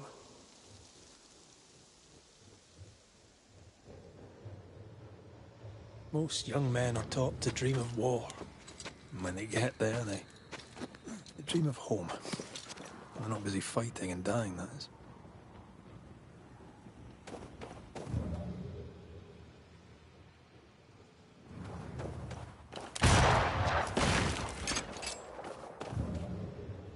I'm losing the trail. Hold on.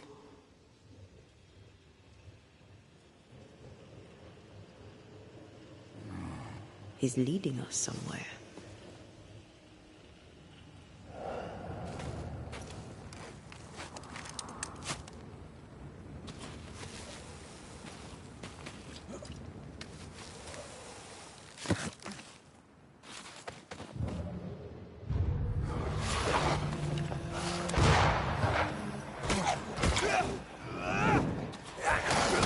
This isn't over yet.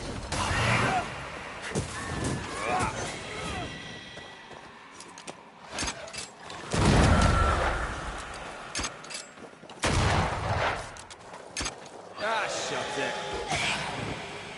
One less to worry about.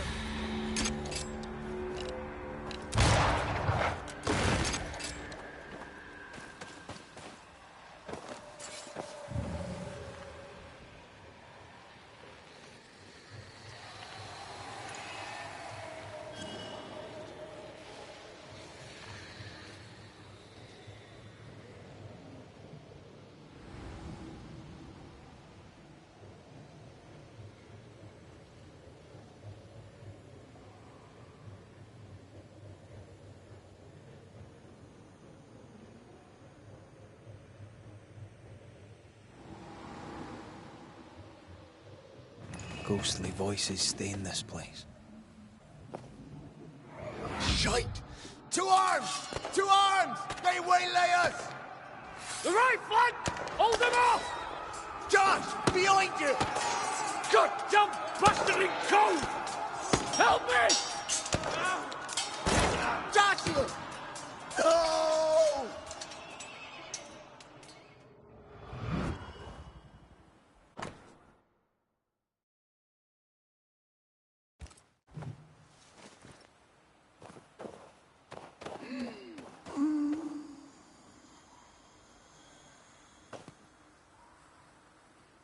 Nice to meet you again, Joshua.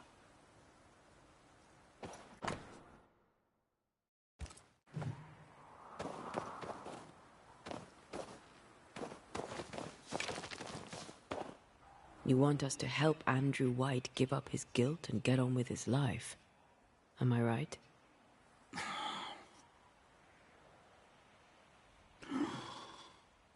We know you died fighting by his side. Is that why he feels guilty? Is this why you can't speak?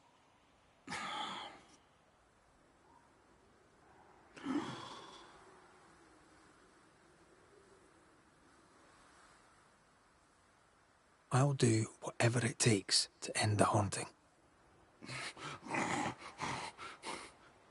We'll do our jobs. Only these two could talk to each other.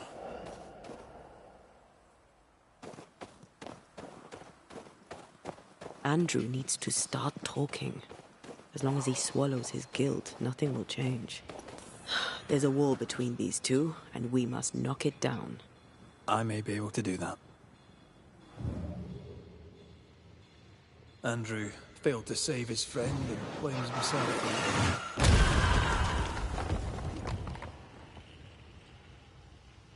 Guilt is normal, but you must let it go. I had claw marks on it. None of this explains what binds the ghost here.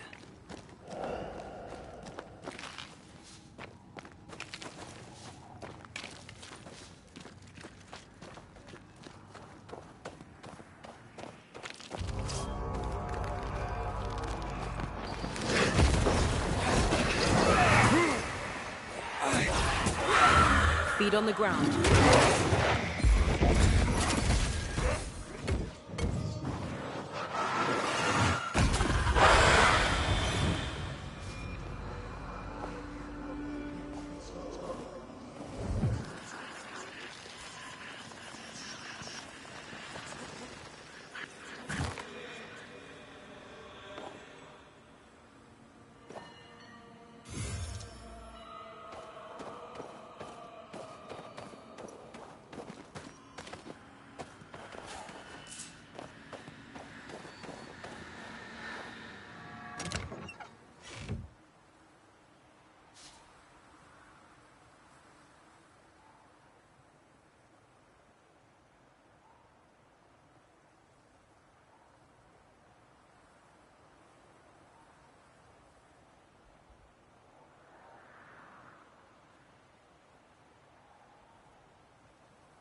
McCrae, they tell me Ellen Priest is in charge. Her business ain't mine, as you know, but I suppose it might work out, if she can get some rest. We could all use some rest, soldier. You'll have to wait.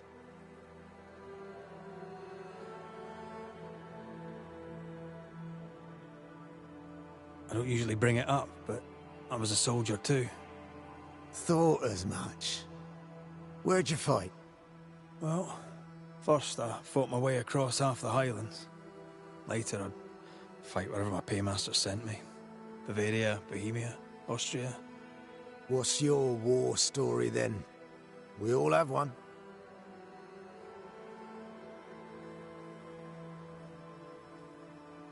I took my men into a village, let them at the drink. You can imagine the rest. I didn't partake, but I didn't stop them neither. 'Tis hard to keep God in your heart while you walk through hell. But you know what never leaves? The smell. That sickening, coppery vapour rising as a man's life pulls beneath him. For all those brave young boys we send off in search of glory, that stink is their rude awakening. Easier to die with than live with, perhaps. Perhaps. Perhaps not. But come. Blood soaks away. Let's not dwell upon the past, and men long gone. You're not like this, but we must speak of Joshua. Leave it be. In the past, where it belongs. Your past is very much present. Your friend Joshua has a message for you. He wants to take revenge. I know it. You're no wrong. He wants to give you freedom. He never blamed you.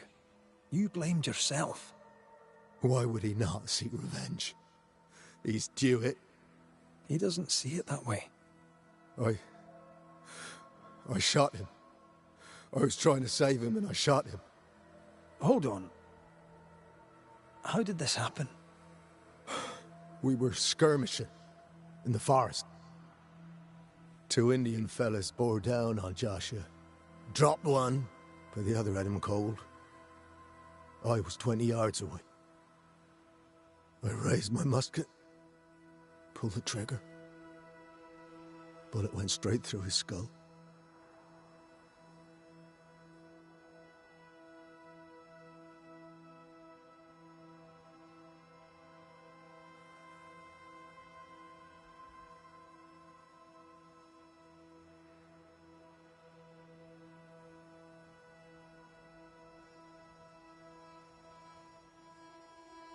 Did you admit it later? I mean, no one would have thought the worst of you. A battle like that, well, shite happens. Shite happens to shite soldiers. I said nothing. I wanted it over. I want it over. I don't want to live. I want to die. Please. Please. Put me out of my misery. What is it with you people wanting to die? Deadly serious now. You sure this is what you want? But in no doubt. I'm certain. I can take it no more and do not want to. No. You survived. Now you must live. Joshua? Is that you? It cannot be. I saw you dead. It is, old friend. I've tried for the longest time to speak to you, but your guilt took my voice. You must live in peace. I have not the right. I shot you. I was sure my aim was good, but it was not. I shot you. It was an accident, Andrew. You tried to save me. You failed, but you may make amends. Until you give yourself peace, I cannot have mine. Save me, Andrew, save me. Give yourself peace and save me. Joshua, you have spoken. Andrew, you've heard. It's time to end the story.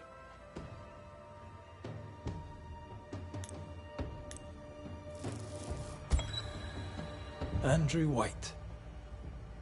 You've faced death, soldier. More than once. You and he have shaken hands and he has tricked you. Yet rarely have I met a man so determined to walk into death's embrace. I, Banisher, I have seen too many dead. Just one, and then no more. No, no, he must live. I'll help him. The dead can't help the living. Not in the end. So says the Lady Ghost.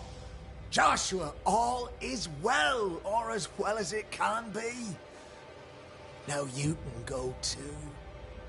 In the end, I release you. Damn you, Banishers!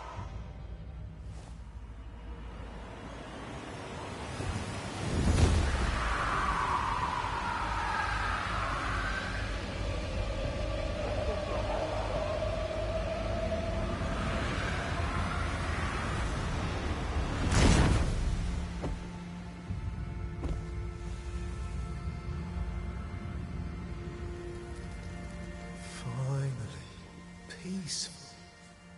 I float free.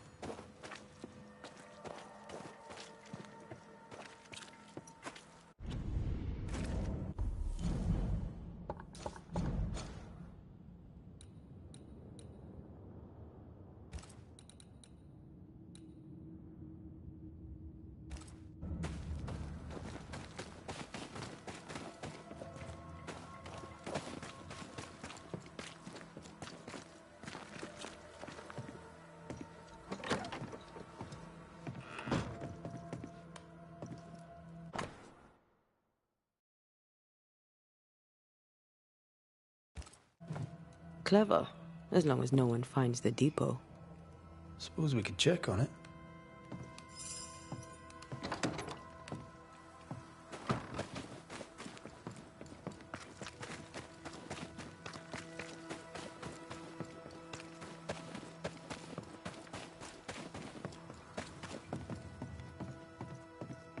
A pleasure to see you as always, Mr. McRae.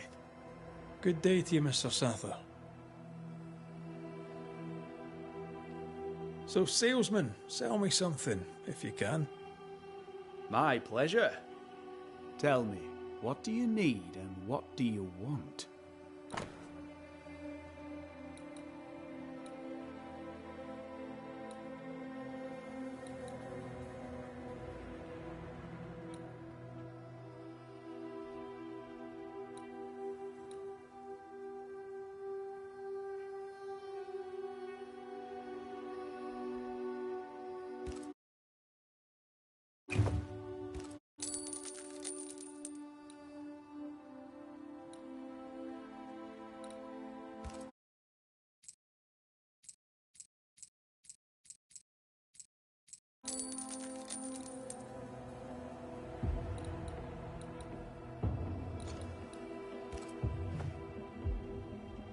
We must talk about the widow's accounts. They're meagre enough. You surprise me, sir, and by that I mean you do not surprise me in the least. If the coffer was full, I'd be halfway to Boston by now. Is that why you're selling your stock cheap? Everything must go, sir. Or I'll not carry this junk back to Boston and the coin will pay my way. Bathsheba kept the money she owes you, and now you're stuck here. Boston no more than a memory. That's it, exactly. Now you understand the urgency. Right, I'll be off. If I've news of your ghost, you'll hear it. I'd sooner have news of Mrs. Ingersoll, if you can find her.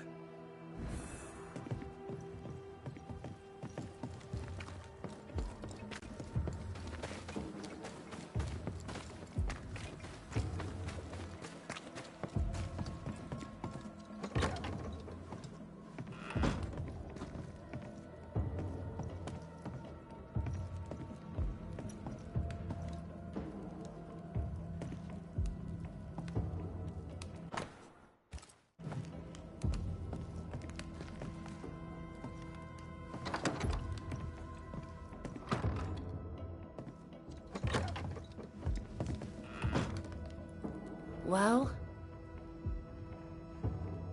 I'll not waste your time, nor mine. You lied to us about Sebastian's husk. It's still here.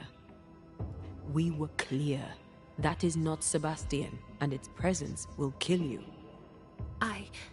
I know that in my mind, but in my heart it is him. I can see him, hear him, feel his presence. I know him and he knows me. If he is not real, what is? You are real. Every breath you take is real, and every beat of your heart. And the people here are real. Lead them. Sebastian is a husk, and without the puppeteer, the husk is paling. It clings to you still because you cling to it. Soon it will pale entirely and become a specter. This puts you and the others at great risk. He poses no danger. He's...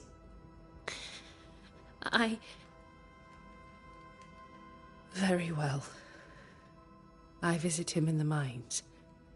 You'll find him there. Take the elevator on the right to the main gallery. There's a tunnel there.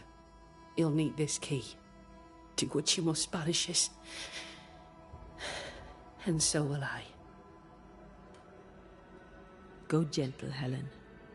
Failing that, go hard.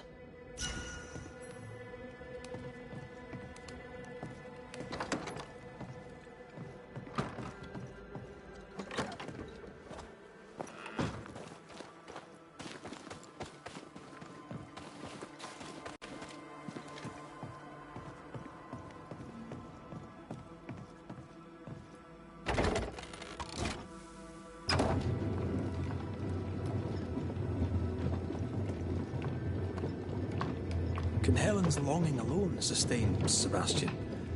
Without the puppeteer, I mean. Anything to avoid the grief.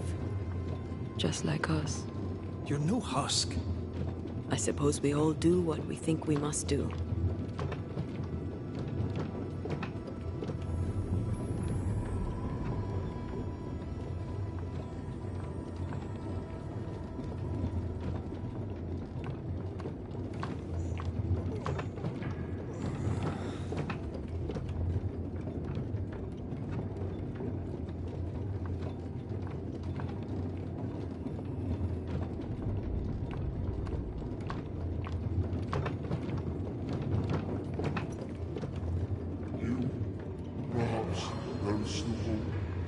Oh there, Sebastian?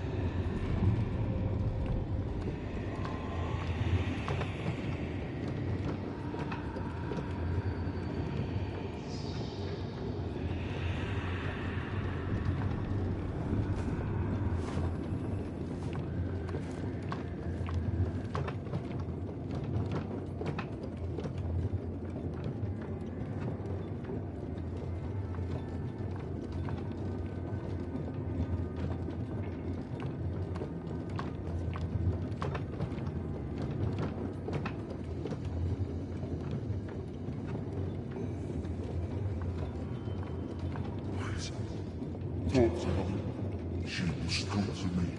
No more. He's distressed. It is distressed.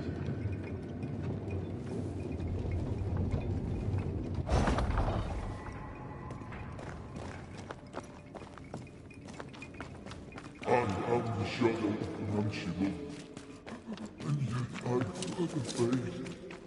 I don't want to hurt her. Please, tell her, I cherished her as I left. Sebastian, are you saying you want us to lie?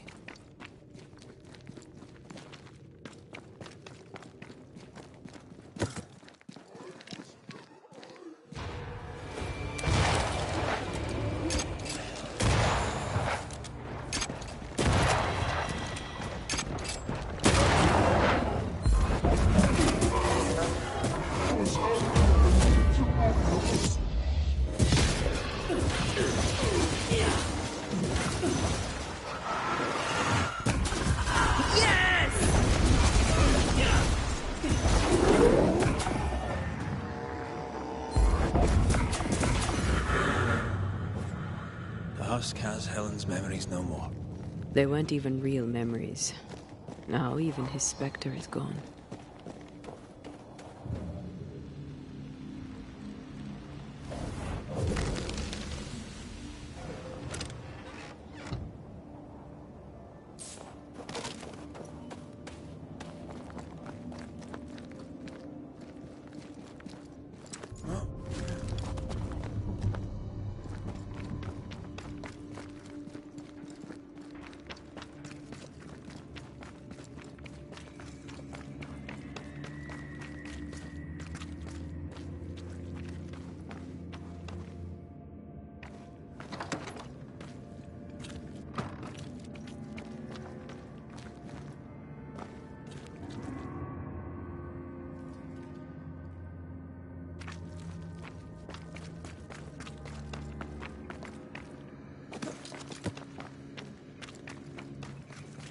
What are we gonna tell Helen?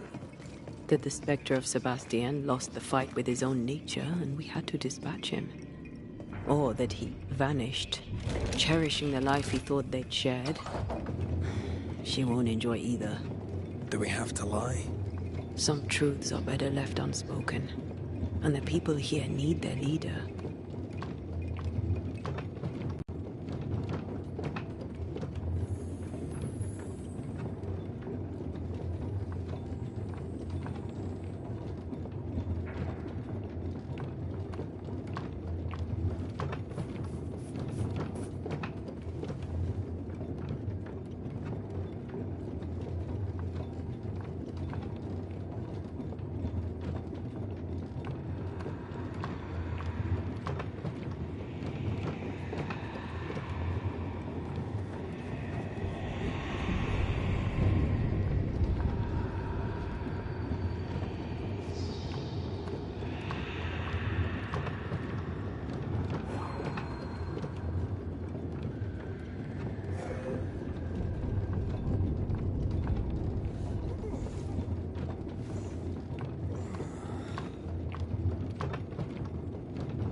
Have you found him?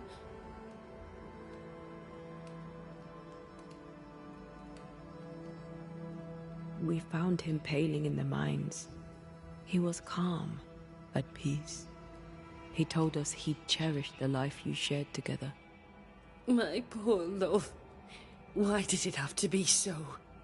Things were finally going my way. Bloody hell. He was all I had. My love, my friend, my only friend. I'm sorry. I wish there had been another way. I really do. I promise you we did all we could. Did you? Did you really? I'll take a moment to myself, Banishers, if you please. Of course. Take care, Helen.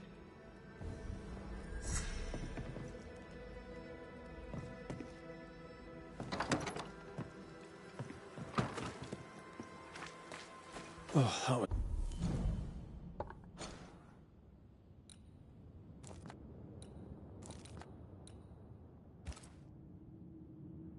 was dire.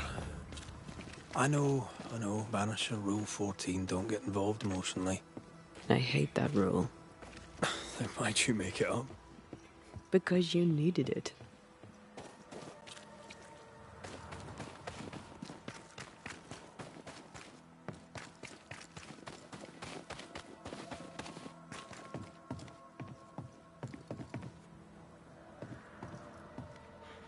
That's actually so interesting. That actually, like, says a lot and makes a bit of sense. That, like, Red McCraith had a rule made up by Antea of, like, don't get emotionally involved. You gotta look at this objectively. Which is, like, really interesting, because that is how I've been playing. Even though emotionally I'm like, oh, I shouldn't banish, or I shouldn't blame this person and kill them. But I'm like, well, objectively, I have to kill as many people as possible, so might as well just kill everyone.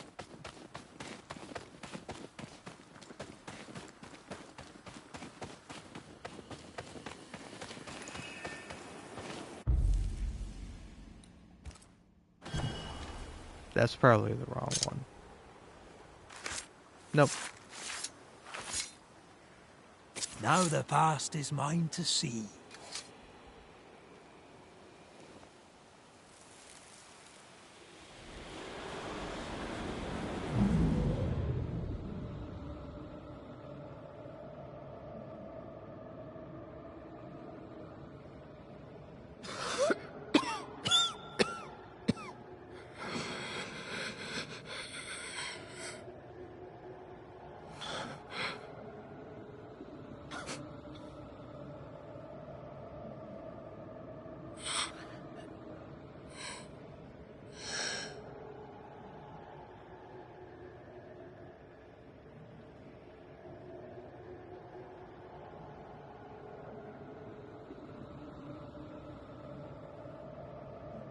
I see no journal.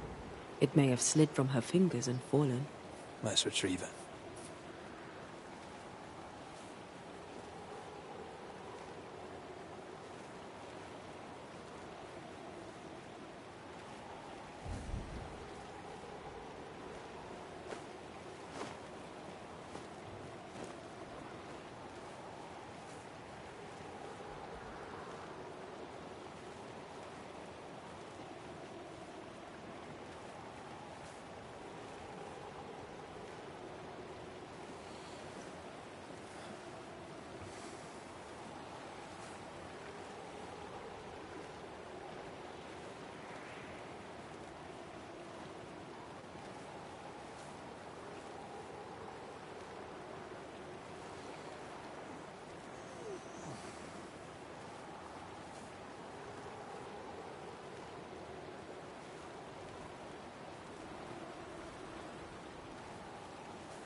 On your toes, Scotsman.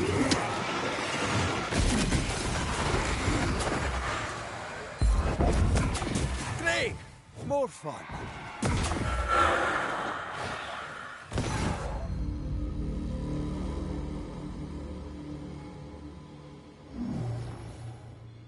It won't do.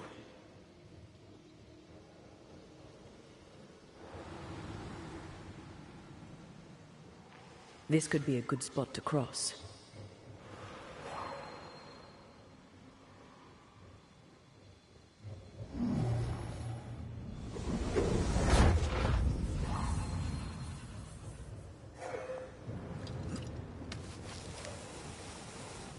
Oh there, corrupted weeds.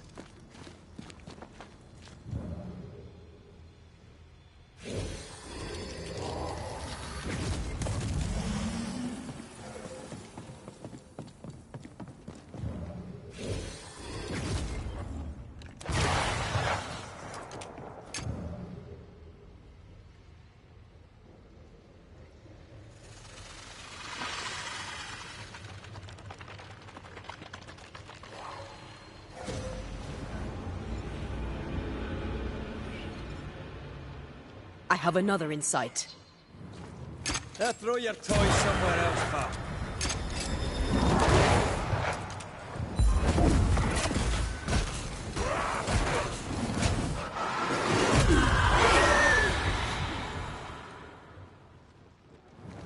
I feel like a bloody target practice.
Doing that.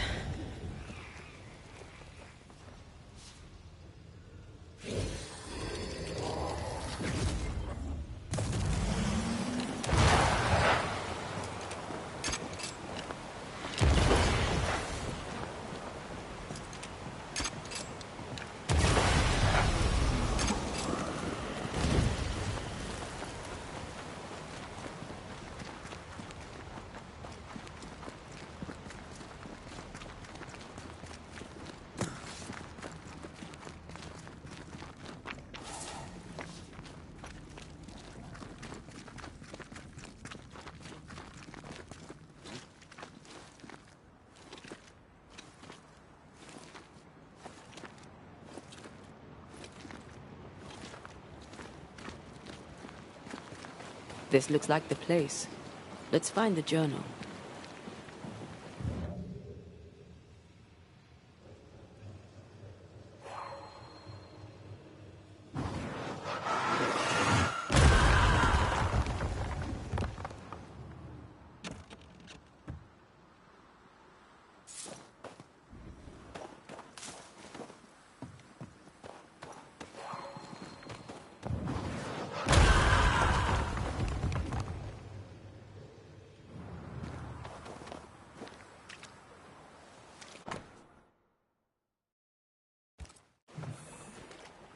She knew something was wrong. Yet now that she has died, her ghost denies it. She was a healer. Perhaps dedication binds her. A dedication her patient scarcely deserves.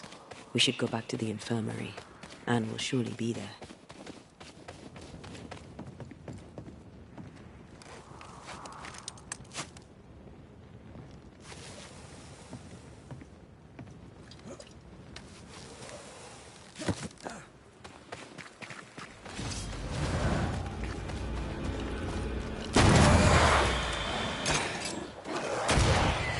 Spectre, going for a meat suit.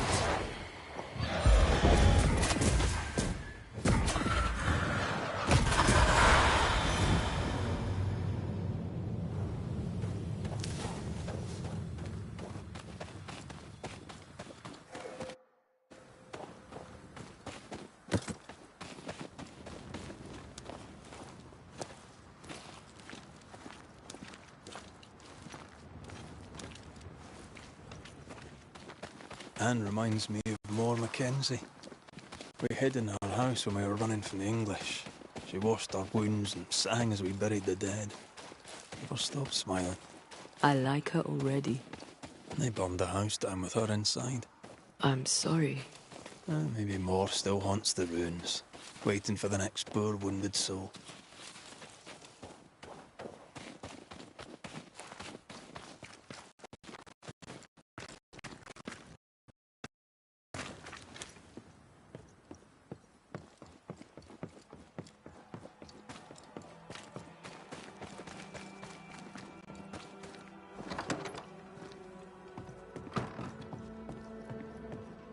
You here, are you?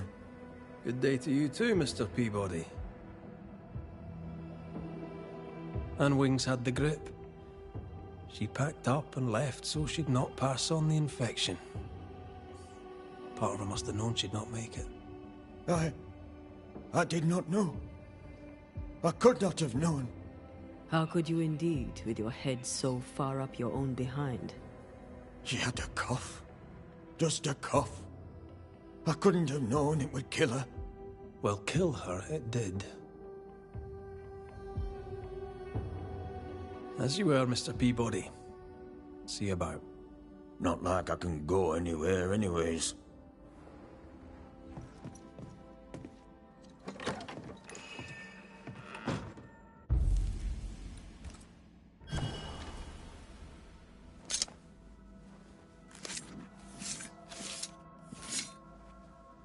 Himi sio mar hynjenish.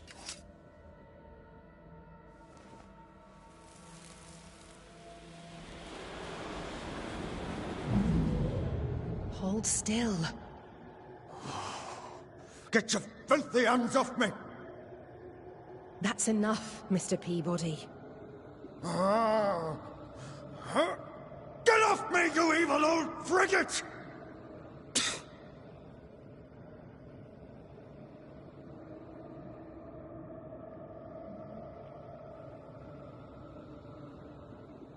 In his temper, Cotton Peabody gave Anne Wings the disease that killed her.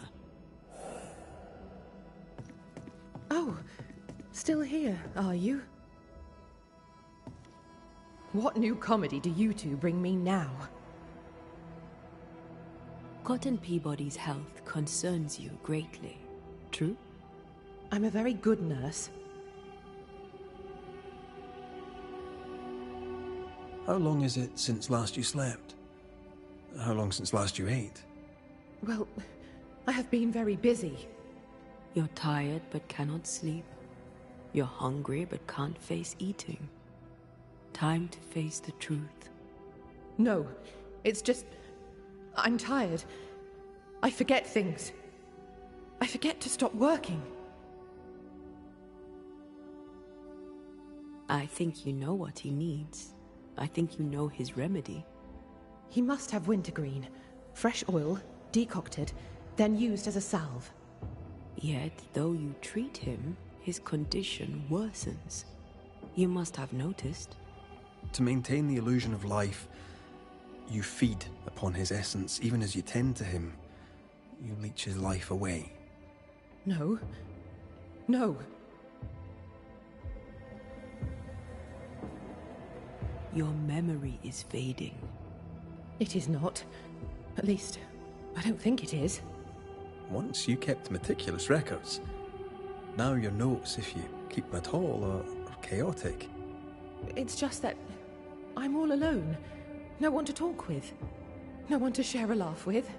I've gone a little potty. Nurse Wings. Anne. You're dead. Just like Antea. You've convinced yourself you're still alive, but you are not. But If Mr. Peabody withers by my presence, then why does your woman not wither you? I would, but I take my strength from other people. My God! I could never do that! Then the longer you stay to treat your patient, the quicker he will die. No. No!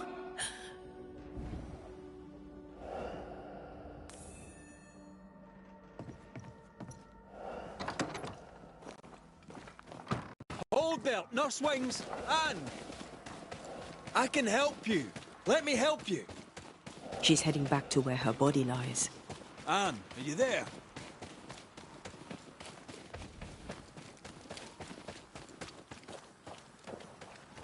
If I take another step, if I fall, I won't die. No, you won't die. All I wish was to save a soul. Just one soul at a time.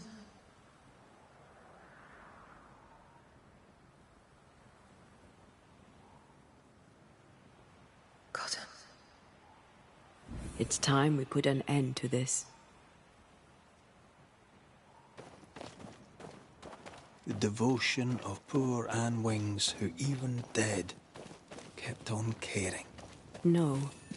Her ghost hungers for essence and calls it caring.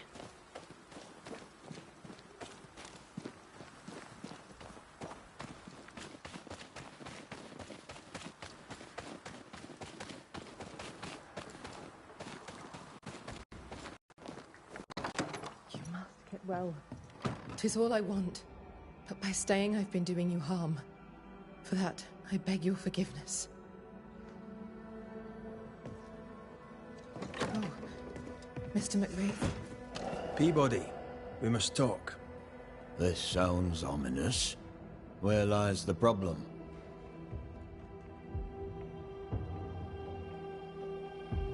You're the one who made her sick. The day you spat on Anne Wings, you gave her your disease. I never spat on... No. Wait. I did. She was at me with the lancet. The pain gave me a wee touch of fury, just for a moment. I gulped without thinking. You knew you were infectious. You wished to harm her. 'Twas an attack. So, Nurse Wings died trying to heal you, and you believe her ghost returns to harm you. Interesting. Well, all good things, they say, come to an end. I'll miss our little chats.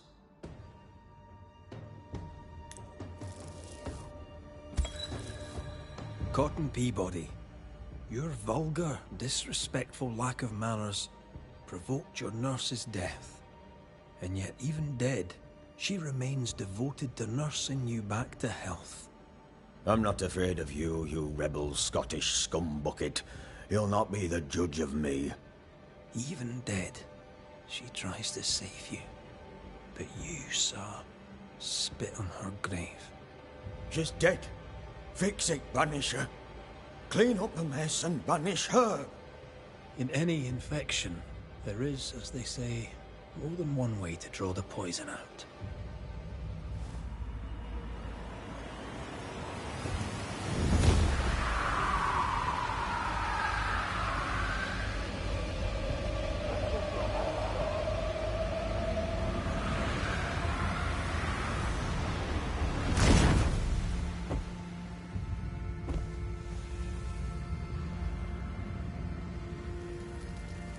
Lying, cheating bastard, Banisher. You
I maimed the corrupted heart, the missing cart.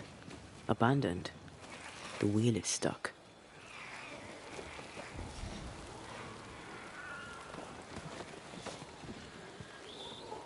Empty cash box.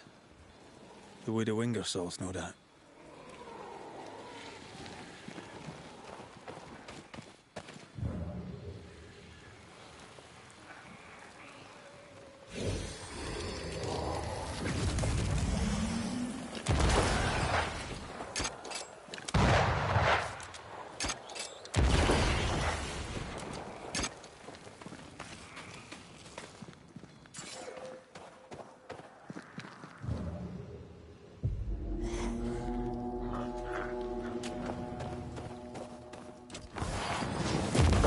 Have a bit of this.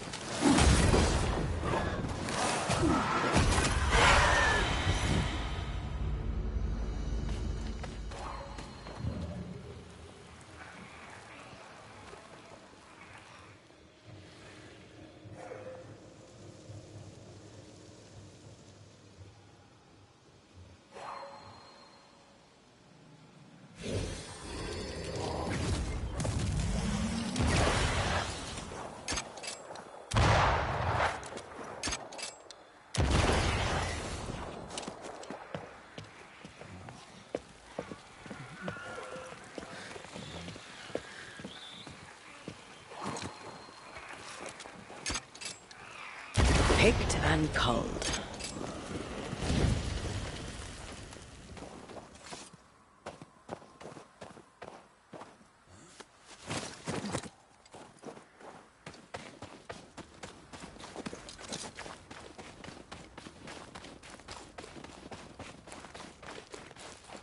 Novices really have no idea how many miles a Banisher runs to solve a case. I once met Nero Fox, the infamous Banisher who solved all his cases from the comfort of his armchair. I should have become his apprentice. Thing is, his apprentice was the one that went into the field for him.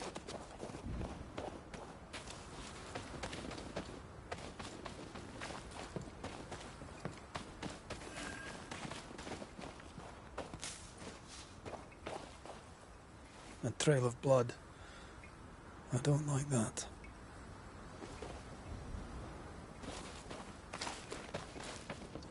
The tracks continue this way.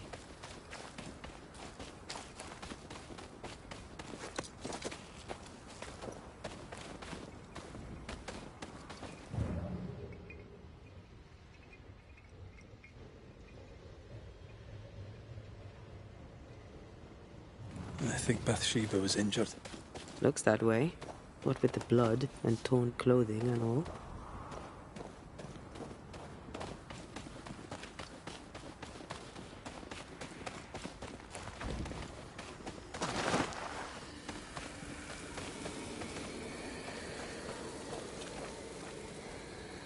The tracks lead into this cave. Must have been really desperate.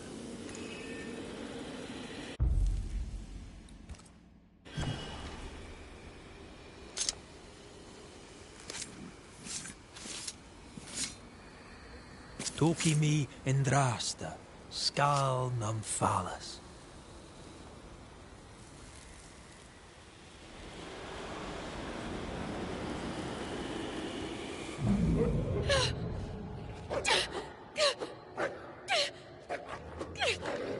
Go away, beasts!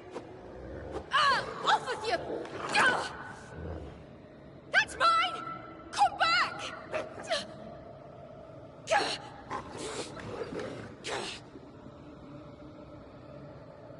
Eaten alive. Hope it was quick. The wolf took a purse. We should find it. Sit down.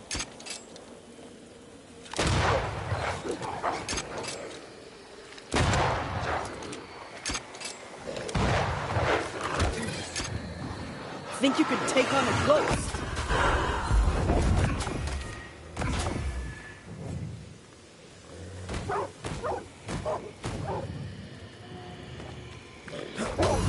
One less to worry about.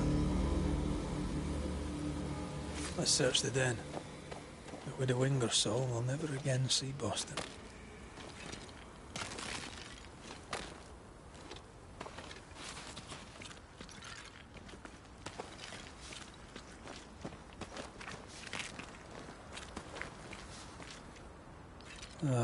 With a Wingersoll. Move yourself!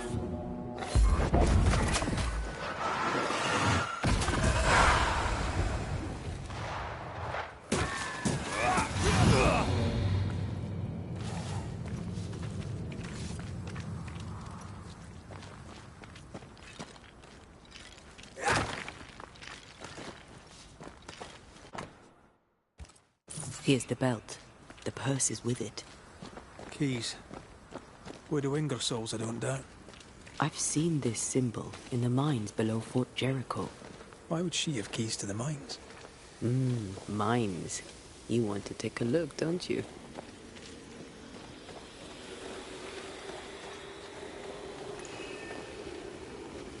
An enraged spectre is lurking nearby. Why not summon it?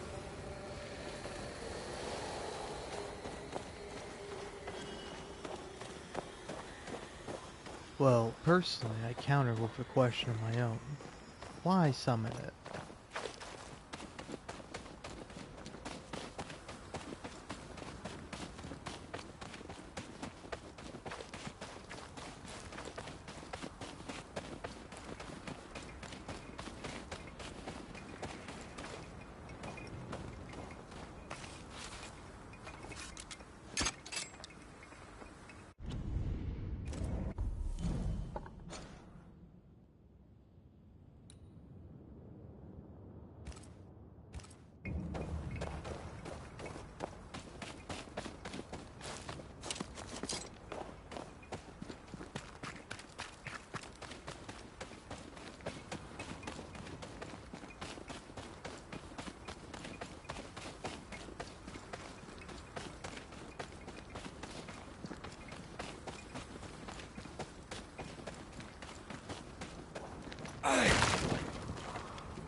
If you need a rest, this place is as good as any.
picking up something spectral nearby.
Try this on for size.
Careful. They need...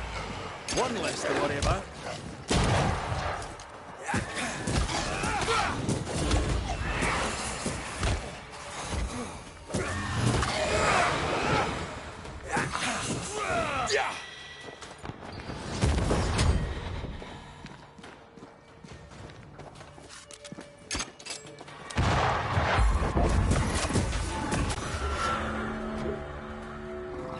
Don't miss, you piece of shit. I'm better than you.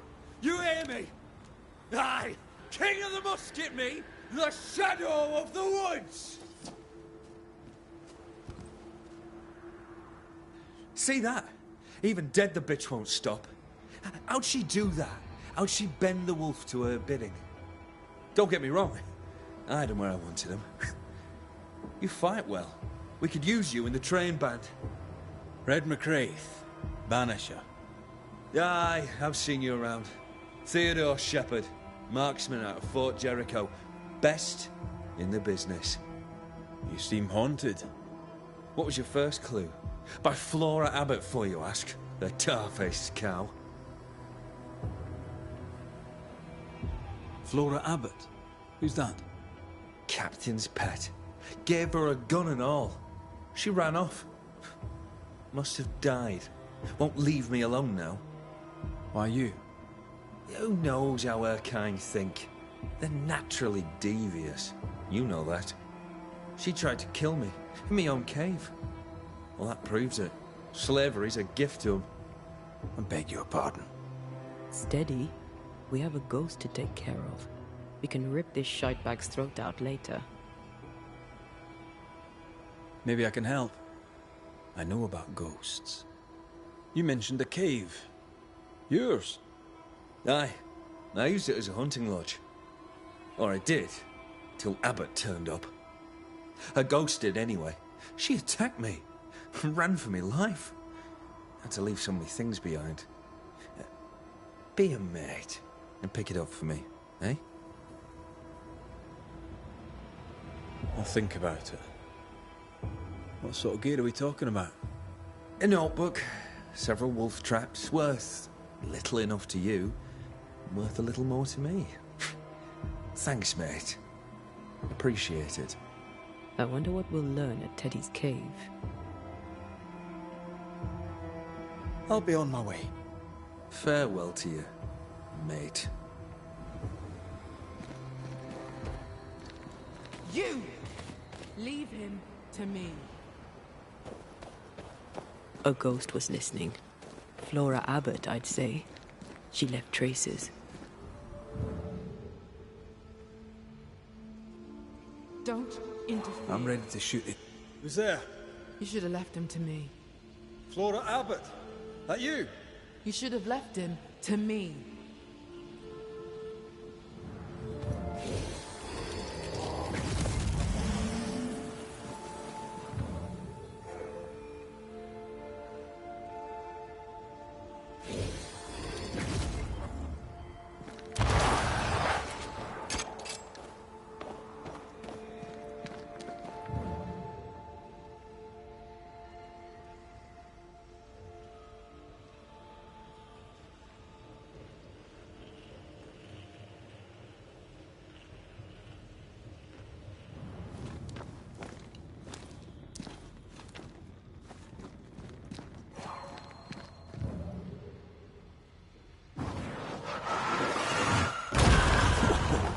I know.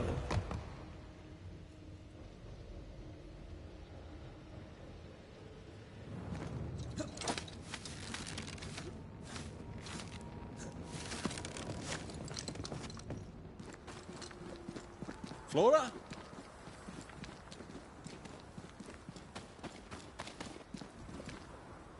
Why save him? Him of all people. You're Mistress Abbott, right? I'm Red McCraith, Flora. This is Antea Duarte. We're Banishers. We're no friends of Theodore Shepherd. You. The Banisher woman. We heard of you. When you arrived, I could scarce believe it. Someone like me come to save us. They all scoffed. I had hope. Such hope. But you didn't save us, did you? You only saved that bully bastard, Shepherd. You'll not banish me. Not before I'm done with him. Hear me? Not before. We are not enemies, Flora. You can trust us. Can I? You saved the life of a man who would spit on you.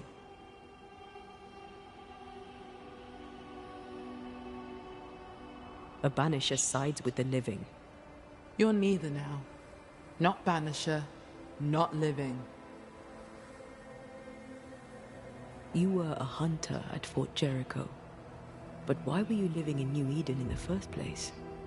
I own land here. I've long since stopped being an outsider. A person has to live somewhere. Do you belong? I left home young. I haven't stopped moving since. I learned not to get too comfortable.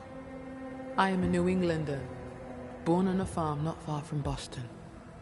After my mother died, I came to New Eden and bought some land. Just a small plot, out by the edge of the woods. Pennington came by sometimes. We hunted together. When we fled, I went with him. I was part of the train band. Part of New Eden. Then the captain died, and I was part of it no longer. Why are you after Shepard? He made my life hell. I'll make his a quick death, for I am a better hunter than he. I'm better, and he knew it. He could not stand it. Nor that I had the captain's trust. I, with my brown skin. The weakest sex, the wrongest color, scapegoated when you fail. Hated when you succeed. Did no one stand up for you? Or at the very least, stand up against him? None but Pennington. Tell me this. You have your man here. He is your people. Now the captain is dead and my place here was lost. Where are my people? Priest would never dare to bite her thumb at Shepard. So I left the fort, and Shepard still found me. At the old watchtower east of here. Shepard stalked me one last time before he shot and killed me. I'm sorry. One hateful crime followed another. The bastard stole my gun. It's in his cave. I want it. The cave where you tried to kill him? Yes. Problem? No. No problem. Until there is a problem, of course. We'll leave you now, Flora. I trust you. I hope I'm not wrong.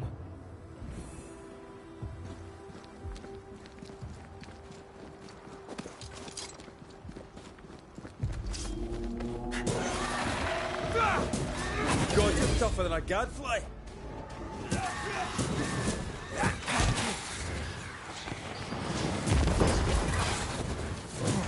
Away with you!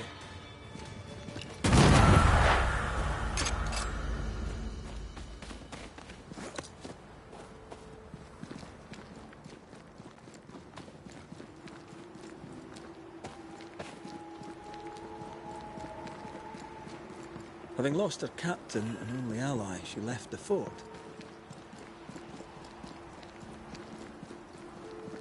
Shepard wanted to destroy her.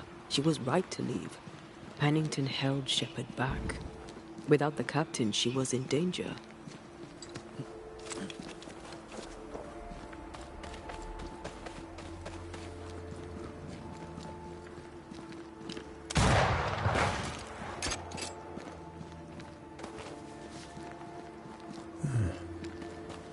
Interesting.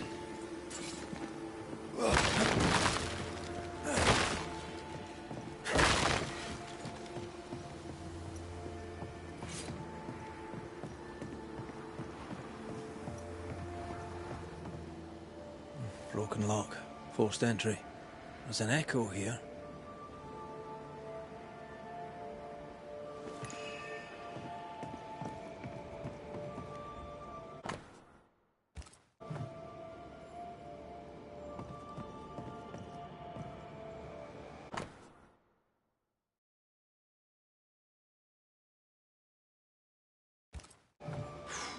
She was a hell of a hunter, but Shepard saw her as the prey. There's a lock. I'm gonna need a key.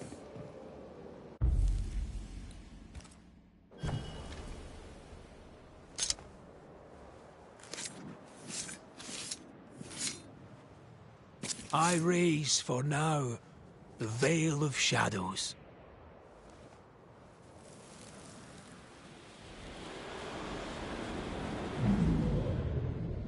What are you doing in my house? I'm sick of this. You wanted me gone. I left. I won't fight you. Some reading for you, if read you can.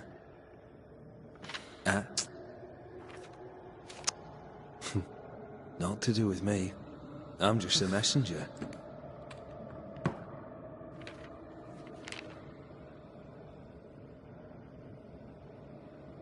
She lowered her gun. Why? She was tired of it. She was done fighting. Hell of a gamble. She has brass. I wonder what that letter said.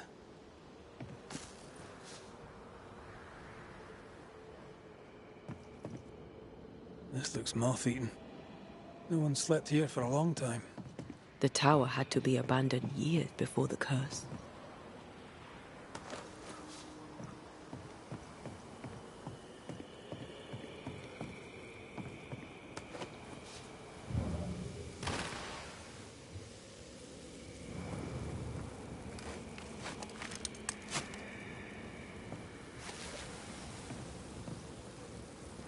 Here, I found something.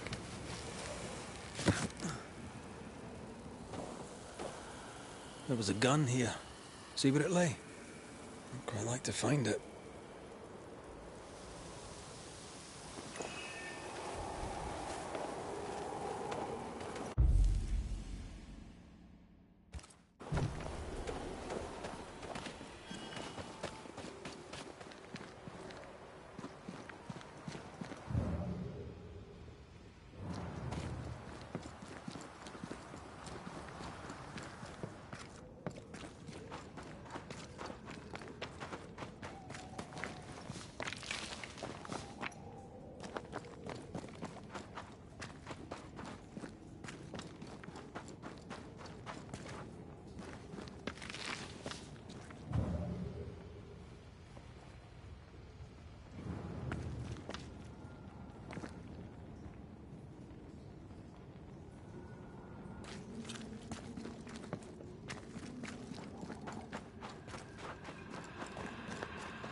Theodore Shepard's happy little home.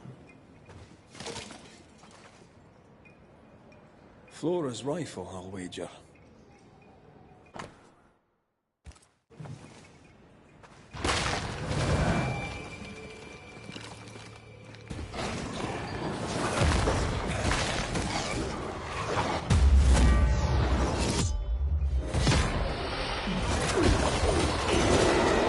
This feels good.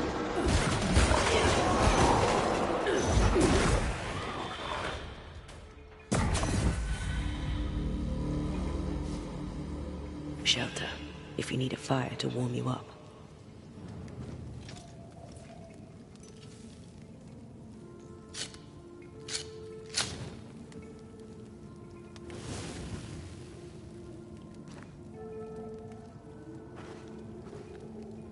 I never could get the hang of smoking. I hear it's very good for you.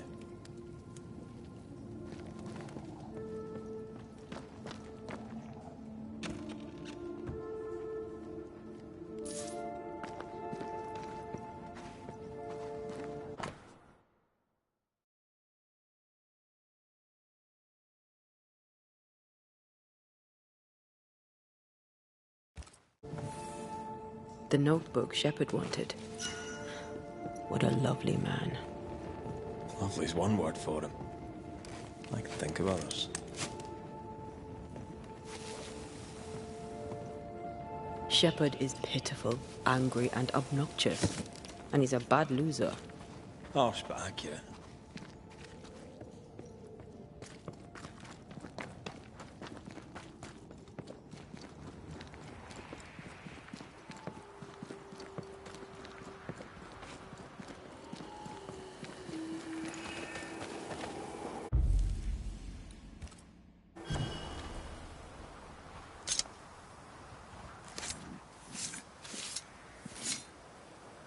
Toki mi indrasta, skal numphalis.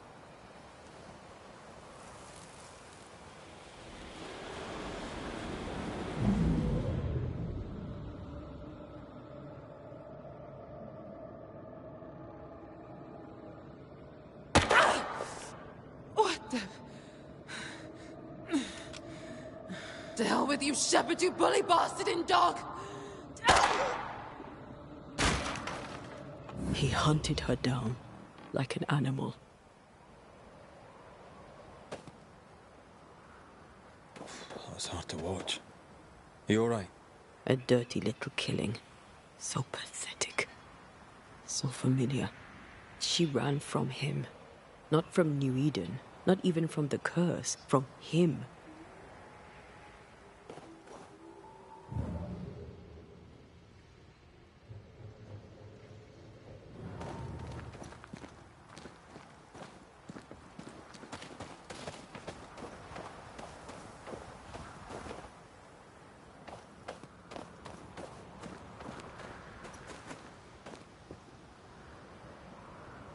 Well, look here.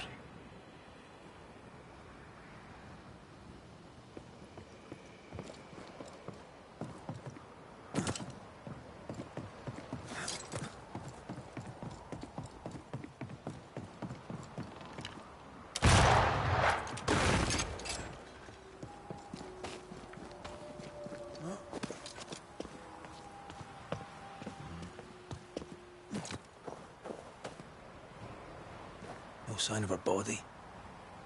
Maybe someone pushed it in the river. Could be miles downstream by now.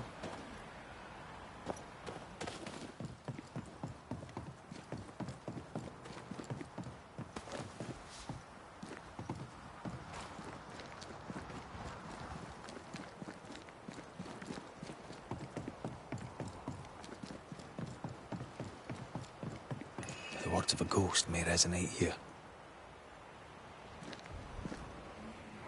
The hell? This gunpowder is wet. Abbott, you lazy heathen drab. 'Twas the snow.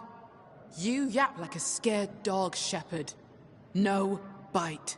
The captain won't always be there to protect your ass. I'll get you.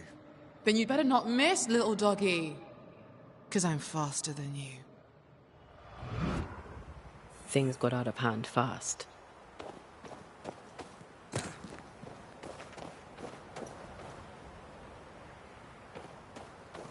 Powder was a pretext, an excuse to abuse her.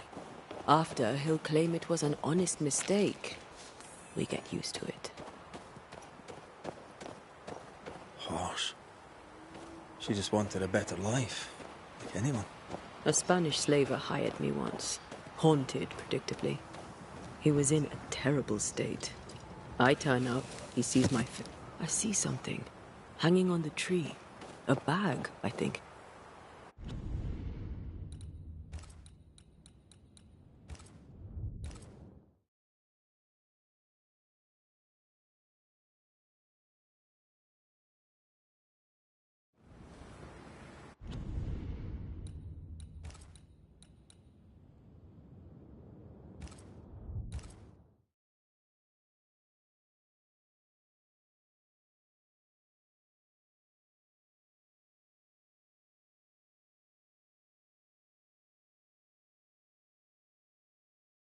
Ghostly voices stain this place. The hell? This gunpowder is wet. Abbott, you lazy heathen drab. 'Twas the snow. You yap like a scared dog, shepherd. No bite. The captain won't always be there to protect your ass. I'll get you. Then you'd better not miss, little doggy. 'Cause I'm faster than you. Things got out of hand fast. Powder was a pretext, an excuse to abuse her. After, he'll claim it was an honest mistake. We get used to it.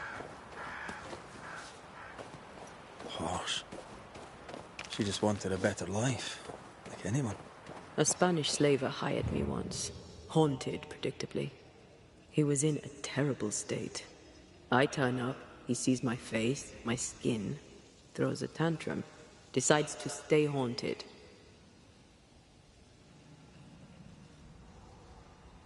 Did you help him anyway?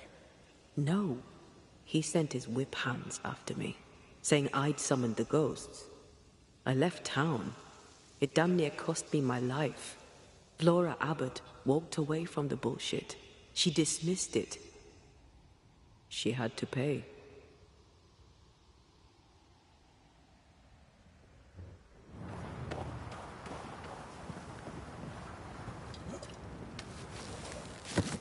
I see something, hanging on the tree. A bag, I think.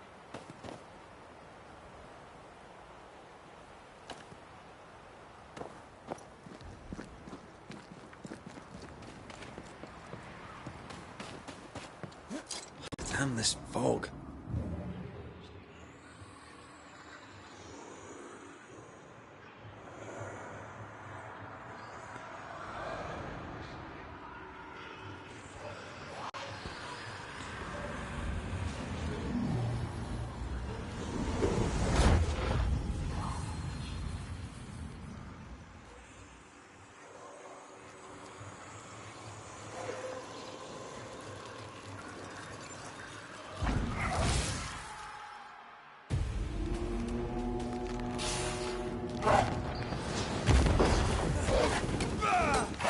Focus, man.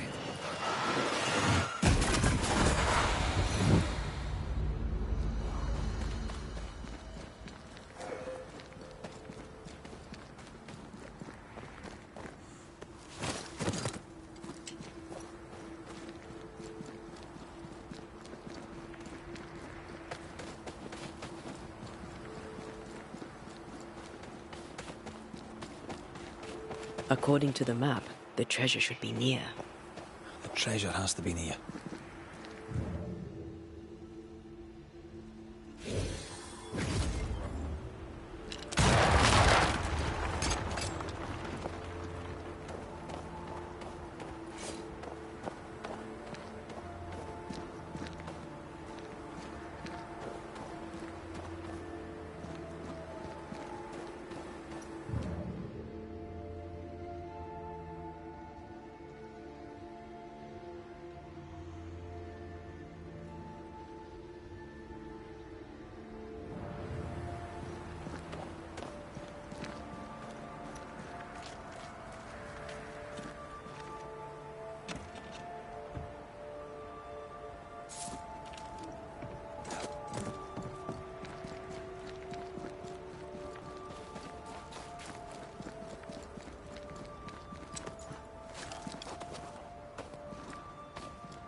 Now this place looks like the drawings on the map.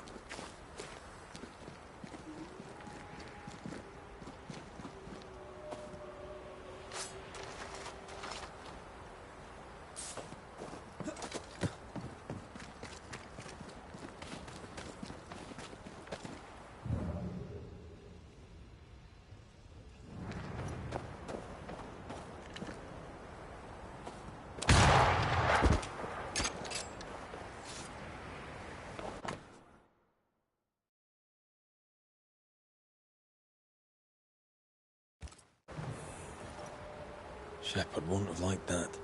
He failed to turn Helen Priest against Flora. No, he won't have liked that. At least Helen Priest tried to make amends and asked her back. Shepard won't have liked that either.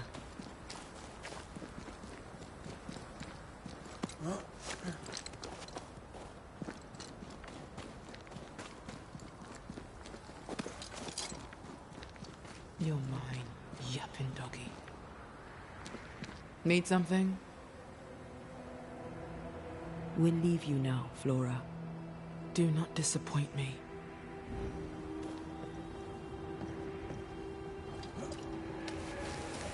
You aim for the heart. I'll destroy the roots.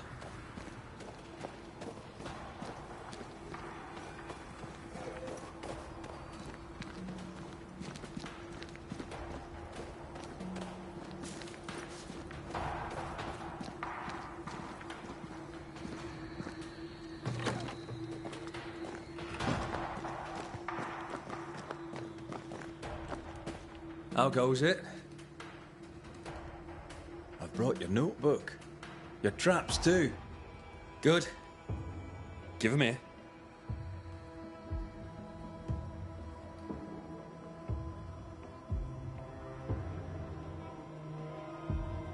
No, I'm keeping them. What the hell you say? It's a joke. I've also brought news. Flora Abbott is dead. No, that is a joke. Look, mate, I don't care about Flora Abbott. You should. Her ghost is haunting you. Want to know why? I know why. She hated me. I trocked with none of her strutting and wouldn't be twisted like that fool Pennington. Helen Priest valued her too, but you know this. She wanted Flora back. That upset you. That's a steaming heap of horse on all counts. She weren't missed. Oh. Strange. I found a letter from Helen Priest asking Flora back. You were the postman. You know about that? Well, so what? Aye. I delivered the letter. Priest asked her back. Abbott didn't come back. So ends the story. You sure you don't want to know? You're not the tiniest bit curious. Want to know how she died? Not really. Animal attack, maybe. You know what? She was indeed attacked by an animal. Strange, though. She knew the wild well. Was a fine shot. She wasn't that good. She was lucky. Sounds like her luck deserted her. Life finds you out in the end. She fled the fort so she'd never see you again. She could have killed you, you know. She chose not to. She chose not to because she knew she'd lose. She was a better shot than you. Quicker, too. She knew the terrain and knew your movements.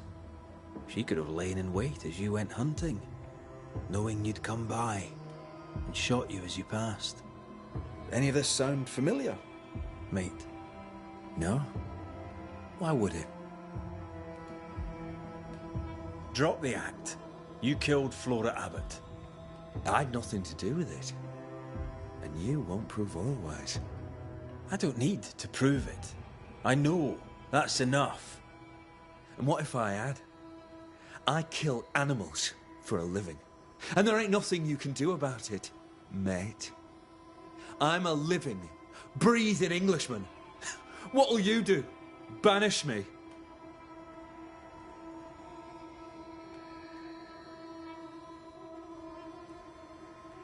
You do talk a lot of shite, Shepherd. Time you heard a home truth or three.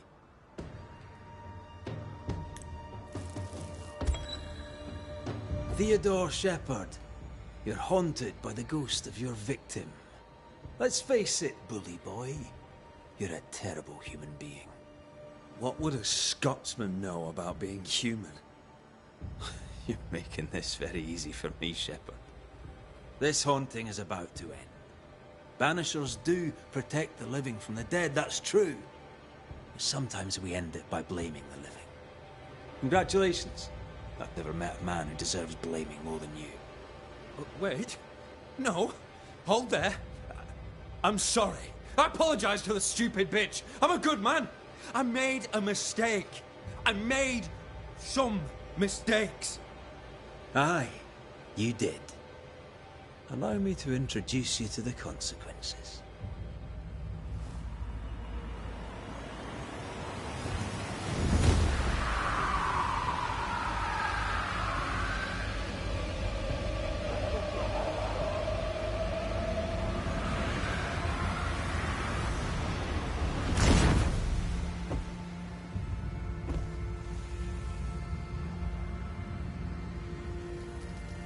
I see the pit. But where is the brimstone? No shit.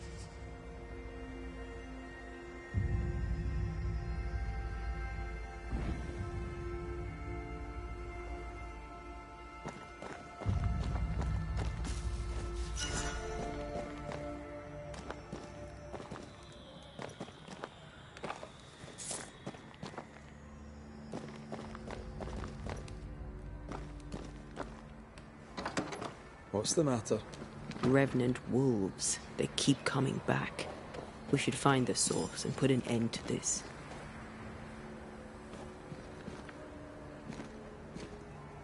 Their fur had a peculiar tinge. Aye. So rusty. Mass death by the iron mines? Follow that hunch. See where it leads.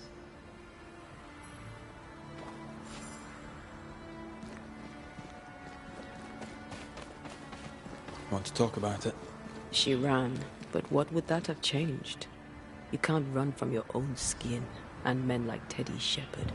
Christian men. English men. Mediocre, hateful men who steal the world.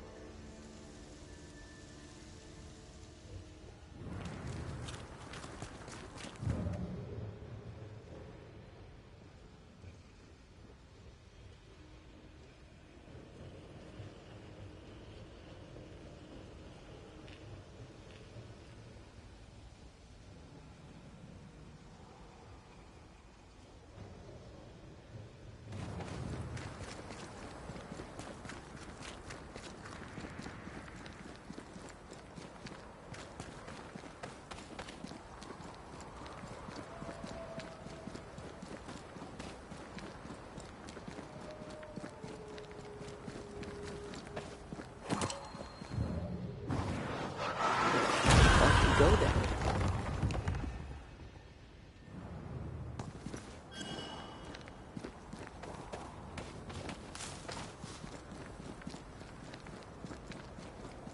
Do you have regrets? Should we have chosen differently? Theodore Shepherds are 10 a penny. How many Floras have to die before they change? Revenge is bitter, and there's no justice. Not for us. I've no idea how that must feel. I'm sorry. I know you are. Come on, let's kill some wolves.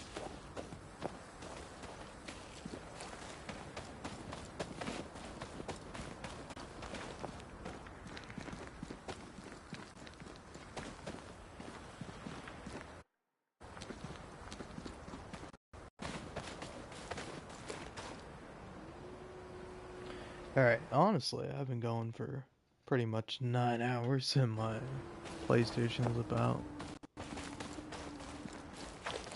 fried, just about as much as I am, so go ahead and call it here for now.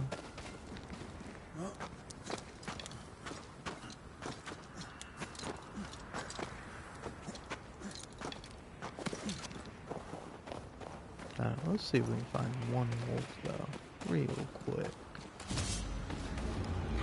That's not a wolf.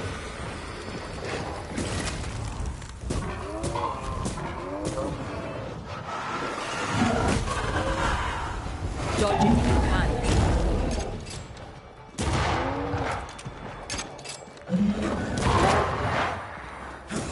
Get lost, won't you?